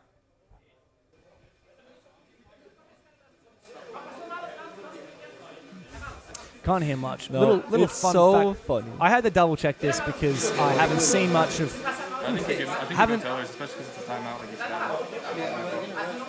We're gonna rush open or cancel. So, used to be Redeemer was their coach. Now Redeemer's moved to a general management position, and Kizzy has picked up the coaching role in game. I heard Archives Tellers mentioned. There is a world where they cook up the 4th bomb set which never gets played. We've already seen that so many times. Like, Oxygen did it customs, right? They played customs on border. Yeah. What was our first game today where we saw the 4th bomb site played? A wildcard. It was They did it on all 3 maps. 3 different maps, right? They did it on border, Clubhouse, and Fortress. Yeah, they did. Yep, there it is. We're going 4 for 4 on our 4th map out of 4 different maps. That is beautiful. That is basically poetic. All right. I've done some research here. So, you know, we often talk about the primary site, the secondary site, the tertiary site. Yeah. Those are called ordinal numerals. Right? Sure. So what is the fourth one? It's the quaternal. Quaternal. So the quaternary site. That's awkward. So we're going right now to the quaternary site for oxygen. That doesn't make you sound smart saying that. It just seems difficult. Quaternary? It looks like there's an alternate spelling, Quartery? which is quartery, I which like quartery more. sounds so bad. But it's easier. Quaternary sounds so much swankier. Uh-huh. Swankier is a word, yeah. Swanky is a word. It's a word. It's a word. I'm agreeing with you. I just wish we had more bomb Info sites because I want to Andes. get to the octernary site. Okay. Dog's saying you're all awesome info Andes. Is that what he said? I'm not sure if that's a bad thing though. Like who doesn't Literally like info? Literally a compliment. Too much sound. You all need Y'all info some Andes. info Andes. Dude, that's literally Rainbow Six Siege. You don't want info? Go play a simpler shooter. How about stop playing Valkyrie and Mozzie if you want to talk about info? Is it you guys are playing? You're playing Echo. You guys stuff. are playing Echo. Come off of it. Oh, Loban Do you takes reckon that Adam. reckon he had info for that kill?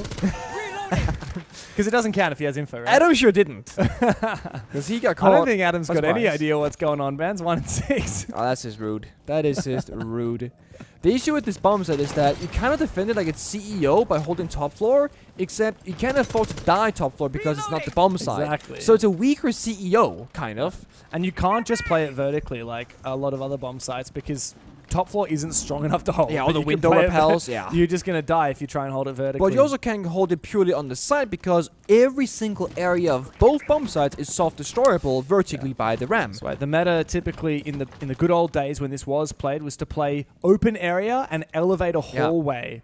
Around the bomb site. Around the bomb site. You vacate the bomb site once they take top floor, and then you look to retake. Oh, Gomez, though. Big nitro cell pre-placed onto Dots. That finds his kill, and he's now looking for a little bit more. Wants to get active and make his way up the stairs.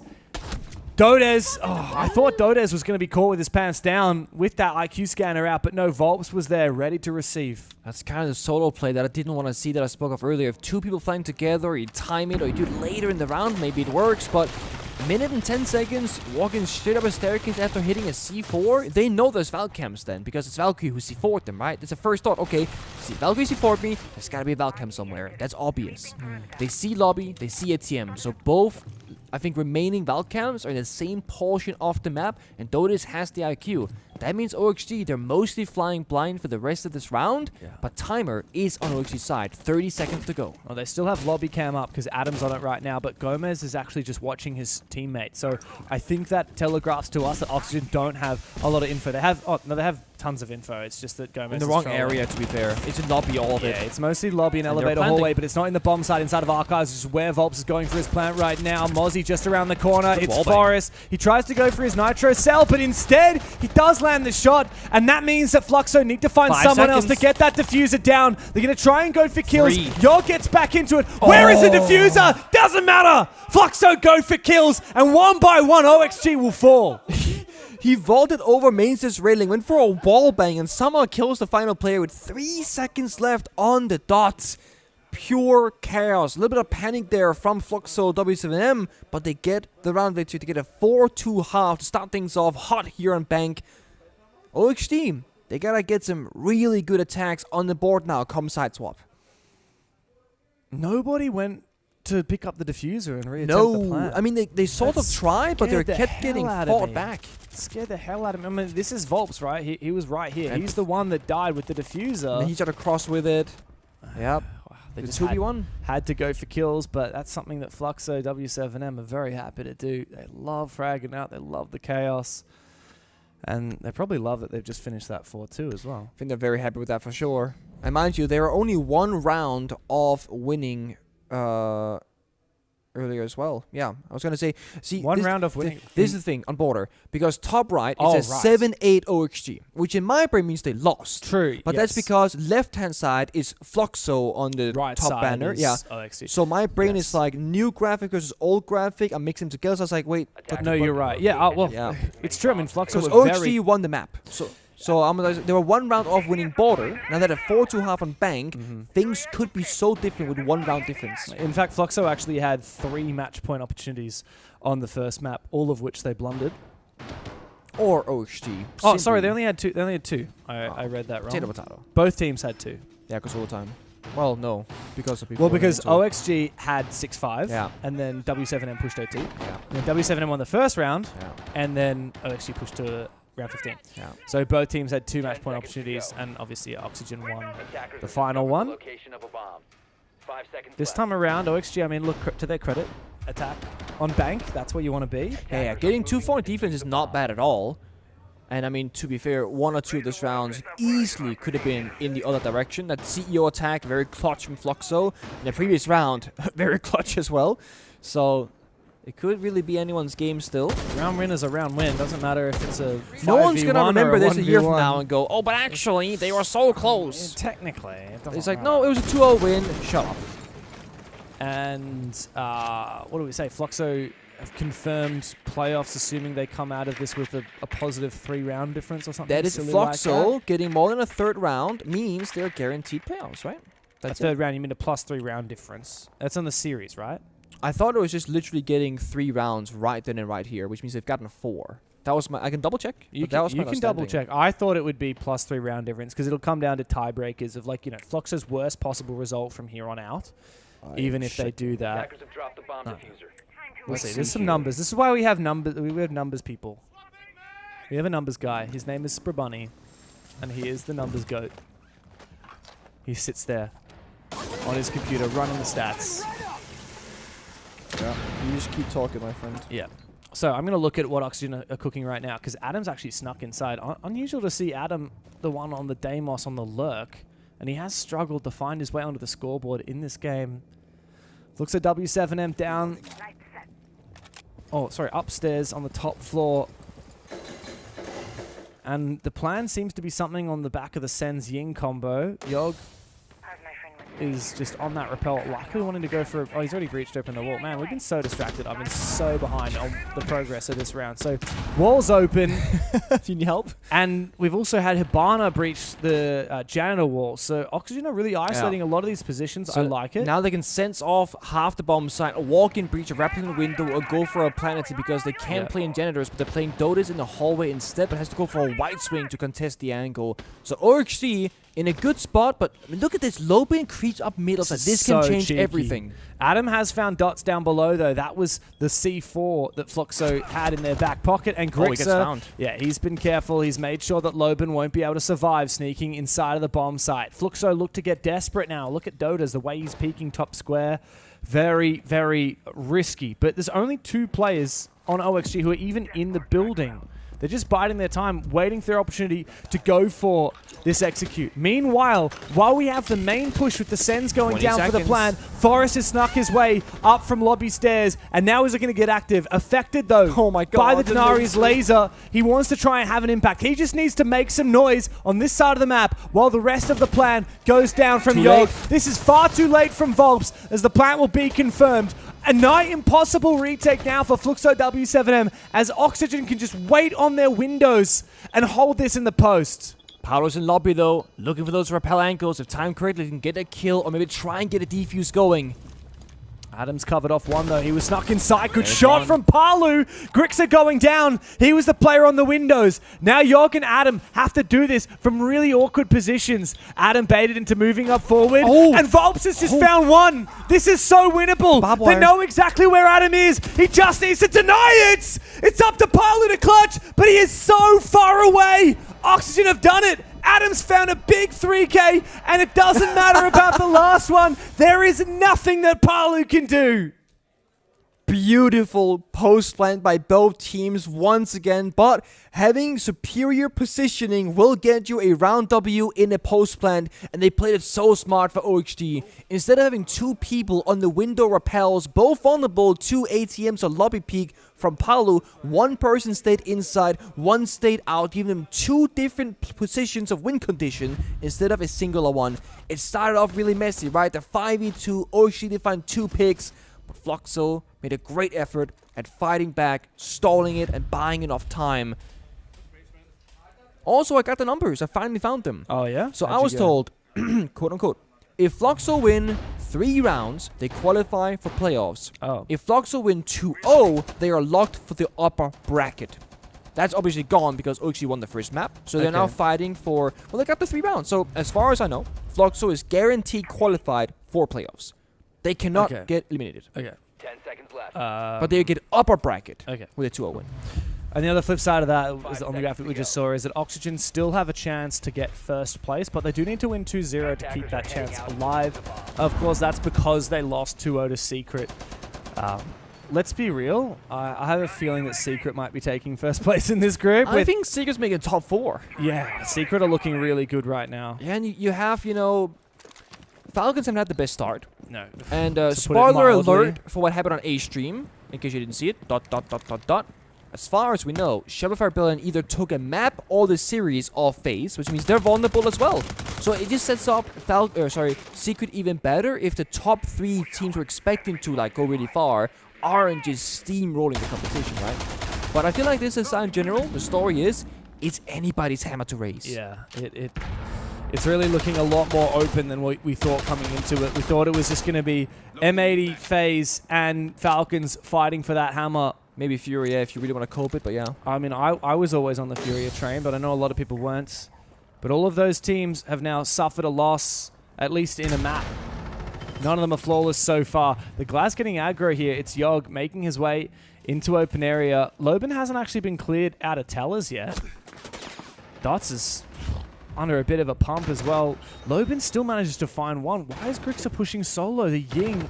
Oxygen are trying to use a lot of their util. Well, this is a strange way to play. Dots was actually supporting his roaming teammate in tellers from inside of Elevator. And Volts, wow, this is such an active, aggressive defense. Loban's on the back of it as well. He takes down Adam with a quick one-tap, who is left droning the rest of Oxygen. FLUXO running amok on Bank. And Oxygen now have to deal with these pesky roamers. That's why Echo can be so strong. That third Yogurt drone means you can just play them so much more high risk and high reward with a gun behind it. And even if they take down Loban inside of Janitors, he's done enough damage. He's got 5 keypads in pocket. 5, for goodness sake. I would love for him to use it. Still a drone supporting him. He's going to have info here onto Gomez. Oh my and he'll God. get the kill because of it. Gomez was trying to deal with the Yokai harassing him, but it's enabled Loban to get 4. Finally traded back by Forest. But it's an impossible task for him now. 1v4 as the Capitao must get to work. Yogg says, look, take a bow. That was well played for Loban. I don't think Forest has got anything to say about it. FLUXO W7M are about to go up 5 rounds to 3. And there's pretty much nothing that Forest can do about it.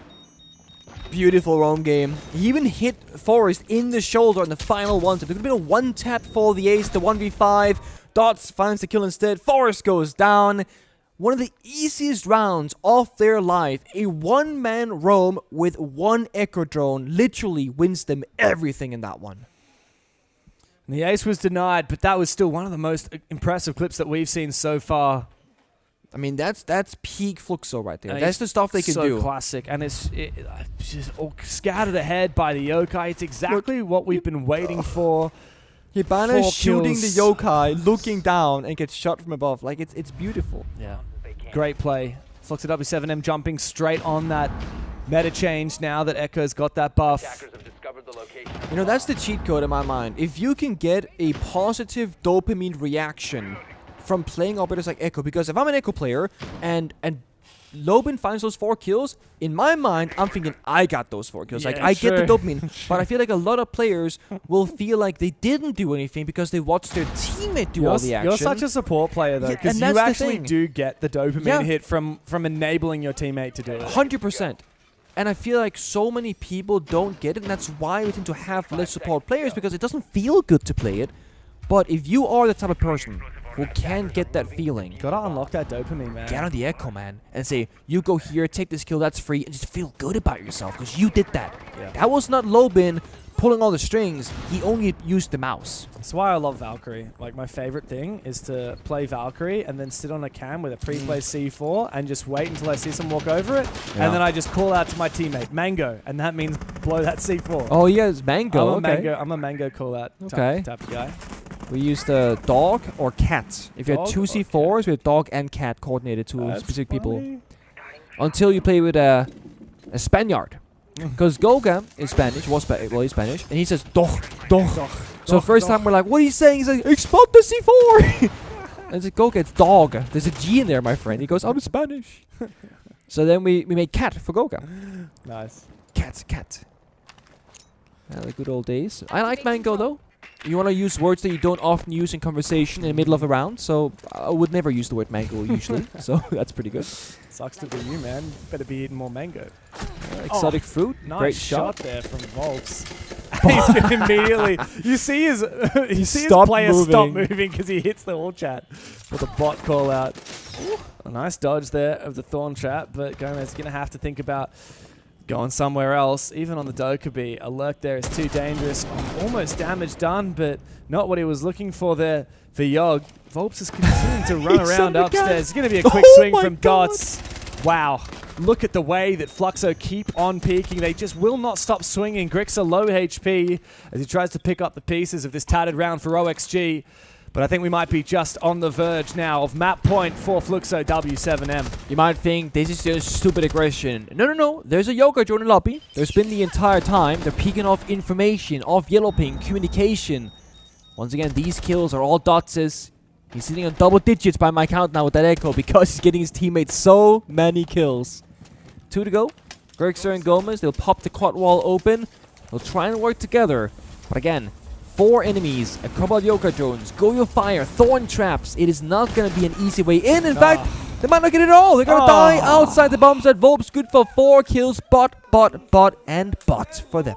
Have a laugh, take a bow, take a stand. Volps, he's just loving it effing right bots. now. He typed effing bots. He is having the best time right now. He said, sit down and shut up. Forrest said, we don't care. Man. Volps has really come into himself in this game, running around like crazy. Gnarly couple of shots as well. You are terrible. This is the most smack talk I've heard between two teams that actually clearly love each other. This is a bit of a bromance between Volps and Forrest. There's another reason why I wish the players are positioned opposite of each other. Because right now they're next to each other, the wall between them. And then there's the other series so that they're mismatched. Doesn't stop Leakafac from he was screaming screaming French insults at Baby Shark. I love it. I remember we had an incident all the way back when TSM was in Siege. Their coach Bagel, he was having some fun banter with the enemy coach, and he snuck in a middle finger, but it was while the camera was showing him by chance. It did not go well because one of those that's too far, you know. Yeah. But I'll show you how he did it. He was like this. Very quickly, just up and down, like this innocent, childlike behavior, it is kind of naughty, but I'm gonna do it anyway. But because of the pure timing that he was not aware of, he was on camera. So, oh my god. Yeah, I think they got a small fine or a small warning or nothing significant, but it's one of those okay, dude, let's not do that again. Look, let him have fun, I say. Let him have a bit. Let of fun. the kids have their fun. Yeah. Now that I'm an old man, I think I can say let the kids have their fun. You know how old I was at my first Six Invitational? 19. 20, but close. What about you? First SI was SI 2018. You would have been 20 as well, right? I would have been 20. Sorry, you cast it. Let me just double check this, okay? Math is hard. 2018. I would have been 20. Yeah. Yeah, that was so hard. Because well, you're 1 year older than me. The game came out in December. The game is in February. My birthday's in October, so I'm like, what? How does that correlate with the dates? Yeah. Well, you're 1 year older than me, and I was 20 in SI 19. I mean, that simplifies it, doesn't it? That simplifies it so much more. So you would have been 20 in SI 18. Come on. No. Between my pro career from 18 to 25, I was just null. I didn't have an age. It was just I was existing, and then I retired, and then I was old. That's how it worked for me. When you're around all these youngsters and living this lifestyle, I feel like you get kind of frozen in time a bit. We're all gamers. We're all gamers. We're all gamers after Some all. more than others, but we're all gamers. No, all gamers didn't qualify. They didn't make it to the APAC qualifier. That's funny. Bros got jokes. That's the Chinese team, right? That's right. Yeah, that's it. That's right. They made it to the grand final, lost to Daystar. Oh. Yes, they did. So now OXG look to be cooking again with the sends. Now, this worked pretty well last time until it... No, this actually did work. It did Remember, work pretty well last time. It did, yeah. They had their Ying coming up from lobby, though, which they don't have this time around. Instead, they brought the Lion. You like me some Lion, though. Mind you, the operator bans, right? The Ying and the Echoes are target bans galore. Very big fan of that. I was going to say, let's start banning Echo or playing IQ every single round. But I imagine you ban the IQ and you bring the Echo in the future. That could be kind of good, no? Start target banning in different directions. Doggy Pickle goes in. That means aggression galore. Get up the staircase. Get in that bomb side. Try and find a pick. Or go main stairs. I don't think it's going to work. The Clash is there waiting for him. Forrest will have to have the timing of his life, but a gap created. Loban shut down after his heroics last round. He'll have to sit out for this, what could be the final round of the map. FLUXO, do they have the guts to try and peek now, or is it better to be restrained, to try and wait for the push? It looks like Volps has answered that question. He dicks up his head, and Yoga takes him down. 3v5 now for FLUXO as the flashes come in and the plant begins to go down for Adam. It's time to get on the retake. Dodez look to try and take one down. Grixer is in position. He's going to have to take a jump outside. It's successful, but he's the last one left and they know exactly where he is. Oxygen breathe new life into this game with a massive attack onto the top floor. And it's another round on the board, closing the distance, the W7M. I mean, OSG, they have this great coordination and timing when they want to. They certainly are capable of it, but half the rounds they're, desynced, miscoordinated, and the other half, they are just really on point. FLUXO W7M, they do the same thing as on Border. They call a very late tag timeout in hopes of closing it out right now, right here. OXG, 2 more round victories, and we're looking at another OT potential and a comeback at that. Nossa, mas a gente jogou esse na última não. Mas eu acho que a utilização de conflito é muito travada, tá ligado? Em último caso queira voltar pra aquela segunda avançada, trocar pra Val. Deixa eu fazer agora. No Portuguese for us. Na segunda essa, depois faz... Não, eu confio. Agora? You know, Jake, he was covering his Black Dragons earlier. Or D+, I'm not sure. And he listened to their tag timeout, because on the A stream they can do the real listenings. Yeah. And he goes, I don't know a word of Portuguese, but I'm pretty sure they were swearing. Yeah, like, there's just no context for that comment at all. Like, alright, dude. If you say so.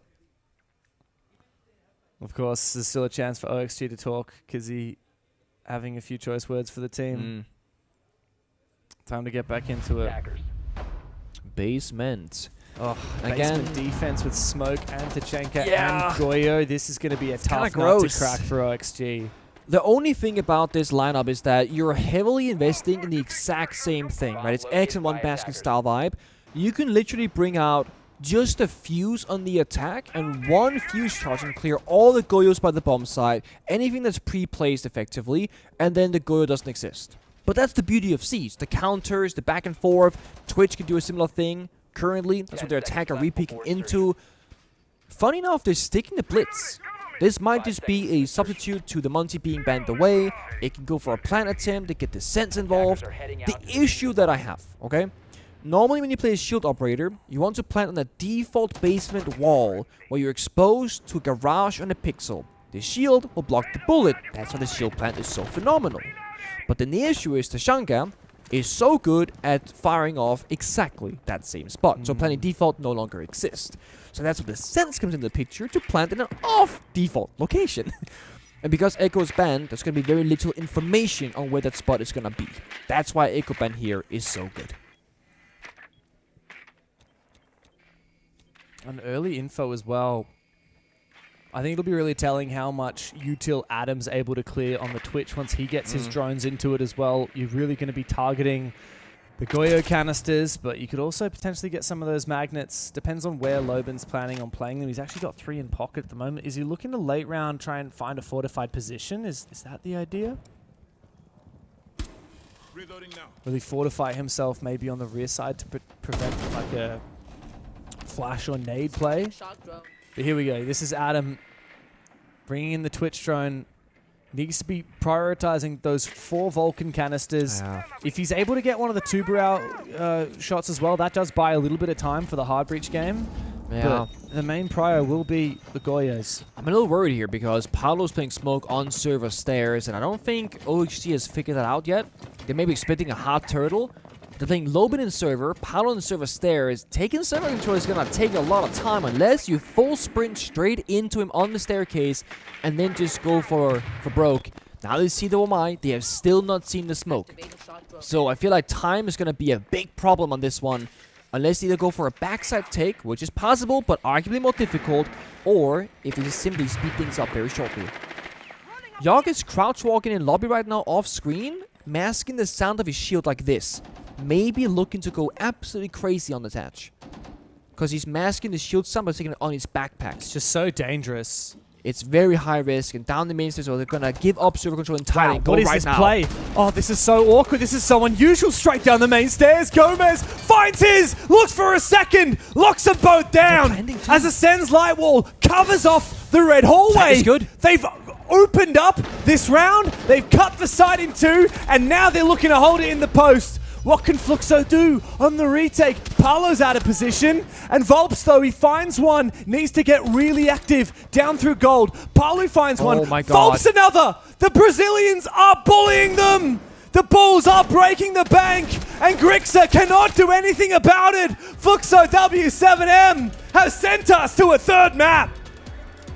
It was such a good execute. It was such a good push. They get the plant down and good post plant, but the only downside of that attack, the post plant isn't safe. You gotta keep fighting by the bomb site, and that, well, the aggression, that Brazilian coordination was too much for OHC in that final round. Sadly, no comeback for them. Thankfully, for everybody else, a third map on the dock, and I believe Nighthaven Labs up next. Oh, yes, it is. A 3v5 retake to send us the distance as well.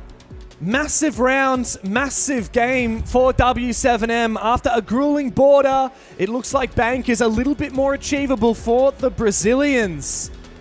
Oh man, I am so keen for Labs to cap off this series. Both these teams giving it their all. Which one will stand tall? Find out after this.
Signs in the sky and the stars around us fade to black. Running through the night and there's nothing that can hold us back.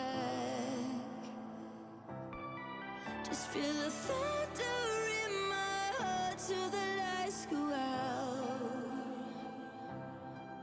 If I go down into the dark, won't be turning now.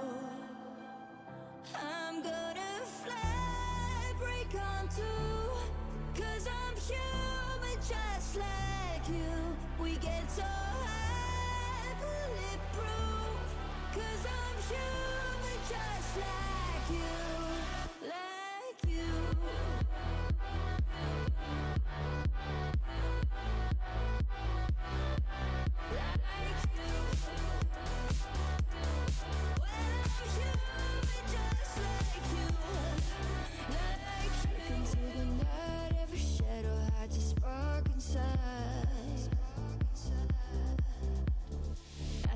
Up disguise, we're becoming something more tonight. Just feel the thunder in my heart till the lights go out. If I go down into the dark, won't be turning now.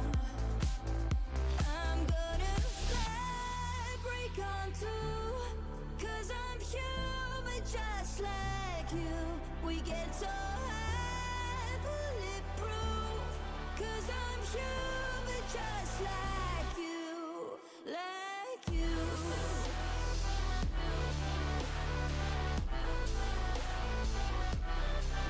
Like you, you. When I'm human just like you, I'm gonna fly, break on through, 'cause I'm human just like you. We get so high, bulletproof, 'cause I'm human just like you, like you.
Every Six Invitational final is a storm of pressure, a clash of tension. They leave a mark that doesn't fade. Boston, are you ready? The Six Invitational 2025 begins now! We need to want it, CSI. We need to want it. Everybody always talks about being mentally prepared for a game. And no one really knows what that looks like. Especially that pressure of SI. As a player, that eats you up. Everything is possible.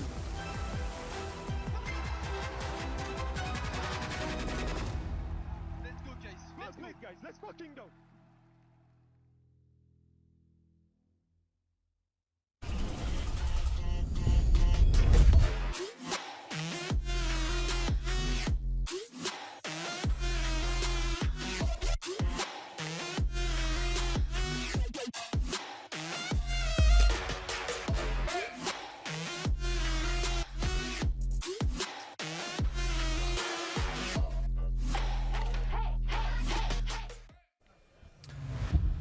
Well, sorry. That is an empty chair. Oh my god, sorry. I lost my shit at that one. We were meant to be looking at Loban because he had such a good game. You guys remember that top floor? Pure. He There was he a is. gunner. And man, he scrubs up pretty nice as well. 139 EPS, 12 kills, 5 deaths. And the one that really springs to mind is his solo roam on the top floor, retaking. You say solo, but let's just talk about the elephant in the room. He was supported by the Echo drone, okay? And that's the reason why he got 4 kills single-handedly. Support player alert. He literally killed the Hibana that was looking at the floor shooting the yokai. It's a complete freebie because of the Echo. If I had finished my sentence, I was going to say solo roam with the yokai. Then to it's not a support. solo roam, is it, It James? is solo roam if you're the only player roaming there. So Echo's not a player.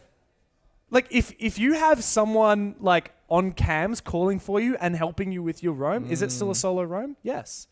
It doesn't Supported roam. Shit. Okay, sure. Agree to disagree, mister. No, you're not wrong. You're not. I'm just messing with you. No, and It's a look, solo you're roam. not wrong too. I'm just messing with you, bro. Okay. I was messing. You weren't messing with me. I was messing with you. Okay.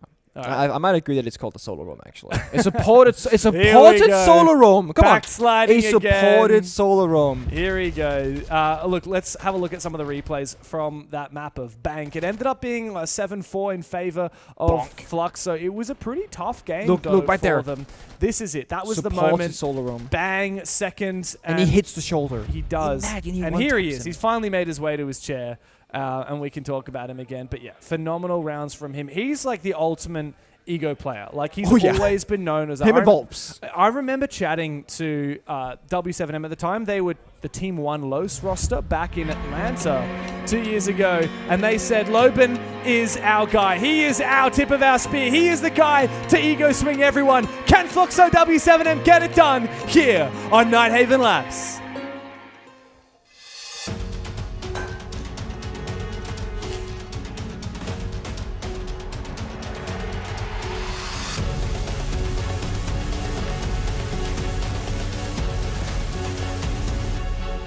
Or can OXG make the comeback possible, get their revenge, and actually lock in one final time? The story so far in this BO3 for the Americans have been they have some rounds where they are showing their true full potential. Then they have other rounds where they're kind of missing the basics. Consistency is the one thing I think right now for them that is kind of holding them back.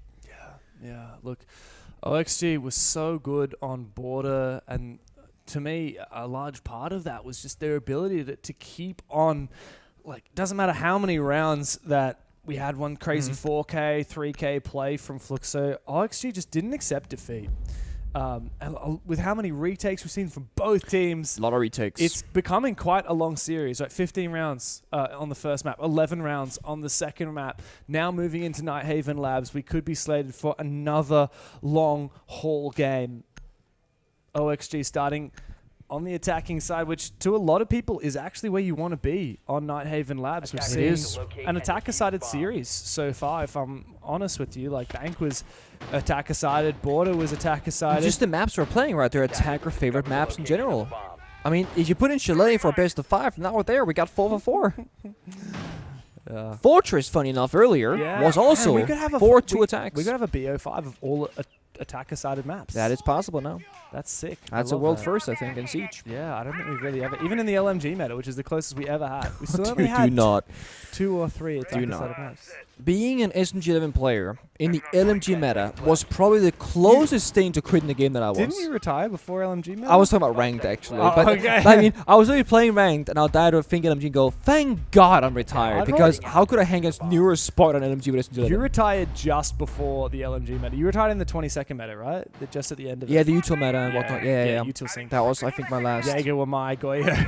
Yep. Good old days. We used to play Thatcher IQ on the roof of Cafe to figure out where the most amount of things are for the EMP, then chuck in the EMP, toss in the nades, and hope for the best. I don't know if I think about the same thing, because you definitely weren't playing Thatcher because he had a 100% ban rate. Well, that's also true. He was the he couldn't really play. Well, there's the rare case where he wasn't banned. It's funny to think of the current ban system where when you're defending, you ban attackers and vice versa. Yeah, Back very in the different day, story. a year and a half ago, whatever, if you banned an operator, you banned them for yourself as well. Yeah. That's how it used to be for the longest time. I do love the new bans. Yes, we do. And I love seeing Oxygen get to work with the recently buffed hard breaches. Speaking of Thatcher, he's made an appearance. But we've also got Thermite. 2 of the charges have already been used. And it's an amazing thing about Thermite now. Like, you realistically only need to run Therm on a lot of these bomb sites. You can get so much work done. Yeah, the can opener is more of like just in case like a backup of Thermite dies, or you get tricked or impacted or whatever. But the job first step rather in this strat is done. Get the breaches, cut off the rotations, and maybe try and get catwalk control from Dotus on the Asami. Likewise, I see a spare reinforcement in the pocket of FLUXO, so they could close it off onto. Big play, 2 of them are going in. The DMR's come to life. Forrest finds one, and he backstabs the Clash before being traded back, but it doesn't matter. The damage has been done, and Gomez with the pistol will find the final kill. It's a 3-2-1 go, and Oxygen flood the site. Remember what I said? That sometimes OXG, they are the most synchronized team that we have seen. And other times, they are a complete mismatch on the timings. That right there is a prime example of OXG when they're playing at their very best, but also the biggest strength of Forrest as a player. When he was on SSG, he was often playing Thermite Ace, some shields and whatnot. More supportive-ish roles, but half the rounds, I'm telling you, James, he was in the middle of the bomb site, first in, last out, getting things done.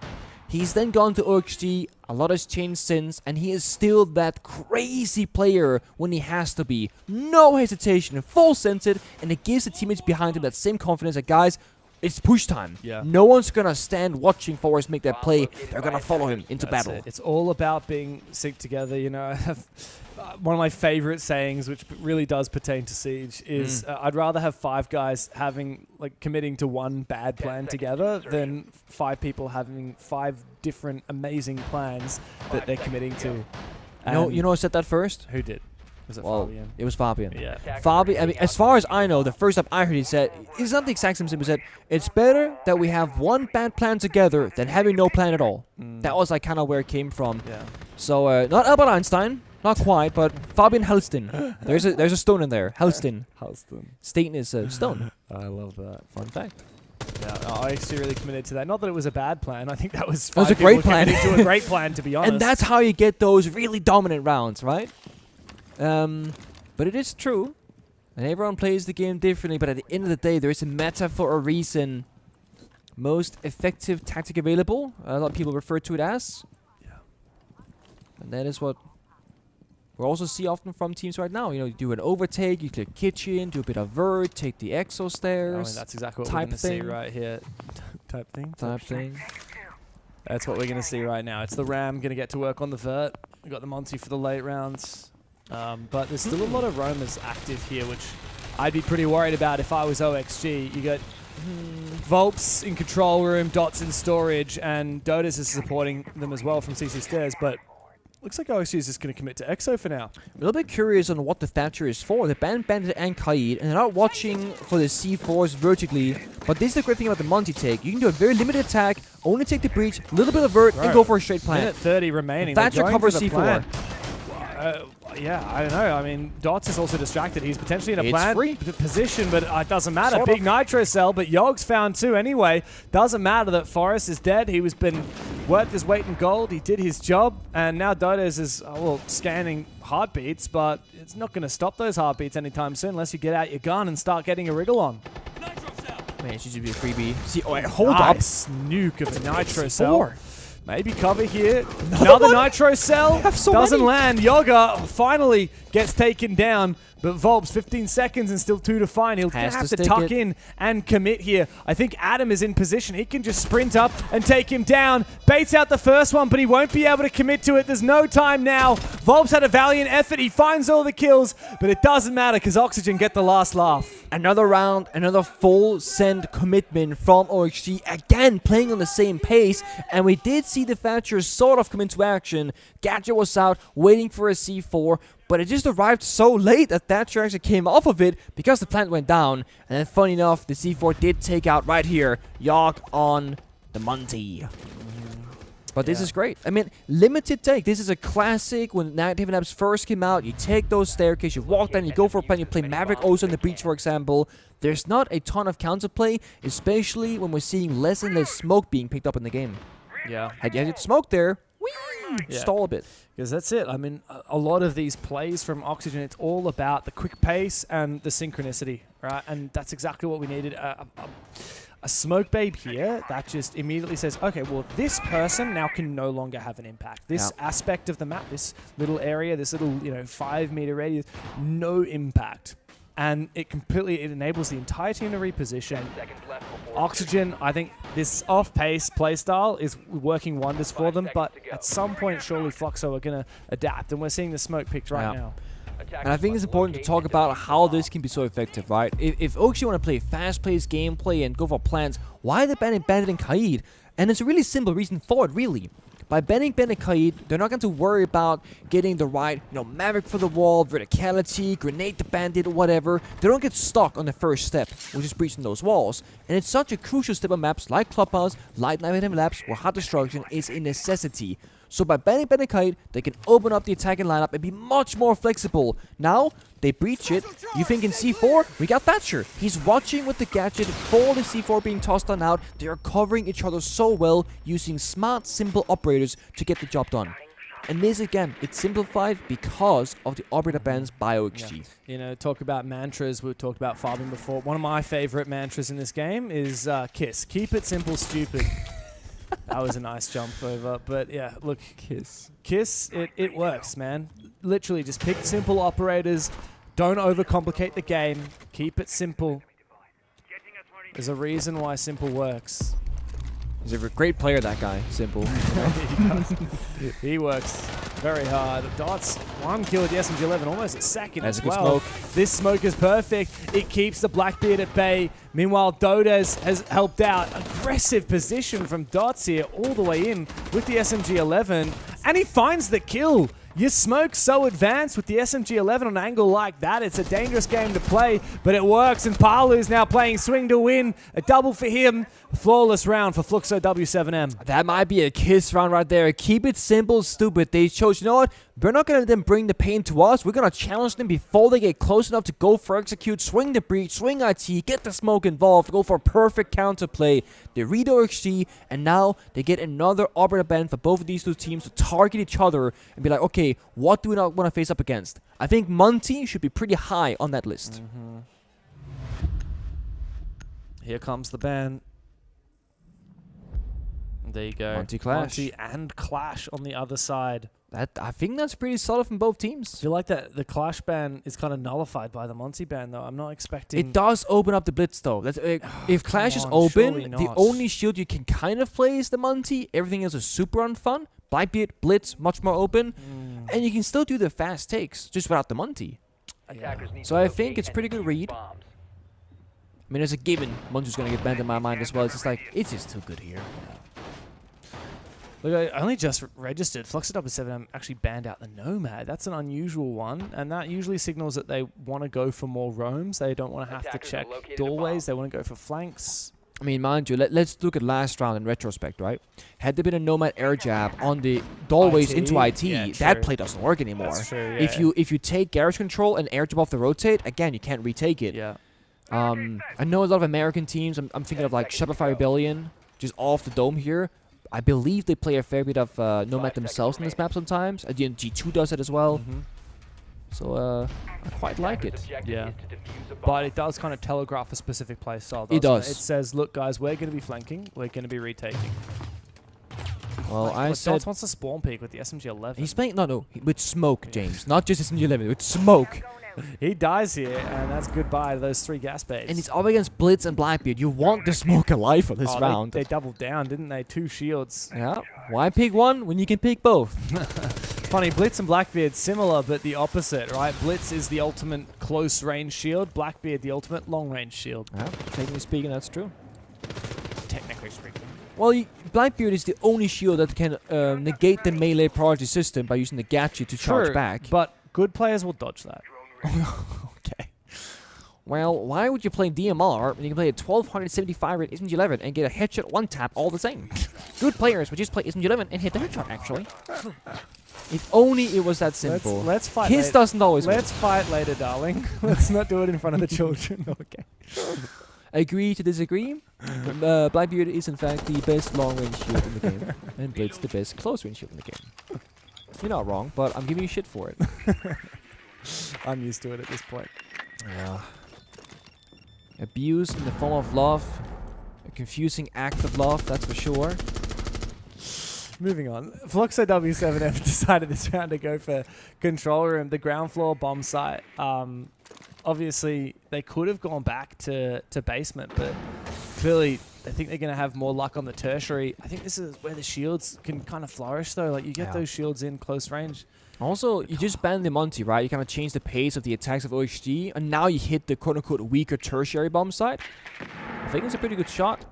Smoke, 2 toxic babes, but there are no C4, so there's limited worries here for OHG as long as they get in the building. Here they go. Oh, here we go. This is aggressive, isn't it? Straight on inside. Loban trying to hold on. He's found one with the C75 onto Gomez. That's a gnarly shot. Brings out the Uzi as well. Getting very close. He does bait out not the a good shots, player, but I guess. he doesn't manage to dodge the dash from the Blackbeard, so he does get knocked back. Well played from Adam on the shield to guarantee that kill.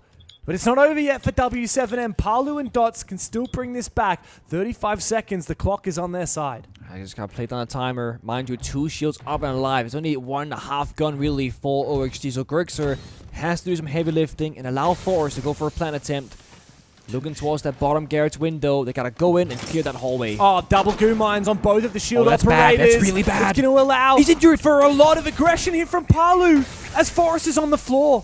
Dots is out of gas, but he can just hold on with the shotgun 7 here seconds. deep on site. And the feeling here from Oxygen is that they need to go 1v1. deep. They found both of them. Palu needs to survive. Grixer doesn't have the diffuser, and it's got no clue where Palu's run off to. Big clutch for the old man. And another round for FLUXO W7M. Oh, the goo mines beneath the window. It's such an old school trick, and it still finds its way so many years later, stealing rounds, just like Echo on 0 seconds. It was practically the only way where you win that, because with 2 shields in close quarter proximity, that should be a round loss for the defenders. So close.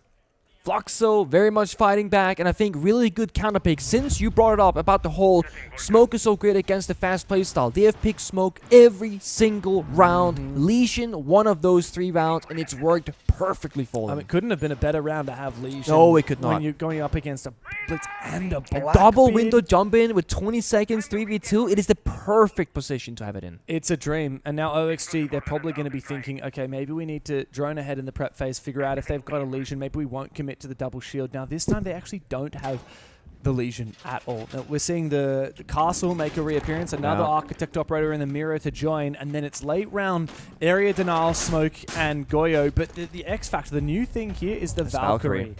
Info and roaming potential. And flanking potential, by the way. It's Keep a lot. in mind that Nomad ban still persists. And the crazy thing about Valkyrie is that just having the cameras alive for just information, you don't even gotta act upon it with a flank or whatever, that's good. But you can literally get a free C4 kill often. That's amazing. A free flank, like you mentioned, even better. Even just like late round, it's a 3v3. Yeah. You have a camera in garage, and you can see, oh, no one's going to drop hatch. Exactly. It's just the knowing info, what's clear. Knowing what's clear, knowing what isn't. Especially in late round 3v3s. That's why I like Valkyrie playing aggressive so early. If Valkyrie can die, but with a kill at the start of a round, So worth it. she can just feed so much info to the rest of her team. Her cameras end up being like an extra teammate in the late round. It's funny how Valkyrie came out with the technically second season. First after the Pro League season started. Desert Storm. Black Eyes was already in Dustline. Dustline. Black Eyes was in Pro League when we started. Dustline came out right after. Sorry. After the year 1 season 1 Pro League finals. And I remember seeing it because I was there live, and we saw Black Eyes and thought, that's crazy. And then we saw Valkyrie and thought, this is the simplest operator. It's just, it throws default cams in new positions. But oh my god, is it good. Because back then, there was no Echo, no Maestro, no Bulletproof cams. You only had the defaults. Valk was the first external info operator in the game. And 10 years later, still commonly picked and banned. Yeah.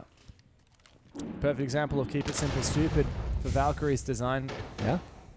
Oh, Look at Sledge. He's got a hammer. That's all he's got. Still gets picked. It is the trophy we're playing for. Oh my god, that's iconic. Well, Adam has really torn up the floor here, but FLUXO have done a really good job of hiding, making sure they're not exposed on the main areas of the bomb site, but oh boy, a large part of that is because of the roam game. I mean, look at Volps, he's all the way on the top floor, but the verticality starts to bear some fruit for OXG. Yoga, this is perfect timing though.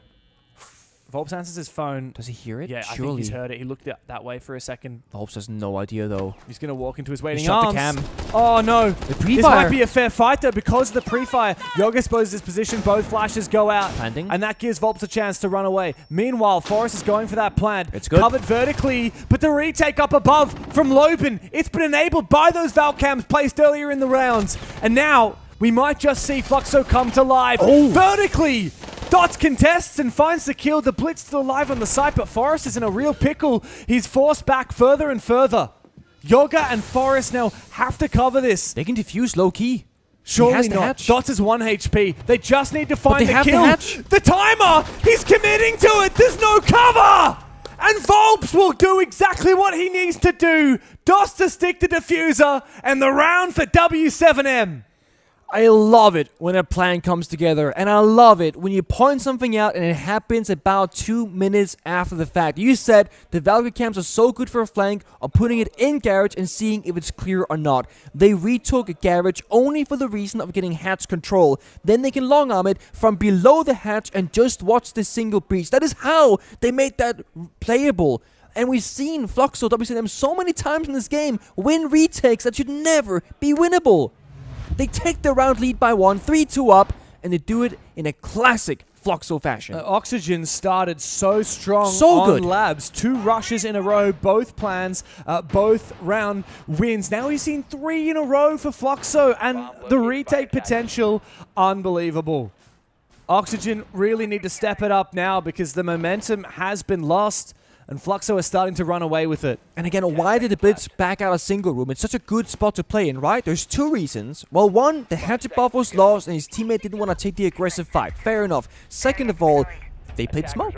They threw in a toxic babe into a tiny room. The Blitz either stays and will slowly die, or you gotta escape and go somewhere else. And that's the thing. Every single round after those rushes, they've seen smoke played every single time. And it's literally winning them multiple rounds now in this comeback. And we are spawn peeking. Yeah, of course it is. It's Loben. And to take down Forrest on the Ying, that's going to hurt. It's a big one. I mean, it is the key operator together with Capital to make a difference here. And we're... Second they one? popped the mirror and went for the swing. Oh, I think this round might be in the books for FLUXO. It feels cooked. Like, completely over. And it's one of those momentum killers where OXG, they had a plan, and you're going to go here, I'm going to go there, hold this angle, and now the round is statistically over. Of course, still clutchable, but it's going to be plan C. You got to hit a crazy shot, go for a crazy kill, and get very creative with this one. No wall denial, it'll go through. It's not even worth C4ing it because there's 3 exothermic charges trading the only C4 for one of 3 heartbeat devices. It's just not worth it. So Paolo could have, but choosing not to, that's smart. Remember the stakes of this game. Oxygen already have a loss on their first play day. No points on the board up until this game. Now they've guaranteed they'll get at least 1 thanks to winning the first map. But if they lose this series, that's all that they take home. Whereas if they win it from here, they get 3 points. FLUXO already have a win under their belt over EP. Secret currently tops the group. Space Station in second place. FLUXO will jump up into second if they win this. OXG really just need to get a start to their Six Invitational campaign. And right now, fighting in the 3v5 with Yoga low HP and FLUXO just ego challenging everything. It's not looking like the North Americans are going to have any peace of mind anytime soon. Not in this one. Here comes a Swindle. That's a good one. Counter attack from Adam. But the issue is not finding a pick when they swing you on the window on the outside. It's how you get inside the building and fight the mirror windows, the thin mirror mines, the toxic babes. Time is ticking. 50 seconds. Element trigger. They know you're inside that small electric box and they're going to wait for you to enter the bomb site door.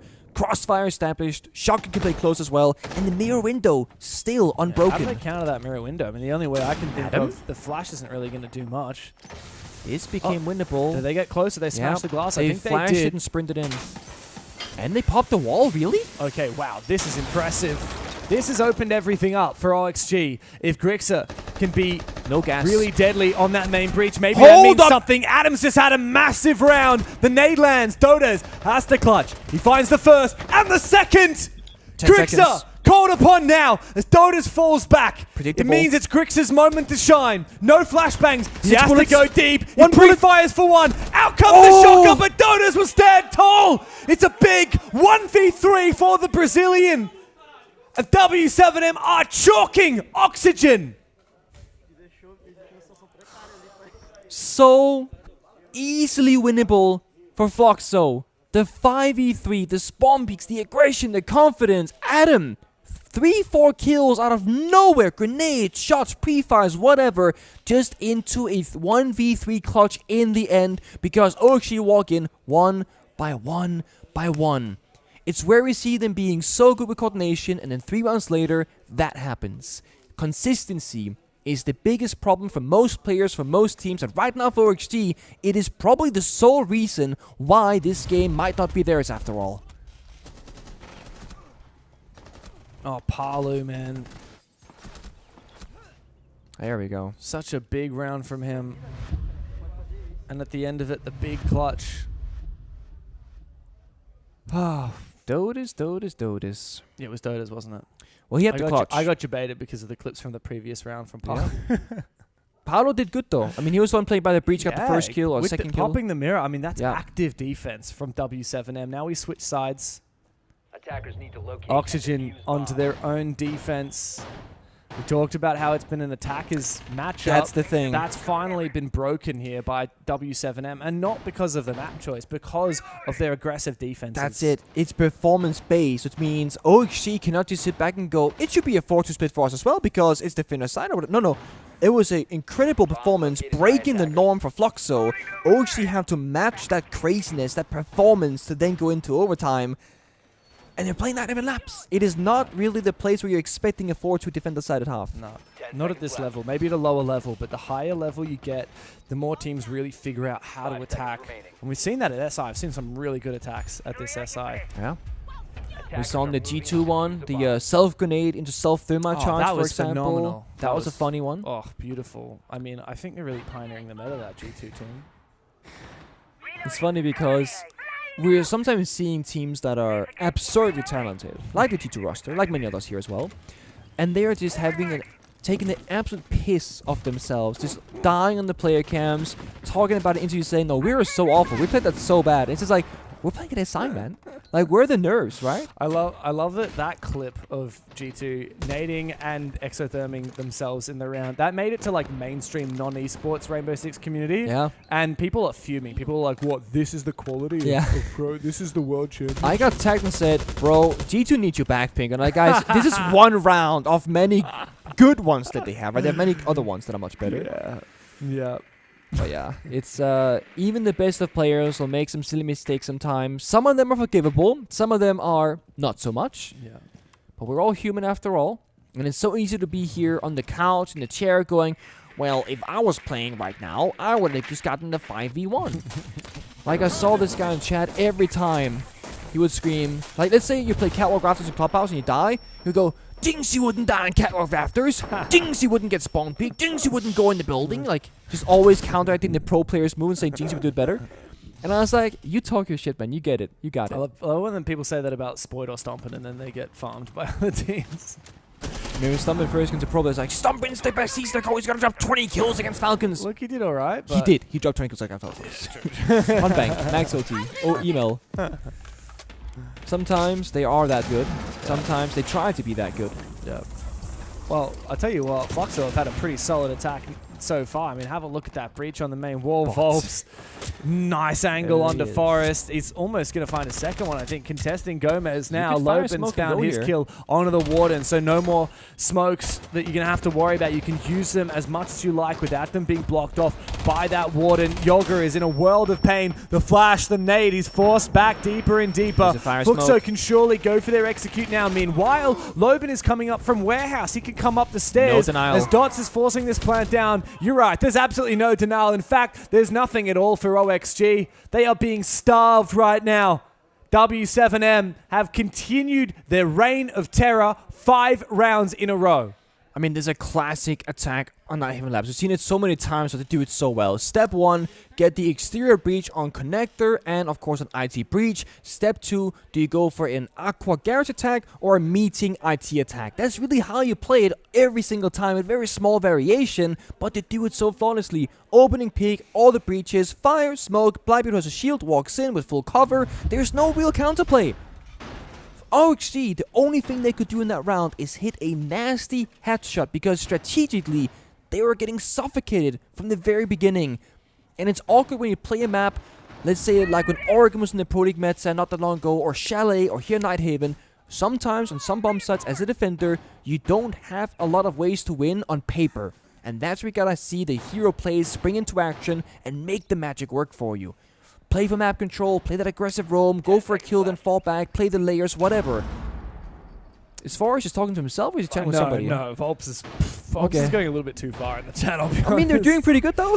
Yeah, you said too far. I think he needs to curb his language a little bit. Oh, is it too far? Okay, it's a little bit too far. Okay, I'll leave that to the end. Let's not celebrate too early though. If you're FLUXO, right? It's still losable. That's the thing. Volps is getting very excited. Oh, Dot's taking a hell of a lot of damage on that Blackbeard Gomez. That was very much worth it. Now in the late round, Monty's feet are gonna be very vulnerable if he's unshielded.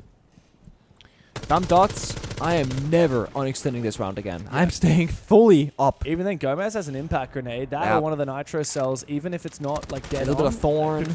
Oh yeah, dude, the Thorn, absolutely. That could absolutely kill him. Now, OXG going down to the basement for the first time. It's up to FLUXO to figure out, do they go for a map clear into Vert, which is probably what they're going to do with the Ram, or do they focus up hard on site? They've actually got plenty of hard breach utility. You've got Ace and double sets of can openers.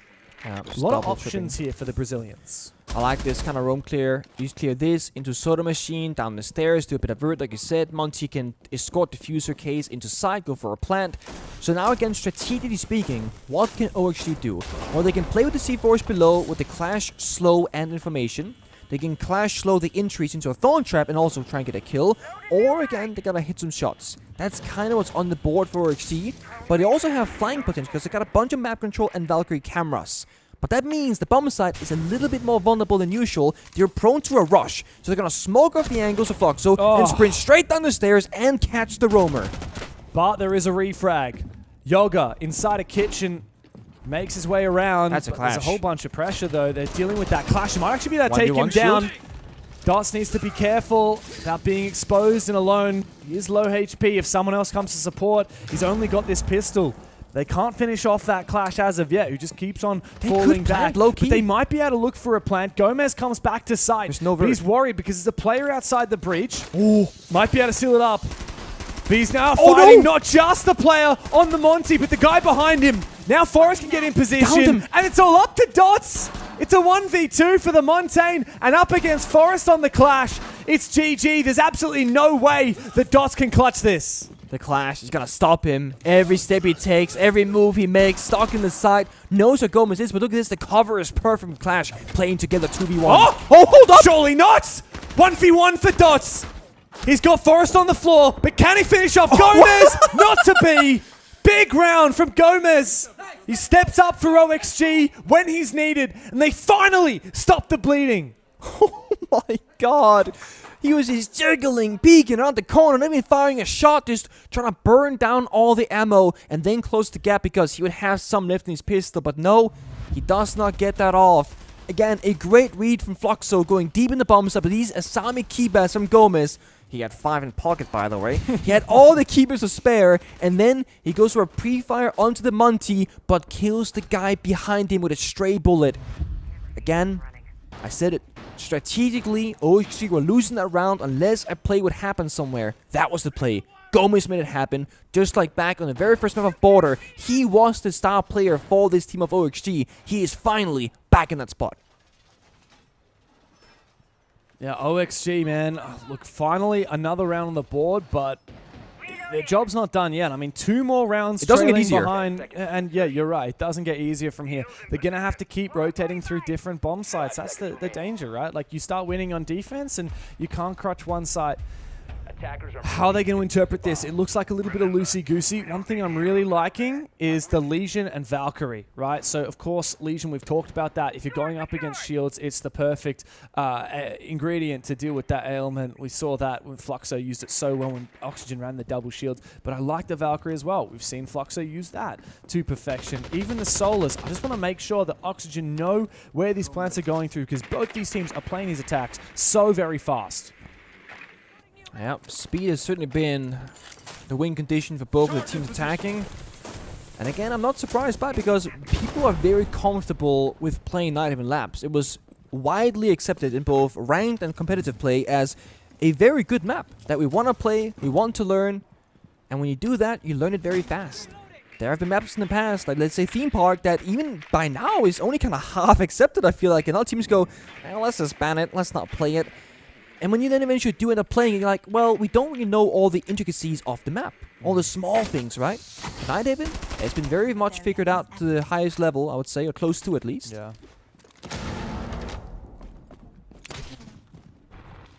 People might be looking at Paolo and going, why is this guy always looking at other people's monitors? I'm telling you, it's completely legal, by the way, on LAN. You can screen peek.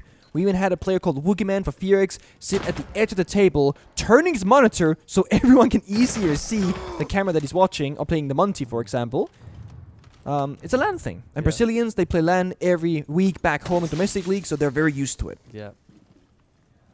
No, I was trying to figure out what Paolo was doing with the Thatcher. I mean, he's staying outside B. I think his intention is for the late round to figure out, okay, is there a Solus? Is there a Pulse? I can just EMP he knows what the Valcam is, because he can look at the top left. And so he's going to EMP it and jump in probably. That's clearly going to be a Valkyrie cam. There's nothing else that it would realistically be. He's already spotted He's it. watching a C4 Frag now. goes down. And yeah, he's watching out Jump for a in, Pulse shoot or a cam, Solus. watch It's C4. his job here, just to watch for Pulse or Solus. Hasn't seen anything. They're trying to bait it. There comes the Nitro Cell. Come on, keep out that EMP. Active. He needs to be ready and on watch for it. Dot starts forcing down that plant. It's still up to Paolo to cover. But the smoke, that's one thing that Thatcher isn't going to do enough for. Dota is on the ground. Forrest doesn't realize it, but he actually wallbanged him until he was downed. Poor Volps in an awkward spot. Finally finished off. Oxygen is starting to breathe deeper into this game.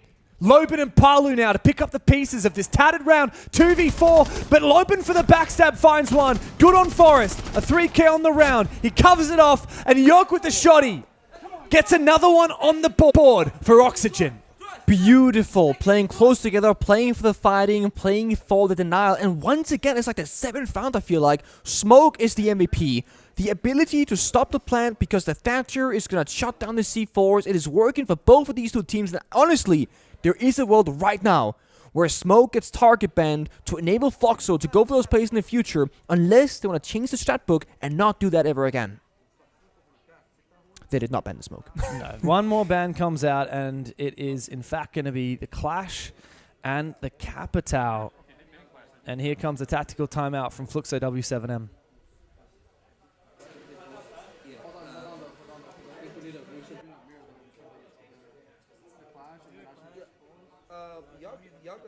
Y'all can't play mirror, right?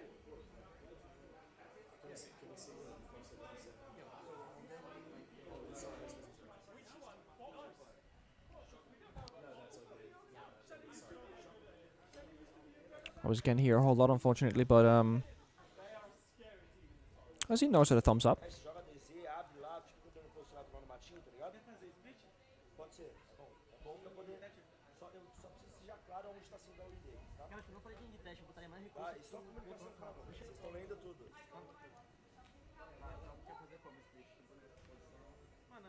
Fist bumps and ready to go once more. The classic saying is, I wish I spoke Portuguese, but also wish I could hear more. So yeah, look. But no, it's for a long time. Europe was seen as the best region in the world of Siege, right? If you go far enough back. Sure, yeah. Brazil's been on that throne for a while. Oh, dude, ever since 20... What are you going to say? 2021? Yeah, 2021. When NIP won SI. Yeah, and then pretty since then it's been more or less them for a long time, right? At least in most periods. Occasionally we'll have, like, you know, G2 win Montreal. TSM or win one TSM, or whatever. Yeah. It's well, okay. Here on that, by the way, we've had 9 Six Invitational. This is number 10. Yeah. 3 wins for North America, Yeah. 3 wins for Europe, 3 wins for Brazil. This is the tiebreaker. This is time for APAC. I was about to say It's time for it's APAC, a buddy. tiebreaker, but Weibo's gonna slide in there. That would be the craziest thing, by the way, because Weibo doesn't make the top 5 conversation by prediction, only by dark horse. Imagine this. Weibo are one of the only undefeated teams at the tournament, especially they're one of the only doing great. 3-0 teams. They're Like, we doing. have- They we took ha- Dynamite. They did. You know, we have other teams that are 2-0. You know, FURIA, Team Heretics, to name a few. But very few are 3-0 right now. It's just Team Secret and Weibo.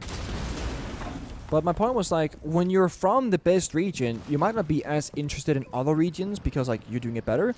But when Brazil has been so strong for so long, it makes me more and more curious in the differences and what they do differently, right? Especially with that communication. Because they sound like they're always fired up, but their comms also sound very disciplined at the same time. Like, it's one of those, like, language barriers that I have. Yeah. Because obviously Portuguese just sounds... They're very warm people, I Yeah. have to say. Like, the way they act, they behave. Like, Maria, who does the interviews here with us as well, she's always so, like... Very animated culture. Very animated, yeah. It's very energetic. Like, it's almost like it rubs off on you as well. Yeah, for sure. And you definitely need that when you play Siege. You need that energy. It's been a long Especially series. through these long series. Yeah, I mean, what, 15 rounds map 1, 11 rounds map 2, 9 rounds so far now into our 10th. Very long series here for these teams. A lot of plants, a lot of slow rounds going the distance, an air jab going off, but there's no one there to answer, so they just kind of tank it, they burn it, a flash to go out, a second air jab, Oh, C4 and Nitro. trade. Does Clips get the window caught. frame, yeah. Yeah, unfortunately. Dodos also stepped back, hasn't having that experience and the sound cues to work together. But this has been the least explosive round for the attacks of FLUXO. But look at the attack lineup. They got the Bra, they got the Nomad. They need to set things up before they can start fighting. But we're just about in that spot where we're gonna see some action. Yeah, it's been very slow, but they still have to deal with these mirror windows. As I say that, the Aces Selma is certainly going to help out with that. Open is the wall. Yog is now in an awkward spot. It's really hard to challenge this angle once that mirror is gone. Are they going to look for some kind of retake here?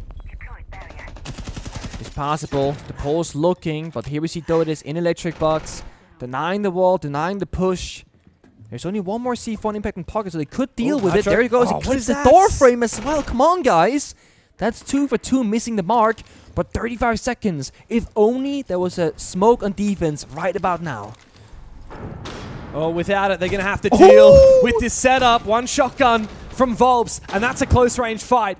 Flooding into the site now, and he finds another one with the DMR. Forrest is on the floor, all up to Grixer. He'll find 2, but it ain't enough. Match point for FLUXO W7M.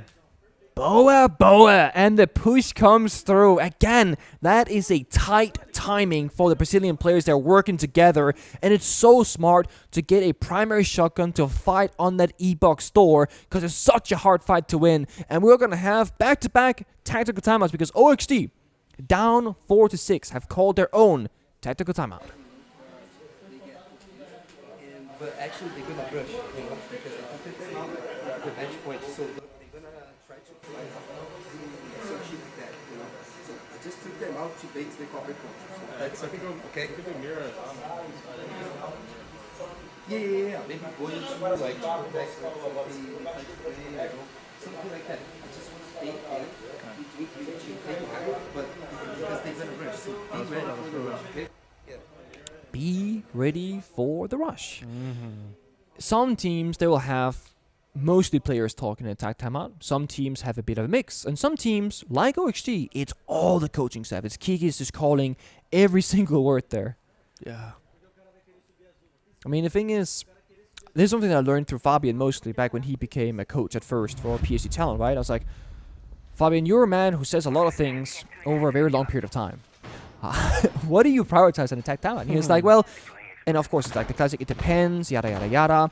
But it really is about prioritizing what is the most important thing to say and how can you say it in the least confusing but also shortest time span possible. And then, of course, when you have a team where you're not all speaking the same language as your native tongue, you also gotta make it accessible for those people as well.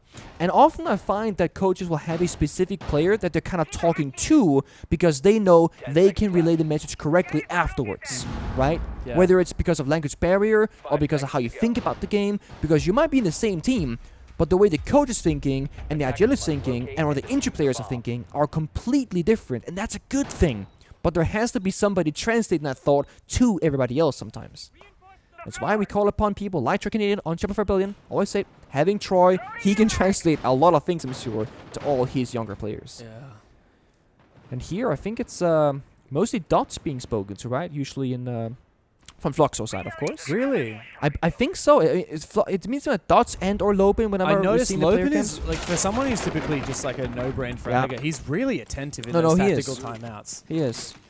But dots is always just kind of very centered whenever I see the tech timeouts, just kind of looking and listening. And also playing his shield operators, obviously having a bit of a voice. Whereas Kiki's, he's walking down the aisle, talking to all the players all the time. So it's kind of funny seeing the difference there. Oh. Fast injury. Wow. They said, be ready for the rush. Lobin fast in and fast out. Yeah, good shot from Yogg. The confidence, right? You're down 4-6. That gunfight can quite literally be one of the big reasons why you win or lose this one. It's the first in the last 4 rounds that Oxygen have actually found that opening kill. FLUXO have dominated this early round, and now without Lobin, without those Dokkaebi calls, and still the mirror windows at large, there's a lot of work to do this round, and time is ticking away. They don't have to avert. Twitch stones, none. Aces, none. C4 shot mid-air, though. Getting shot from above, so that forces him out of position. Grixer takes his head clean off. 3v5 now. Volps needs to push for a refrag. Whose laser is that? That's not his. Is that his teammate? I think it's actually Yogg, who's bottom aqua stairs, double door. Surely he can see it. Surely he can see it. He's going to have to know that Yogg is there. He actually knows about Grixer. Now he knows Yogg is there. Here's a lesson for you kids. Be careful where you point your laser. You give away your position. Might blind somebody too, right? Be careful. It's always tells a kid, don't blind people with the laser. Keep it off people's faces. Oh, almost finds a second one, but yeah, he whiffs it a little bit. Gomez takes him down, looking for a refrag now. Parley with a DMR as well. In close range, the DMR is a bit fickle, and Gomez will best him with the SMG-11. Dotas, 1v3. Caught on the camera, they know exactly where he is. Oh, he gets a good pre-fire onto Forests. I think he's got decent info onto the other two. Doesn't have the diffuser though, as OXG fall back onto site. Oh, they're a bit scared there on the hatch. They see the cam He's though. going for kills. No diffuser. He's in a good spot actually. And both of these Oxygen players are isolated. A lot of damage done. But Yogg goes for the reload. He's not going to expect the other guy in the box. He's not going to He expect it, I'm knows. sure. How does he What? know? He knows? He makes it a 1v1. No! The Bulls are angry. FLUXO fumbled the first map, but fire up to the finish. And undefeated, they remain at the Six Invitational. Did he run towards OXG? He's still missing. He's gone. Up the chair, into the hallway. There he's shaking hands already. He's already going straight to them. Oh my god. That was so unwinnable in the 1v3. So unwinnable. What was that game? I mean, Dotas take a bow. 1 versus 3. And he lands every single shot to perfection. He clutched earlier as well. On top floor as a Sami. That is 2 separate 1v3s in one map. And this was such a crazy series. Cast your mind back to Border. 8-7. 2 match point opportunities that FLUXO W7M fumbled. Oxygen got it across the line, only to lose on Bank. The distance was required for it, but FLUXO said no overtime on the 3rd.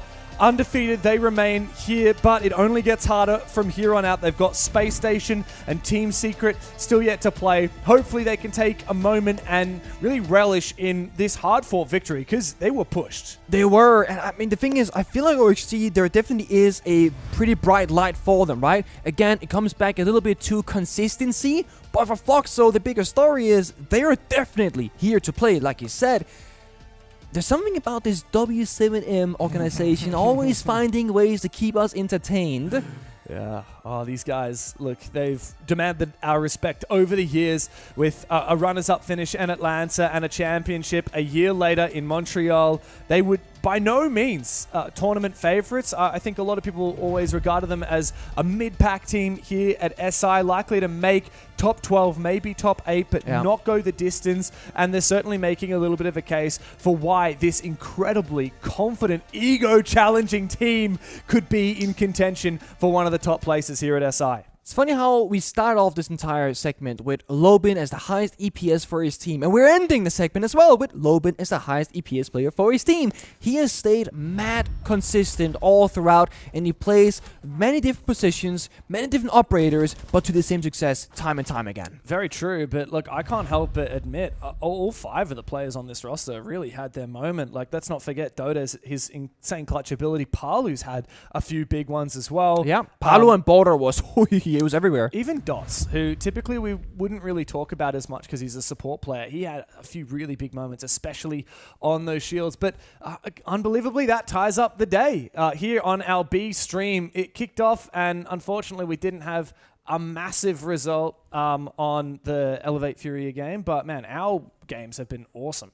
Personally, I mean, FALCONS wildcard, that was big so surprise. Good. EP Secret, also a bit of a peter out, but W7M Oxygen, we got the good games today. We got the tight ones. We had the fast ones the other days, that's for damn sure. And here is the group bracket situation. Secret, I think, have actually beaten expectations. Yeah, we thought they're going to be good, but they are really good, setting a very high bar, taking down SSD in a close game, sure, but then running over teams like Enterprise, which was no big thing there, and also taking out OXT on their first play day. So... yeah, I feel like the bracket is kind of playing out the way that we expected, low-key, though.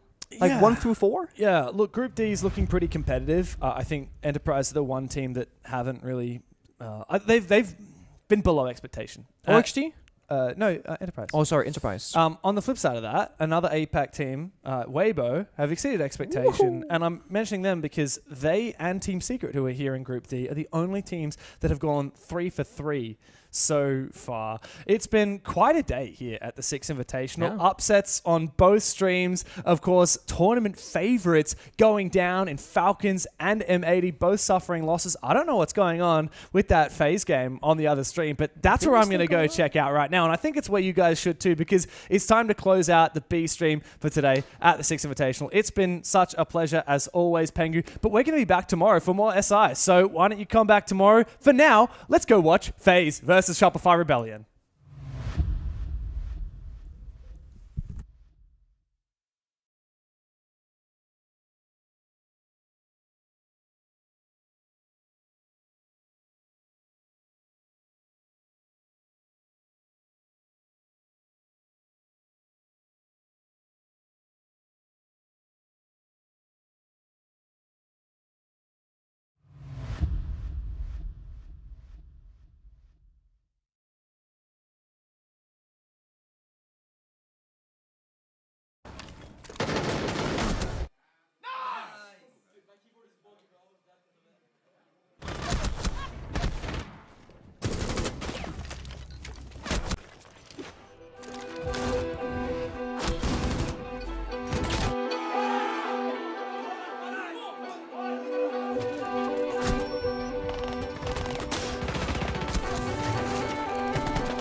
Bye.